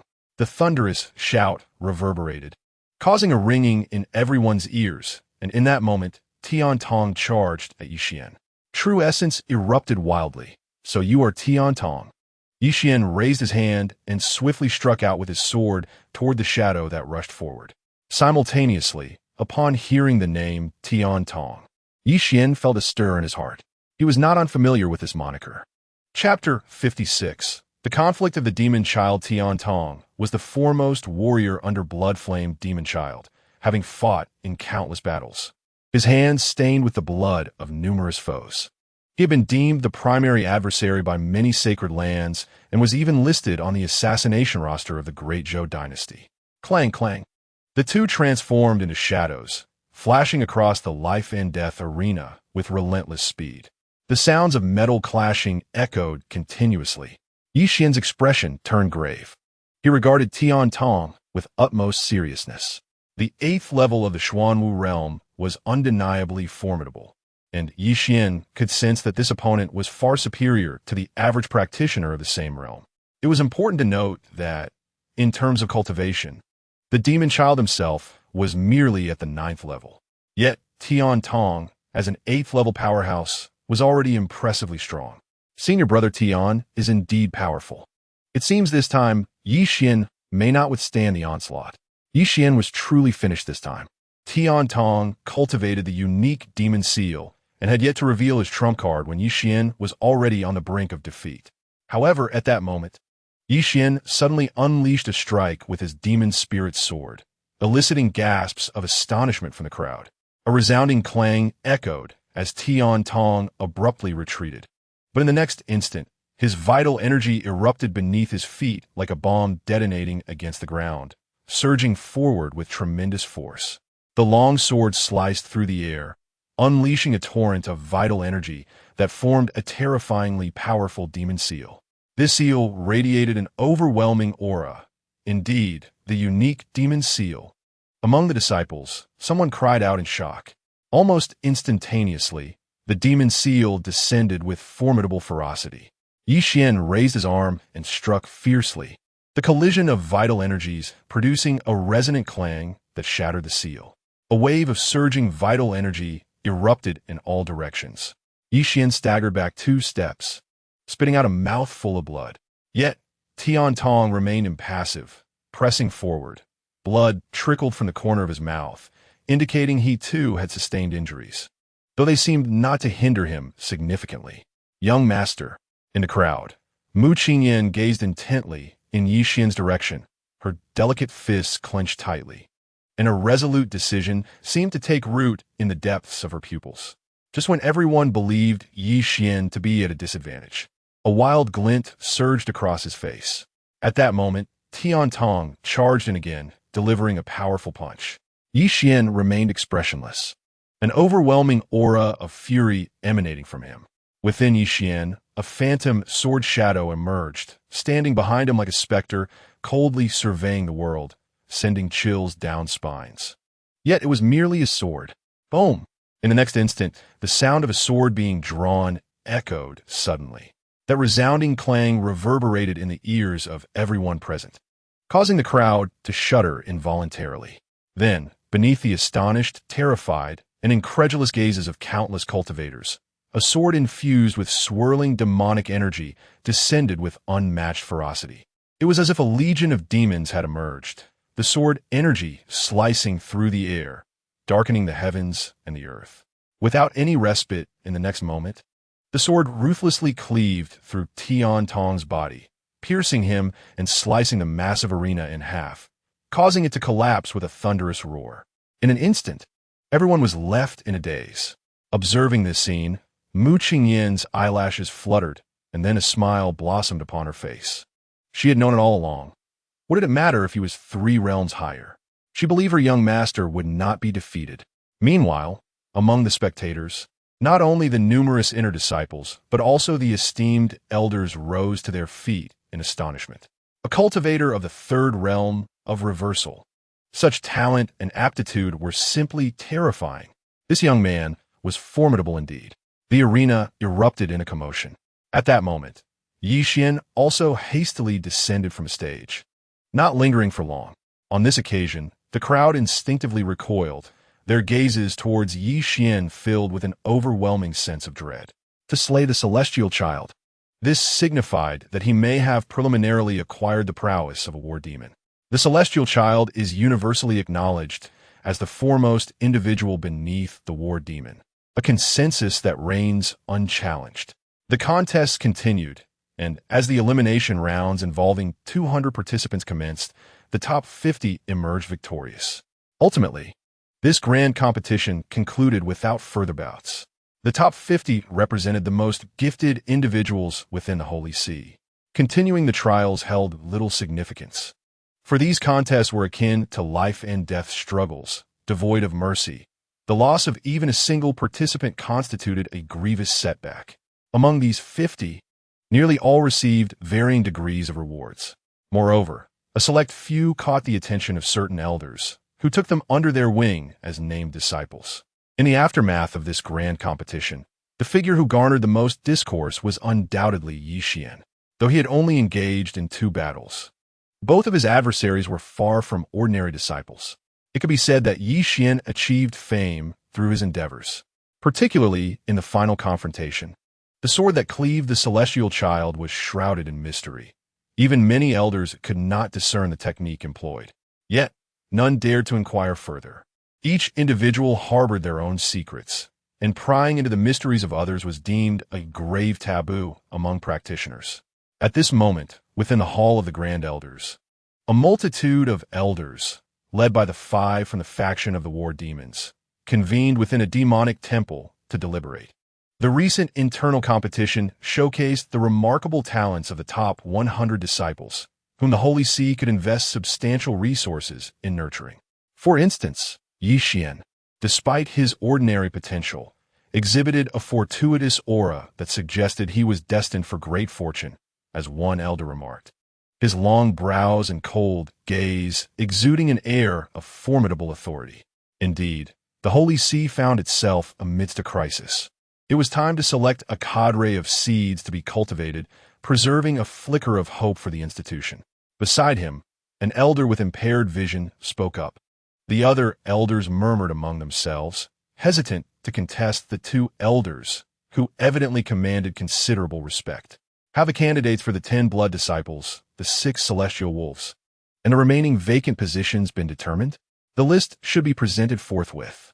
Soon, a disciple hurried into the grand hall, presenting a list to the foremost Grand Elder. The Grand Elder glanced over the document, nodding slightly, revealing no sign of dissent.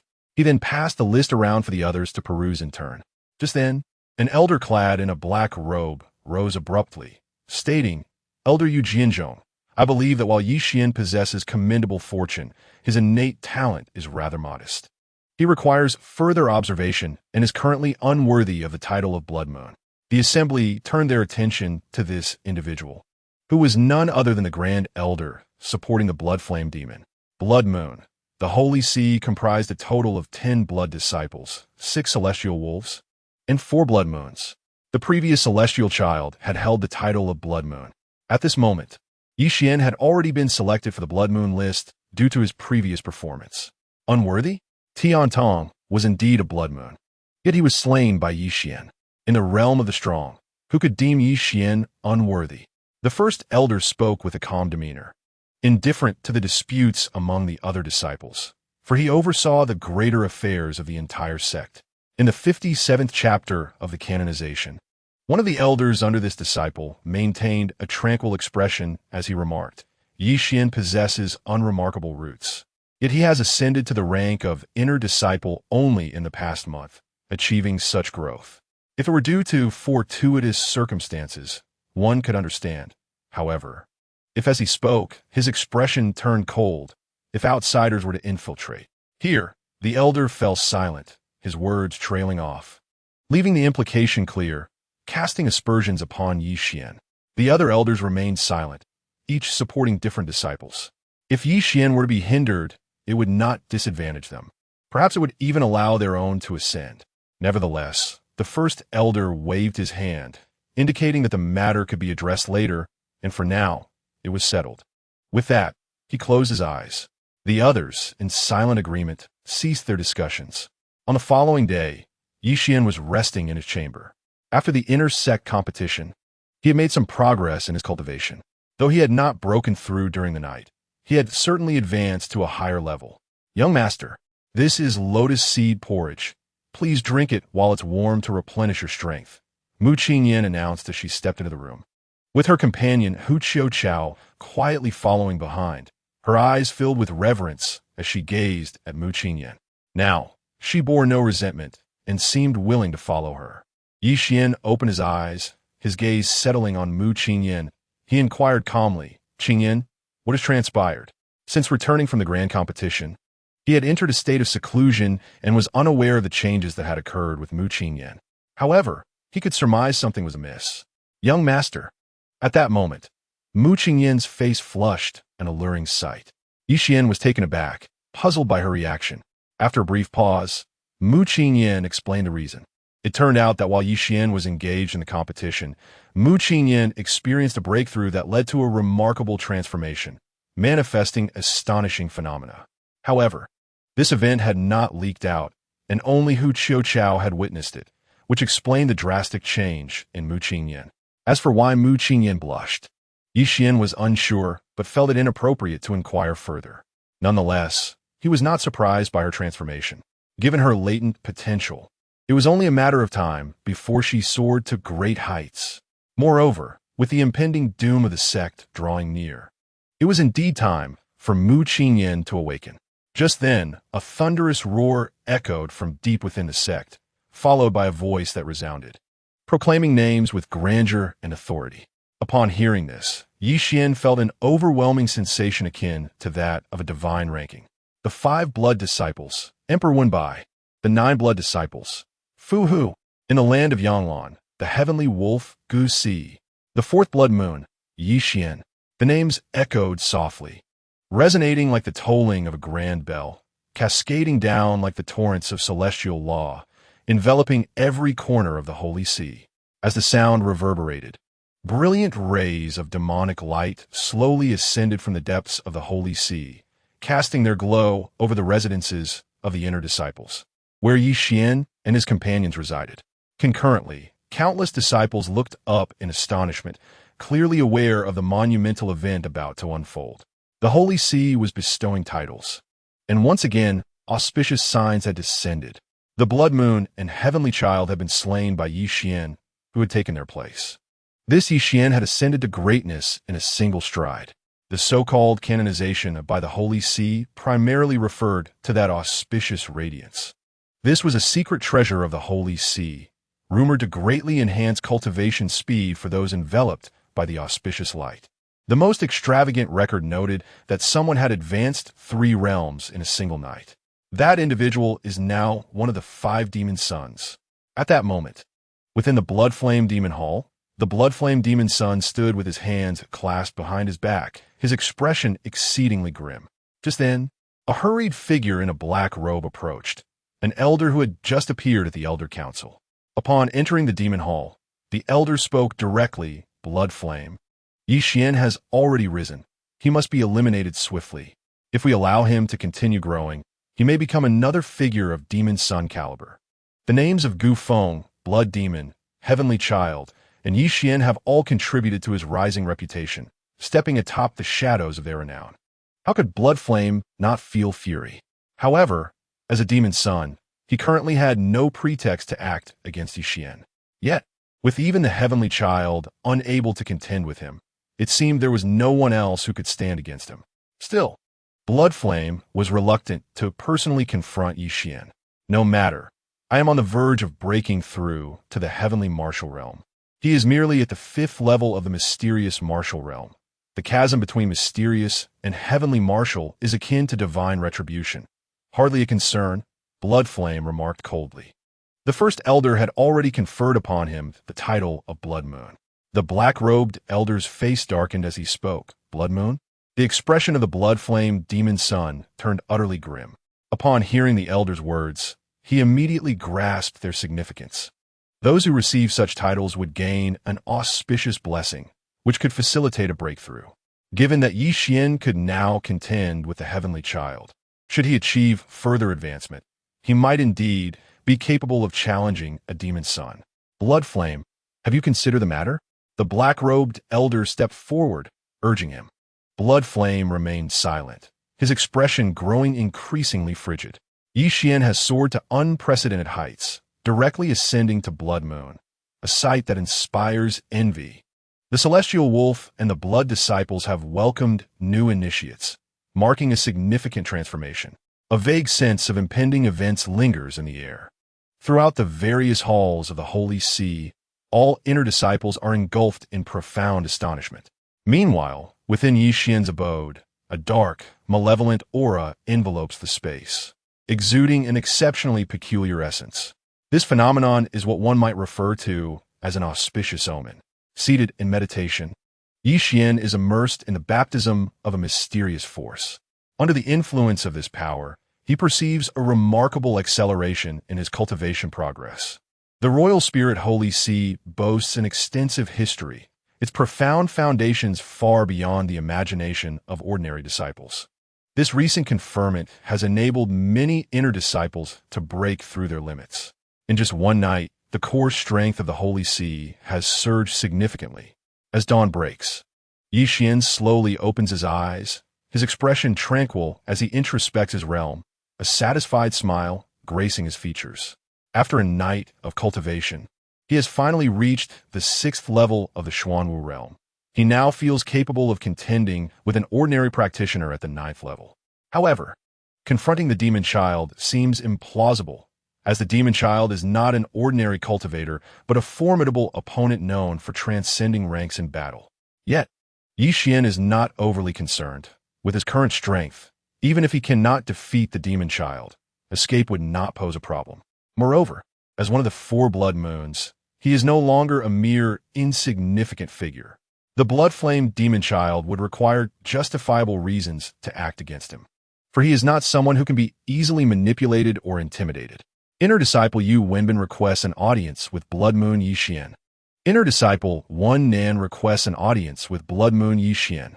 At this moment, a chorus of voices calling for an audience resonates from outside. Yi Xian extends his aura outward, quickly detecting several powerful presences. None of these individuals possess a cultivation level lower than the 5th level of the Xuanwu realm.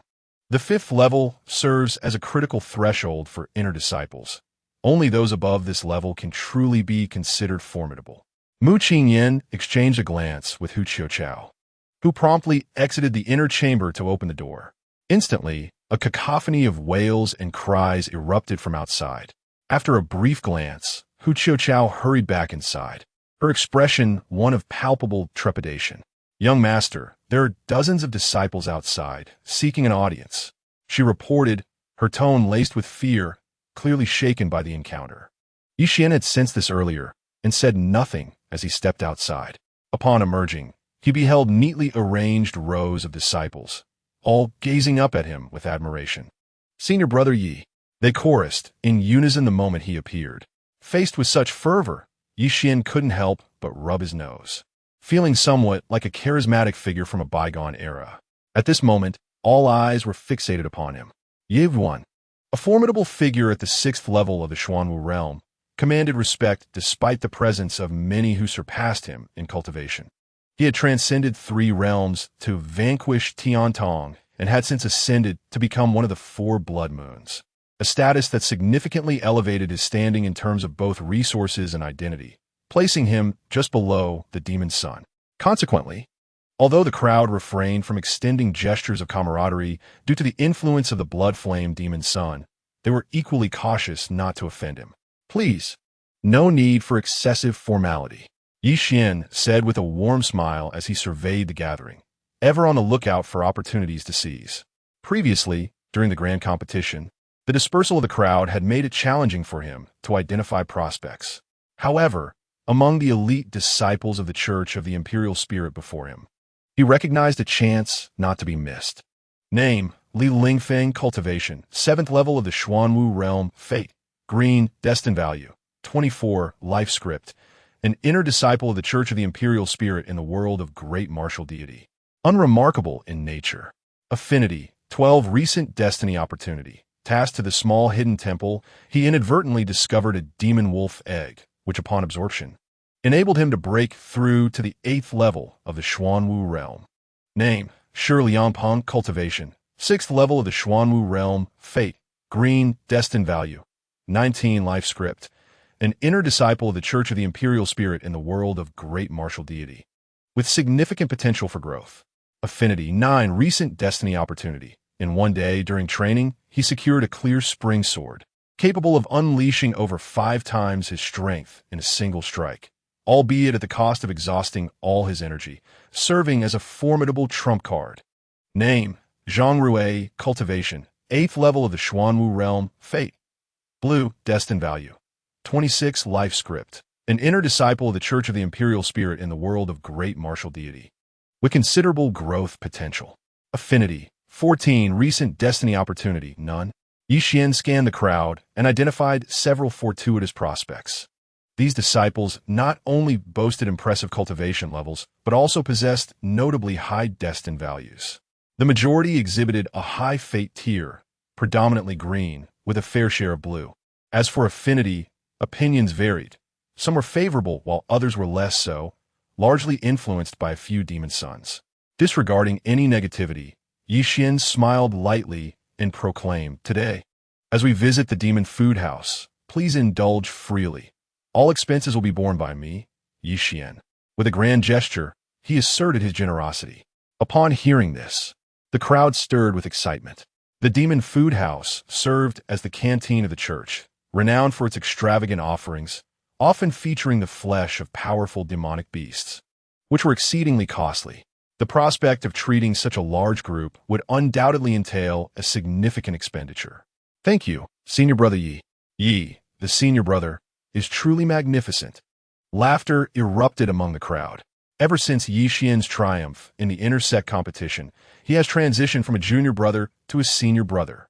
He led the group to the magic food house, where dozens gathered to order 4 or 5 tables of dishes, each laden with an abundance of delectable meats, and several large casks of demonic wine brewed from beast essence.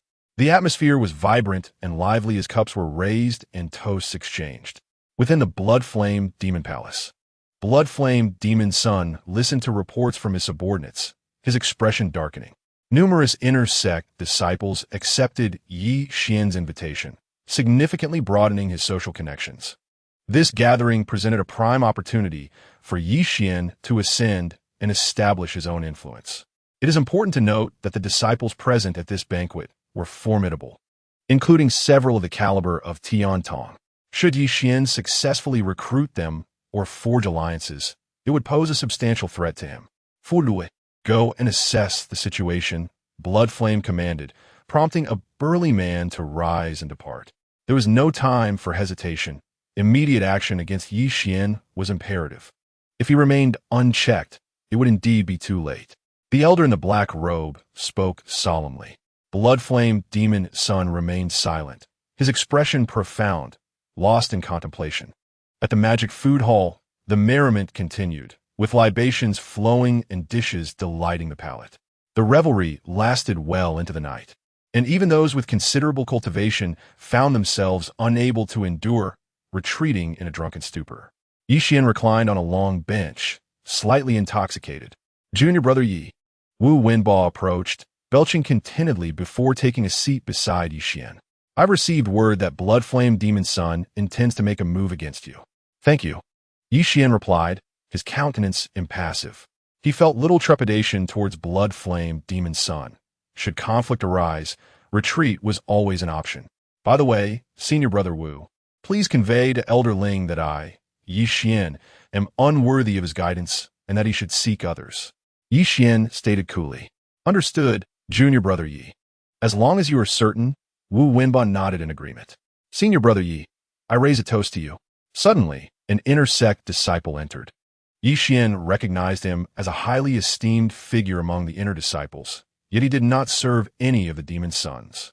I'll drink to that. You do as you please. Yi Xian clinked glasses with him and drank heartily. Subsequently, several other disciples approached to toast with Yi Xian. He welcomed them all, engaging in brief exchanges before they departed. As the evening wore on, the number of departing guests increased, signaling the impending conclusion of the banquet. Chapter 59. The Challenge Suddenly. A cold laugh echoed from afar. What is this? Finished eating? We haven't even begun. 5 or 6 cultivators strode in, clearly affiliated with Blood-Flame Demon Son, and all possessed formidable cultivation, most at the 6th level of Xuanwu. At the forefront stood a solitary figure, having attained the 8th level of the Xuanwu realm. He casually pulled a chair and took a seat at a table, indifferent to the disturbances caused by several accompanying disciples behind him. However, upon seeing this individual, those who were initially departing came to a halt, and even those who had been leisurely drinking froze, their arms with raised cups suspended mid-air. As the presence of the newcomer became evident, expressions of apprehension emerged among the crowd, their trepidation palpable. Fu Lu, they murmured. Didn't he head to the capital for a mission on behalf of the church? It seems he has returned. Surely, he is here to trouble senior brother Yi Xian. Lower your voices, lest you be overheard, they urged, instantly silencing one another. Once seated, Fu Lu was presented with a large bowl of wine by a disciple. At that moment, another disciple stood up, casting a disdainful glance in Yi Xian's direction before turning back, sneering, Bring out the wine and dishes. We are still famished. Instantly, an uneasy stillness enveloped the scene, as several eyes shifted towards Yi Xian. He remained composed, seemingly oblivious to the taunts, pouring himself another drink, one cup after another, completely disregarding the provocation. Who is the host today? Come forth and entertain us. Do not be so petty. Are you deaf? That disciple sneered once more, clearly aiming his words at Yi Xian. Just then, a tipsy disciple emerged from the crowd. Yi Xian glanced at him, sensing a persistent negativity emanating from him. It was evident that this individual had no favorable disposition towards him and was merely there to partake in the festivities. Senior brother Fu. The host this time is over there, that disciple Yi Xian, the newly minted blood moon. The disciple remarked with an ingratiating smile, pointing towards Yi Xian. Upon hearing this, Yi Xian's expression remained impassive, yet beside him, Wu Wenbo's countenance darkened considerably. The followers of Shui Yan Moz were not to his liking. Esteemed guests, you have arrived too late. The event has concluded, and it is time to disperse, Wu Wenbo announced. Were you to dictate anything? Suddenly, a cultivator coldly regarded Wu Wenbo and spat out a chilling retort. Wu Wenbo's expression turned grim as he replied, This is the will of junior brother Yi. As a member of the Blood Moon, his status is not one you, a mere inner sect disciple, have the right to challenge. In an instant, Wu Wenbo transformed into a shadow, swiftly appearing before the disciple, his true essence surging forth. The next moment, a sharp crack echoed as the disciple was sent flying. Get out of here! Wu Wenbo began to speak, but his expression shifted abruptly as yet another disciple charged towards him, delivering a powerful punch that surged with fierce energy. Wu Wenbao's visage darkened as he felt the overwhelming force of the blow. There was no time to evade, and he was sent reeling backward, spitting blood. With a resounding crash, witnessing this scene, Yi Xian ceased his passive observation, darting forward like a shadow, and in an instant he stood before the aggressor, delivering a punch that resonated with the sound of shattering bones. Immediately thereafter, the disciple was sent flying, spewing blood. Yi Xian stood motionless, coldly observing Fu Lu, and for a moment, neither of them uttered a word. After a prolonged silence, a younger disciple sprang forth, pointing angrily at Yi Xian. "Do you dare strike? Do you know Bang?" In the next instant, Yi Xian delivered a powerful punch, sending him hurtling away, depriving him of any opportunity to continue his tirade. Such a buffoon was merely a pawn, a mere facade for the minor boss, meant solely to embellish the scene and provoke disdain. Witnessing Yi Xian's overwhelming dominance, Fu Lu finally raised his head, a barely perceptible smile gracing his features as he regarded Yi Xian. "Yi Xian, now that you are one of the Blood Moon, and the Blood Flame Demon Son holds the title of Demon Son, shouldn't you pay him a visit?" "Tu lui venture torstai propose. Ye one archit aneyebroth."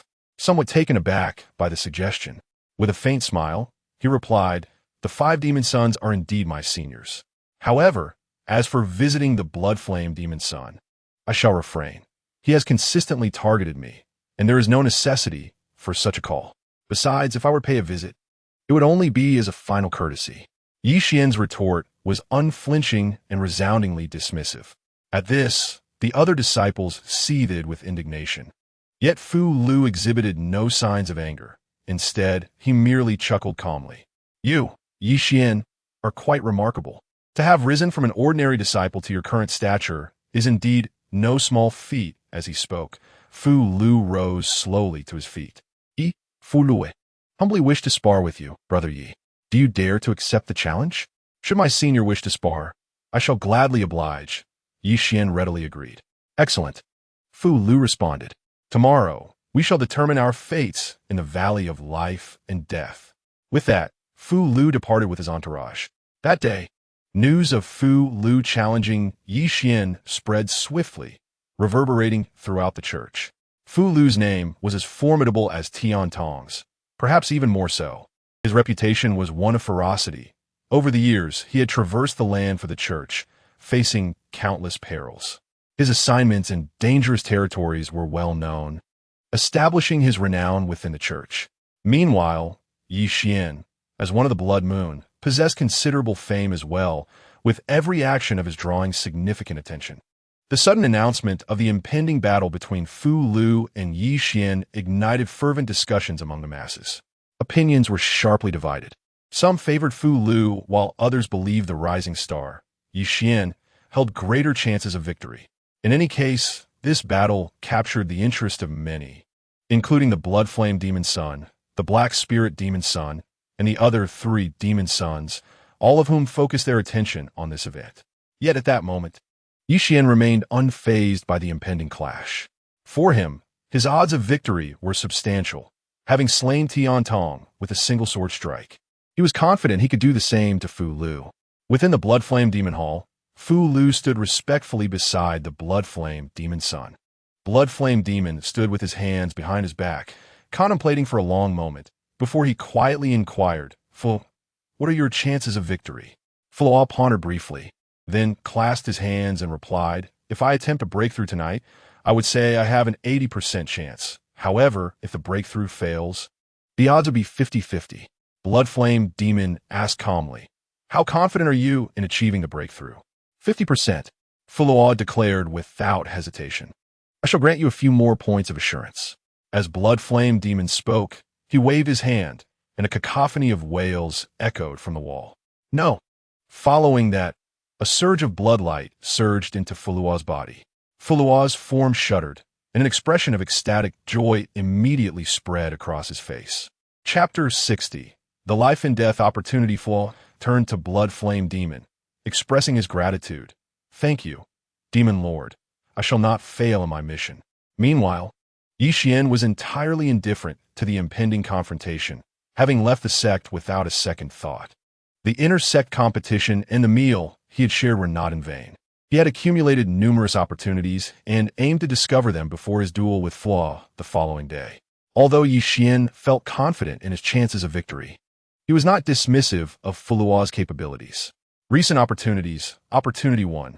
One day hence, during his training, he would acquire a clear spring sword, capable of unleashing over 5 times his power in a single strike, albeit at the cost of exhausting his entire strength, serving as a formidable weapon. Opportunity 2. While carrying out a task at the small hidden temple, he would inadvertently discover a demon wolf egg, and upon absorption, he would break through to the 8th level of the Xuanwu realm. Opportunity 3. A day later, he would find Opportunity 4. This represents the accumulation of opportunities over the past few days. While lacking in comprehensive rewards, the sheer volume is advantageous, and all items are suited to his current cultivation level. Should he manage to acquire them, it would constitute a significant accumulation, potentially allowing him to advance his realm further still. After planning his route, Yi Xian resolved to visit the small hidden temple first, but prior to that, he needed to accept a task. Glancing at the various locations, he promptly accepted 6 tasks in one go. Senior brother Yi Xian is ruthless, directly taking on 6 tasks? Isn't that a bit excessive? He has to duel Fulua tomorrow. After all, is he attempting to seize every opportunity for resources to break through? The crowd speculated as they watched Yi Xian depart after accepting the tasks. Upon leaving the task center, Yi Xian promptly proceeded to the small hidden temple. Located not far from the church, merely 100 miles away, the temple had once housed over 1,000 monks. However, during the church's occupation, all the monks had been slaughtered, leaving the temple a desolate relic. Before long, Yi Xian arrived at the vicinity of the small hidden temple. Following the clues, he wandered around for a while until a tremendous wolf howl resonated through the air. He followed the sound and quickly encountered a demon wolf. The creature was as robust as an ox, yet despite its formidable appearance, its realm was not high, merely at the 5th level of the Xuanwu realm, rendering it no match for Yi Xian. Boom!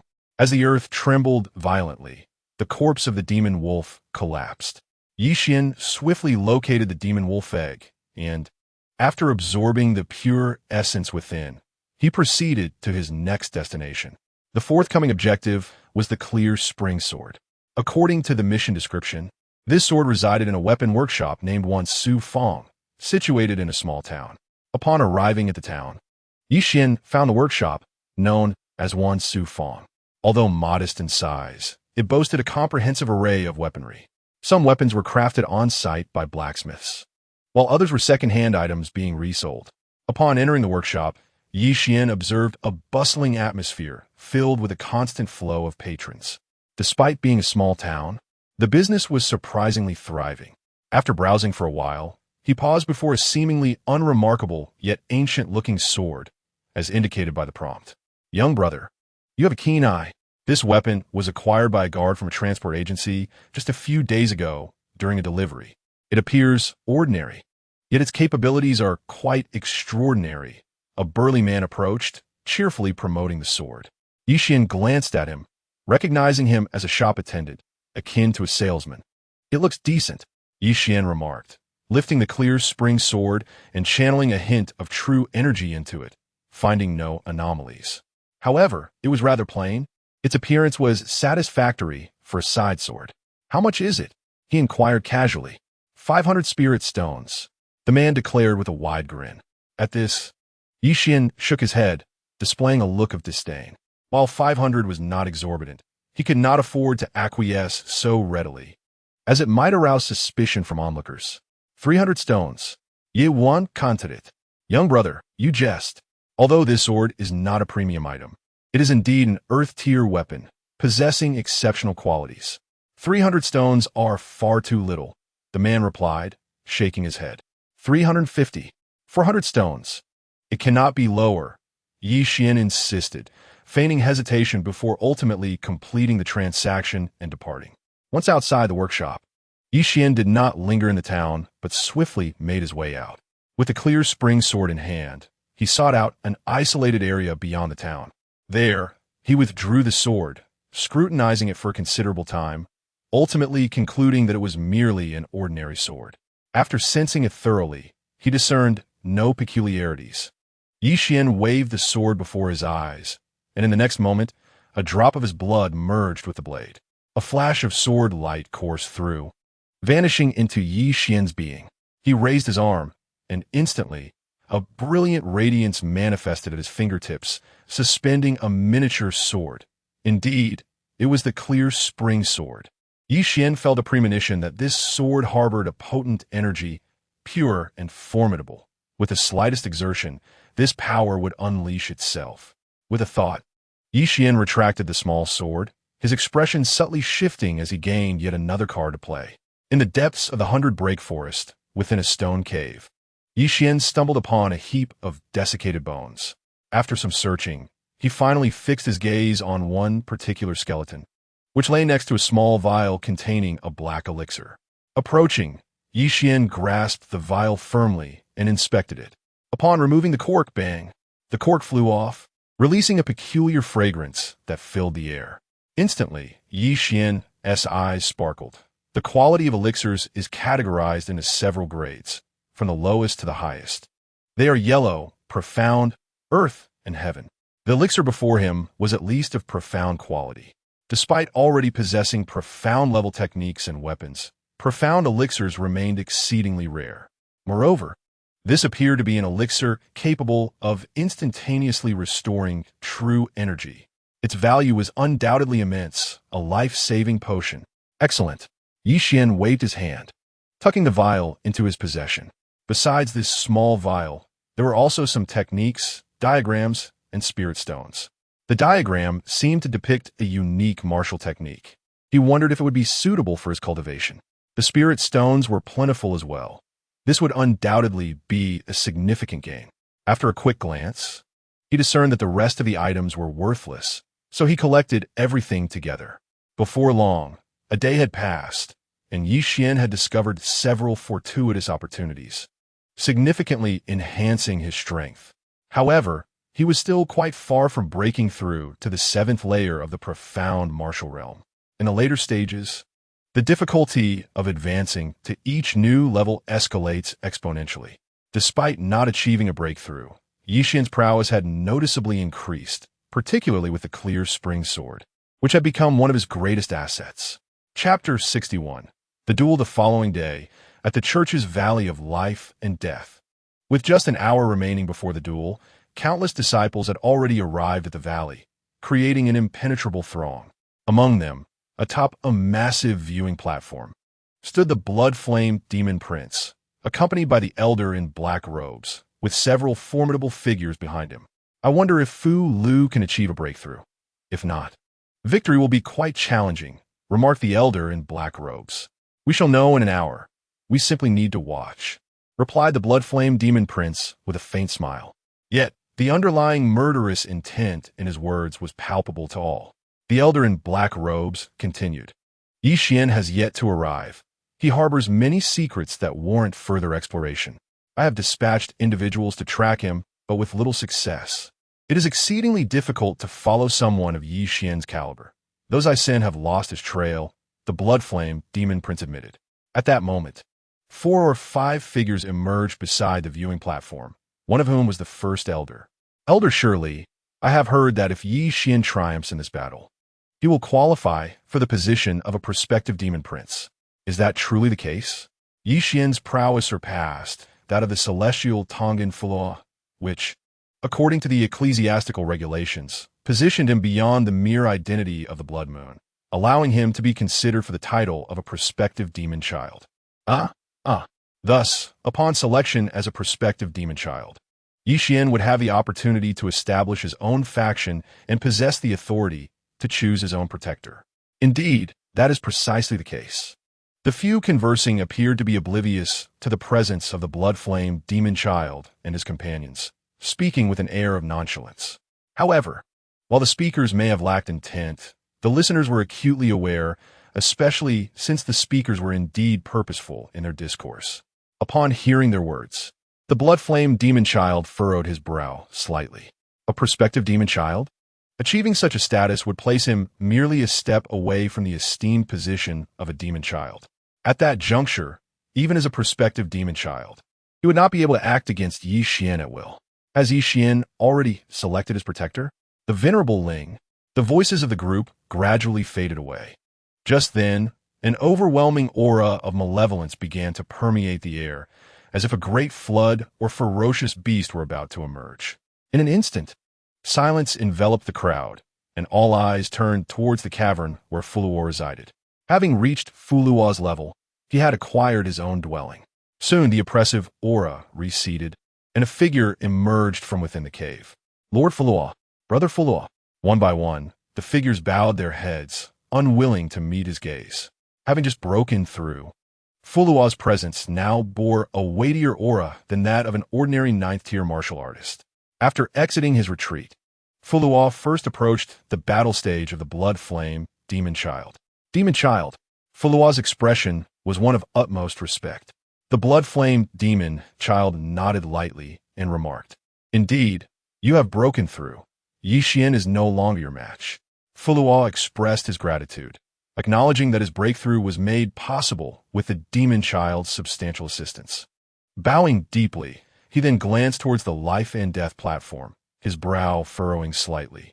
"Has Yi Xian not yet arrived?" "Not yet," replied an inner disciple. "Demon child, I shall return victorious," Fuluo declared, leaping onto the life and death platform. Soon, he stood upon the stage, his gaze fierce, surveying the multitude of heads below. As seconds turned into minutes, the crowd awaited Yi Xian's appearance. Meanwhile, in a corner beneath the life and death platform, Mu Qingyan and Hu Qiuqiao had arrived early. As the appointed time drew near, the two women could not suppress their growing anxiety. Time seemed to stretch indefinitely, and suddenly a commotion arose from the periphery of the crowd. "Yi Xian has arrived." A voice rang out, prompting everyone to turn their heads towards the distance. There, just outside the Valley of Life and Death, a figure wielding a long sword gradually came into view. The blood-flame demon child atop the Life and Death platform also revealed a faint smile. "Yi Xian, indeed, you have grown stronger." He could naturally discern that although Yi Xian had not broken through, his aura had unmistakably strengthened. Upon seeing Yi Xian's arrival, Mu Qingyan's face blossomed into a radiant smile. "The young master has come, and he has grown stronger. Truly, he is deserving of that title." Mu Qingyan chuckled, while beside her, Hu Qiuqiao appeared conflicted. To be honest, in this battle, she sincerely hoped for Yi Xian's victory, because if he were to lose, the fates of both her and Mu Qingyan would be utterly tragic. Yi Xian stepped onto the death arena under the watchful gaze of the crowd. Gazing at Yi Xian across from him, Fu Lu's expression remained as calm as a still pond. After a prolonged silence, he finally spoke. "Yi Xian, I did not expect you to truly dare to come." Yi Xian chuckled, looking at Fu Lu as though he were a fool. Indeed, he was a mere cannon fodder of a villain, always uttering such pointless words before a fight. Seeing Yi Xian disregard him with an expression of disdain, Fu Lu's countenance darkened. "Are you finished with your nonsense? If you are, let us begin." Yi Xian replied nonchalantly, drawing his long sword and leisurely polishing it. "What an undisciplined brat." Fu Lu scoffed, not bothered in the slightest. In the next moment, he lunged forward, his body surging with explosive speed. The two exchanged no further words and immediately engaged. As Fu Lu charged towards Yi Xian, a powerful force erupted from his arm, delivering a thunderous punch aimed squarely at Yi Xian. "Battle kill," he roared, his voice reverberating like thunder. As the punch tore through the air, whistling ominously, Fu Lu's might was undeniable. The murderous intent he unleashed was far more potent than before, already possessing the force of a fist's might. Witnessing the power of Fu Lu's punch, the surrounding crowd gasped in awe. "Not bad, but still insufficient," Yi Xian retorted lightly, his long sword flickering with a myriad of radiant sword shadows, transforming into countless blades that surged toward Fu Lu. Fu Lu's expression grew serious. He unleashed his punch with a fierce gust, shattering Yi Xian's web of blades, swiftly creating an opening for himself. "D!" Fu Lu bellowed, his voice crashing like thunder. A long knife materialized in his hand, slicing through the air to deflect Yi Xian's sword, then darting towards Yi Xian's throat with lethal intent. Yi Xian swiftly retreated, evading the strike, then abruptly halted, executing a powerful side slash that unleashed a torrent of fierce winds. A fine sword, but how many more can you wield? Yi Xian's side slash did not deter Fu Lu. Instead, he retaliated with a downward strike aimed at Yi Xian. The clash of their weapons rang out in a metallic resonance as Fu Lu forced Yi Xian back. However, Yi Xian suddenly floated to the other side of Fu Lu with a light and agile movement. Chapter 62. Both advance in rank in an instant. A spray of blood erupted, and Fu Lu's waist was struck, revealing a ghastly wound. Fu Lu stumbled, nearly falling to the ground, when Yi Xian surged forward, his sword light sweeping across his opponent's neck. A head flew off, blood gushing forth with great force. Yi Xian turned to leave, leaving the crowd in stunned silence as they watched the lifeless body collapse. Such strength, remarkably powerful. Although Fu Lu was formidable, Yi Xian's prowess shone even brighter. The anticipated, drawn-out battle, one of equal might, never materialized. Instead, Yi Xian decisively severed the head with a single stroke. The onlookers remained in a daze as they watched Yi Xian depart, the atmosphere thick with disbelief. After a lengthy pause, murmurs of astonishment erupted among the crowd. He is dead just like that? My heavens, is this what one would call a swift annihilation? Is Fu Lu truly so weak? Or is Yi Xian exceptionally strong? The crowd was utterly shocked, their gazes fixed on the direction in which Yi Xian had vanished.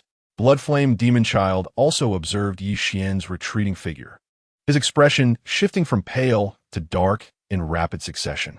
Yet, Yi Xian paid him no heed and hastily left the scene. As Yi Xian departed, the gathered disciples and numerous inner sect elders gradually dispersed, leaving only Fu Lu's corpse and the blood-flame demon child's tempestuous visage on the death platform in the distance. Kill Yi Xian. This was the blood-flame demon child's fervent thought. An intense murderous intent enveloped him, sending chills down the spines of several subordinates. In the distance, a swirling mass of demonic clouds approached swiftly, revealing the serpent-tailed, human-bodied blood demon before the blood-flame demon child. Demon child, when will you strike? Wait for an opportunity. Once Yi Xian leaves the mountain gate, we will act. The blood-flame demon child finally resolved to take matters into his own hands. If he did not intervene, none of his subordinates could contain Yi Xian. Fu Lu, Blood Demon, and Tian Tong all had fallen. Yes, Demon Child. Yi Xian returned to his residence with Mu Qingyan and Hu Qiuxiao. Soon, a group of inner sect disciples arrived, seeking Yi Xian to convey a message. Yi Xian was on the verge of ascending to the status of a quasi-demon child, and according to protocol, his current abode was no longer suitable. In truth, the place where Blood Moon resided had already been designated as a specially open cave by the ecclesiastical court. Now that Yi Xian was about to attain the rank of quasi-demon child, his accommodations must reflect his elevated status, lest the ecclesiastical court lose face. As the foremost demon sect, maintaining dignity was paramount. Yi Shuyue, the first elder summons you to the elder hall. One disciple spoke. Understood. Yi Xian nodded. He had anticipated this summons from the first elder. Suddenly, the disciple stepped forward again, directing his gaze towards Mu Qingyan. Ye Jueyu. The elder also requested that your attendant accompany you to the meeting.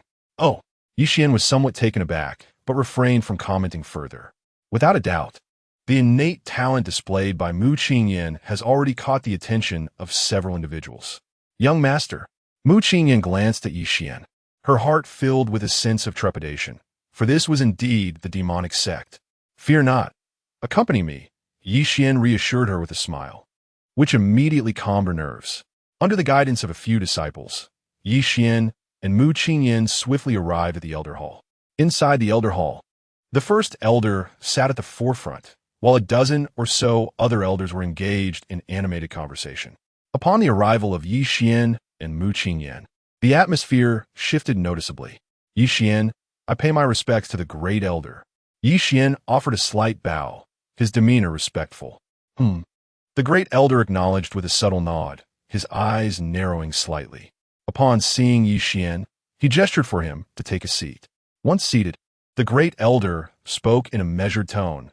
Yi Xian, from this moment forth, you shall be recognized as the provisional demon's son. The offerings and servants will be dispensed to you by the church. Thank you, great elder. Yi Xian bowed once more. With that, the great elder shifted his gaze to Mu Qingyan, catching Yi Xian somewhat off guard, while Mu Qingyan immediately felt a surge of anxiety. You are Mu Qingyan, are you not? The great elder inquired, his tone unexpectedly softening. Mu Qingyan looked at the venerable figure before her, radiating a benevolent aura, yet her nerves tightened. Yes, I am indeed Mu Qingyan. May I inquire what instructions the great elder has? This young girl shows promise, the great elder remarked with a warm smile, endeavoring to appear as amiable as possible. Though our Royal Spirit Church may not be a prestigious sect, we are not a band of rogues. Rest assured, we will not harm you. I perceive your fortune is vast, and your innate talent is remarkable. With Yi Xian's elevation to provisional demon son, a vacancy for the Blood Moon arises. I have a notion to appoint you as our church's Blood Moon. Me as Blood Moon? Surprise washed over Mu Qingyan's delicate features at this revelation. Becoming the Blood Moon of the Demonic Sect was a notion she had never entertained, nor dared to imagine. After all, she had previously served as a handmaiden in the Sacred Land, and the abrupt transition to the Blood Moon of the Demonic Sect was indeed overwhelming. Nevertheless, Mu Qingyan remained silent, casting a furtive glance at Yi Xian. Her reliance and trust in him were evident. Despite her reservations about becoming Blood Moon, she would not refuse if Yi Xian consented. Young master, what are your thoughts on this? Upon hearing her words, the great elder's expression shifted, and the other elders turned their attention toward Yi Xian in unison. Yi Xian rubbed his nose, feeling somewhat uncomfortable under their scrutiny. The position of Blood Moon was not one that could simply be assumed by anyone. He smiled and replied, "You may ponder it." With that, he gently patted Mu Qingyan on the head. The first grand elder gazed at Yi Xian, his eyes as profound as a stagnant pool, his mind perplexed as to what means Yi Xian had employed to win the unwavering devotion of such an extraordinary woman. Unfortunately, they could not fathom the depths of this enigma. My lord, if Qingyan were to become a Blood Moon, she would no longer be able to remain by your side, Mu Qingyan remarked, her tone tinged with reluctance. Every Blood Moon has their own duties, such as eliminating righteous individuals and practitioners of the Holy Land. You cannot follow me for eternity. You, too, must grow and elevate your strength. Becoming a Blood Moon will grant you access to cultivation resources far beyond what you currently possess. Your talent is commendable and should not be squandered. Only by becoming a Blood Moon can you better serve me in the future. As I stand on the brink of becoming a demon prince, there are many endeavors ahead. Can you comprehend this? Upon hearing these words from Yi Xian, Mu Qingyan's spirit was invigorated. She slowly lifted her head, gazing at Yi Xian's visage, and said, "My lord, Qingyan understands." Her expression deepened, her enchanting eyes radiating beauty, her flawless skin exuding a delicate fragrance. Elder, I am willing to accept the position of Blood Moon, Mu Qingyan declared, her gaze directed at the Grand Elder, a fervent light gradually illuminating her countenance. Indeed, Mu Qingyan's response elicited subtle nods of approval from several Grand Elders. The position of Blood Moon had finally been filled, and with a successor of remarkable potential. The assembly felt a sense of satisfaction. At that moment, as the proceedings concluded, the first Grand Elder announced, "Mu Qingyan shall assume the mantle of Blood Moon. And I hereby proclaim to the entire court that Yi Xian is, from this day forth, promoted to the status of a prospective demon prince." Yes, the disciple responsible for the announcement swiftly exited the elder hall, ascending to a lofty platform. Upon reaching the summit, he approached a colossal bell. Raising the hammer, he began to strike it rhythmically. Boom, boom, boom. In an instant, the resounding chimes echoed throughout the entire court.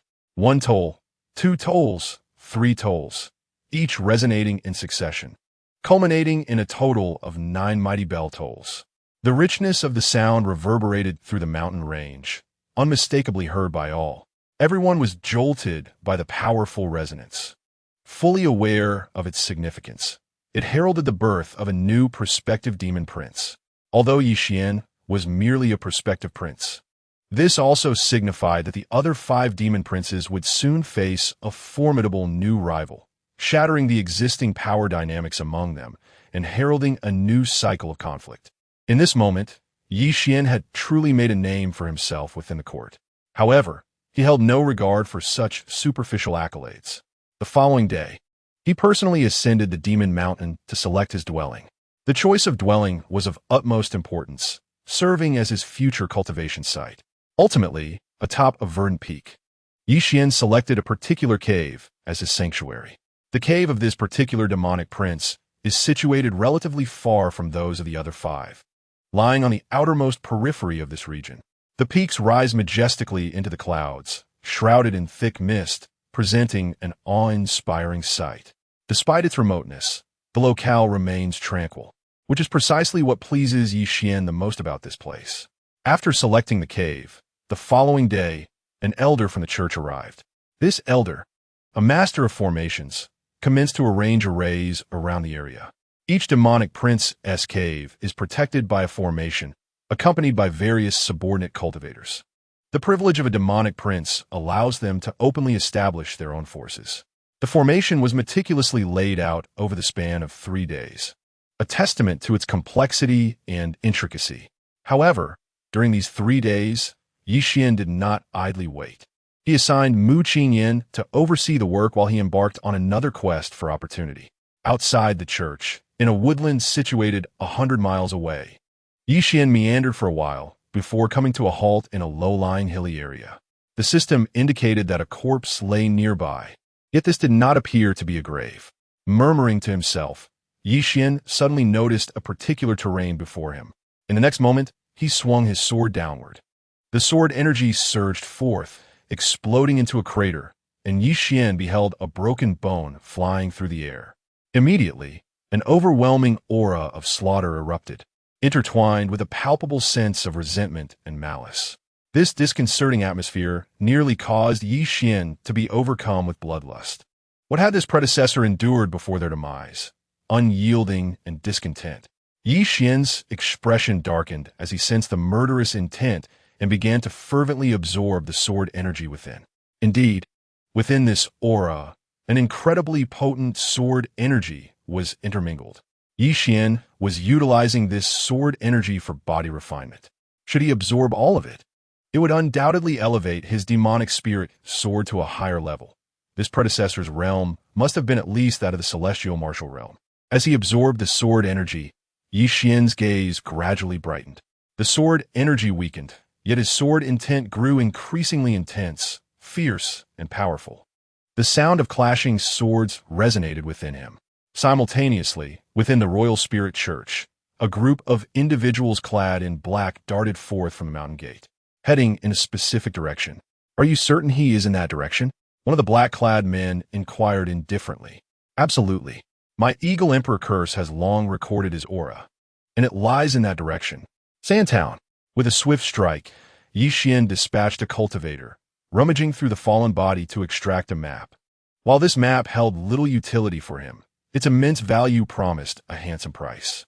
In the auction house of Shatown, Yi Xian collected his 10,000 spiritual stones and, with a sense of satisfaction, exited the establishment, blending seamlessly into the bustling crowd. Within a quaint inn, Yi Xian lay quietly on his bed, engaged in meditation. Suddenly, his expression shifted, and he furrowed his brow, casting a wary glance out the window. A palpable aura of murderous intent permeated the air, sending shivers down his spine. It was directed at him. Was someone plotting his assassination? Drawing his sword with a swift motion, Yi Xian felt the surge of vital energy within him, roiling with anticipation. His true essence transformed into a formidable aura, enveloping his body like a protective barrier, akin to a powder keg poised for an explosive release. At present, he had attained the pinnacle of the 6th layer of the Xuanwu realm. His vital energy had reached an extraordinary level, capable of lethal force. He perceived everything around him with acute clarity, noting figures stealthily infiltrating the inn. their movements agile and ghostly, wielding great swords or large blades on their backs. The unabashed, murderous intent radiating from these individuals was all too familiar to Yi Xian. Were they members of the Imperial Spirit Court? Upon sensing their presence, he quickly discerned their identities, and his expression darkened. The court had targeted him. The first name that sprang to mind was that of the blood-flame demon child. At that moment, on the third floor, in room, a lethal strike was imminent. The faint sound of footsteps echoed from outside the door, followed by a man stepping into the throng. With blood-red hair and a towering physique, his cold demeanor was unmistakable. It was the blood-flame demon child. He stood outside the inn, exuding an invisible pressure that compelled passers-by to retreat, wary of approaching. Behind him, at least 20 figures rushed into the inn, each exuding an overwhelming aura, their cultivation level surpassing the 7th layer of the Xuanwu realm. A cold smile crept across Yi Xian's face. The blood-flame demon child had finally lost his patience and sought to strike against him. As he contemplated this, he sensed a dozen figures gathering outside his door, effectively sealing off all exits to the inn. Chapter 64. The attack. With a resounding crash, the door was shattered, and several figures surged inside, drawing their swords and ruthlessly striking towards the bed. The command to kill was issued. The air crackled with fearsome sword energy, shattering the bed into splinters, feathers, and wood scattering in a chaotic flurry, leaving the room in a state of disarray, visibility severely compromised. "Where's the body?" A cultivator at the forefront barked, prompting two cloaked figures to rush forward in search. Yet, they uncovered no corpse, nor any traces of blood. There was no evidence of Yi Xian's presence, as if the room had never been inhabited. Instantly, a sense of alarm rippled through the group. The blood-flame demon sword. A chilling voice echoed ominously. In an instant, a flash of icy sword light pierced the air, accompanied by a thunderous shriek of blade energy. And two severed heads tumbled to the ground, lifeless bodies collapsing in their wake. After Yi Xian dispatched two cloaked figures, he paused not for a moment, surging into the throng. From the instant this crowd emerged, Yi Xian had perceived their presence and sensed the existence of the blood-flame demon prince. However, despite the fact that all those before him were above the 7th level of the Xuanwu realm, Yi Xian exhibited no signs of trepidation. With a hum, a long blade, infused with terrifying true essence, swung menacingly toward Yi Xian's head. Yi Xian, gripping his sword, parried from the opposite side, while simultaneously launching a punch. Crack! One assailant was decapitated, while another's skull was crushed. The blood-flame demon prince, if he intends to kill me, need not be so circumspect. He ought to act himself.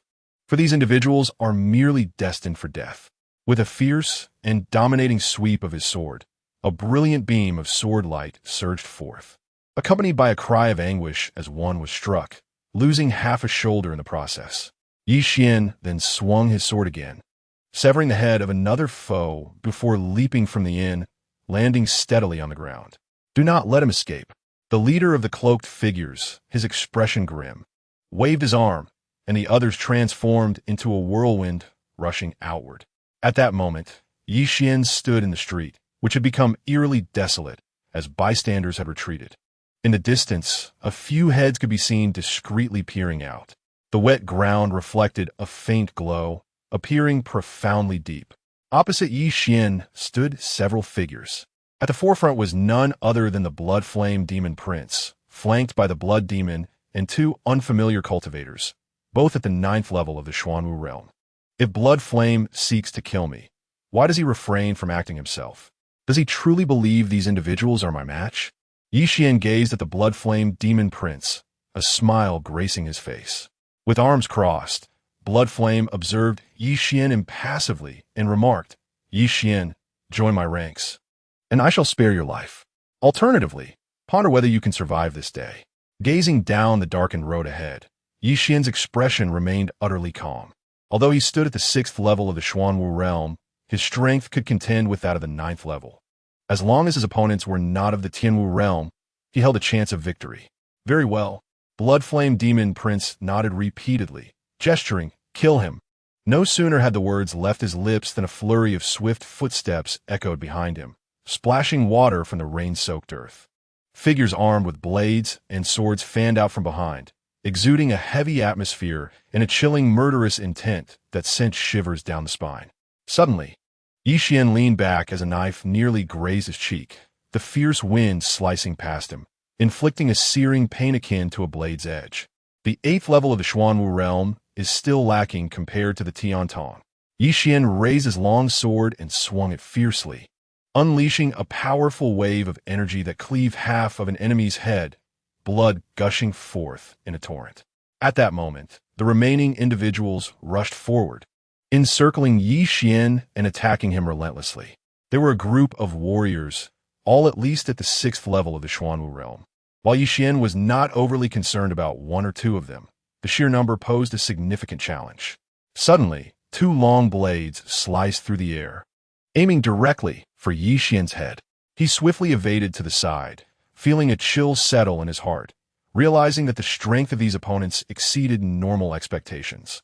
Blow after blow fell upon him, each warrior expertly timing their strikes to complement one another, creating a seamless and precise assault. This group was adept at coordinated attacks, and Yi Xian knew he had to devise a strategy to counter them one by one. Otherwise, even if he managed to eliminate these foes, he would still face the formidable Blood Flame Demon Sun, Blood Demon, and the 2 powerful figures behind him. With a jolt, Yi Xian assessed the situation and made some decisive judgments. He swung his sword, cleaving through one opponent at an angle, while simultaneously his blade danced like a dragon, piercing the throats of several others, blood spraying across him in vivid blossoms. Yi Xian's wind spirit step and swordsmanship were indeed exceptional, yet his adversaries were equally formidable. He darted swiftly through the throng, his sword shimmering like a playful dragon amidst the chaos, turning the ground into a canvas of crimson as rainwater mingled with blood. His garments were soaked through when suddenly he dodged a strike from behind, executing a spinning slash. Wind spirit step, Peach Blossom Sword. With a single thrust, he pierced an opponent's throat, silencing them. Kill him. Charge. In that fleeting moment, Yi Xian retreated swiftly, only to be met with an onslaught of blades from advancing foes. His agility allowed him to maneuver adeptly, and as he surged forward, he turned his sword back with ferocity, a thunderous roar echoing like a dragon's bellow. One decisive strike sent a head flying, blood mingling with the rain as yet another body crumpled to the ground. As the remaining assailants closed in, Yi Xian was caught off guard by a blade that left a deep gash on his back, followed by a powerful impact that sent him crashing back. After sliding several meters, he glanced back with a cold glare at the towering figure behind him, a murderous aura enveloping the man, rendering him immobile. With a swift motion, Yi Xian executed another throat-cutting strike. He charged forward, and behind him, several sword energies struck the ground, creating a crater as debris scattered. The blood demon regarded Yi Xian with a chilling gaze, his expression reflecting a profound coldness. The prospective demon son before them was far stronger than they had anticipated, even more so than during their previous encounter prior to his rebirth. With over 20 opponents joining forces, even the blood flame demon could not afford to dismiss him lightly. Yet, as he surveyed the corpses littered on the ground, the blood demon lashed out with his serpentine tail, aiming directly at Yi Xian. With nimble grace, Yi Xian retreated rapidly, glancing at the crowd as the blood demon lunged forward. He countered with a precise strike, severing the tail with a single blow. Chapter 65. Demon slaying. A piercing scream echoed as the blood demon met its end at the hands of Yi Xian, who swiftly severed its head. In an instant, he darted forward and cleaved through the blood demon's neck, causing its body to explode into a cloud of crimson mist. With a flick of his wrist, Yi Xian unleashed a torrent of vital energy, enveloping the demon's head and swiftly eradicating the swirling aura of malevolence. Ye Yuan, prepare tout dit. His gaze icy, Yi Xian retorted coldly, swiftly dispatching the blood demon. He then surveyed the crowd and turned his attention to the blood flame demon son, sneering. Is this all the prowess your minions possess, blood flame?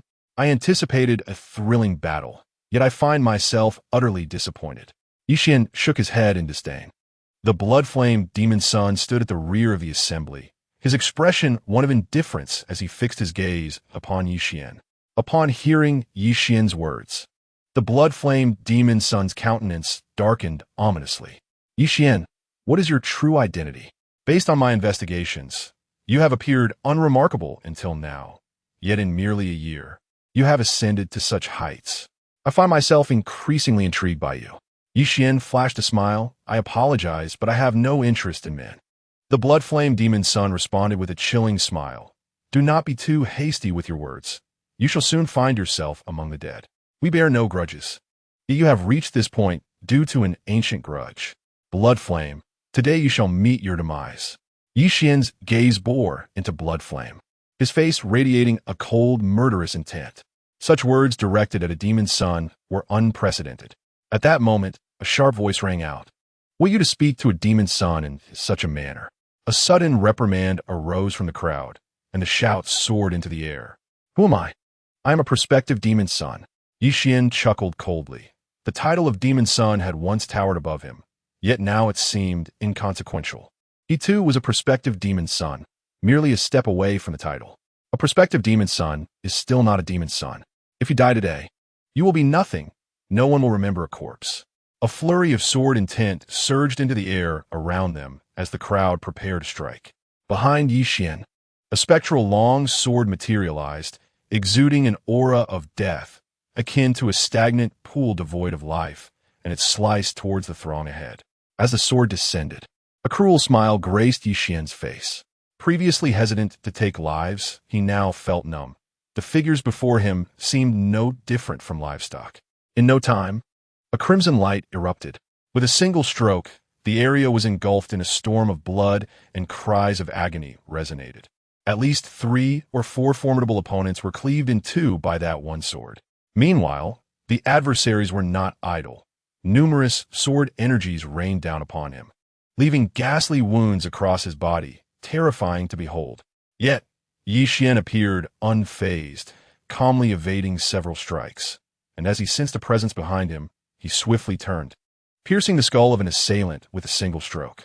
However, as Yi Xian turned his head, a streak of blood suddenly appeared on his cheek. Yi Xian remained remarkably composed. With a shift in his footwork, he executed the wind spirit step, and in an instant he stood before an adversary. Before the opponent could draw his long sword, Yi Xian swiftly severed his head with a single strike. The long sword swung repeatedly, shattering the opponent's onslaught with terrifying precision. Just as one cultivator twisted his wrist, Yi Xian seized the opportunity, delivering a lethal blow that instantly claimed the man's life. Release the soul, slash. A cold voice echoed as a long knife descended towards Yi Xian's figure. Yet, to the astonishment of all, the blade could not touch him.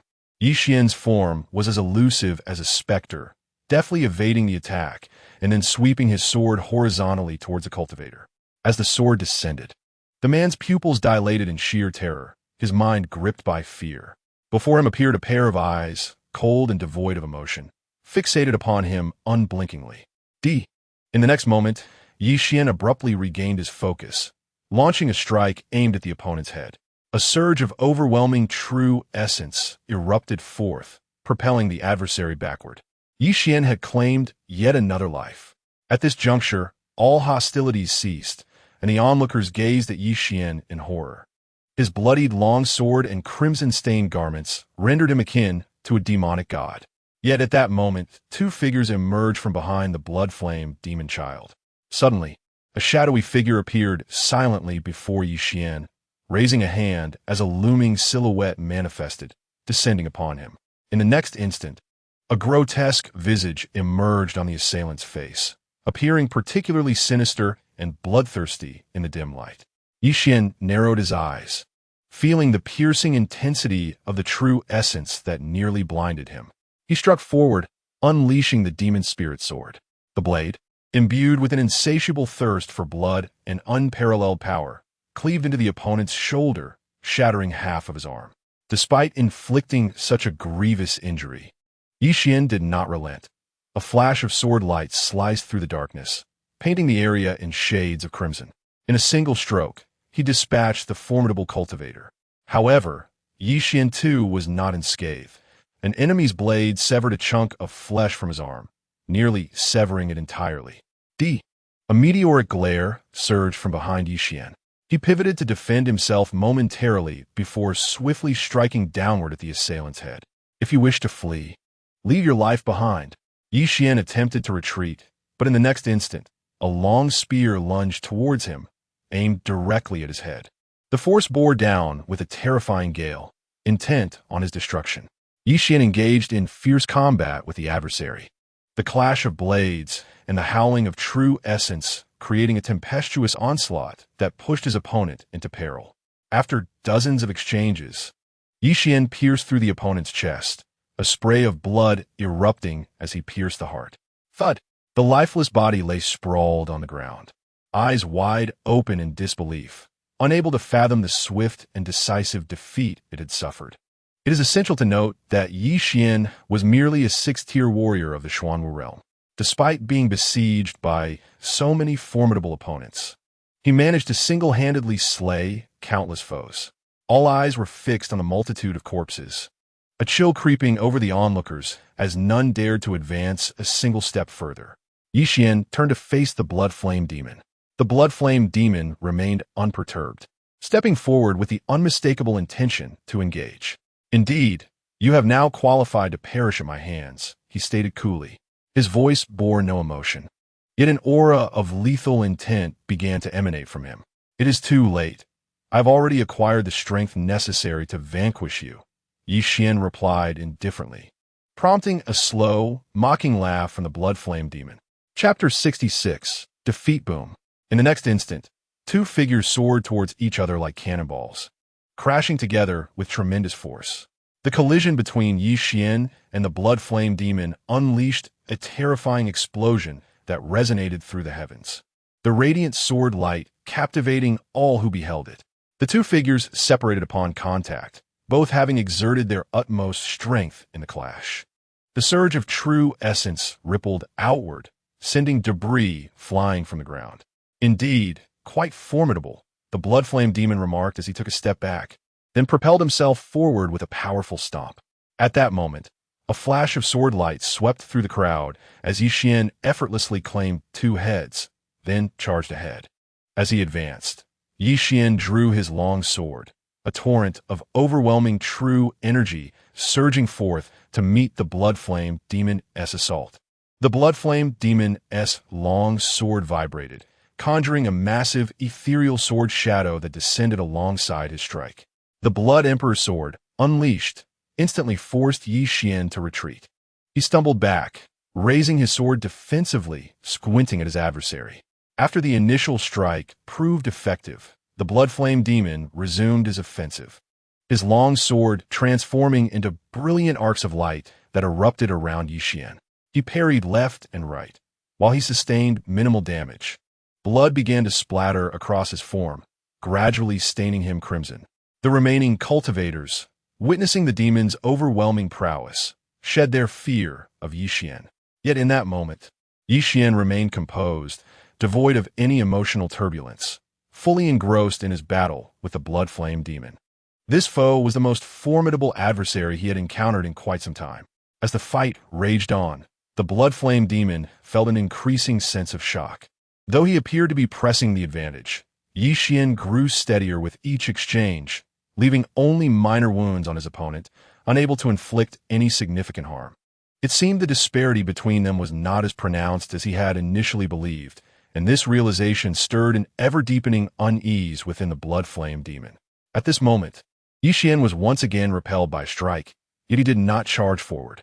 Instead, he directed his focus towards the remaining cultivators. The Blood Flame Demon's son was formidable. Should Yixian manage to slay him, he would undoubtedly sustain significant injuries himself. With these few individuals watching him like hawks, they would become the final straw that broke the camel's back. In an instant, Yixian plunged into the fray, prompting the Blood Flame Demon's son to halt his wide-ranging assault. However, by then, Yixian had already immersed himself in the crowd and commenced his massacre. With a swift motion, a cultivator's head flew from his shoulders, and with a sharp crack, another was cleaved in two. The sword energy swept through, instantly claiming 2 lives amidst a shower of blood. Witnessing the remaining subordinates fall to Yi Xian's blade, the blood-flame demon's son trembled with rage, his complexion turning an unbearable shade of green. In this confrontation with Yi Xian, he had summoned all his elite subordinates, numbering over 20, each above the 6th level of the Xuanwu realm. This battle had decimated his finest, a culmination of years of his efforts since becoming a demon's son, driving him to the brink of madness. Furthermore, with nearly all his forces diminished, his prospects for competing for a higher position within the demonic hierarchy were severely compromised. Furious, the blood-flame demon's son sought to obstruct Yi Xian, yet Yi Xian's agility was unmatched, weaving through the crowd like a dragon in flight, evading capture effortlessly. Yi Xian's intent was clear. He sought to eliminate this group of subordinates first, ensuring no distractions before confronting the blood-flame demon's son. Kill! Kill! Kill! A bloody tempest surged through this district. The slaughter continued unabated. This locale was far from desolate. It was a small town, and the sounds of combat had already startled many. Ordinary citizens, terrified by the chaos, fled in haste, while some cultivators observed from a distance. These onlookers exuded an odd aura from their martial practices. Their bloodlust was palpable. They did not appear to be righteous individuals. Indeed, they seemed to belong to a demonic sect. Could it be? Was that not the blood-flame demon's son? I once beheld his true form during a battle between righteous and demonic forces.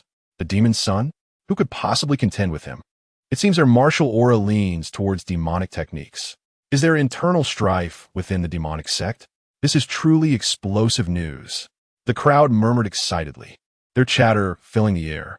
Meanwhile, Yi Xian was bent on annihilating the remaining cultivators, his eyes gleaming with a cold radiance, exuding an eerie light.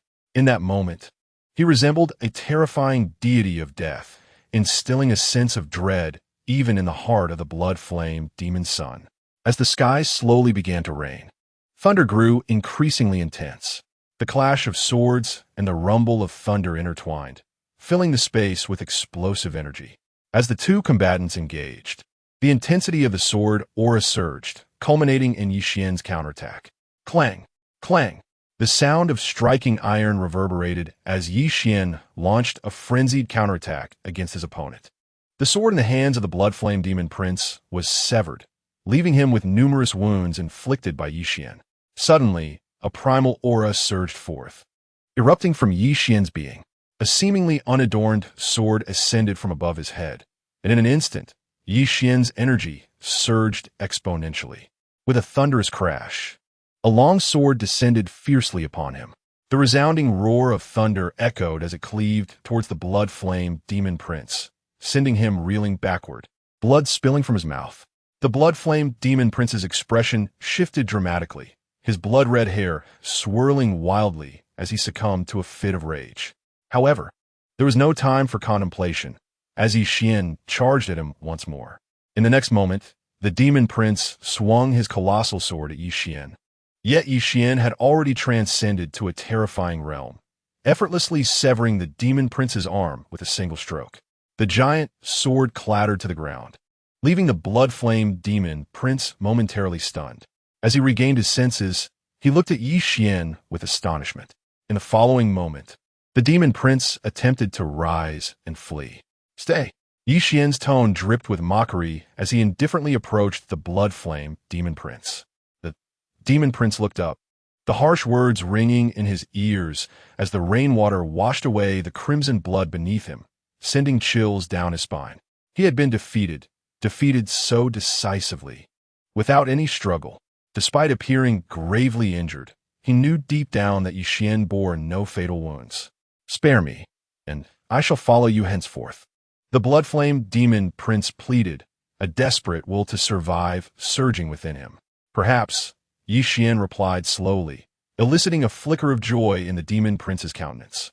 Yet, as he lowered his head, a sinister glint appeared in his eyes. But in the next instant, the blood-flame demon prince's scalp prickled with dread. In your next life, Yi Xian's sword struck out, rendering the demon prince's body immobilized as his head soared away. Yi Xian turned to leave, leaving behind two assassins who had attempted to kill him. What now? He asked dead. What will we do? The two cultivators' faces turned ashen as they watched Yi Xian's retreating figure.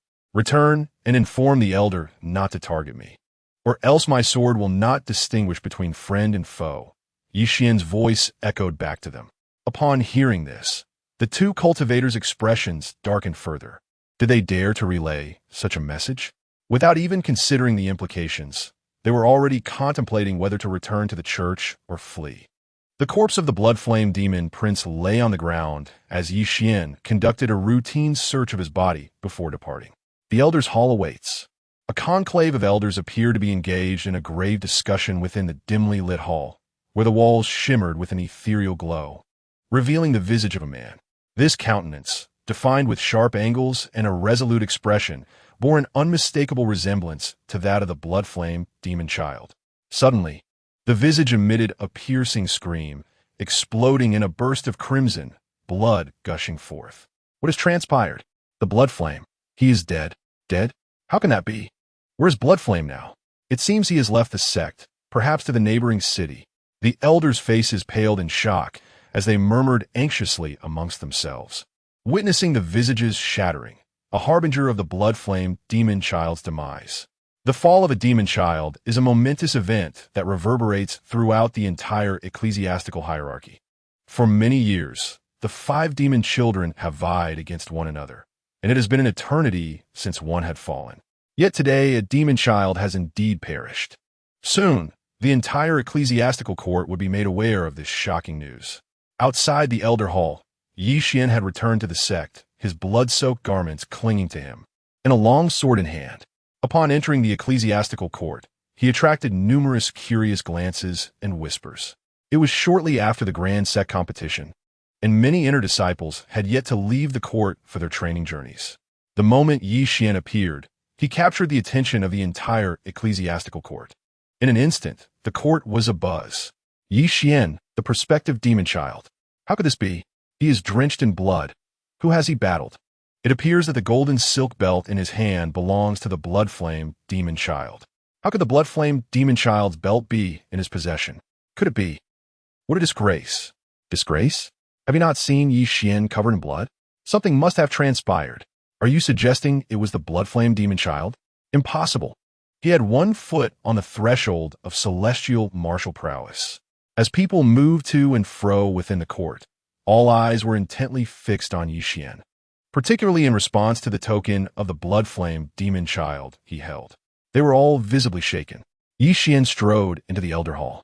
Yi Xian, the demon child. You have arrived. Honored to meet you, demon child Yi. The guards outside the hall, upon seeing Yi Xian, immediately greeted him with deep respect. Yi Xian's fame had soared after his recent battle, earning him a prominent status within the ecclesiastical court. He was a figure known to all. Thus, his mere appearance sparked a commotion, especially given his bloodied state. Take me to the first elder. Yi Xian commanded coldly with a wave of his hand. Seeing his demeanor, none dared to utter a word. The 2 disciples stationed at the entrance promptly opened the door, ushering Yi Xian inside. Given his current standing, requesting an audience with the elders posed no challenge. Within the grand hall, Yi Xian entered, flanked by over a dozen elders seated on either side, all regarding him with grave expressions. Yi Xian approached a tea table, lifted a tea bowl, and respectfully saluted the esteemed elders before turning his gaze toward the first grand elder. Yi Xian pays his respects to all esteemed elders and to the first grand elder. The other elders wore solemn expressions, while the first grand elder, with a grave countenance, inquired, Yi Xian, did you indeed slay the blood-flame demon child? The blood-flame demon child led 23 powerful blood demons to ambush me in the town. I vanquished 21 of them, including the blood-flame demon child himself. I implore the esteemed elders to deliver justice on my behalf, Yi Xian declared, his voice filled with righteous indignation. The assembly fell into a moment of bewildered silence. You have almost annihilated the entire opposing force, yet you seek justice? The elders exchanged incredulous glances, particularly one elder in a black robe at the forefront, whose face darkened with fury. The slaying of the blood-flame demon child enraged him profoundly, for he had been the one to nurture him. and now his demise signified the utter ruin of his lineage. What justice do you seek? The first Grand Elder replied, a hint of disbelief in his tone. Yi Xian scratched his head. I have never provoked the blood flame demon child, yet he wounded me. Shouldn't I seek retribution? The elders stiffened at his words. And the first Grand Elder quickly asked, and then, where did you encounter the blood flame demon child? Beside him, the black-robed elder's complexion was as dark as coal. But then Yi Xian's next statement sent him into a fit of rage. The blood flame demon child? He is, of course, already dead, slain by my hand. Otherwise, why would I seek justice from you? Boom! The black-robed elder, nearly spitting blood from his rage, could no longer contain himself. He erupted, pointing an accusatory finger at Yi Xian. Yi Xian, you are but a mere quasi-demon, daring to slay a demon child. This is an act of insubordination. A profound silence enveloped the room. The other elders appeared indifferent, adopting a spectator's demeanor as they observed Yi Xian. The first Grand Elder remained silent, seemingly assessing Yi Xian's ability to respond to the crisis. Yi Xian continued, firstly, the blood flame demon child repeatedly sought trouble with me, and ultimately, his incompetence led to his demise. Secondly, as a quasi-demon, I am permitted by the Church's regulations to contend with another quasi-demon. Hence, my slaying of him does not constitute an act of insubordination. Thirdly, in this world, strength reigns supreme. The deceased have no right to speak reason to me. As soon as Yi Xian finished speaking, a thunderous roar echoed through the air. The black-robed elder could no longer restrain his true essence, unleashing a primal aura that enveloped Yi Xian in an instant. Yi Xian's expression darkened as he stepped back. A gigantic hand composed of true essence descended upon him. You dare? I am a quasi-demon. Even as a Grand Elder, you cannot strike against me without cause. Yivwan retriated, aware that this colossal hand represented the might of the heavenly martial realm, a force he could not contend with. However, as that enormous hand descended, Yi Xian remained unfazed. Indeed, at the very moment the hand was about to strike, it abruptly halted above his head, the true essence momentarily suspended before gradually dissipating. Chapter 68. Promotion Yushan. Never mind. Yi Xian was right. Strength commands respect. The blood flame's power pales in comparison to others, and one cannot blame them for this. The first elder finally spoke, intervening to shield Yi Xian from that formidable blow, then addressed the elder in black robes. Yevwan. The black-robed elder named Yushan glared at Yi Xian with a venomous gaze. His teeth clenched as he uttered a phrase before swiftly departing the elder hall. The demise of the blood flame demon and his 20 subordinates from the inner sect signified the utter decline of his lineage, igniting a profound fury within him.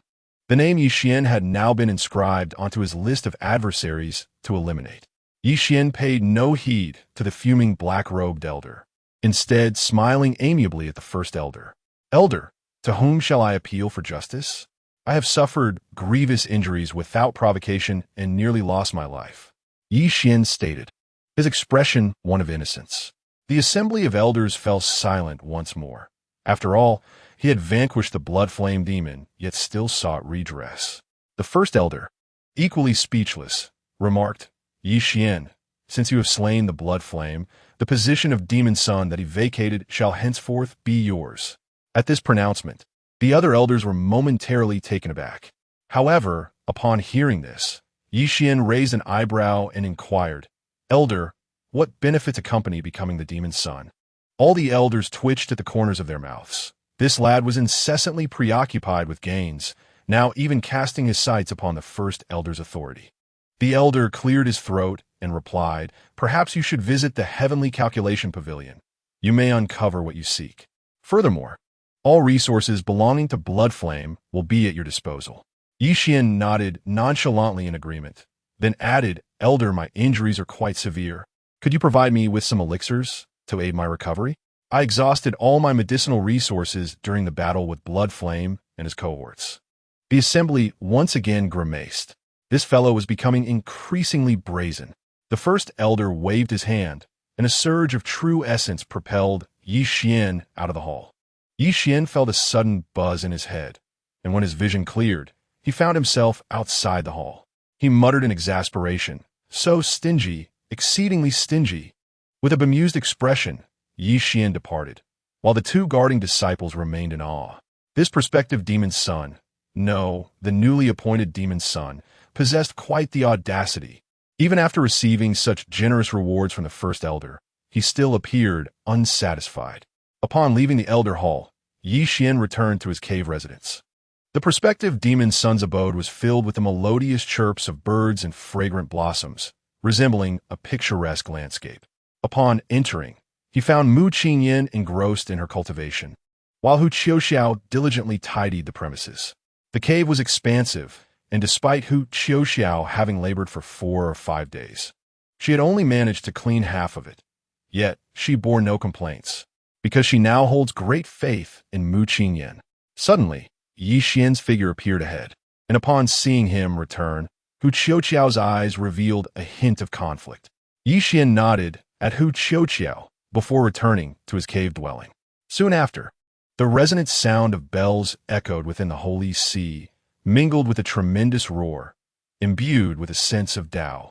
The entire holy sea trembled as the bells rang out 18 times. Following this, a profound shockwave swept through the place. The news of the blood flame demon child's demise had not yet spread. Many within the holy sea remained unaware that Yi Xian had slain the blood flame demon child. Thus, when Yi Xian was announced to have ascended to the rank of demon child, the holy sea erupted in astonishment. Yi Xian, a demon child? Just days prior, he had been bestowed the title of a quasi-demon child.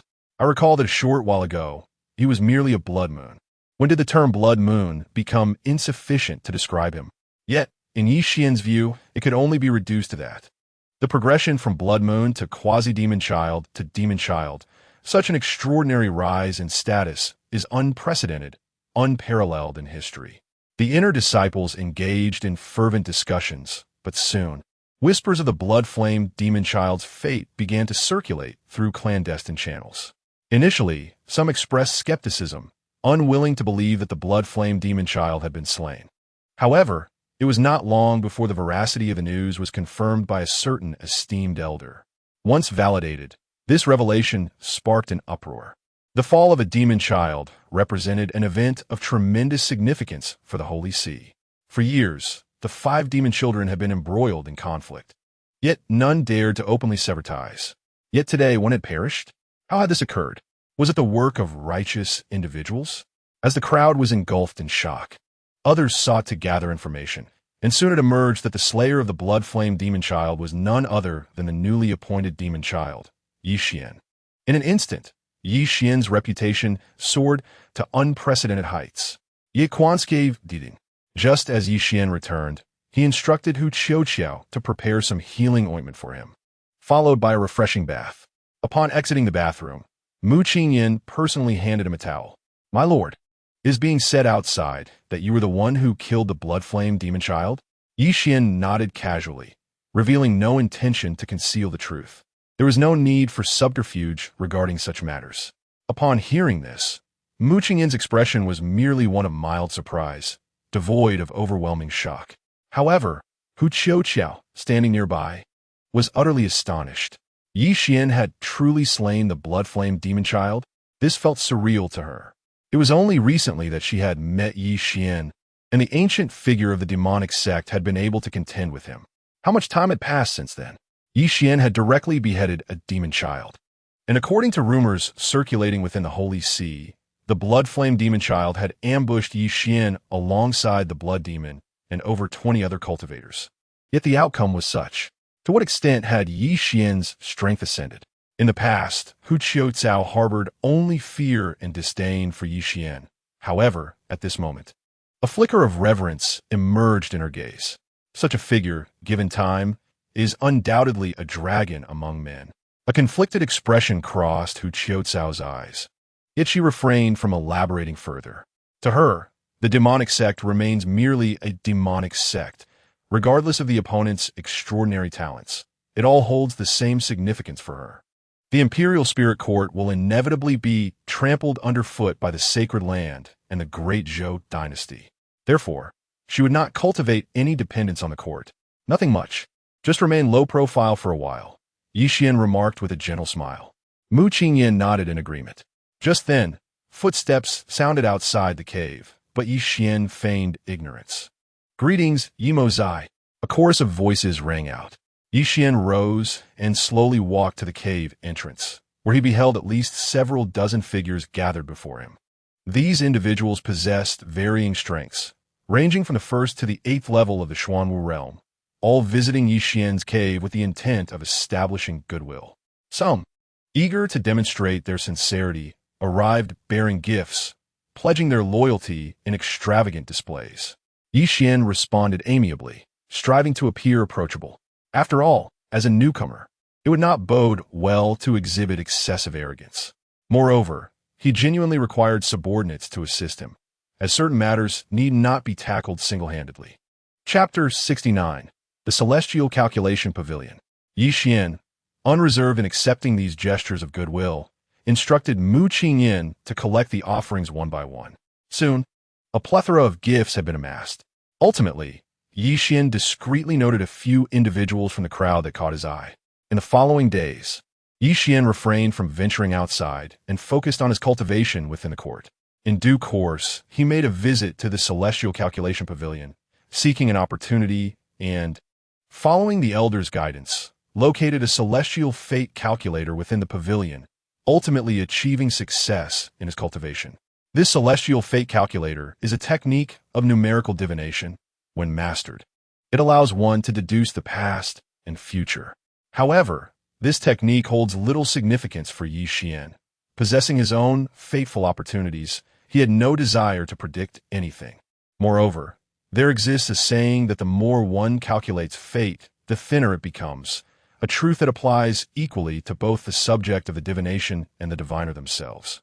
In the mission hall, Yi Xian observed as tasks unfolded before him, meticulously selecting missions.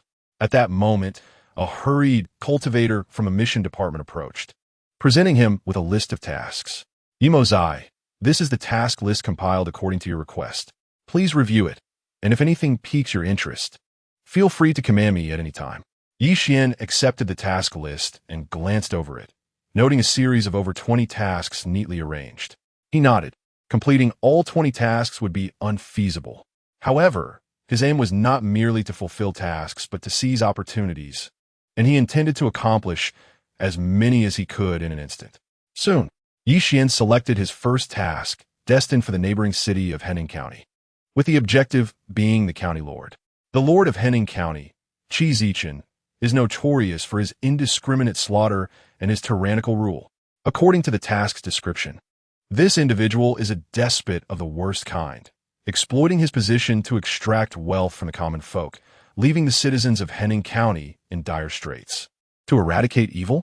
Yi Xian gazed at the task description, momentarily speechless, his eyes shifting towards the disciple, Mozi. The latter chuckled and remarked, "Though our Royal Spirit Church is often labeled as a demonic sect by the world, such claims are exaggerated. We practice dark arts and may be accused of ruthlessness, yet we inflict no harm upon the ordinary populace. Our church is merely maligned by the sanctimonious holy lands and empires. Conversely, if we encounter a truly heinous individual, we harbor no reservations and will strike them down without hesitation. However, for those so-called righteous sects, they must conduct investigations." Investigate? Some matters are blatantly obvious. Yet the righteous sects require evidence before they act. Our church differs in that, when we discern a villain, no evidence is necessary. They shall be eliminated on the spot. Upon hearing this, Yi Xian's impression of the church underwent a significant transformation. The disciple continued, "These hypocritical individuals." Yi Xian smiled, "Because they believe themselves to be the light." The disciple was momentarily taken aback before nodding in agreement, acknowledging the profound truth in the statement. Indeed, they see themselves as embodiments of light. The disciple scratched his head, finding the phrase somewhat odd, yet undeniably resonant. Watching Yi Xian's departing figure, the disciple felt an instinctive respect for him. As for the strength of Lord Qi Zichen, it likely resided around the 9th layer of Xuanwu, while the Blood Flame Demon Prince was at the same level. However, In terms of overall capability, Qi Zichen undoubtedly fell short of the Blood Flame Demon Prince. Yi Xian need not worry about the opponent's strength, yet he could not underestimate the weight of his identity. After all, he was a county lord with numerous skilled subordinates. Even ordinary soldiers could pose some obstacles when their numbers were sufficient. Therefore, upon arriving in the county city, Yi Xian needed to formulate a meticulous plan. He did not rush to the county city. Instead, he visited the scripture repository. With his current status as a demon prince, he could freely access important places like the scripture repository and the heavenly calculation pavilion. However, these locations held little significance for Yi Xian at present. Nonetheless, having become a demon prince granted him certain privileges, allowing him access to vital sites such as the Demon Spirit Tower. Upon entering the first floor of the Demon Spirit Tower, Yi Xian was greeted by a flurry of techniques resembling shooting stars, darting about in every direction. He reached out to seize them, but quickly discovered that these stars were extraordinarily elusive, instantly evading his grasp. However, Yi Xian's cultivation has undergone a remarkable transformation, as he swiftly reached out towards a brilliantly radiant meteor. In an instant, that meteor surged forth, and Yi Xian's true essence boiled over, forcefully subduing the streak of light. Soon, the brilliance of the light was subdued completely, dimming gradually. A technique materialized in his hand, and Yi Xian gazed upon it. 15 explosions, a profound grade technique. Quite impressive. This technique possessed an extraordinarily unique attribute, as the world is imbued with the elemental essences of metal, wood, water, fire, and earth. Each of the 15 explosions represented a fusion of 2, 3, or even 4 to 5 elemental attributes. By the 15th explosion, the amalgamation of all 5 attributes culminated in an astonishingly lethal force. Yi Xian was thoroughly pleased with this technique, although he was not in want of techniques at present. Acquiring a profound-grade technique was no trivial matter, and thus it was better to have than not. After obtaining the 15 explosions, Yi Xian continued his exploration within the Magic Spirit Tower for a while longer. However, he found no further treasures and soon departed the scripture repository. In a deserted area, a series of violent explosions erupted. Bang! Bang! Bang! Yi Xian surveyed the remnants of shattered boulders before him and felt immense satisfaction with such destructive power. Glancing at the sky, he unhesitatingly exited the church and set off towards Hening County. After half a day, a small town came into view in the distance. Disguised as an ordinary cultivator, Yi Xian entered the town with ease. Hening County was a modestly sized county town, yet its military strength was commendable. After a brief exploration, he noticed several captains at the 5th level of the profound martial realm and above. Stop! Just as Yi Xian was about to turn and leave, he heard a commanding voice from behind him, followed by a squad of patrolling soldiers approaching. The captain of the squad scrutinized Yi Xian for a moment and declared, "As a cultivator of the profound martial realm, you must report to the city lord's mansion." Oh! Yi Xian raised an eyebrow, intrigued by the need for such reporting. "I have not heard of this requirement before. Pray tell, what has changed?" Times have changed. Previously, a demon from the Royal Spirit Church appeared in a neighboring city, and that demon was slain. Furthermore, the cultists are currently on the run and under pursuit. Individuals of your caliber with significant cultivation are regarded as serious suspects. The captain, recognizing Yi Xian's formidable strength, felt compelled to elaborate. "Understood, thank you." After the captain departed, Yi Xian turned towards the city lord's mansion. Chapter 70. Assassination. Yi Xian made his way to the city lord's mansion to register. The registration area was not crowded, with only a handful of cultivators present. The few cultivators there were quite formidable, their cultivation levels hovering around the 6th level of the profound martial realm. Upon completing his registration, Yi Xian cast a glance back at the city lord's mansion, which stood as a majestic palace.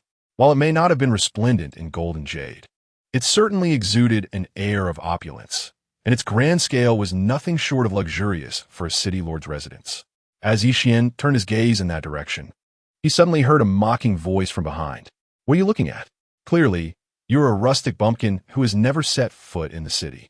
How did you even cultivate your abilities, bumpkin?" A soldier clad in armor sneered, evidently a guard of the Lord's manor. Yi Xian glanced at him briefly before averting his gaze with indifference. The soldier remained silent thereafter. At that moment, several more soldiers emerged, engaged in hushed discussions. Their voices were low, barely audible to others, yet Yi Xian could hear them distinctly. "Have you heard? The Lord is selecting a batch of guards." "Why the selection? Isn't there an ample supply of manpower?" "What do you know? I heard the Great Zhou dynasty is organizing a crackdown on the Royal Spirit Sect." "Really? So, a bloody battle is about to commence. Who knows how many lives will be lost in the siege of the Royal Spirit Sect?" Upon overhearing their conversation, Yi Xian's expression shifted. He contemplated how to infiltrate the Lord's manor. With his current strength, none in the city could rival him. However, one thing was certain: he needed to approach the Lord. Otherwise, if he were delayed, the Lord might escape, and then it would be challenging to strike again. Just then, a few guards were about to turn and leave. "Please wait," Yi Xian called out, hastening to catch up. The guards halted and turned to him, their expressions questioning. "What is it?" "I do have an inquiry for you," Yi Xian replied. The guards frowned, showing signs of impatience. "Do you know who we are? Do you understand what this uniform signifies? Dare to ask us questions? You must be tired of living." Suddenly, Yi Xian produced a pouch of spirit stones and tossed it casually. The lead guard caught it, and his expression changed instantly. "Speak, and I shall answer all your inquiries." Yi Xian said, "May I ask where one can register for the guard selection?" "Oh, is that all?" "Right over there." The guard pointed into the distance. There, beside the Lord's gate, stood a pavilion with several elegantly dressed men in white robes. They were enjoying tea and conversing cheerfully, with a sign nearby providing information.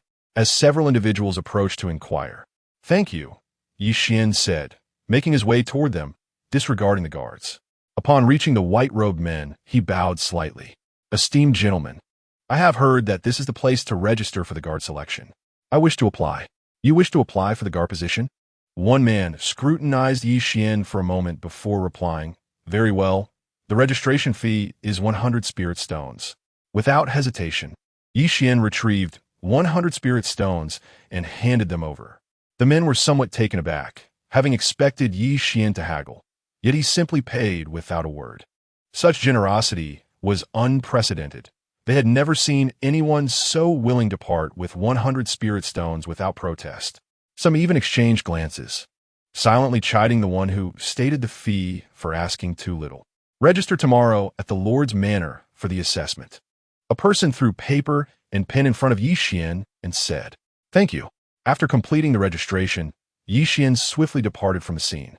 Upon reaching the street, he found an inn to temporarily reside in. Soon night fell. Under the cloak of darkness, Yi Xian left the inn and approached the vicinity of the Lord's manor. The sounds of night watchmen echoed around, while soldiers patrolled back and forth.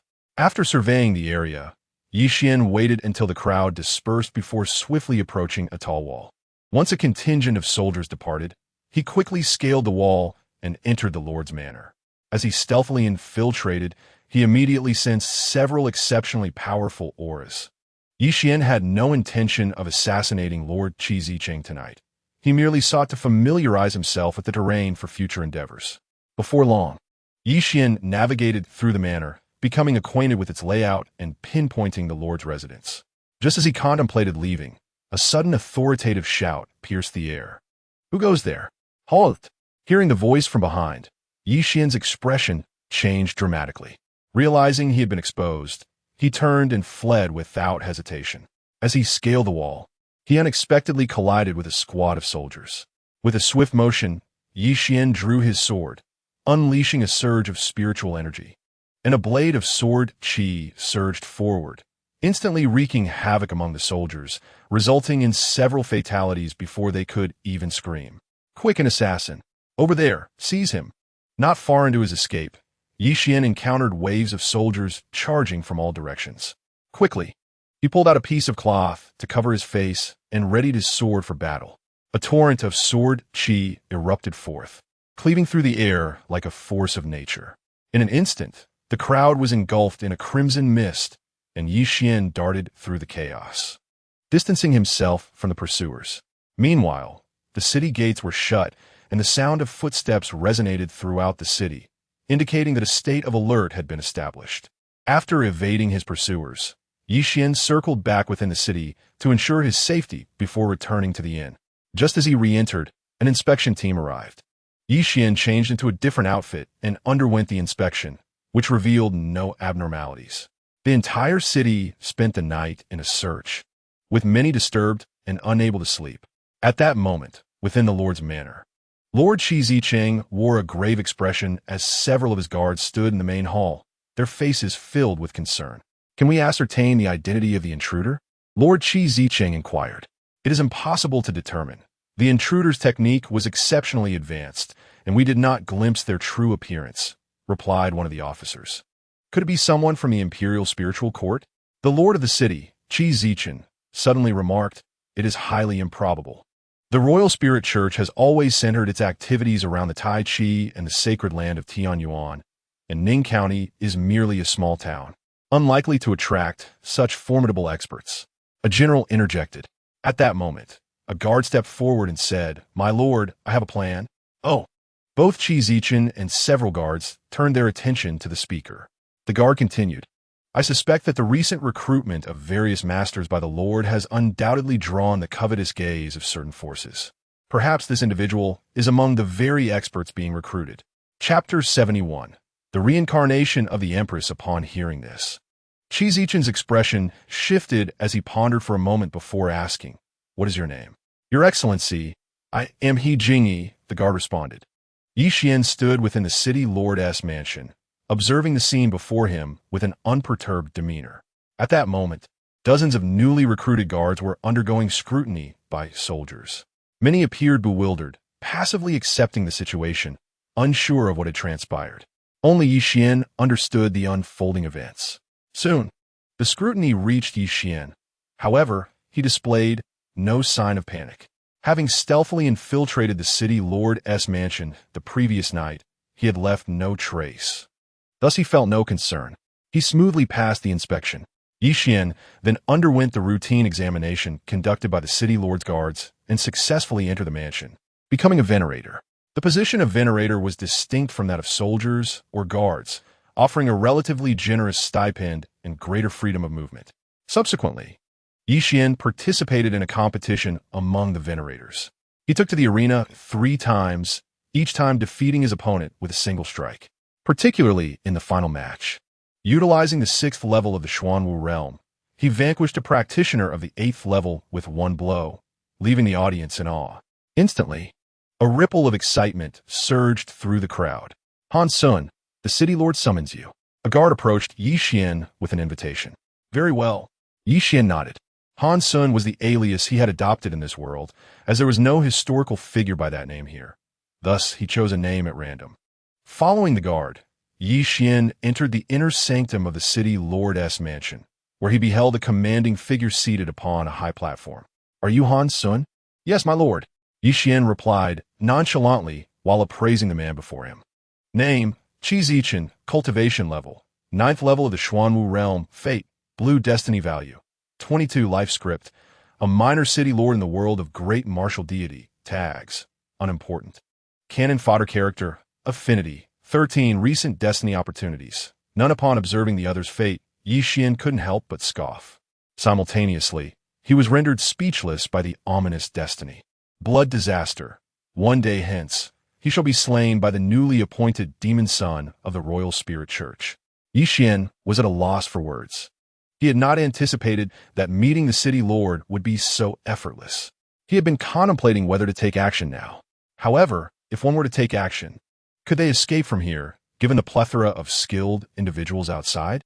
Yet, upon witnessing the impending calamity, Yi Xian reconsidered his stance, deciding to bide his time until the morrow, as the system had indicated that an opportunity would arise then. At that moment, the city lord spoke once more, remarking, "You have defeated an opponent of the 8th level while being only at the 6th level of the Xuanwu realm. Quite impressive. You possess great potential, and I can cultivate you with particular focus. Thank you, esteemed lord of the city." Yi Xian promptly expressed his gratitude.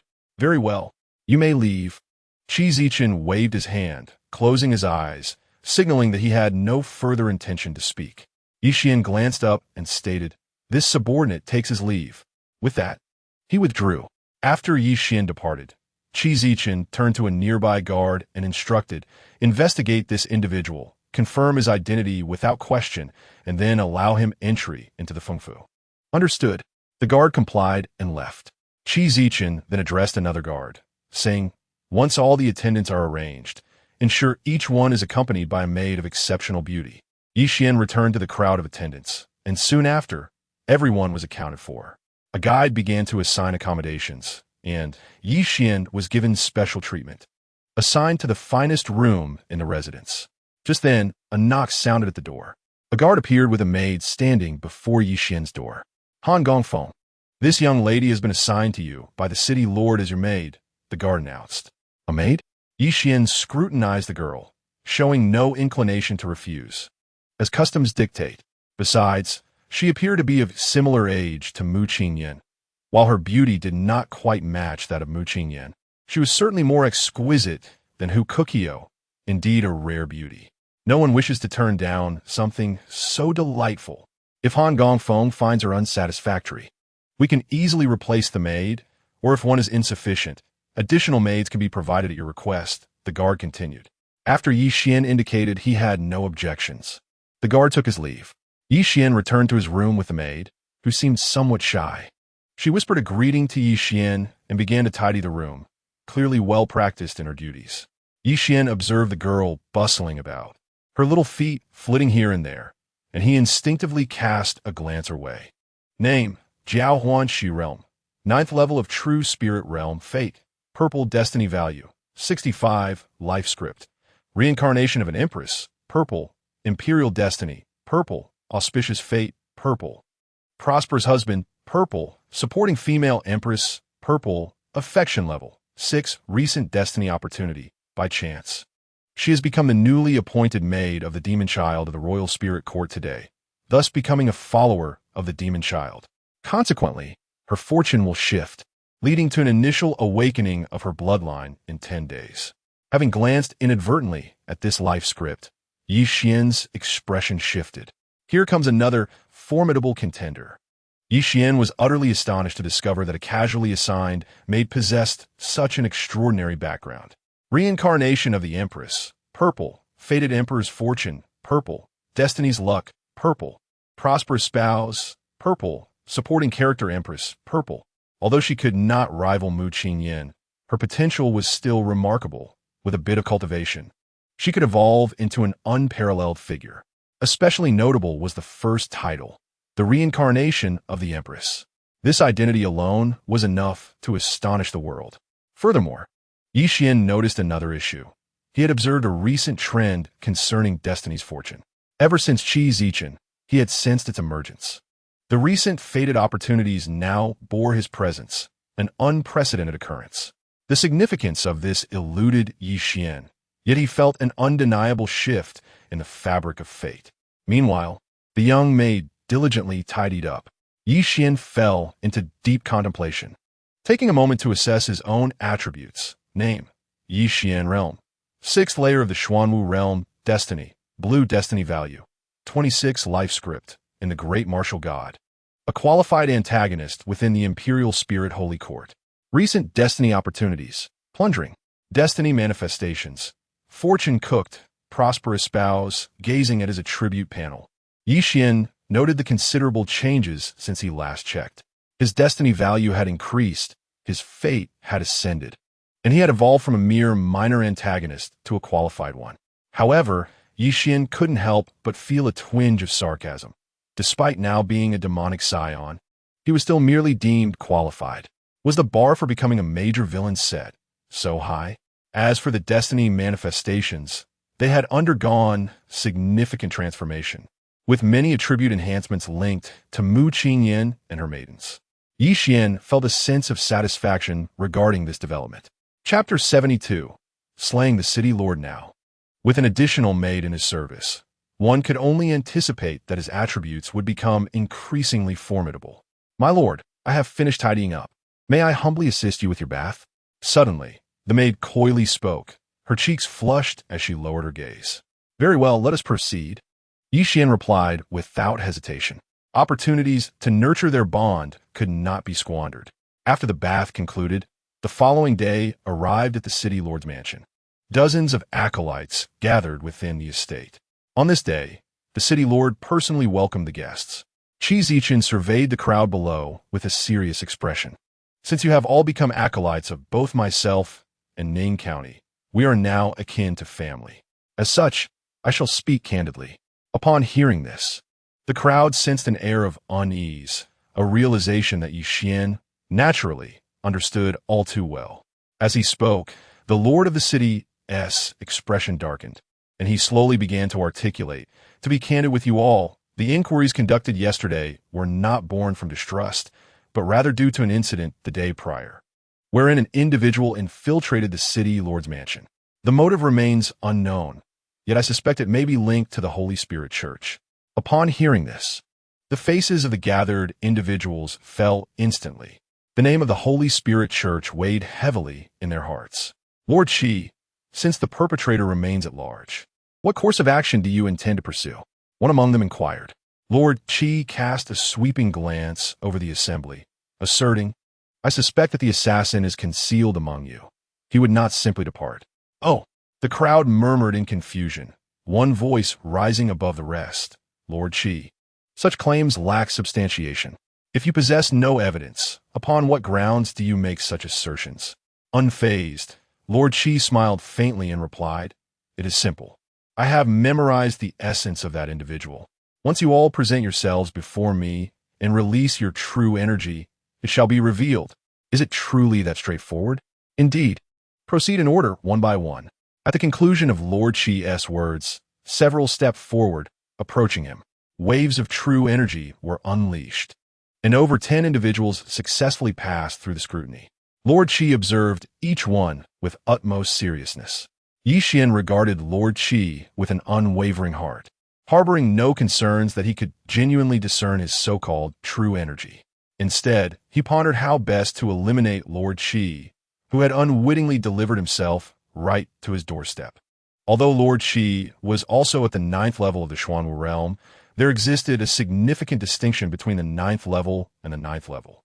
Yi Xian had already slain the demon prince with a single strike. Dispatching a city lord would be trivial. Soon, the crowd pressed forward, and ultimately, it was Yi Xian's turn. He approached Lord Qi with a measured pace, who in turn regarded him intently. Their gazes met, a flicker of recognition passing between them. Lord Qi, having previously met Yi Xian just the day before, bore no wariness at this encounter. "Han Xian, how did you find the company of last night's maid?" Lord Qi laughed heartily, evidently lacking any defensive instincts. "Quite pleasant. Thank you, Lord." Yi Xian responded with a knowing smile. In short order, Yi Xian stood before Lord Qi once more. The latter added, "We must adhere to the established customs." Yi Xian nodded, of course. With that, he released his true energy, a sudden surge of potent essence emanating forth. The countenance of Lord Qi, which had previously been relaxed, abruptly narrowed his eyes, and the smile upon Yi Xian's face became rigid. "That's enough. You may return," Lord Qi stated coolly, not because he had discerned anything amiss, but rather due to the strength of Yi Xian's energy, which exceeded his expectations. "Thank you, Lord Qi." At that moment, Yi Xian feigned a gesture to turn and depart. However, in the instant that Lord Qi relaxed his vigilance, Yi Xian suddenly lifted his head, and the energy surged wildly. Almost instantaneously, a brilliant sword light cleaved directly toward Lord Qi. Without any forewarning, it was utterly abrupt. Whoosh! The sword's aura howled, producing a thunderous crack in the wind, akin to a thunderclap, and in an instant, it descended upon the Lord of Qi City. Poof! A spurt of blood erupted through the air, and in a fleeting moment, the Lord of Qi City was slain. The Lord! A profound silence enveloped the scene, leaving everyone dumbfounded. How could such an event transpire? The esteemed Lord of the county city was thus cut down? Quickly seize him. Summon aid. This individual is too formidable. Let us subdue him together. Esteemed patrons, let us unite our efforts to capture this man. In the distance, the deputy lord's countenance paled in shock. Although he uttered these words, his body betrayed him, retreating swiftly. He possessed the self-awareness that if even the 9-layered lord of Qi City could be felled by a single sword, what was he? An 8-layered cultivator. Yet at that moment, he harbored little concern. Presently, he was surrounded by a multitude, feeling emboldened. At least a dozen cultivators surged forth, their true energy surging mightily, akin to cascading waterfalls advancing upon Yixian. Boom! As Yixian wielded his sword, shadows danced, swiftly cleaving through all. A downpour of blood ensued, terrifying in its intensity. Yixian plunged through the throng, breaking free. Ahead loomed a dozen figures, all guards of the city, though not particularly formidable. With a tremor of his true essence, Yixian sent them sprawling. Han Exen, it is you, the one who appeared that day, the deputy lord bellowed with a darkened expression, pointing at Yixian. Yixian, having reached the outskirts, calmly addressed the deputy lord. Indeed, it is I. Who are you and who sent you? Why did you slay the lord? The deputy lord shouted, his face grim. Yixian shook his head gently. He deserved to die. Hence I came. Han Exen, you shall not escape today. With a wave of his hand, the deputy lord summoned figures to encircle him. I am the demon son of the royal spirit court. Yixian, what? You are the new demon son of the court? Upon hearing this, the crowd was agitated. The royal spirit court had 5 demon sons, but the news of a new one had not yet circulated. Nonetheless, doubt did not linger long among them. After all, few would claim the title of demon son, for in the great Zhou dynasty, it would invite a full-scale manhunt across the empire. Kill him, do not let him escape. A furious shout rang out, and in an instant, dozens of figures rushed forward. Yixian's true essence erupted like a volcano, as his 6-layered Xuanwu cultivation surged forth, an unstoppable torrent of energy cascading from within. Kill. A reward of 100,000 spirit stones for the one who brings me his head. The deputy lord roared, not out of generosity, but because the head of a demon son was worth far more than that. Just based on your abilities, Yixian replied, shaking his head, you are far too weak. Yixian let out a cold smile, and in an instant, 5 or 6 figures were enveloped by his true essence, transformed into a layer of blood mist. He swiftly charged towards a 7th-level master, striking with his palm and reducing the opponent's head to mere powder. Yixian effortlessly broke through the encirclement and dashed into the distance, unimpeded by any obstacles. Chapter 73. The Heavenly Prison Behind Him. The onlookers could only watch helplessly as Yixian departed. The singular word that encapsulated their feelings was powerful. In full view of the crowd, Yixian made his exit, and none could hinder his progress. As they gazed at the receding figure of Yixian, they found themselves lost in contemplation for quite some time. After his departure, Yixian left with Jiao Huanshu. However, he did not return to the sect immediately, but continued to pursue opportunities. On the first day, he discovered 3 opportunities. On the second day, he secured 5 more. As 5 consecutive days passed, Yixian amassed a wealth of resources. Finally, on the 6th day, within a cavern, numerous cracks suddenly appeared, and magnificent, overwhelming aura permeated the space. Yixian rose to his feet, his eyes shimmering with unparalleled brilliance. He had broken through. He ascended to the 7th level of the Xuanwu realm. Young master, you have broken through. Jiao Huanshu approached, her voice filled with reverence. She had witnessed his performance in the county city. As a mere maidservant in the county, she was accustomed to being treated as a plaything, destined to be given away and discarded once boredom set in. However, this young master was different. He did not indulge in frivolities and treated her with kindness. She felt as though he did not regard her as a servant, despite occasionally assigning her tasks, lacking any condescending demeanor. On the 7th day, Yixian returned to the holy court with Jiao Huanshu. Outside the cave dwelling, several figures were seen, inner disciples patrolling while others busied themselves with various matters. Yi Mozi, you have returned. As soon as Yixian arrived, many came forward to greet him. He nodded to each, observing the numerous inner disciples eager to curry favor. He bore no resistance. Their attentions were merely a reflection of his strength. Had he been unremarkable, none would have shown such eagerness. That night, Yixian attended a grand banquet hosted by He Ling and 3 other demonic sons. At the gathering, many approached him to offer toasts, and he graciously reciprocated, presenting himself as approachable, devoid of any airs of superiority, which endeared him to many. The gathering was abuzz with excitement, as guests exchanged cups and toasts, reveling in the festivities from the early hours of the night until dawn. None took the effort to dispel the alcohol within their systems, allowing it to dull their senses and savoring the blissful state of inebriation. As the first light of day broke, Yi Xian found himself somewhat intoxicated. "Jiao Huanxiu, take the young master back to rest," Hu Qiuxiao instructed, observing the scene. After Yi Xian brought Jiao Huanxiu back, Hu Qiuxiao found herself liberated from her previous station as a laborer, assuming a commanding role over Jiao Huanxiu. Having been raised as a maid, Jiao Huanxiu was accustomed to compliance and offered no resistance. She nodded and led Yi Xian back to his chamber. Yi Wuan, without using his spiritual energy to expel the alcohol, embraced the hazy intoxication. Suddenly, a captivating fragrance wafted through the air, jolting Yi Xian's senses and stirring an undeniable restlessness within him. As Yi Xian departed, several demonic youths exuded a white mist. Yi Xian's prowess was formidable. It was no wonder he could vanquish the blood flame. Moreover, his rapid advancement was noteworthy. Just a few days prior, he had not been as strong, and now, after only a brief absence from the sect, he had become even mightier. If he was not mistaken, Yi Xian had already reached the 7th level of the Xuanwu realm. One of the demonic youths spoke up, prompting silence among the others. At the 6th level of the Xuanwu realm, Yi Xian had already possessed the strength to slay the blood flame. Now, at the 7th level, he must be even more formidable. Gentlemen, if we allow him to continue growing unchecked, we shall no longer have the opportunity to vie for that position. The speaker was the Black Spirit Demon, and upon hearing his words, the others fell silent. In recent years, the 5 demonic youths had engaged in rivalry.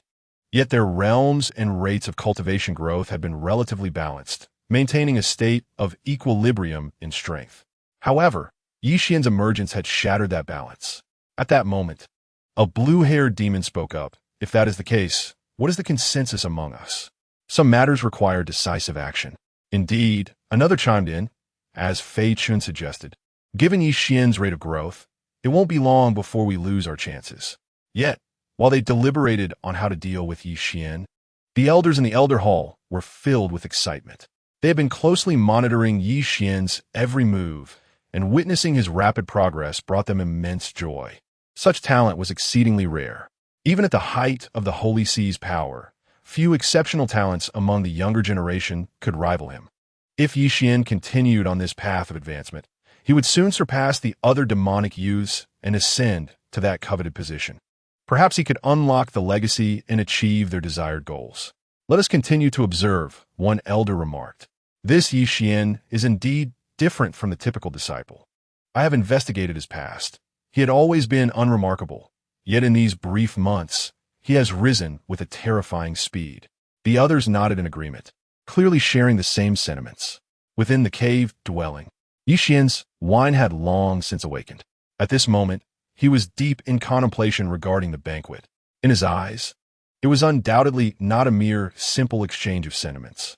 As a member of the Holy See, where could there be any genuine feelings? Especially considering his current position as a demon son. The 4 demon sons were testing him. "Qingyan, what is your perspective?" Yi Xian inquired, casting a glance at Mu Qingyan. With a solemn expression, Mu Qingyan replied, in response to the young master, "I believe that it may not be long before the 4 demon sons join forces, which could potentially pose a threat to you." Yi Xian nodded, his thoughts mirroring those of Mu Qingyan. However, he felt no trepidation. He would confront whatever challenges arose. If he could slay one blood flame, he could certainly dispatch a second or a third. Even if the 4 united, he harbored no fear. In the following days, Yi Xian refrained from undertaking any missions. Having exhausted his search for opportunities, he needed to replenish his fortunes. Yet throughout the Holy See, from the esteemed elders and demon sons to the slightly stronger inner disciples, he had nearly exhausted all avenues. After much contemplation, Yi Xian eyes suddenly brightened as he recalled a rather unique location within the Holy See, the heavenly prison. This was the very place where Mu Qing Yin had once been confined. At that time, her strength was limited, and the prisoners held within the heavenly prison were not solely righteous maidens like her. There were many formidable beings imprisoned there, and perhaps they harbored untold opportunities. In the past, Yixin might not have considered these individuals, for arriving at the Holy See typically meant certain death, treated as sacrificial offerings. However, times had changed. The Holy See was on the brink of destruction, and these prisoners would likely be released, embarking on new lives, perhaps even discovering new fortunes. Ma Yao, may I visit the heavenly prison? Yixin called out casually. Immediately, a robust disciple entered. Currently, there were many subordinates in the cave dwelling, and this individual had been personally selected by Mu Qing Yin to manage affairs both inside and out. Young Master Yi, as a distinguished demon's son, you may enter and exit the heavenly prison at will, the man stated, before inquiring with curiosity, but might I ask why you wish to go there? Is there a matter of importance? Yixin smiled, unfazed, and replied, indeed, there's a matter. Please, young master. Mei Yao did not press further, and promptly led Yixin toward the heavenly prison. Before long, the heavy iron doors swung open with a resounding clamor, revealing the dark and damp confines of the prison. Yixin stepped inside, surveying the rows of cells before him, and without hesitation, began to inspect the interiors of the cells. Name, Qingqinyu cultivation level, 3rd layer of Xuanwu realm, fate, ordinary, white, destiny value, 12, life script, Great Martial God, ordinary disciple of Taichu Holy Land, affinity, 0, recent destiny opportunities, none, blood disaster, in 1 month. At the time of the church's demise, he will be sent to the heavenly sacrifice platform by the Imperial Spirit Church for offerings. Name, Su Xingxi cultivation level, 8th layer of spiritual martial realm, fate, ordinary, white, destiny value, 9, life script, Great Martial God, ordinary disciple of Tianyuan Holy Land, affinity, 0, recent destiny opportunities, none, blood disaster, in 1 month. At the time of the church's demise, he will be sent to the heavenly sacrifice platform by the Imperial Spirit Church for offerings. Name, Gongcong cultivation level, 4th layer of Xuanwu realm, fate, ordinary, white, destiny value, 14, life script, Great Martial God, Imperial Guard of the Great Zhou Dynasty, affinity, 0, recent destiny opportunities, none, blood disaster, in 1 month. At the time of the church's demise, he will be sent to the heavenly sacrifice platform by the Imperial Spirit Church for offerings. Observing these attribute panels, Yixin felt somewhat speechless, as they all faced a similar blood disaster. It appeared that he had overestimated this group of individuals. However, Yixin did not leave empty-handed. When the Imperial Spirit Church fell, a portion of people managed to survive. Those who can escape from such calamities are undoubtedly a rarity. Hence he had discovered some opportunities, albeit fewer than he had anticipated. Name, Shushu Bean cultivation level, 8th layer of Xuanwu realm, fate, slightly fortunate, green, destiny value, 19, life script, Great Martial God, ordinary disciple of Demonic Sect, affinity, 12, recent destiny opportunities, in 1 month. Following the fall of the Imperial Spirit Church, he will be rescued and, during the pursuit of the church's remnants, inadvertently stumble into the Tianxiang land, acquiring the chaotic ancient secret art, destiny phenomenon, multicolored radiance. Name, Wenqi cultivation level, 3rd layer of Xuanwu realm, fate, ordinary, white, destiny value, 11, life script, Great Martial God, ordinary disciple of the Sea God Holy Land, affinity, 0, recent destiny opportunities, in 1 month. At the time of the church's demise, while pursuing the church's remnants, he will merge with the spirit of the opening heaven axe in an abandoned loft of the weapons pavilion. Name, Dingxin cultivation level, 4th layer of Xuanwu realm, fate, ordinary, green, destiny value, 9, life script, Great Martial God, disciple of Taichu Holy Land, affinity, 0, recent destiny opportunities, in half a month. He will be rescued by righteous cultivators during a chase by the Imperial Spirit Church, and along the way, he will obtain the Great Luo Thunder Demon Dan, breaking through to the 8th layer of Xuanwu realm. As he gazed upon the fleeting opportunities before him, Yixin, despite his current cultivation level, could not help but acknowledge their worth, for even the smallest fly is still meat. Given his present status, Encountering suitable opportunities necessitated patience and a touch of fortune. Soon enough, Yi Xian emerged from the celestial prison. Upon stepping outside, he surveyed the prospects ahead. Recent destiny opportunities. A month hence, the Royal Spirit Church shall meet its demise.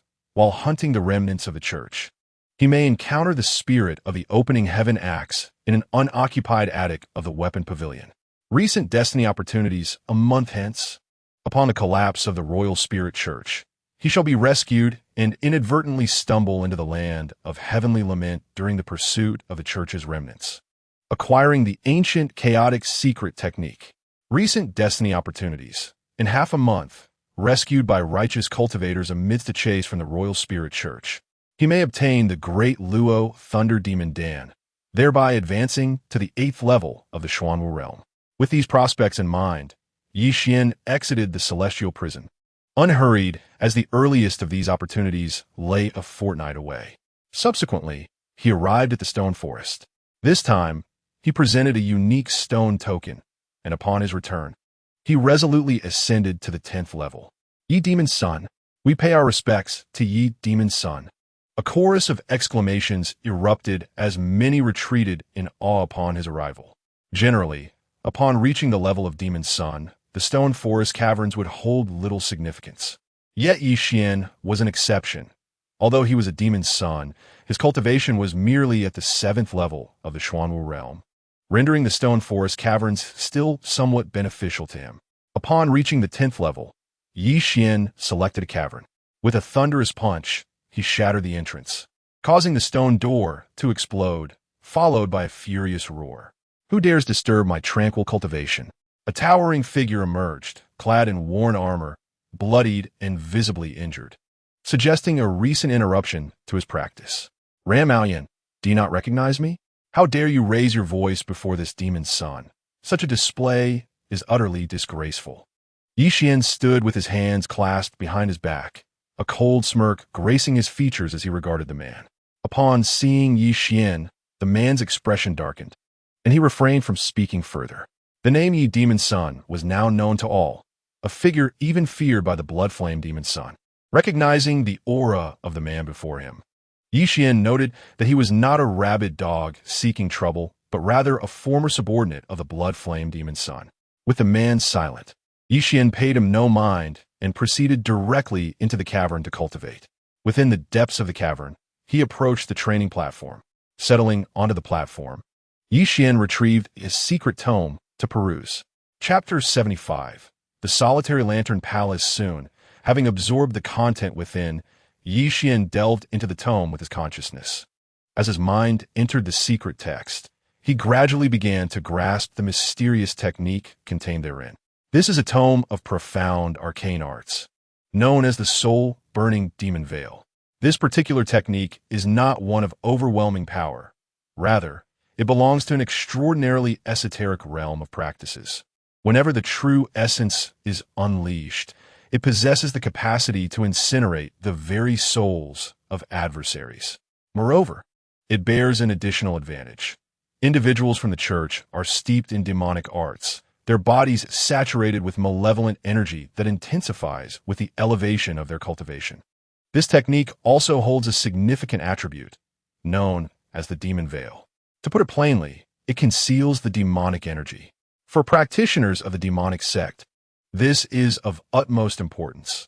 Should their identity be unveiled, they would inevitably face relentless persecution. Particularly for Yi Xian, who bears the identity of the demon child, he becomes a focal point of scrutiny. 3 days later, Yi Xian opened his eyes. At that moment, the demonic energy enveloping him had been entirely masked. Furthermore, as his cultivation advanced, an aura faintly reminiscent of sanctity emanated from him. This was but an illusion, not a genuine holy presence. However, this aura could deceive those weaker or of equal standing. Yet, against those vastly more powerful, the ruse would be exposed.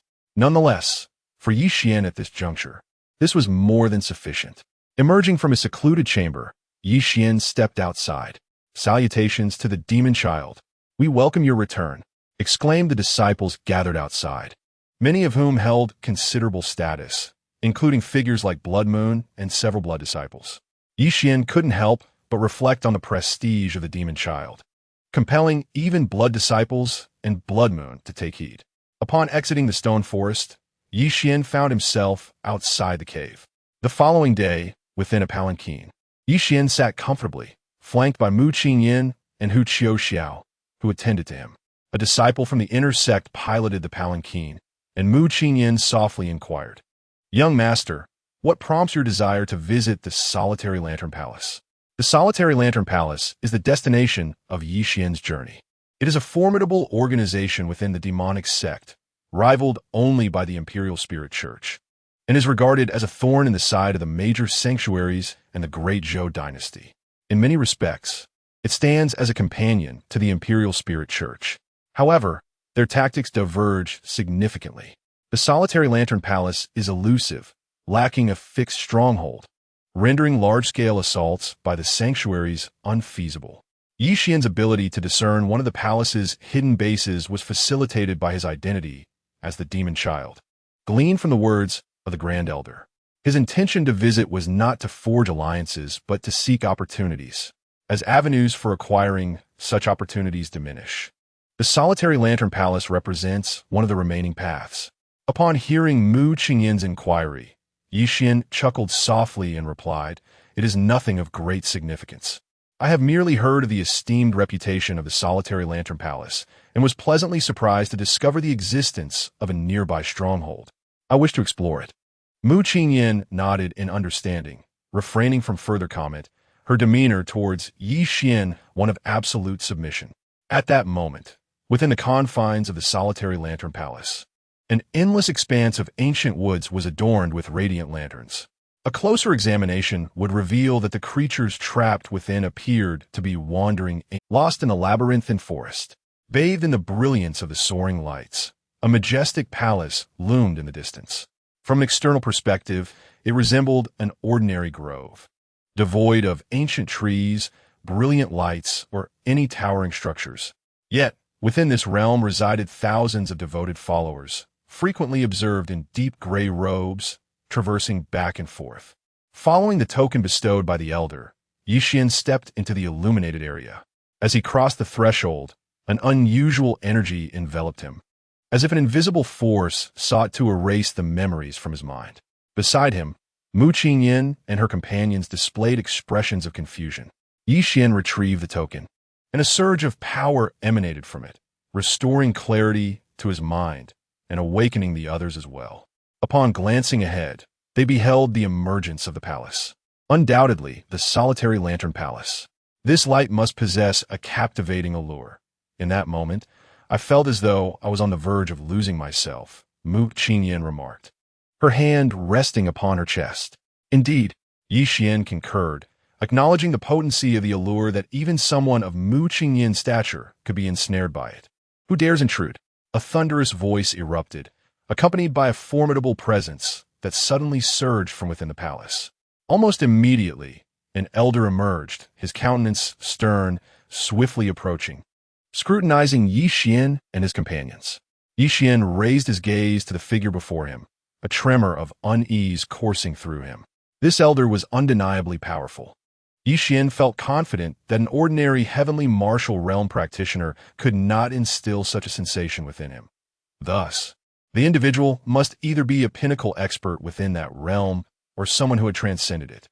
Astonished, Yi Xian quickly steadied his mind and regarded the elder with calm defiance, stating, "I am Yi Xian, the newly appointed demon son of the Imperial Spirit Church, here by the command of the First Supreme Elder to pay my respects."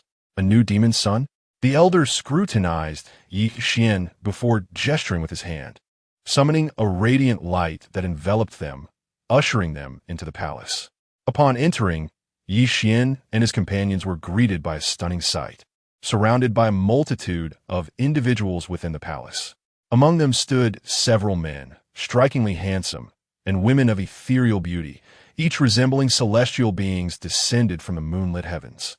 Moreover, directly above the palace, there sat an elderly man clad in a silver robe. This venerable figure exuded an aura of authority, and his mere presence, silent yet imposing, instilled an overwhelming sense of pressure. "Yi Mozu, what brings you here at the behest of that old fellow?" he inquired, referring, of course, to the esteemed first elder. Yi Xian, unfazed, offered a slight bow and replied, "Senior, upon learning of the arrival of the solitary lantern palace in this place, the elder commanded me to pay my respects to you." The elder chuckled knowingly. "Pay your respects to me? My solitary lantern palace's Wuxiang banner drifts every 3 months, constantly shifting its location, yet this is not our first descent into this realm. That old fellow has never shown any inclination to initiate contact. Your presence here suggests ulterior motives, does it not?" Yi Xian dismissed the elder's somewhat aggressive tone, raising his hand to draw forth a jade sword. With a gentle infusion of energy, the jade sword gracefully appeared before the elder. The elder deftly summoned it into his palm, scrutinizing it before muttering, "This old fellow? How audacious." Chapter 76. 17 years old, startled by the unexpected expletive, Yi Xian was momentarily taken aback, perplexed by the elder's sudden display of emotion. This man was a formidable powerhouse. How could he display such a lapse in composure? Observing the elder, Yi Xian noted the following. Name: Su Wenhong, cultivation level, 9th level of heavenly martial realm, fate. Great fortune bearer, blue. Destiny value, 28, life script. Great martial god, first elder of the solitary lantern sect. Affinity, 16, recent destiny opportunity. In 1 month, the Imperial Spirit Court will be breached and the first elder of the solitary lantern sect will go to aid them, only to be besieged and ultimately perish. Destiny manifestation, rising to great heights. Possessing a certain degree of fortune, one can grow into a formidable being, yet remains unable to escape a life of insignificance, serving merely as a foil to others. At this moment, the elder lifted his gaze to Yi Xian, a smile gracing his features, which struck Yi Xian as insidiously cunning. His confusion deepened. Suddenly, the elder spoke, "Young man, merely a 7th level of Xuanwu. Has the Imperial Spirit Court fallen so low that they cannot even produce a 9th level?" As he perused the token in his hand, he suddenly smiled. "However, the fact that this old man would entrust you with this token indicates you possess exceptional qualities. I must admit, I am somewhat intrigued. I cannot simply marry off my daughter to you." Yi Xian, having just taken a sip of tea, nearly spat it out. Beside him, Mu Qingyan and 2 attendants were equally astonished. They found themselves momentarily dumbfounded. What was happening? This token was a betrothal token, and it pertained to the elder's daughter? The elder looked old enough to be their grandfather or even great-grandfather. What his daughter? Mu Qingyan and the guards turned their gaze towards Yi Xian. Once enamored with Yi Xian, Mu Qingyan now gazed upon him with a hint of pity and sympathy, devoid of any jealousy. "Senior, please do not act impulsively. There may be a generational gap between your daughter and me." Yi Xian coughed out, his cheeks flushed with a touch of embarrassment and even fear, leaving Mu Qingyan and the others bemused. Their master, it seemed, was not above experiencing trepidation. "Young lad, whether or not you can wed my daughter depends on your potential." The old man chuckled. "And what do you mean by generational gap?" Yi Xian's lips twitched. "That potential I would rather not possess. A generational gap implies that our age difference is too vast for us to find happiness together.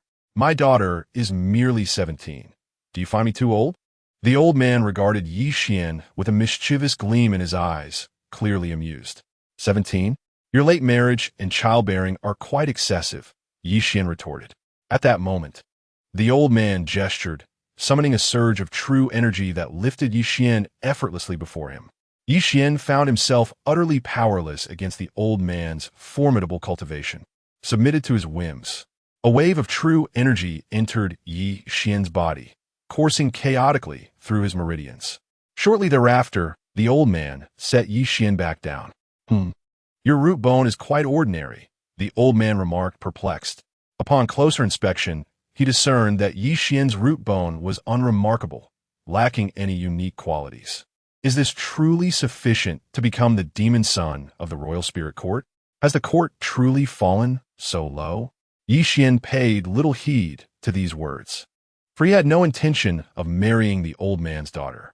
Instead, hearing the old man's dissatisfaction strangely calmed him. However, The old man shook his head and declared, "Never mind, since the token is present, let's first take you to see it."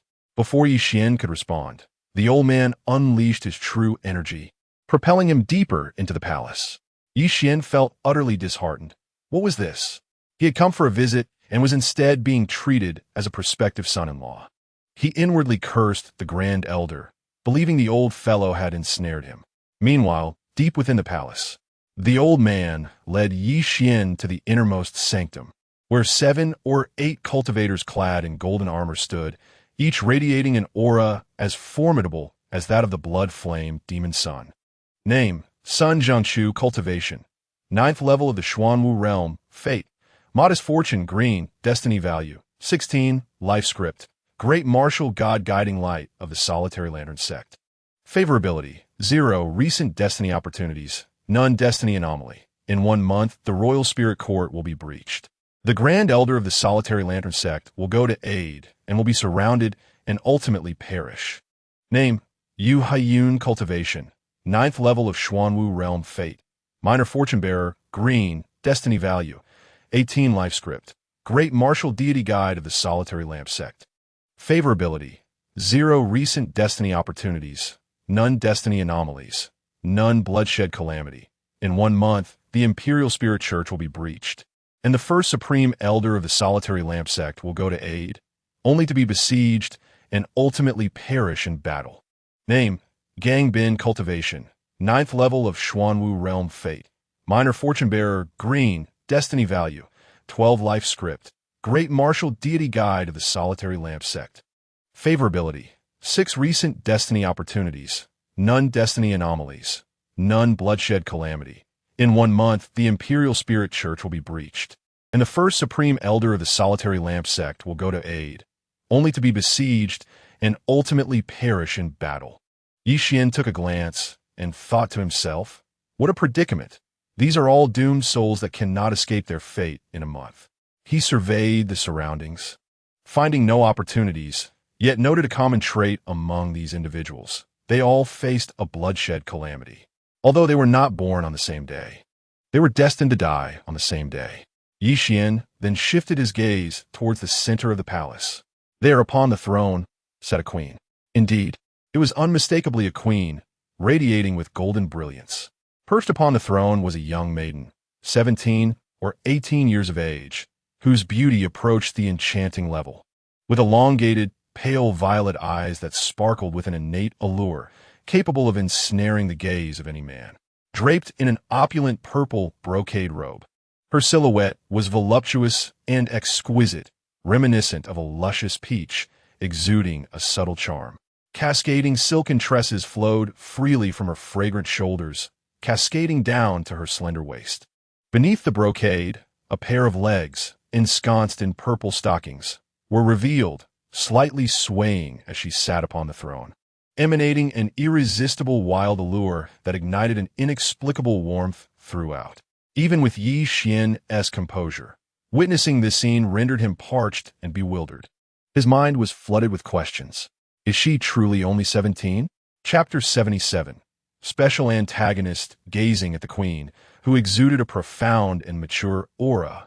Yi Xian could not help but feel ripples of intrigue within his heart. Nevertheless, he redirected his focus to the intricacies of her life script. Name: Drunken Butterfly Cultivation Level. 8th layer of Qi Martial Realm. Destiny: Ancient Demon God. Purple. Heavenly Fate Royal Destiny. Purple. Prosperous Spouse. Purple. Female Protagonist Halo. Purple. Destiny Value: 79. Life Script: Great Martial God Female Antagonist. Affection Level 0. Recent Destiny Opportunity: In 1 month, the Great Zhou Dynasty, leading various holy lands and families, will invade the branch of the Royal Spirit Church. Drunken Butterfly will narrowly escape death, gaining enlightenment in her cultivation, and will awaken the bloodline of the ancient demon god. Upon seeing the life script of the individual before him, Yi Xian's eyes gleamed with intrigue. Another exceptional talent. Just then, an elder remarked, "My daughter, this is the token from that old man of the church, and this young man is the bearer of that token." He then turned to Yi Xian with a warm smile, inquiring, "What do you think of this lad?" Yi Xian glanced at the young lady. momentarily diverting his gaze before softly murmuring, "I have met her." At this point, Yi Xian suddenly fell silent, uncertain of how to address her. The young lady nodded indifferently, causing many within the hall to turn pale.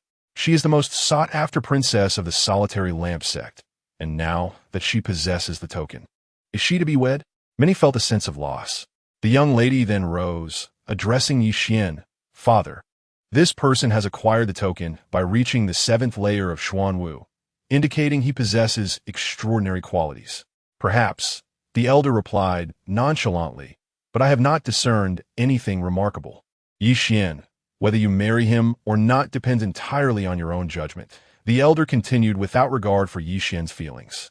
Yi Xian felt a twinge of exasperation. This old fellow showed no consideration for his sentiments. An enforced marriage? Nonetheless, Yi Xian found solace in the fact that the elder's daughter was indeed a striking 17 years old, seemingly not a disadvantage. Yet, having been caught off guard by the first elder, he still felt a sense of unease. Meanwhile, in a secluded area of the Solitary Lamp Sect, a young man accidentally stumbled into this place. Although he bore no special token, he emerged unscathed from the mysterious force that enveloped him, successfully entering the palace. This immediately attracted the attention of the Solitary Lamp Sect members.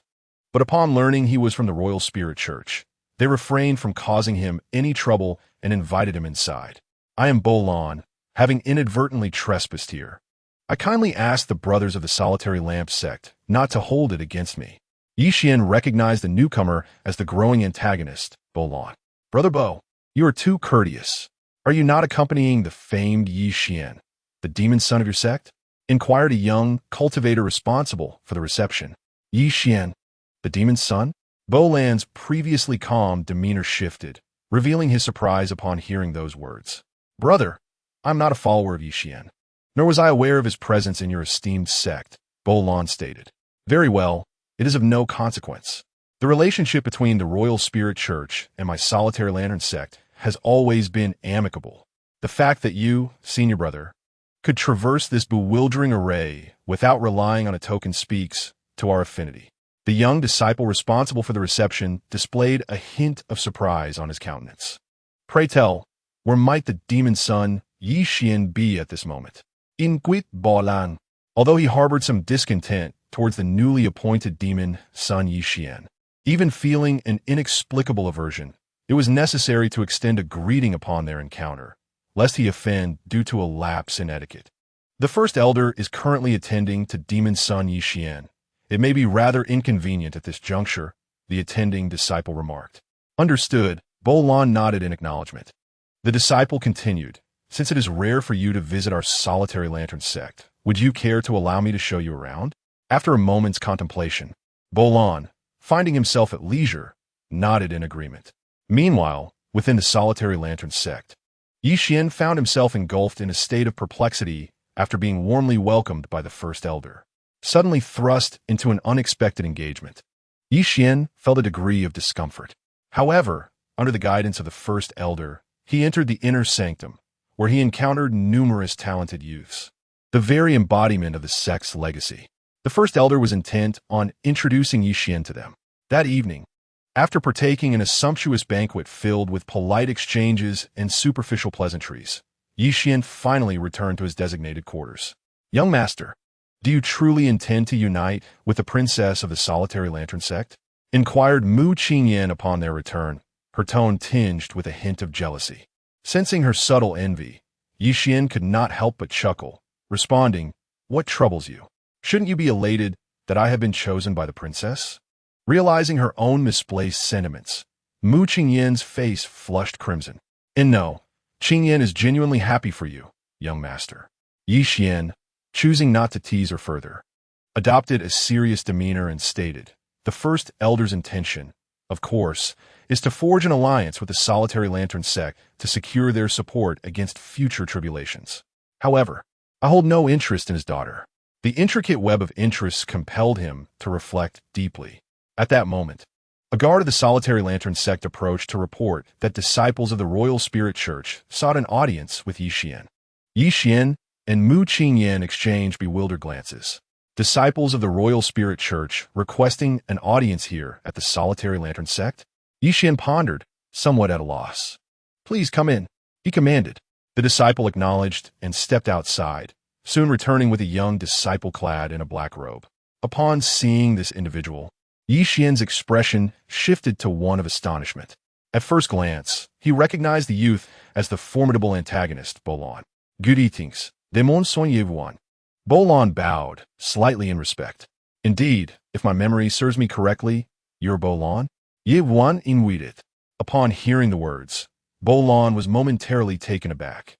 Then, somewhat flattered, replied, Indeed, it is a rare honor that the Demon Prince remembers my name. I feel incredibly fortunate. Yi Xian waved his hand dismissively and said, Your remarkable performance in the Intersect competition certainly left an impression. The future glory of the Holy See will undoubtedly depend on talents like you. Bolon hurriedly interjected. The Demon Prince is being modest. Your own performance in the Intersect competition is truly incomparable. Indeed, Yi Xian replied nonchalantly, casting a glance at Bolon. How did you manage to enter this place? Yi Xian was curious, given Bolon's cultivation level. It was inconceivable that he could traverse the bright lantern array unaided unless a special opportunity had presented itself. Reflecting on Bolan's identity, Yi Xian quickly came to understand. It was only natural for someone destined to become a great antagonist to possess certain fortuitous encounters. In response to Yi Xian's inquiry, Bolon spoke, in truth. I am unsure how it happened. Upon entering the bright lantern array, it felt as if something was guiding me, and I simply walked out effortlessly. Chapter 78. Conflict. Yi Xian chose not to press further. If there were indeed secrets involved, it was unlikely that Bolon would divulge them. Everyone harbors secrets, and he had no desire to pry. Since he was here, he intended to relax without feeling constrained by his presence. Understood, Demon Prince, Bolon replied, and then retreated. As night fell, the lights blazed brilliantly. The Lonely Lantern Sect was alive with fervor, bustling with voices as the entire sect celebrated joyously. Luxurious carriages, drawn by auspicious beasts, glided through the air, enveloped in divine mist, while countless young men and women raised their cups in a grand open terrace. This was the stronghold of the Lonely Lantern Sect, a place where everyone could revel freely, unbothered by external disturbances. Today, many distinguished disciples from the sect gathered in this locale. Whispers circulated about the arrival of a demon prince from the Royal Spirit Holy See, though the reasons remained shrouded in mystery. Some, however, speculated it was related to the sect's princess. This grand banquet was orchestrated by the elders. Otherwise, it would have been impossible to attract such a multitude of talented youth. Moreover, curiosity abounded regarding the unique qualities of the Demon Prince from the Royal Spirit Holy See. It was worth noting that the Demon Prince from the Royal Spirit Holy See differed significantly from that of the Lonely Lantern Sect, competing in an intensely fierce arena, and thus, standing out from the rest surely required exceptional merit, especially among the female cultivators. There was a hope that forming some connection with him might yield favorable fortunes in the future. At that moment, on the terrace, several elders led by Su Wanhong gathered, sipping wine and engaging in casual conversation. Suddenly, a clear voice rang out. The Demon Prince, Yi Xian, enters. The drunken butterfly princess arrives. As the announcement echoed, Yi Xian entered alongside the drunken butterfly, followed by Mu Qingyan and Hu Qiuxiao. At that instant, another voice arose. The Demon Prince of the Lonely Lantern Sect enters. Bolon from the Royal Spirit Holy See arrives. Soon after, a strikingly handsome man entered the arena, accompanied by the graceful Bolon. Qin Ming, the Demon Prince, murmured the crowd in awe. I never expected even the Demon Prince to emerge from seclusion. It seems the Royal Spirit Church truly holds him in high regard. Is Bolon also affiliated with the church? Why does she not accompany the Demon Prince? The entrance of Qin Ming and Bolon immediately drew the gaze of many. Upon his arrival, Qin Ming exchanged smiles with the onlookers and approached Yi Xian to engage in a brief conversation. Yi Xian, the Demon Prince, you shine brightly within the Royal Spirit Church. It is an honor to finally meet you, Qin Ming remarked with a smile. You flatter me, Qin Ming. The Demon Prince's reputation precedes him, Yi Xian replied graciously. Greetings, Yi Xian, the demon prince. Bo Lan stepped forward with a smile, her tone still respectful, yet lacking the previous reverence, likely due to the presence of Qin Ming beside her. Indeed, Yi Xian acknowledged with a casual nod, unfazed by the subtle shift in dynamics. The astute individuals present could not help but notice the nuances at play, yet given their own standings within such influential circles, they chose to overlook it. As the banquet commenced, an array of exquisite delicacies was presented, and the guests exchanged toasts and pleasantries, indulging in spirited discussions about the current state of affairs among the major sacred grounds. Bo Lan, buoyed by her association with Qin Ming, mingled among the crowd, garnering admiration from many talented individuals. Though she was but a nameless figure within the Royal Spirit Church, having only recently begun to shine during the inter-sect competition, the attention she received now was intoxicating. However, as she basked in the flattery, a tinge of jealousy towards Yi Xian crept into her heart.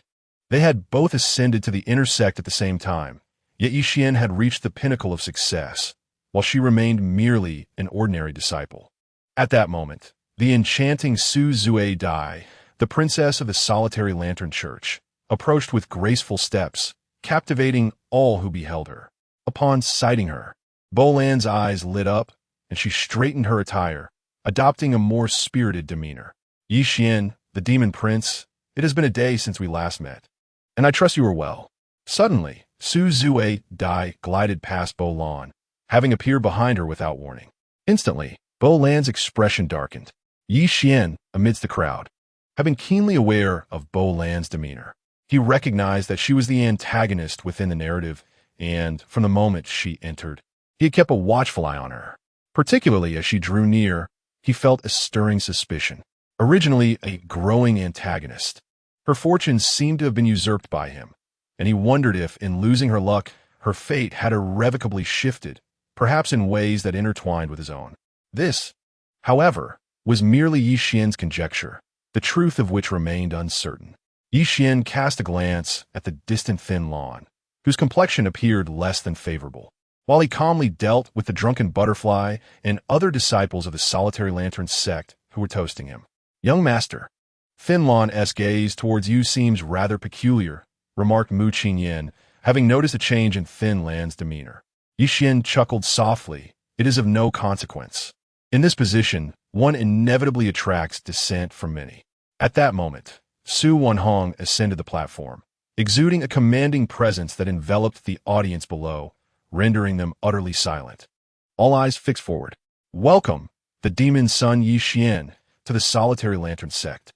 Yi Xian has ascended from an inner disciple to the demon son in merely 2 months, a true gem among men. Let us invite Yi Xian to share his insights. Yi Xian felt speechless. What was the old man implying? Was he really expected to speak?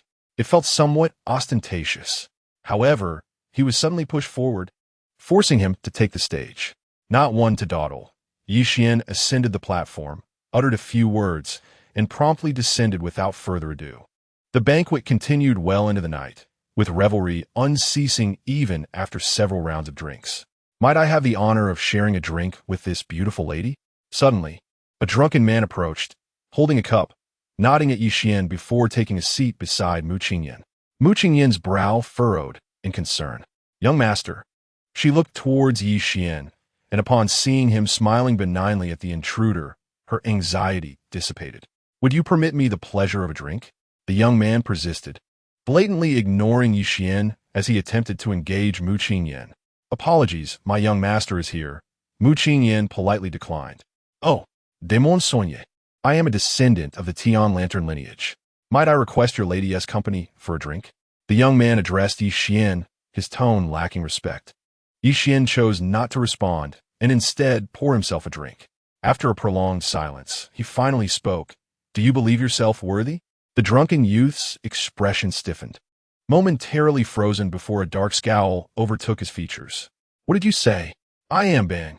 In the next instant, Yi Xian unleashed a punch. The youth raised his fist to retaliate, but with a sharp crack, he was sent reeling, blood spilling forth as his arm lay limp and shattered. Seeking death. Yi Xian remarked, his expression unperturbed as he set down his cup and grasped Mu Qingyin's hand, pulling her to sit beside him. Mu Qingyin's face flushed crimson at the sudden gesture. She is not merely a maid. She is my sister. Do you wish to provoke me over my sister? Suddenly, Yi Xian's palm trembled, and a surge of true energy propelled a long sword through the air, piercing the young man's throat with a swift hiss. The youth's pupils widened in terror as he grasped his neck, panic overtaking him. Everyone was taken aback, their hearts shaken by the scene before them. Yi Xian was exceedingly ruthless, brazenly committing murder within the confines of the Solitary Lantern Sect. At that moment, Yi Xian spoke again, questioning, "Is this the hospitality of the Solitary Lantern Sect? May I ask which steward is present to provide an explanation?" He took the initiative to confront the sect directly. The once vibrant banquet abruptly fell into a heavy silence, a palpable tension enveloping the atmosphere. No one had anticipated such an occurrence. At this juncture, Su Zue Dai emerged from the crowd, casting a glance at the chaotic scene before waving her hand to have the body removed, deeming it a disgrace. Turning to Yi Xian, she smiled and said, "Young Master Yi, please do not be angered. This incident was entirely accidental. We did not foresee such a blind fool." Yi Xian replied with a smile, "Princess, you are too kind. This matter has nothing to do with you. It was merely that individual seeking his own demise. I am a person who detests evil. I cannot tolerate my friends being wronged. My actions may have been somewhat severe, so I hope the princess will not hold it against me." "Not all." Su Zue Dai shook her head. Ultimately, amidst this unforeseen incident, the banquet came to a close. Yi Xian departed, leaving behind a scene of disarray. As he left, Bo Lan felt a complex array of emotions. He had previously harbored some resentment towards Yi Xian, yet now he found himself somewhat in awe. He contemplated that had he been in Yi Xian's position, he would not have had the courage to take a life. Bo Lan did not dwell on this for long, and soon left the scene alongside Qin Ming. Just before Yi Xian exited, he felt a peculiar sensation from the system. He turned back to check, his expression momentarily frozen upon seeing favorability. 6. Recent destiny opportunities. Yi Xian was taken aback to find Bo Lan's favorability, which had previously been in the negative, had now transformed into a positive number. Could it be that my charm has swayed him?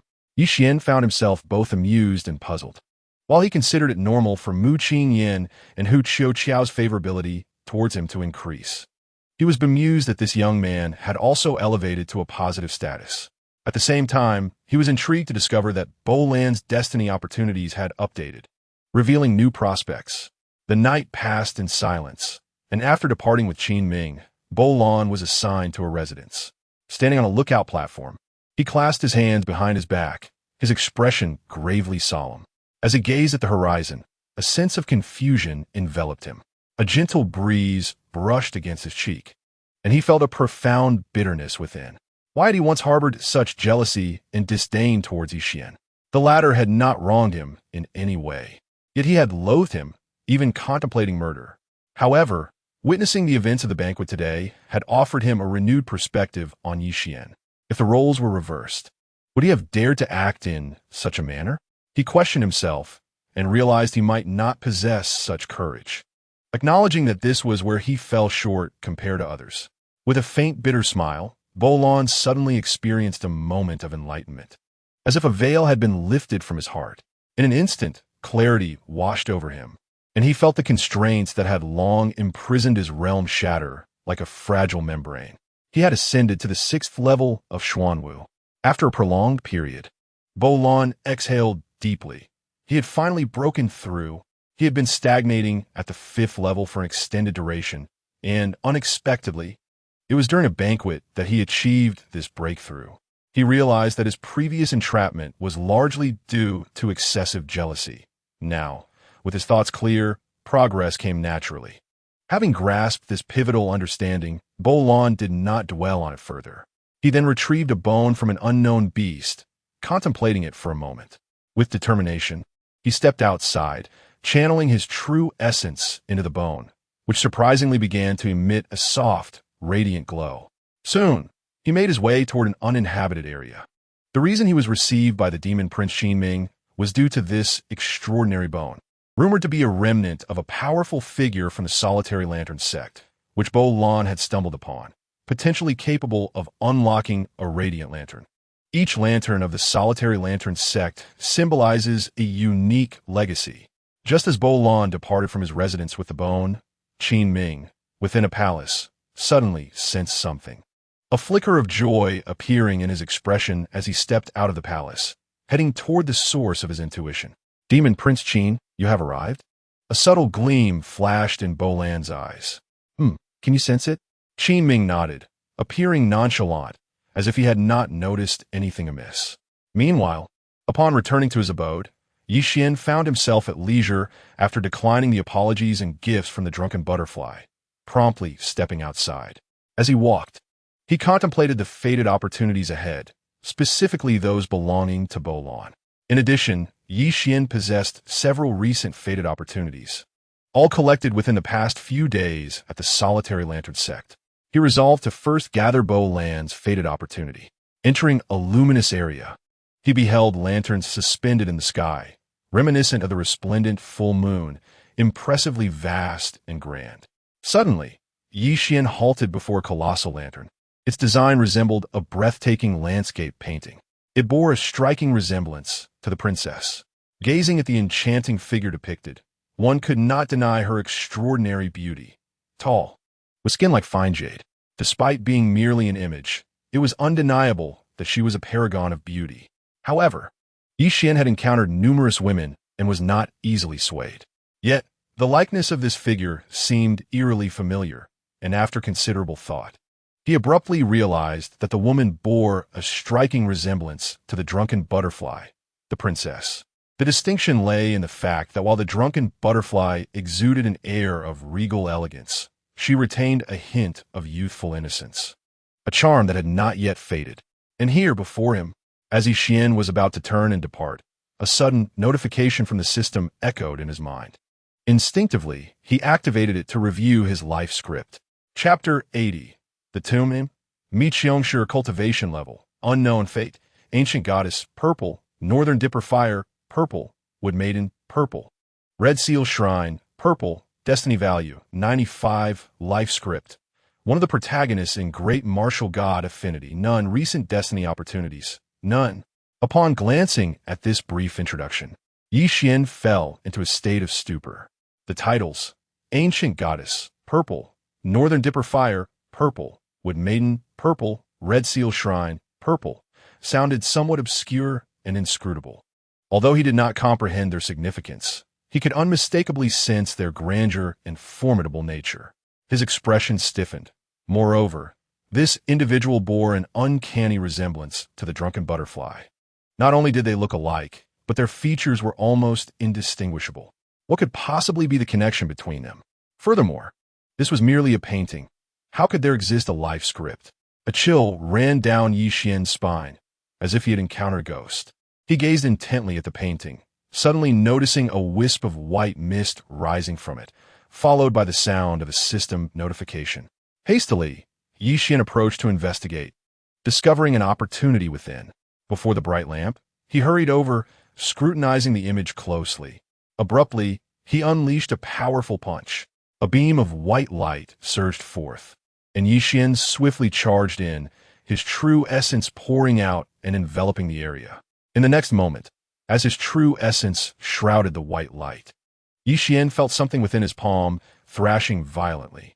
"Don't run, stay here," Yi Xian bellowed, and with a resounding clang, the white light ceased its struggle. Opening his palm, he beheld a creamy white, fist-sized little worm nestled in his hand. The white web steel, snow silkworm. Yi Xian's eyes brightened. This was precisely the purpose of his journey here. The silk spun by this silkworm was a peerless treasure, said to be nearly unbreakable even by those of the heavenly martial realm. After securing the little silkworm, Yi Xian swiftly turned to leave. With the objective accomplished, there was no reason to linger. Moreover, according to the date displayed on the opportunity, it would not be long before Bo Lan would arrive. Indeed, Yi Xian was once again reaping the benefits from the wool of Bo Lan. Just as Yi Xian was departing, a figure swiftly appeared near the spot where he had just been. Bo Lan, her hand glowing with a bone. scanned the surroundings while Qin Ming quietly followed behind, seemingly searching for something. Suddenly, a bright lamp appeared ahead, showcasing a vividly animated image. Upon seeing this image, Bolon stood frozen in place. Behind him, Qin Ming observed the scene and smiled faintly, stepping forward to elucidate that this was the former leader of the solitary lamp sect. The previous leader? Bolon glanced at the illustration and casually remarked. In truth, his interest was not solely captivated by the individual's appearance. Rather, an inexplicable sensation surged within him as he gazed at the artwork. It was as though something of paramount importance had been lost within its confines. Bolon approached the luminous lantern, suddenly pausing, his gaze transfixed. He discerned within the lantern box some desiccated skins, resembling that of silkworms. Qin Ming joined him, casting a glance at Bolon before peering into the lantern box. His expression shifted from solemnity to one of increasing astonishment. The white web steel, snow silkworm. Qin Ming's countenance became momentarily vacant. Upon hearing this, Bolon's complexion darkened further. Qin Ming stepped closer, picking up the remnants of the skin for inspection, his expression grim as he spoke. Someone has taken it. We have arrived too late.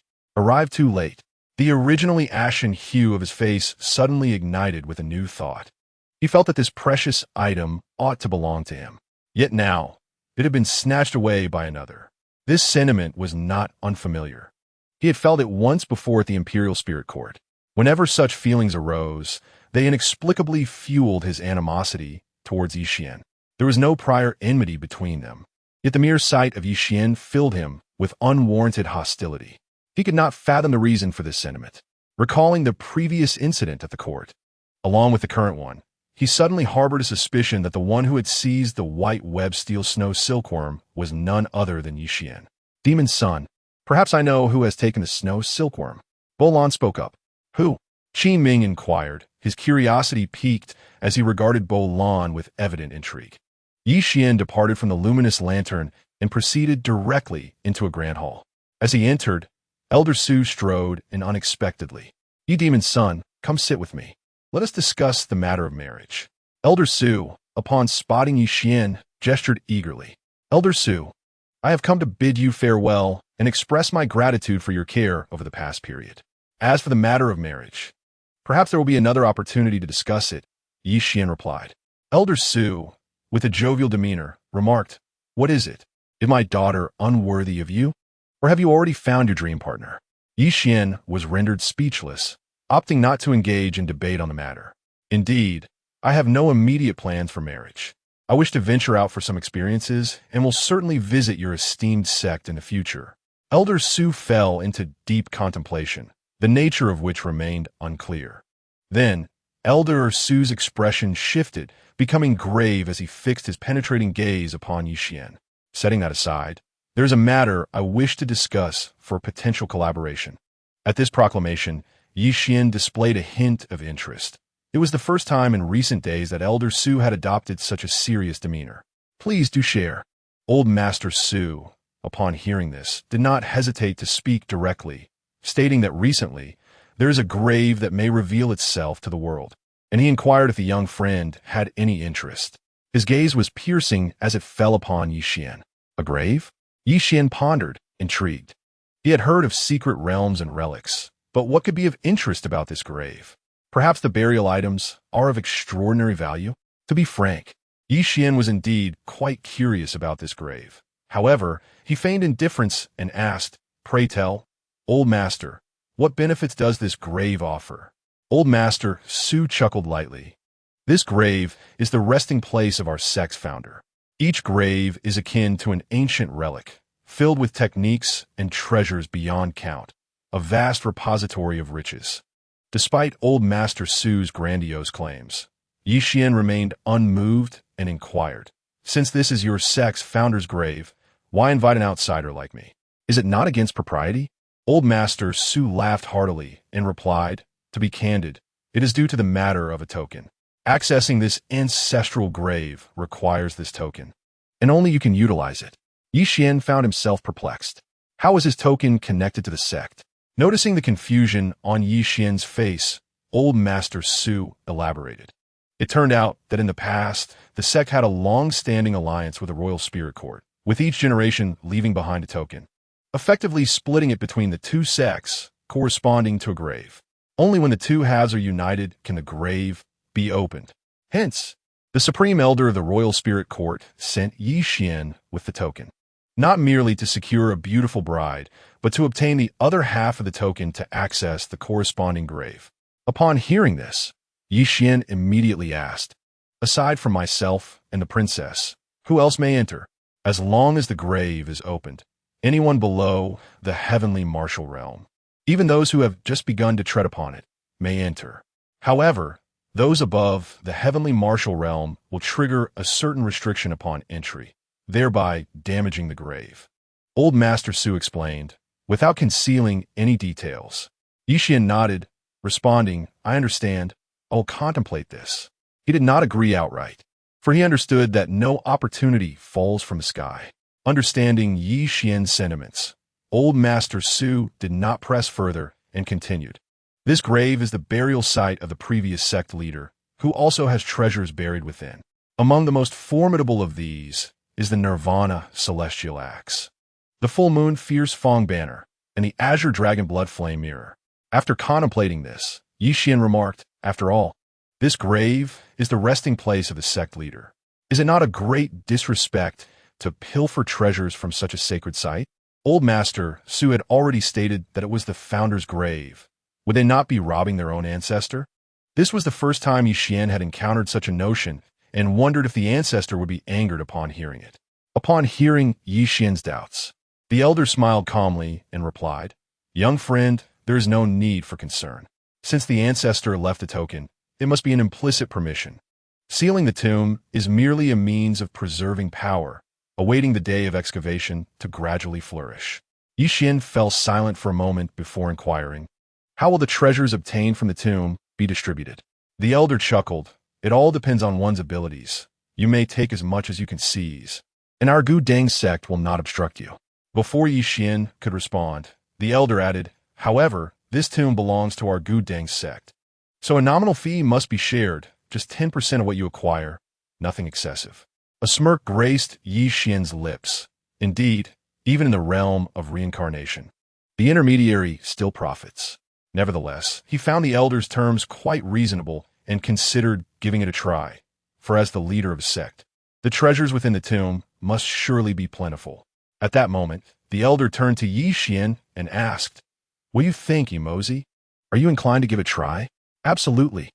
Yi Xian had already formulated a plan in his mind, and thus readily agreed without hesitation. Just then, Bo Lan and Qin Ming entered the grand hall. Upon seeing the elder and Yi Xian conversing, they approached to greet the elder, casting a curious glance at Yi Xian. Yi Xian's expression shifted as he noticed a troubling matter. Bo Lan's fondness for him had inexplicably plummeted back into the negative.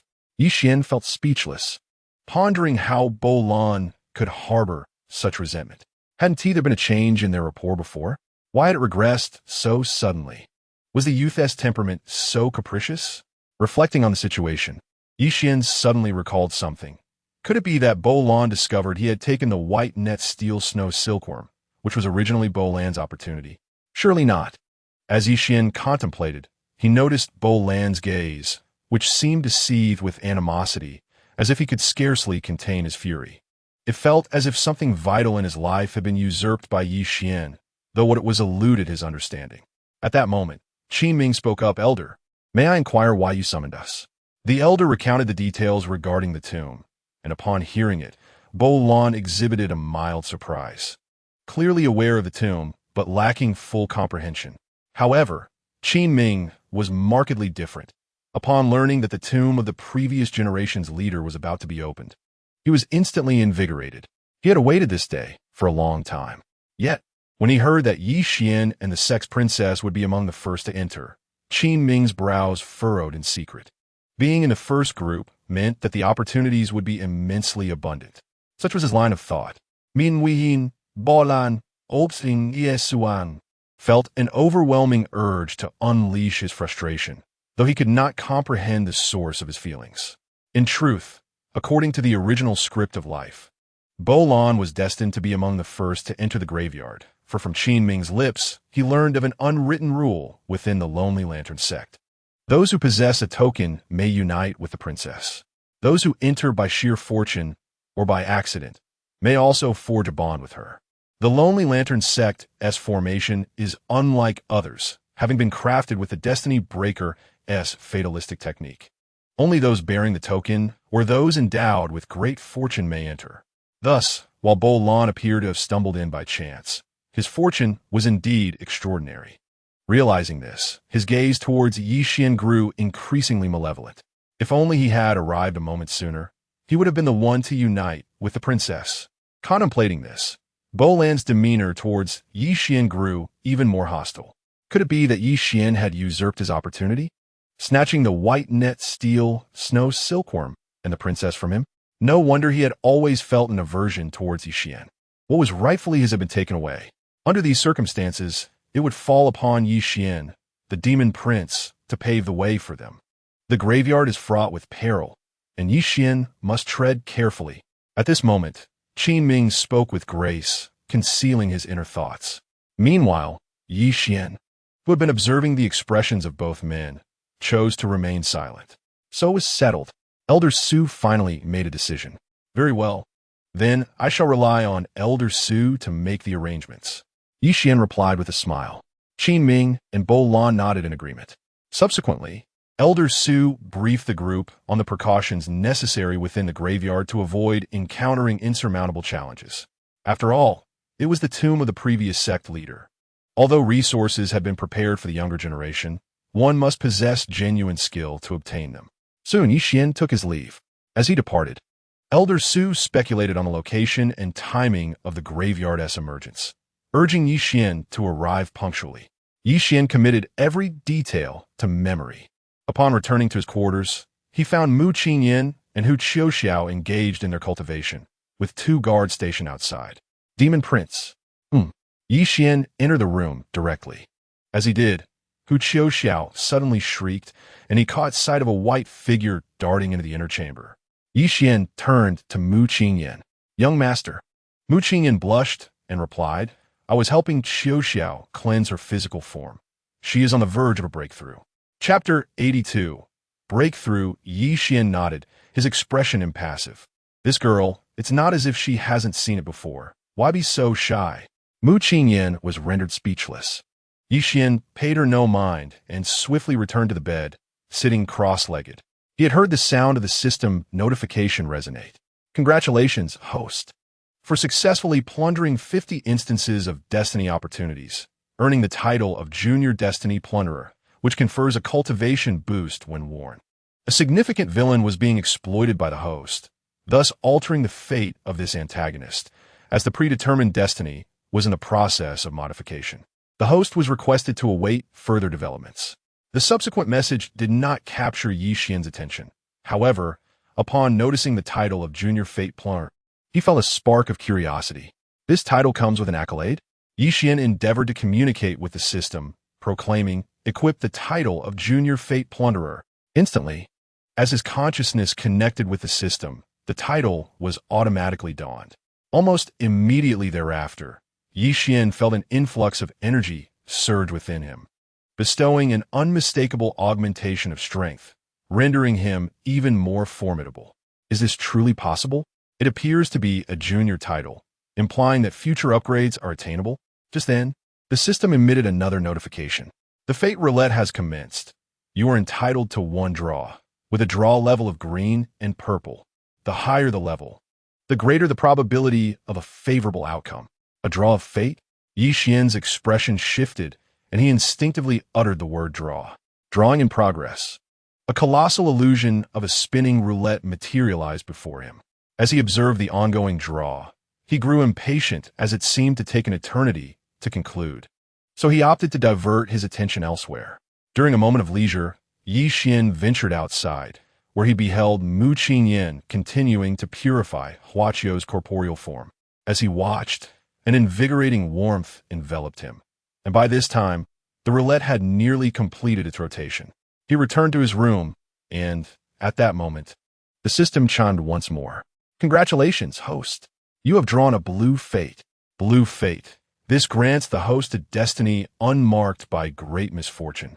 It does not promise immense wealth or significant accomplishments. The host must always bear in mind that to achieve prosperity through diligence, one must elevate their fate. Upon seeing the blue fate, Yi Xian felt a sense of satisfaction. While he aspired for a purple or orange fate, one cannot expect to feast like a glutton in a single bite. The new fate has been duly replaced. The host may review their life script. Yi Xian hastily examined the life script, and in the next moment, an attribute panel materialized before him. Name, Yi Xian Realm. Fourth layer of Qi Martial Realm, Fate. Blue, Fate value, 35, life script. Within the Great Martial God, a demonic child of the Royal Spirit Church. A competent antagonist, currently transitioning towards becoming a mid-tier villain due to the enhancement of his fate. Recent fate opportunities, plundering in progress. His fate value had significantly increased, and he was on the cusp of becoming a mid-tier antagonist. Given the current pace, if he successfully plunders all the opportunities collected this time, he could likely ascend to the status of a mid-tier villain. With these thoughts in mind, Yi Xian retrieved the milky white silkworm. He was about to embark on a journey to the tomb, and as he stood at the 7th layer of the Xuanwu realm, he pondered whether this divine silkworm could assist him in breaking through to the 8th layer. Yi Xian released a surge of true energy, enveloping the divine silkworm in a radiant glow, pure and ethereal. He sought to refine the silkworm, yet the creature possessing its own spirit, sensed Yi Xian's intent and immediately began to resist.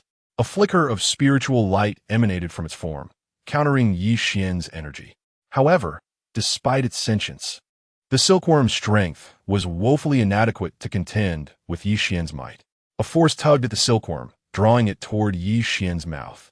Realizing its futility in resistance, the silkworm curled up in the palm of Yi Xian's hand, its little head gazing up at him imploringly, exhibiting an unexpectedly human-like quality. Yi Xian's expression turned solemn. He was not swayed by the creature's charms. Enveloping the silkworm in his true energy, he swallowed it whole. As it entered his abdomen, a torrent of energy surged within him, the medicinal potency of the silkworm overwhelming, more intense than any divine herb he had previously encountered. Yi Xian felt every limb and bone being invigorated by this formidable energy. Refinement commenced. He swiftly activated his techniques, diligently refining the silkworm, which dissolved within him, transforming into streams of energy that coursed throughout his body. Time slipped away, and soon a day and night had passed. Suddenly, as dawn broke on the 2nd day, Yi Xian felt an explosive surge of power erupting from within, a force potent enough to astonish even the most formidable practitioners of the heavenly martial realm. He opened his eyes, his cultivation soaring rapidly, soon reaching its zenith. The 8th level of the Xuanwu realm. After solidifying his cultivation, Yi Xian opened his eyes, and at that moment, 2 beams of divine light burst forth from his gaze, akin to lightning, captivating all who beheld them. At last, he had attained the 8th level of Xuanwu. A smile graced Yi Xian's face. It had been a long time since his last breakthrough. This advancement had been long awaited. Although such speed would be considered astonishing for others, it felt sluggish to Yi Xian. Yet, this was an inevitable reality.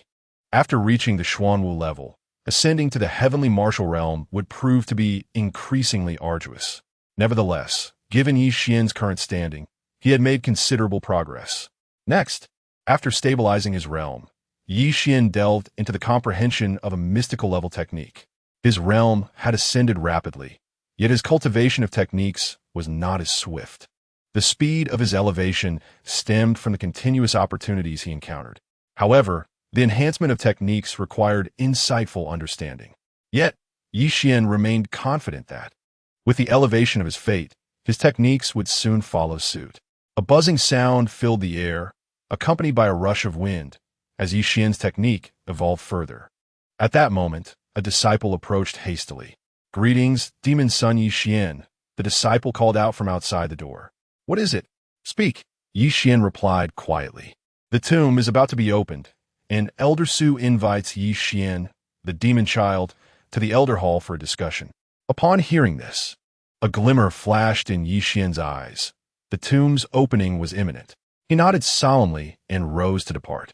Seeing this, the two women, Mu Qingyan and Hu Qiuxiao, also stood up and followed him, as they were already aware of Yi Xian's impending entrance into the tomb.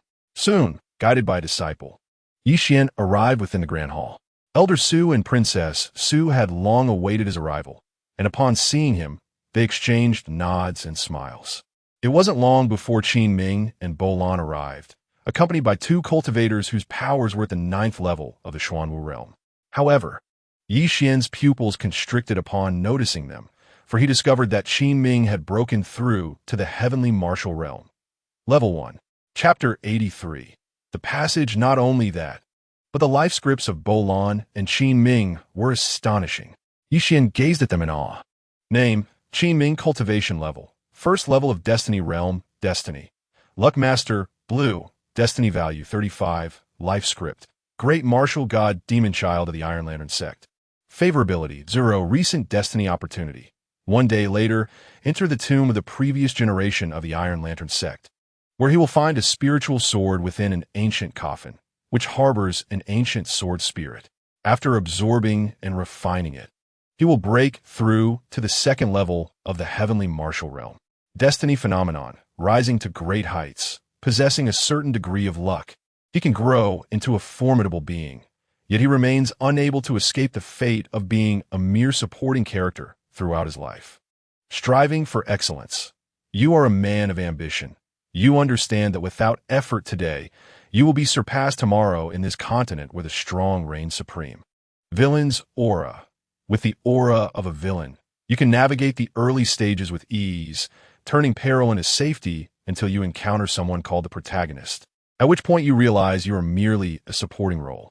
These attributes belong to Qin Ming, as well as those of Bo Lan.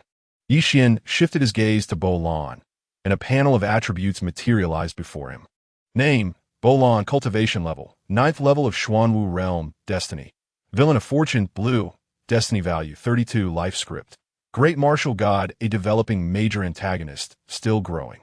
Favorability, 9. Recent Destiny Opportunity. 1 day later, alongside the demon child Qin Ming, enter the tomb of the previous generation of the Iron Lantern Sect, where he will discover numerous ancient corpses within a cave, containing the true spirit of heaven and earth.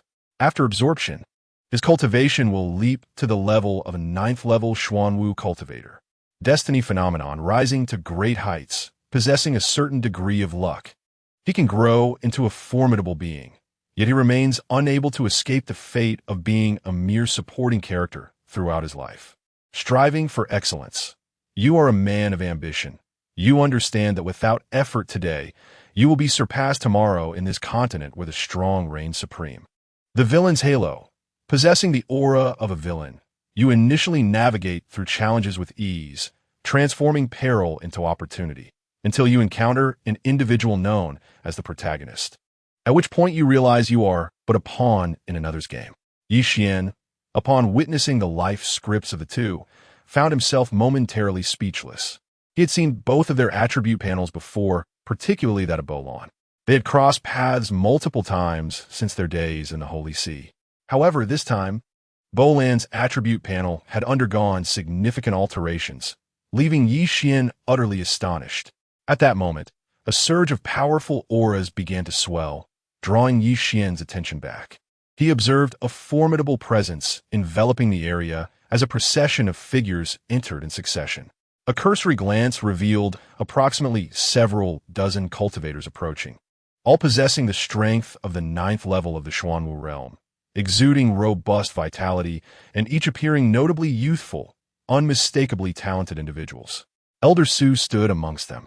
As this group came to a halt, they immediately addressed Elder Su and others with commanding voices, their spirits radiating immense strength. Elder Sunadif, turning to Yi Xian and stating, "This is the demon son Yi Xian of the Royal Spirit Holy See. In this endeavor, you shall center your efforts around demon son Yi Xian and Princess Su, embarking on a quest for opportunities. The tomb is fraught with peril. Your primary duty is to protect the princess. Once inside, follow her lead, and secondly, Endeavor to seize as many opportunities as possible. Do you understand? Elder Su's presence was imbued with vigor as he spoke sternly.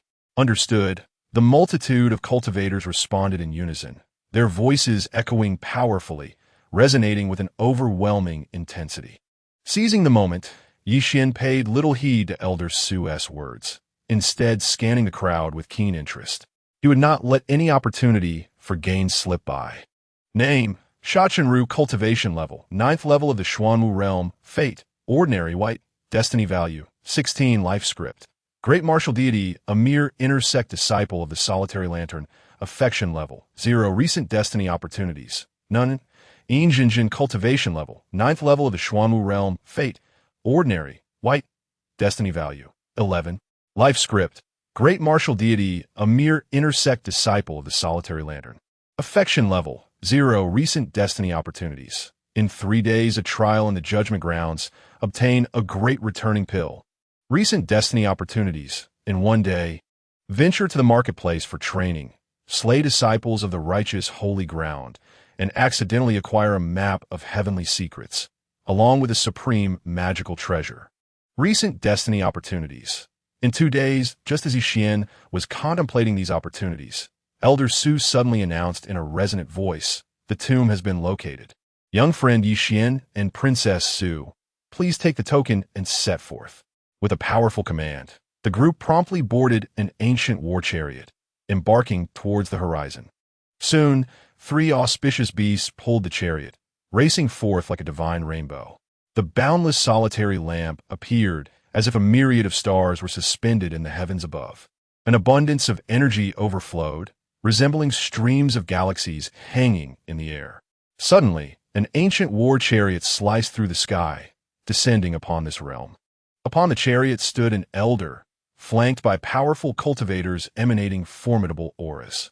All were youthful prodigies, exuding an extraordinary presence, brimming with vitality and brilliance. Before long, the ancient chariot halted before one of the luminous lamps, which radiated with vibrant colors, appearing exceptionally remarkable. The elder leaped down from the chariot, followed closely by the others. Among them were Yixin and Princess Su, with Bo Lan and Qin Ming trailing behind. Mu Qingyin and Hu Qiuxiao, however, did not accompany them. The remaining cultivators brought up the rear, forming the last group to enter. At that moment, the elder flicked his wrist, and a resplendent light materialized in his hand.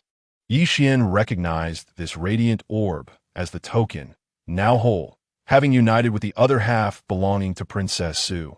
As the token was raised, its brilliance was drawn into the lamp, causing it to shimmer even more brilliantly.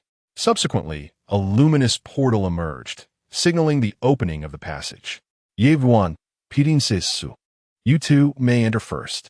Remember, once inside, ignite all the everlasting lamps to stabilize the passage, the elder advised. Yixin nodded, striding forward, with Princess Su adopting a serious expression as she approached the entrance. Though the likelihood of danger seemed minimal, the passage belonged to the void, and Yixin could not guarantee that no unforeseen events would occur. Should any mishap arise within the void passage, given his current cultivation level, survival would be nearly impossible.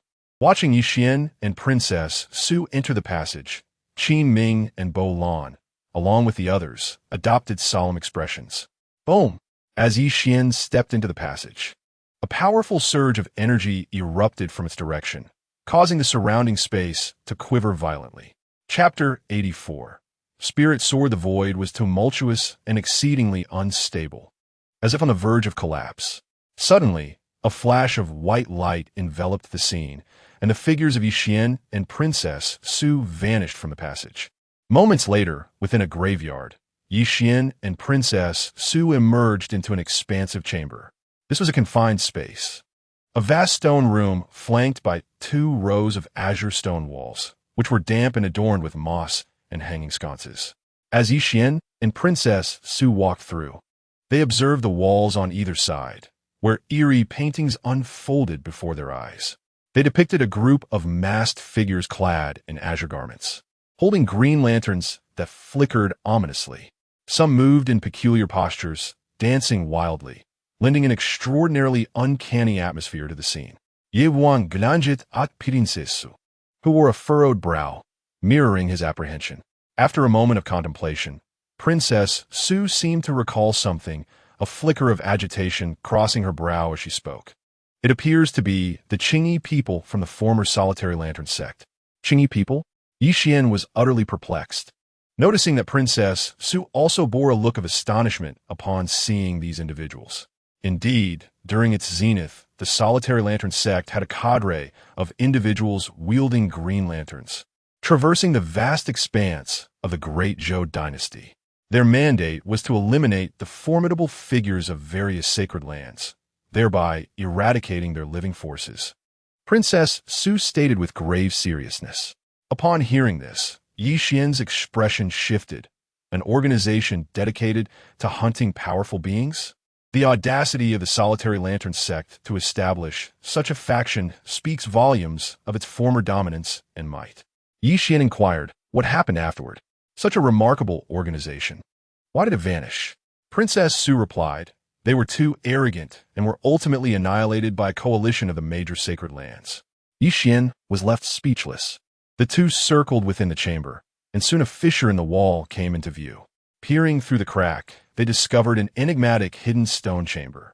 Though the wall had split for reasons unknown, Yi Xian attempted to strike it with a punch, but despite the fracture, the wall remained steadfast. This won't do. Princess Su admonished Yi Xian, pacing back and forth before the fissure. She then produced a stone talisman, infusing it with a surge of vital energy. Instantly, a torrent of overwhelming essence surged forth. Boom! A resounding explosion echoed, causing the entire tomb to tremble. From the fissure emerged a tremendous wave of energy, crashing into the space around them and threatening to destabilize it.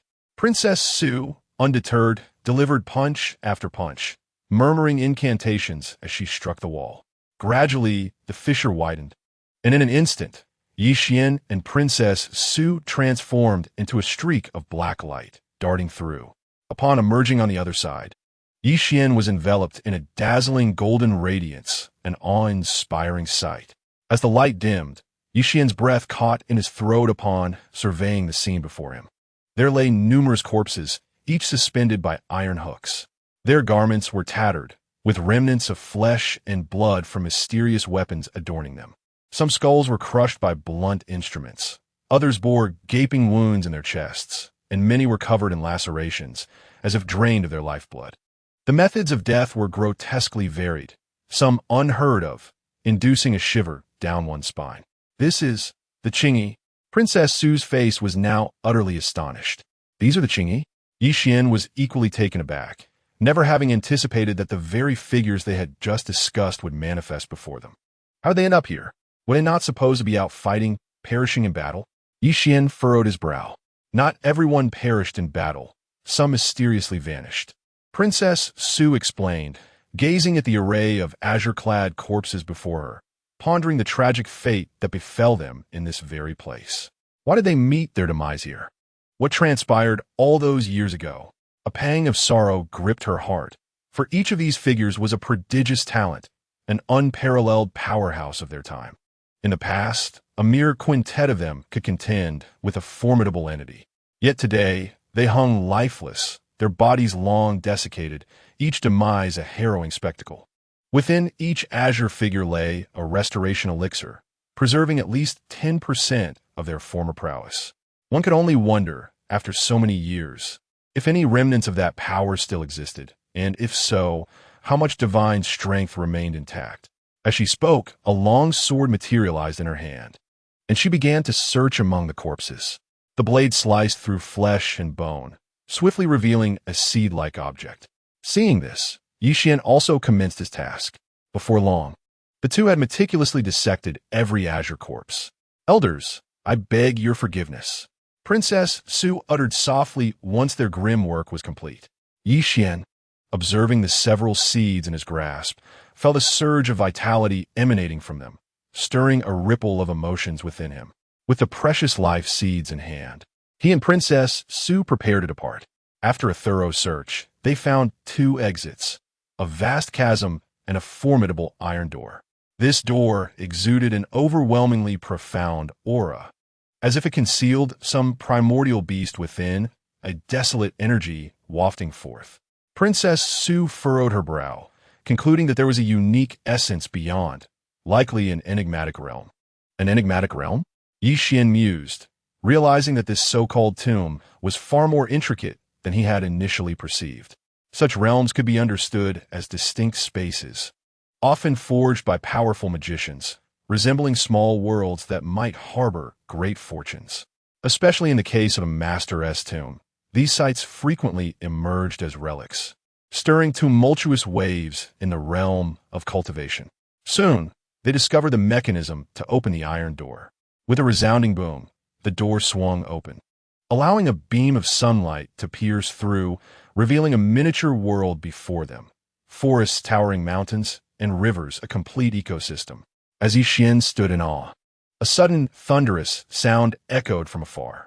Both he and Princess Su snapped back to alertness, witnessing a mass of stone mountains rapidly approaching. The colliding boulders produced a cacophony of violent tremors. As these mountains crashed together, many were reduced to dust, and radiant beams of light erupted from the chaos. It was the spiritual mountains that nurtured the spirit swords. Princess Su's expression shifted in surprise, and she dashed forward with urgency. The primordial essence surged forth, enveloping the ethereal light before it. In the next moment, as the radiance quivered, Princess Su grasped it firmly, forcefully suppressing it. Once tranquility returned, a spirit sword, approximately 3 feet in length, materialized in her hand. Chapter 85. The eternal bamboo. This type of spirit sword possesses a soul and is capable of devouring essences. Princess Su elucidated to Yi Xian. He nodded, beginning to comprehend the sword's origin, and then cast a fervent gaze toward the distant mountains. Were there spirit swords on every peak of this vast expanse? Yi Xian's eyes gradually blazed with intensity.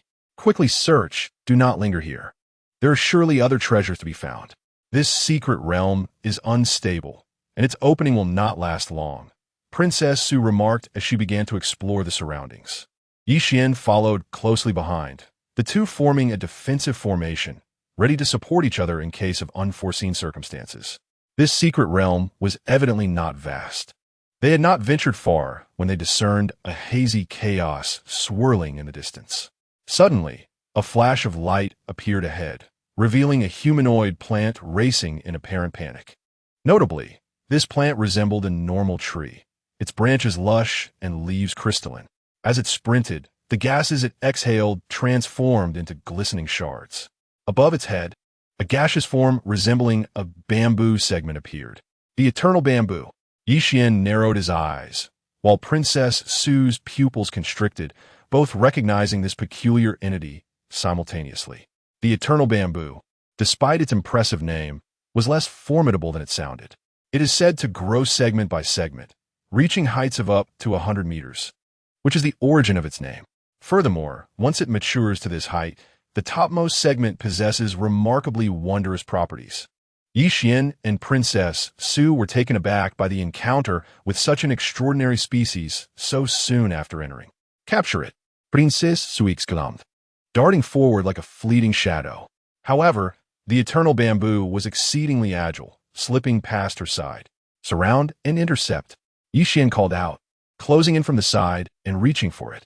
Suddenly, the eternal bamboo erupted with a dazzling brilliance, sending Yi Xian hurtling away. In an instant, a colossal figure materialized before him. Yi Xian looked up and felt a chill run down his spine. Before him stood a monstrous beast with 3 heads, its visage fierce and its aura overwhelmingly powerful, exuding a presence indicative of at least the 9th level of the Xuanwu realm. Given the strength of this beast, capturing it would be a formidable challenge, as it was unlikely that anyone below the Tianwu realm could subdue it. Roar! As Yi Xian was lost in thought, a colossal beast charged towards him, its massive head descending with the intent to crush him into a pulp. Reacting swiftly, Yi Xian retreated while gripping his sword tightly, drawing it with a sudden flourish. With a resounding clash, he struck the beast's head, leaving a deep gash from which blood gushed forth like a crimson mist. The beast roared in fury and lunged at him once more. Yi Xian deftly sidestepped, swinging his sword fiercely ahead. Another thunderous sound erupted as a brilliant flash of light illuminated the scene, sending the beast's head flying. Yi Xian turned to leave. For the other practitioners of the Xuanwu realm, this creature posed a significant threat. However, for Yi Xian, lacking the prowess of the Tianwu realm, it was no danger at all. With ease, he dispatched the beast, though it managed to momentarily impede his progress. Meanwhile, Princess Su, seizing the opportunity, captured the coveted Tianju and stowed it away in her storage pouch. "Thank you. Consider this a fortunate gain for me," she remarked, waving the pouch at Yi Xian. "Not at all," Yi Xian replied with a smile, for he had little attachment to the item. The two continued their exploration within the secret realm, soon uncovering a plethora of rare treasures. Neither exhibited any desire for competition, and they gathered their findings without dispute. Upon exiting the secret realm, they began their search for the remnants of the former sect leader. Suddenly, a violent surge of true energy rippled ahead, intertwining with fierce sounds of combat. Could it be that the remaining disciples of the Demonic Sect have arrived? Yi Xian and Princess Su exchanged glances before hastening towards the source. Before them unfolded a scene of sheer astonishment. Dozens of figures were engaged in a tumultuous battle, their true energy surging, revealing the remaining disciples of the Demonic Sect, who were besieged by a horde of over 100 corpses. These cadaverous beings, emaciated and resembling animated husks, encircled the disciples, attacking relentlessly. Yi Xian observed, momentarily at a loss to gauge the strength of the adversaries. The disciples, once elite among the elites, now struggled under the siege of the undead. Meanwhile, Bolan and Qin Ming were occupied with the two most formidable corpses. Qin Ming's true essence surged, unleashing a wave of formidable energy. Any corpse that approached him was instantly shattered into dust by his gale-like force. The prowess of the Tianwu realm was indeed as formidable as rumored. Yi Xian nodded indifferently, gaining a newfound appreciation for Qin Ming's strength as he watched him in action. "Once again, I implore the esteemed Yi Xian to lend his assistance." At that moment, a commanding voice pierced the air. It was Princess Su, requesting Yi Xian's intervention. Upon hearing her plea, Yi Xian took action, his sword flashing with brilliance as he struck decisively, aiming directly at the head of his adversary. With a resounding clang, the sound of shattering echoed, as he severed the head of the withered corpse engaged in battle with Bolan. Princess Su swiftly followed suit. Boom, boom, boom. The sound of thunderous explosions reverberated as radiant sword lights sliced through the heavens, dispatching the remaining corpses with precision. The two moved as if in a realm devoid of opposition, their combined efforts swiftly decimating the undead foes. "Thank you, Princess Su. Thank you, Yi Xian." The multitude of disciples expressed their gratitude in unison. Yi Xian nodded slightly, while Princess Su offered a gentle smile, choosing to remain silent. As the crowd gathered, they commenced their search for the relics. This secret realm, though modest in size, soon revealed its secrets. There, a coffin was discovered. An enraged roar echoed, followed by a cacophony of screams. The crowd, alerted by the commotion, surged towards the source of the disturbance. Upon arrival, they were met with a shocking sight. A colossal coffin rampaged through the throng, and within it resided a grotesque creature, its body drenched in crimson. This humanoid monstrosity wielded control over the coffin, colliding with the masses. With each impact, figures were transformed into clouds of blood, dispersing throughout the vicinity.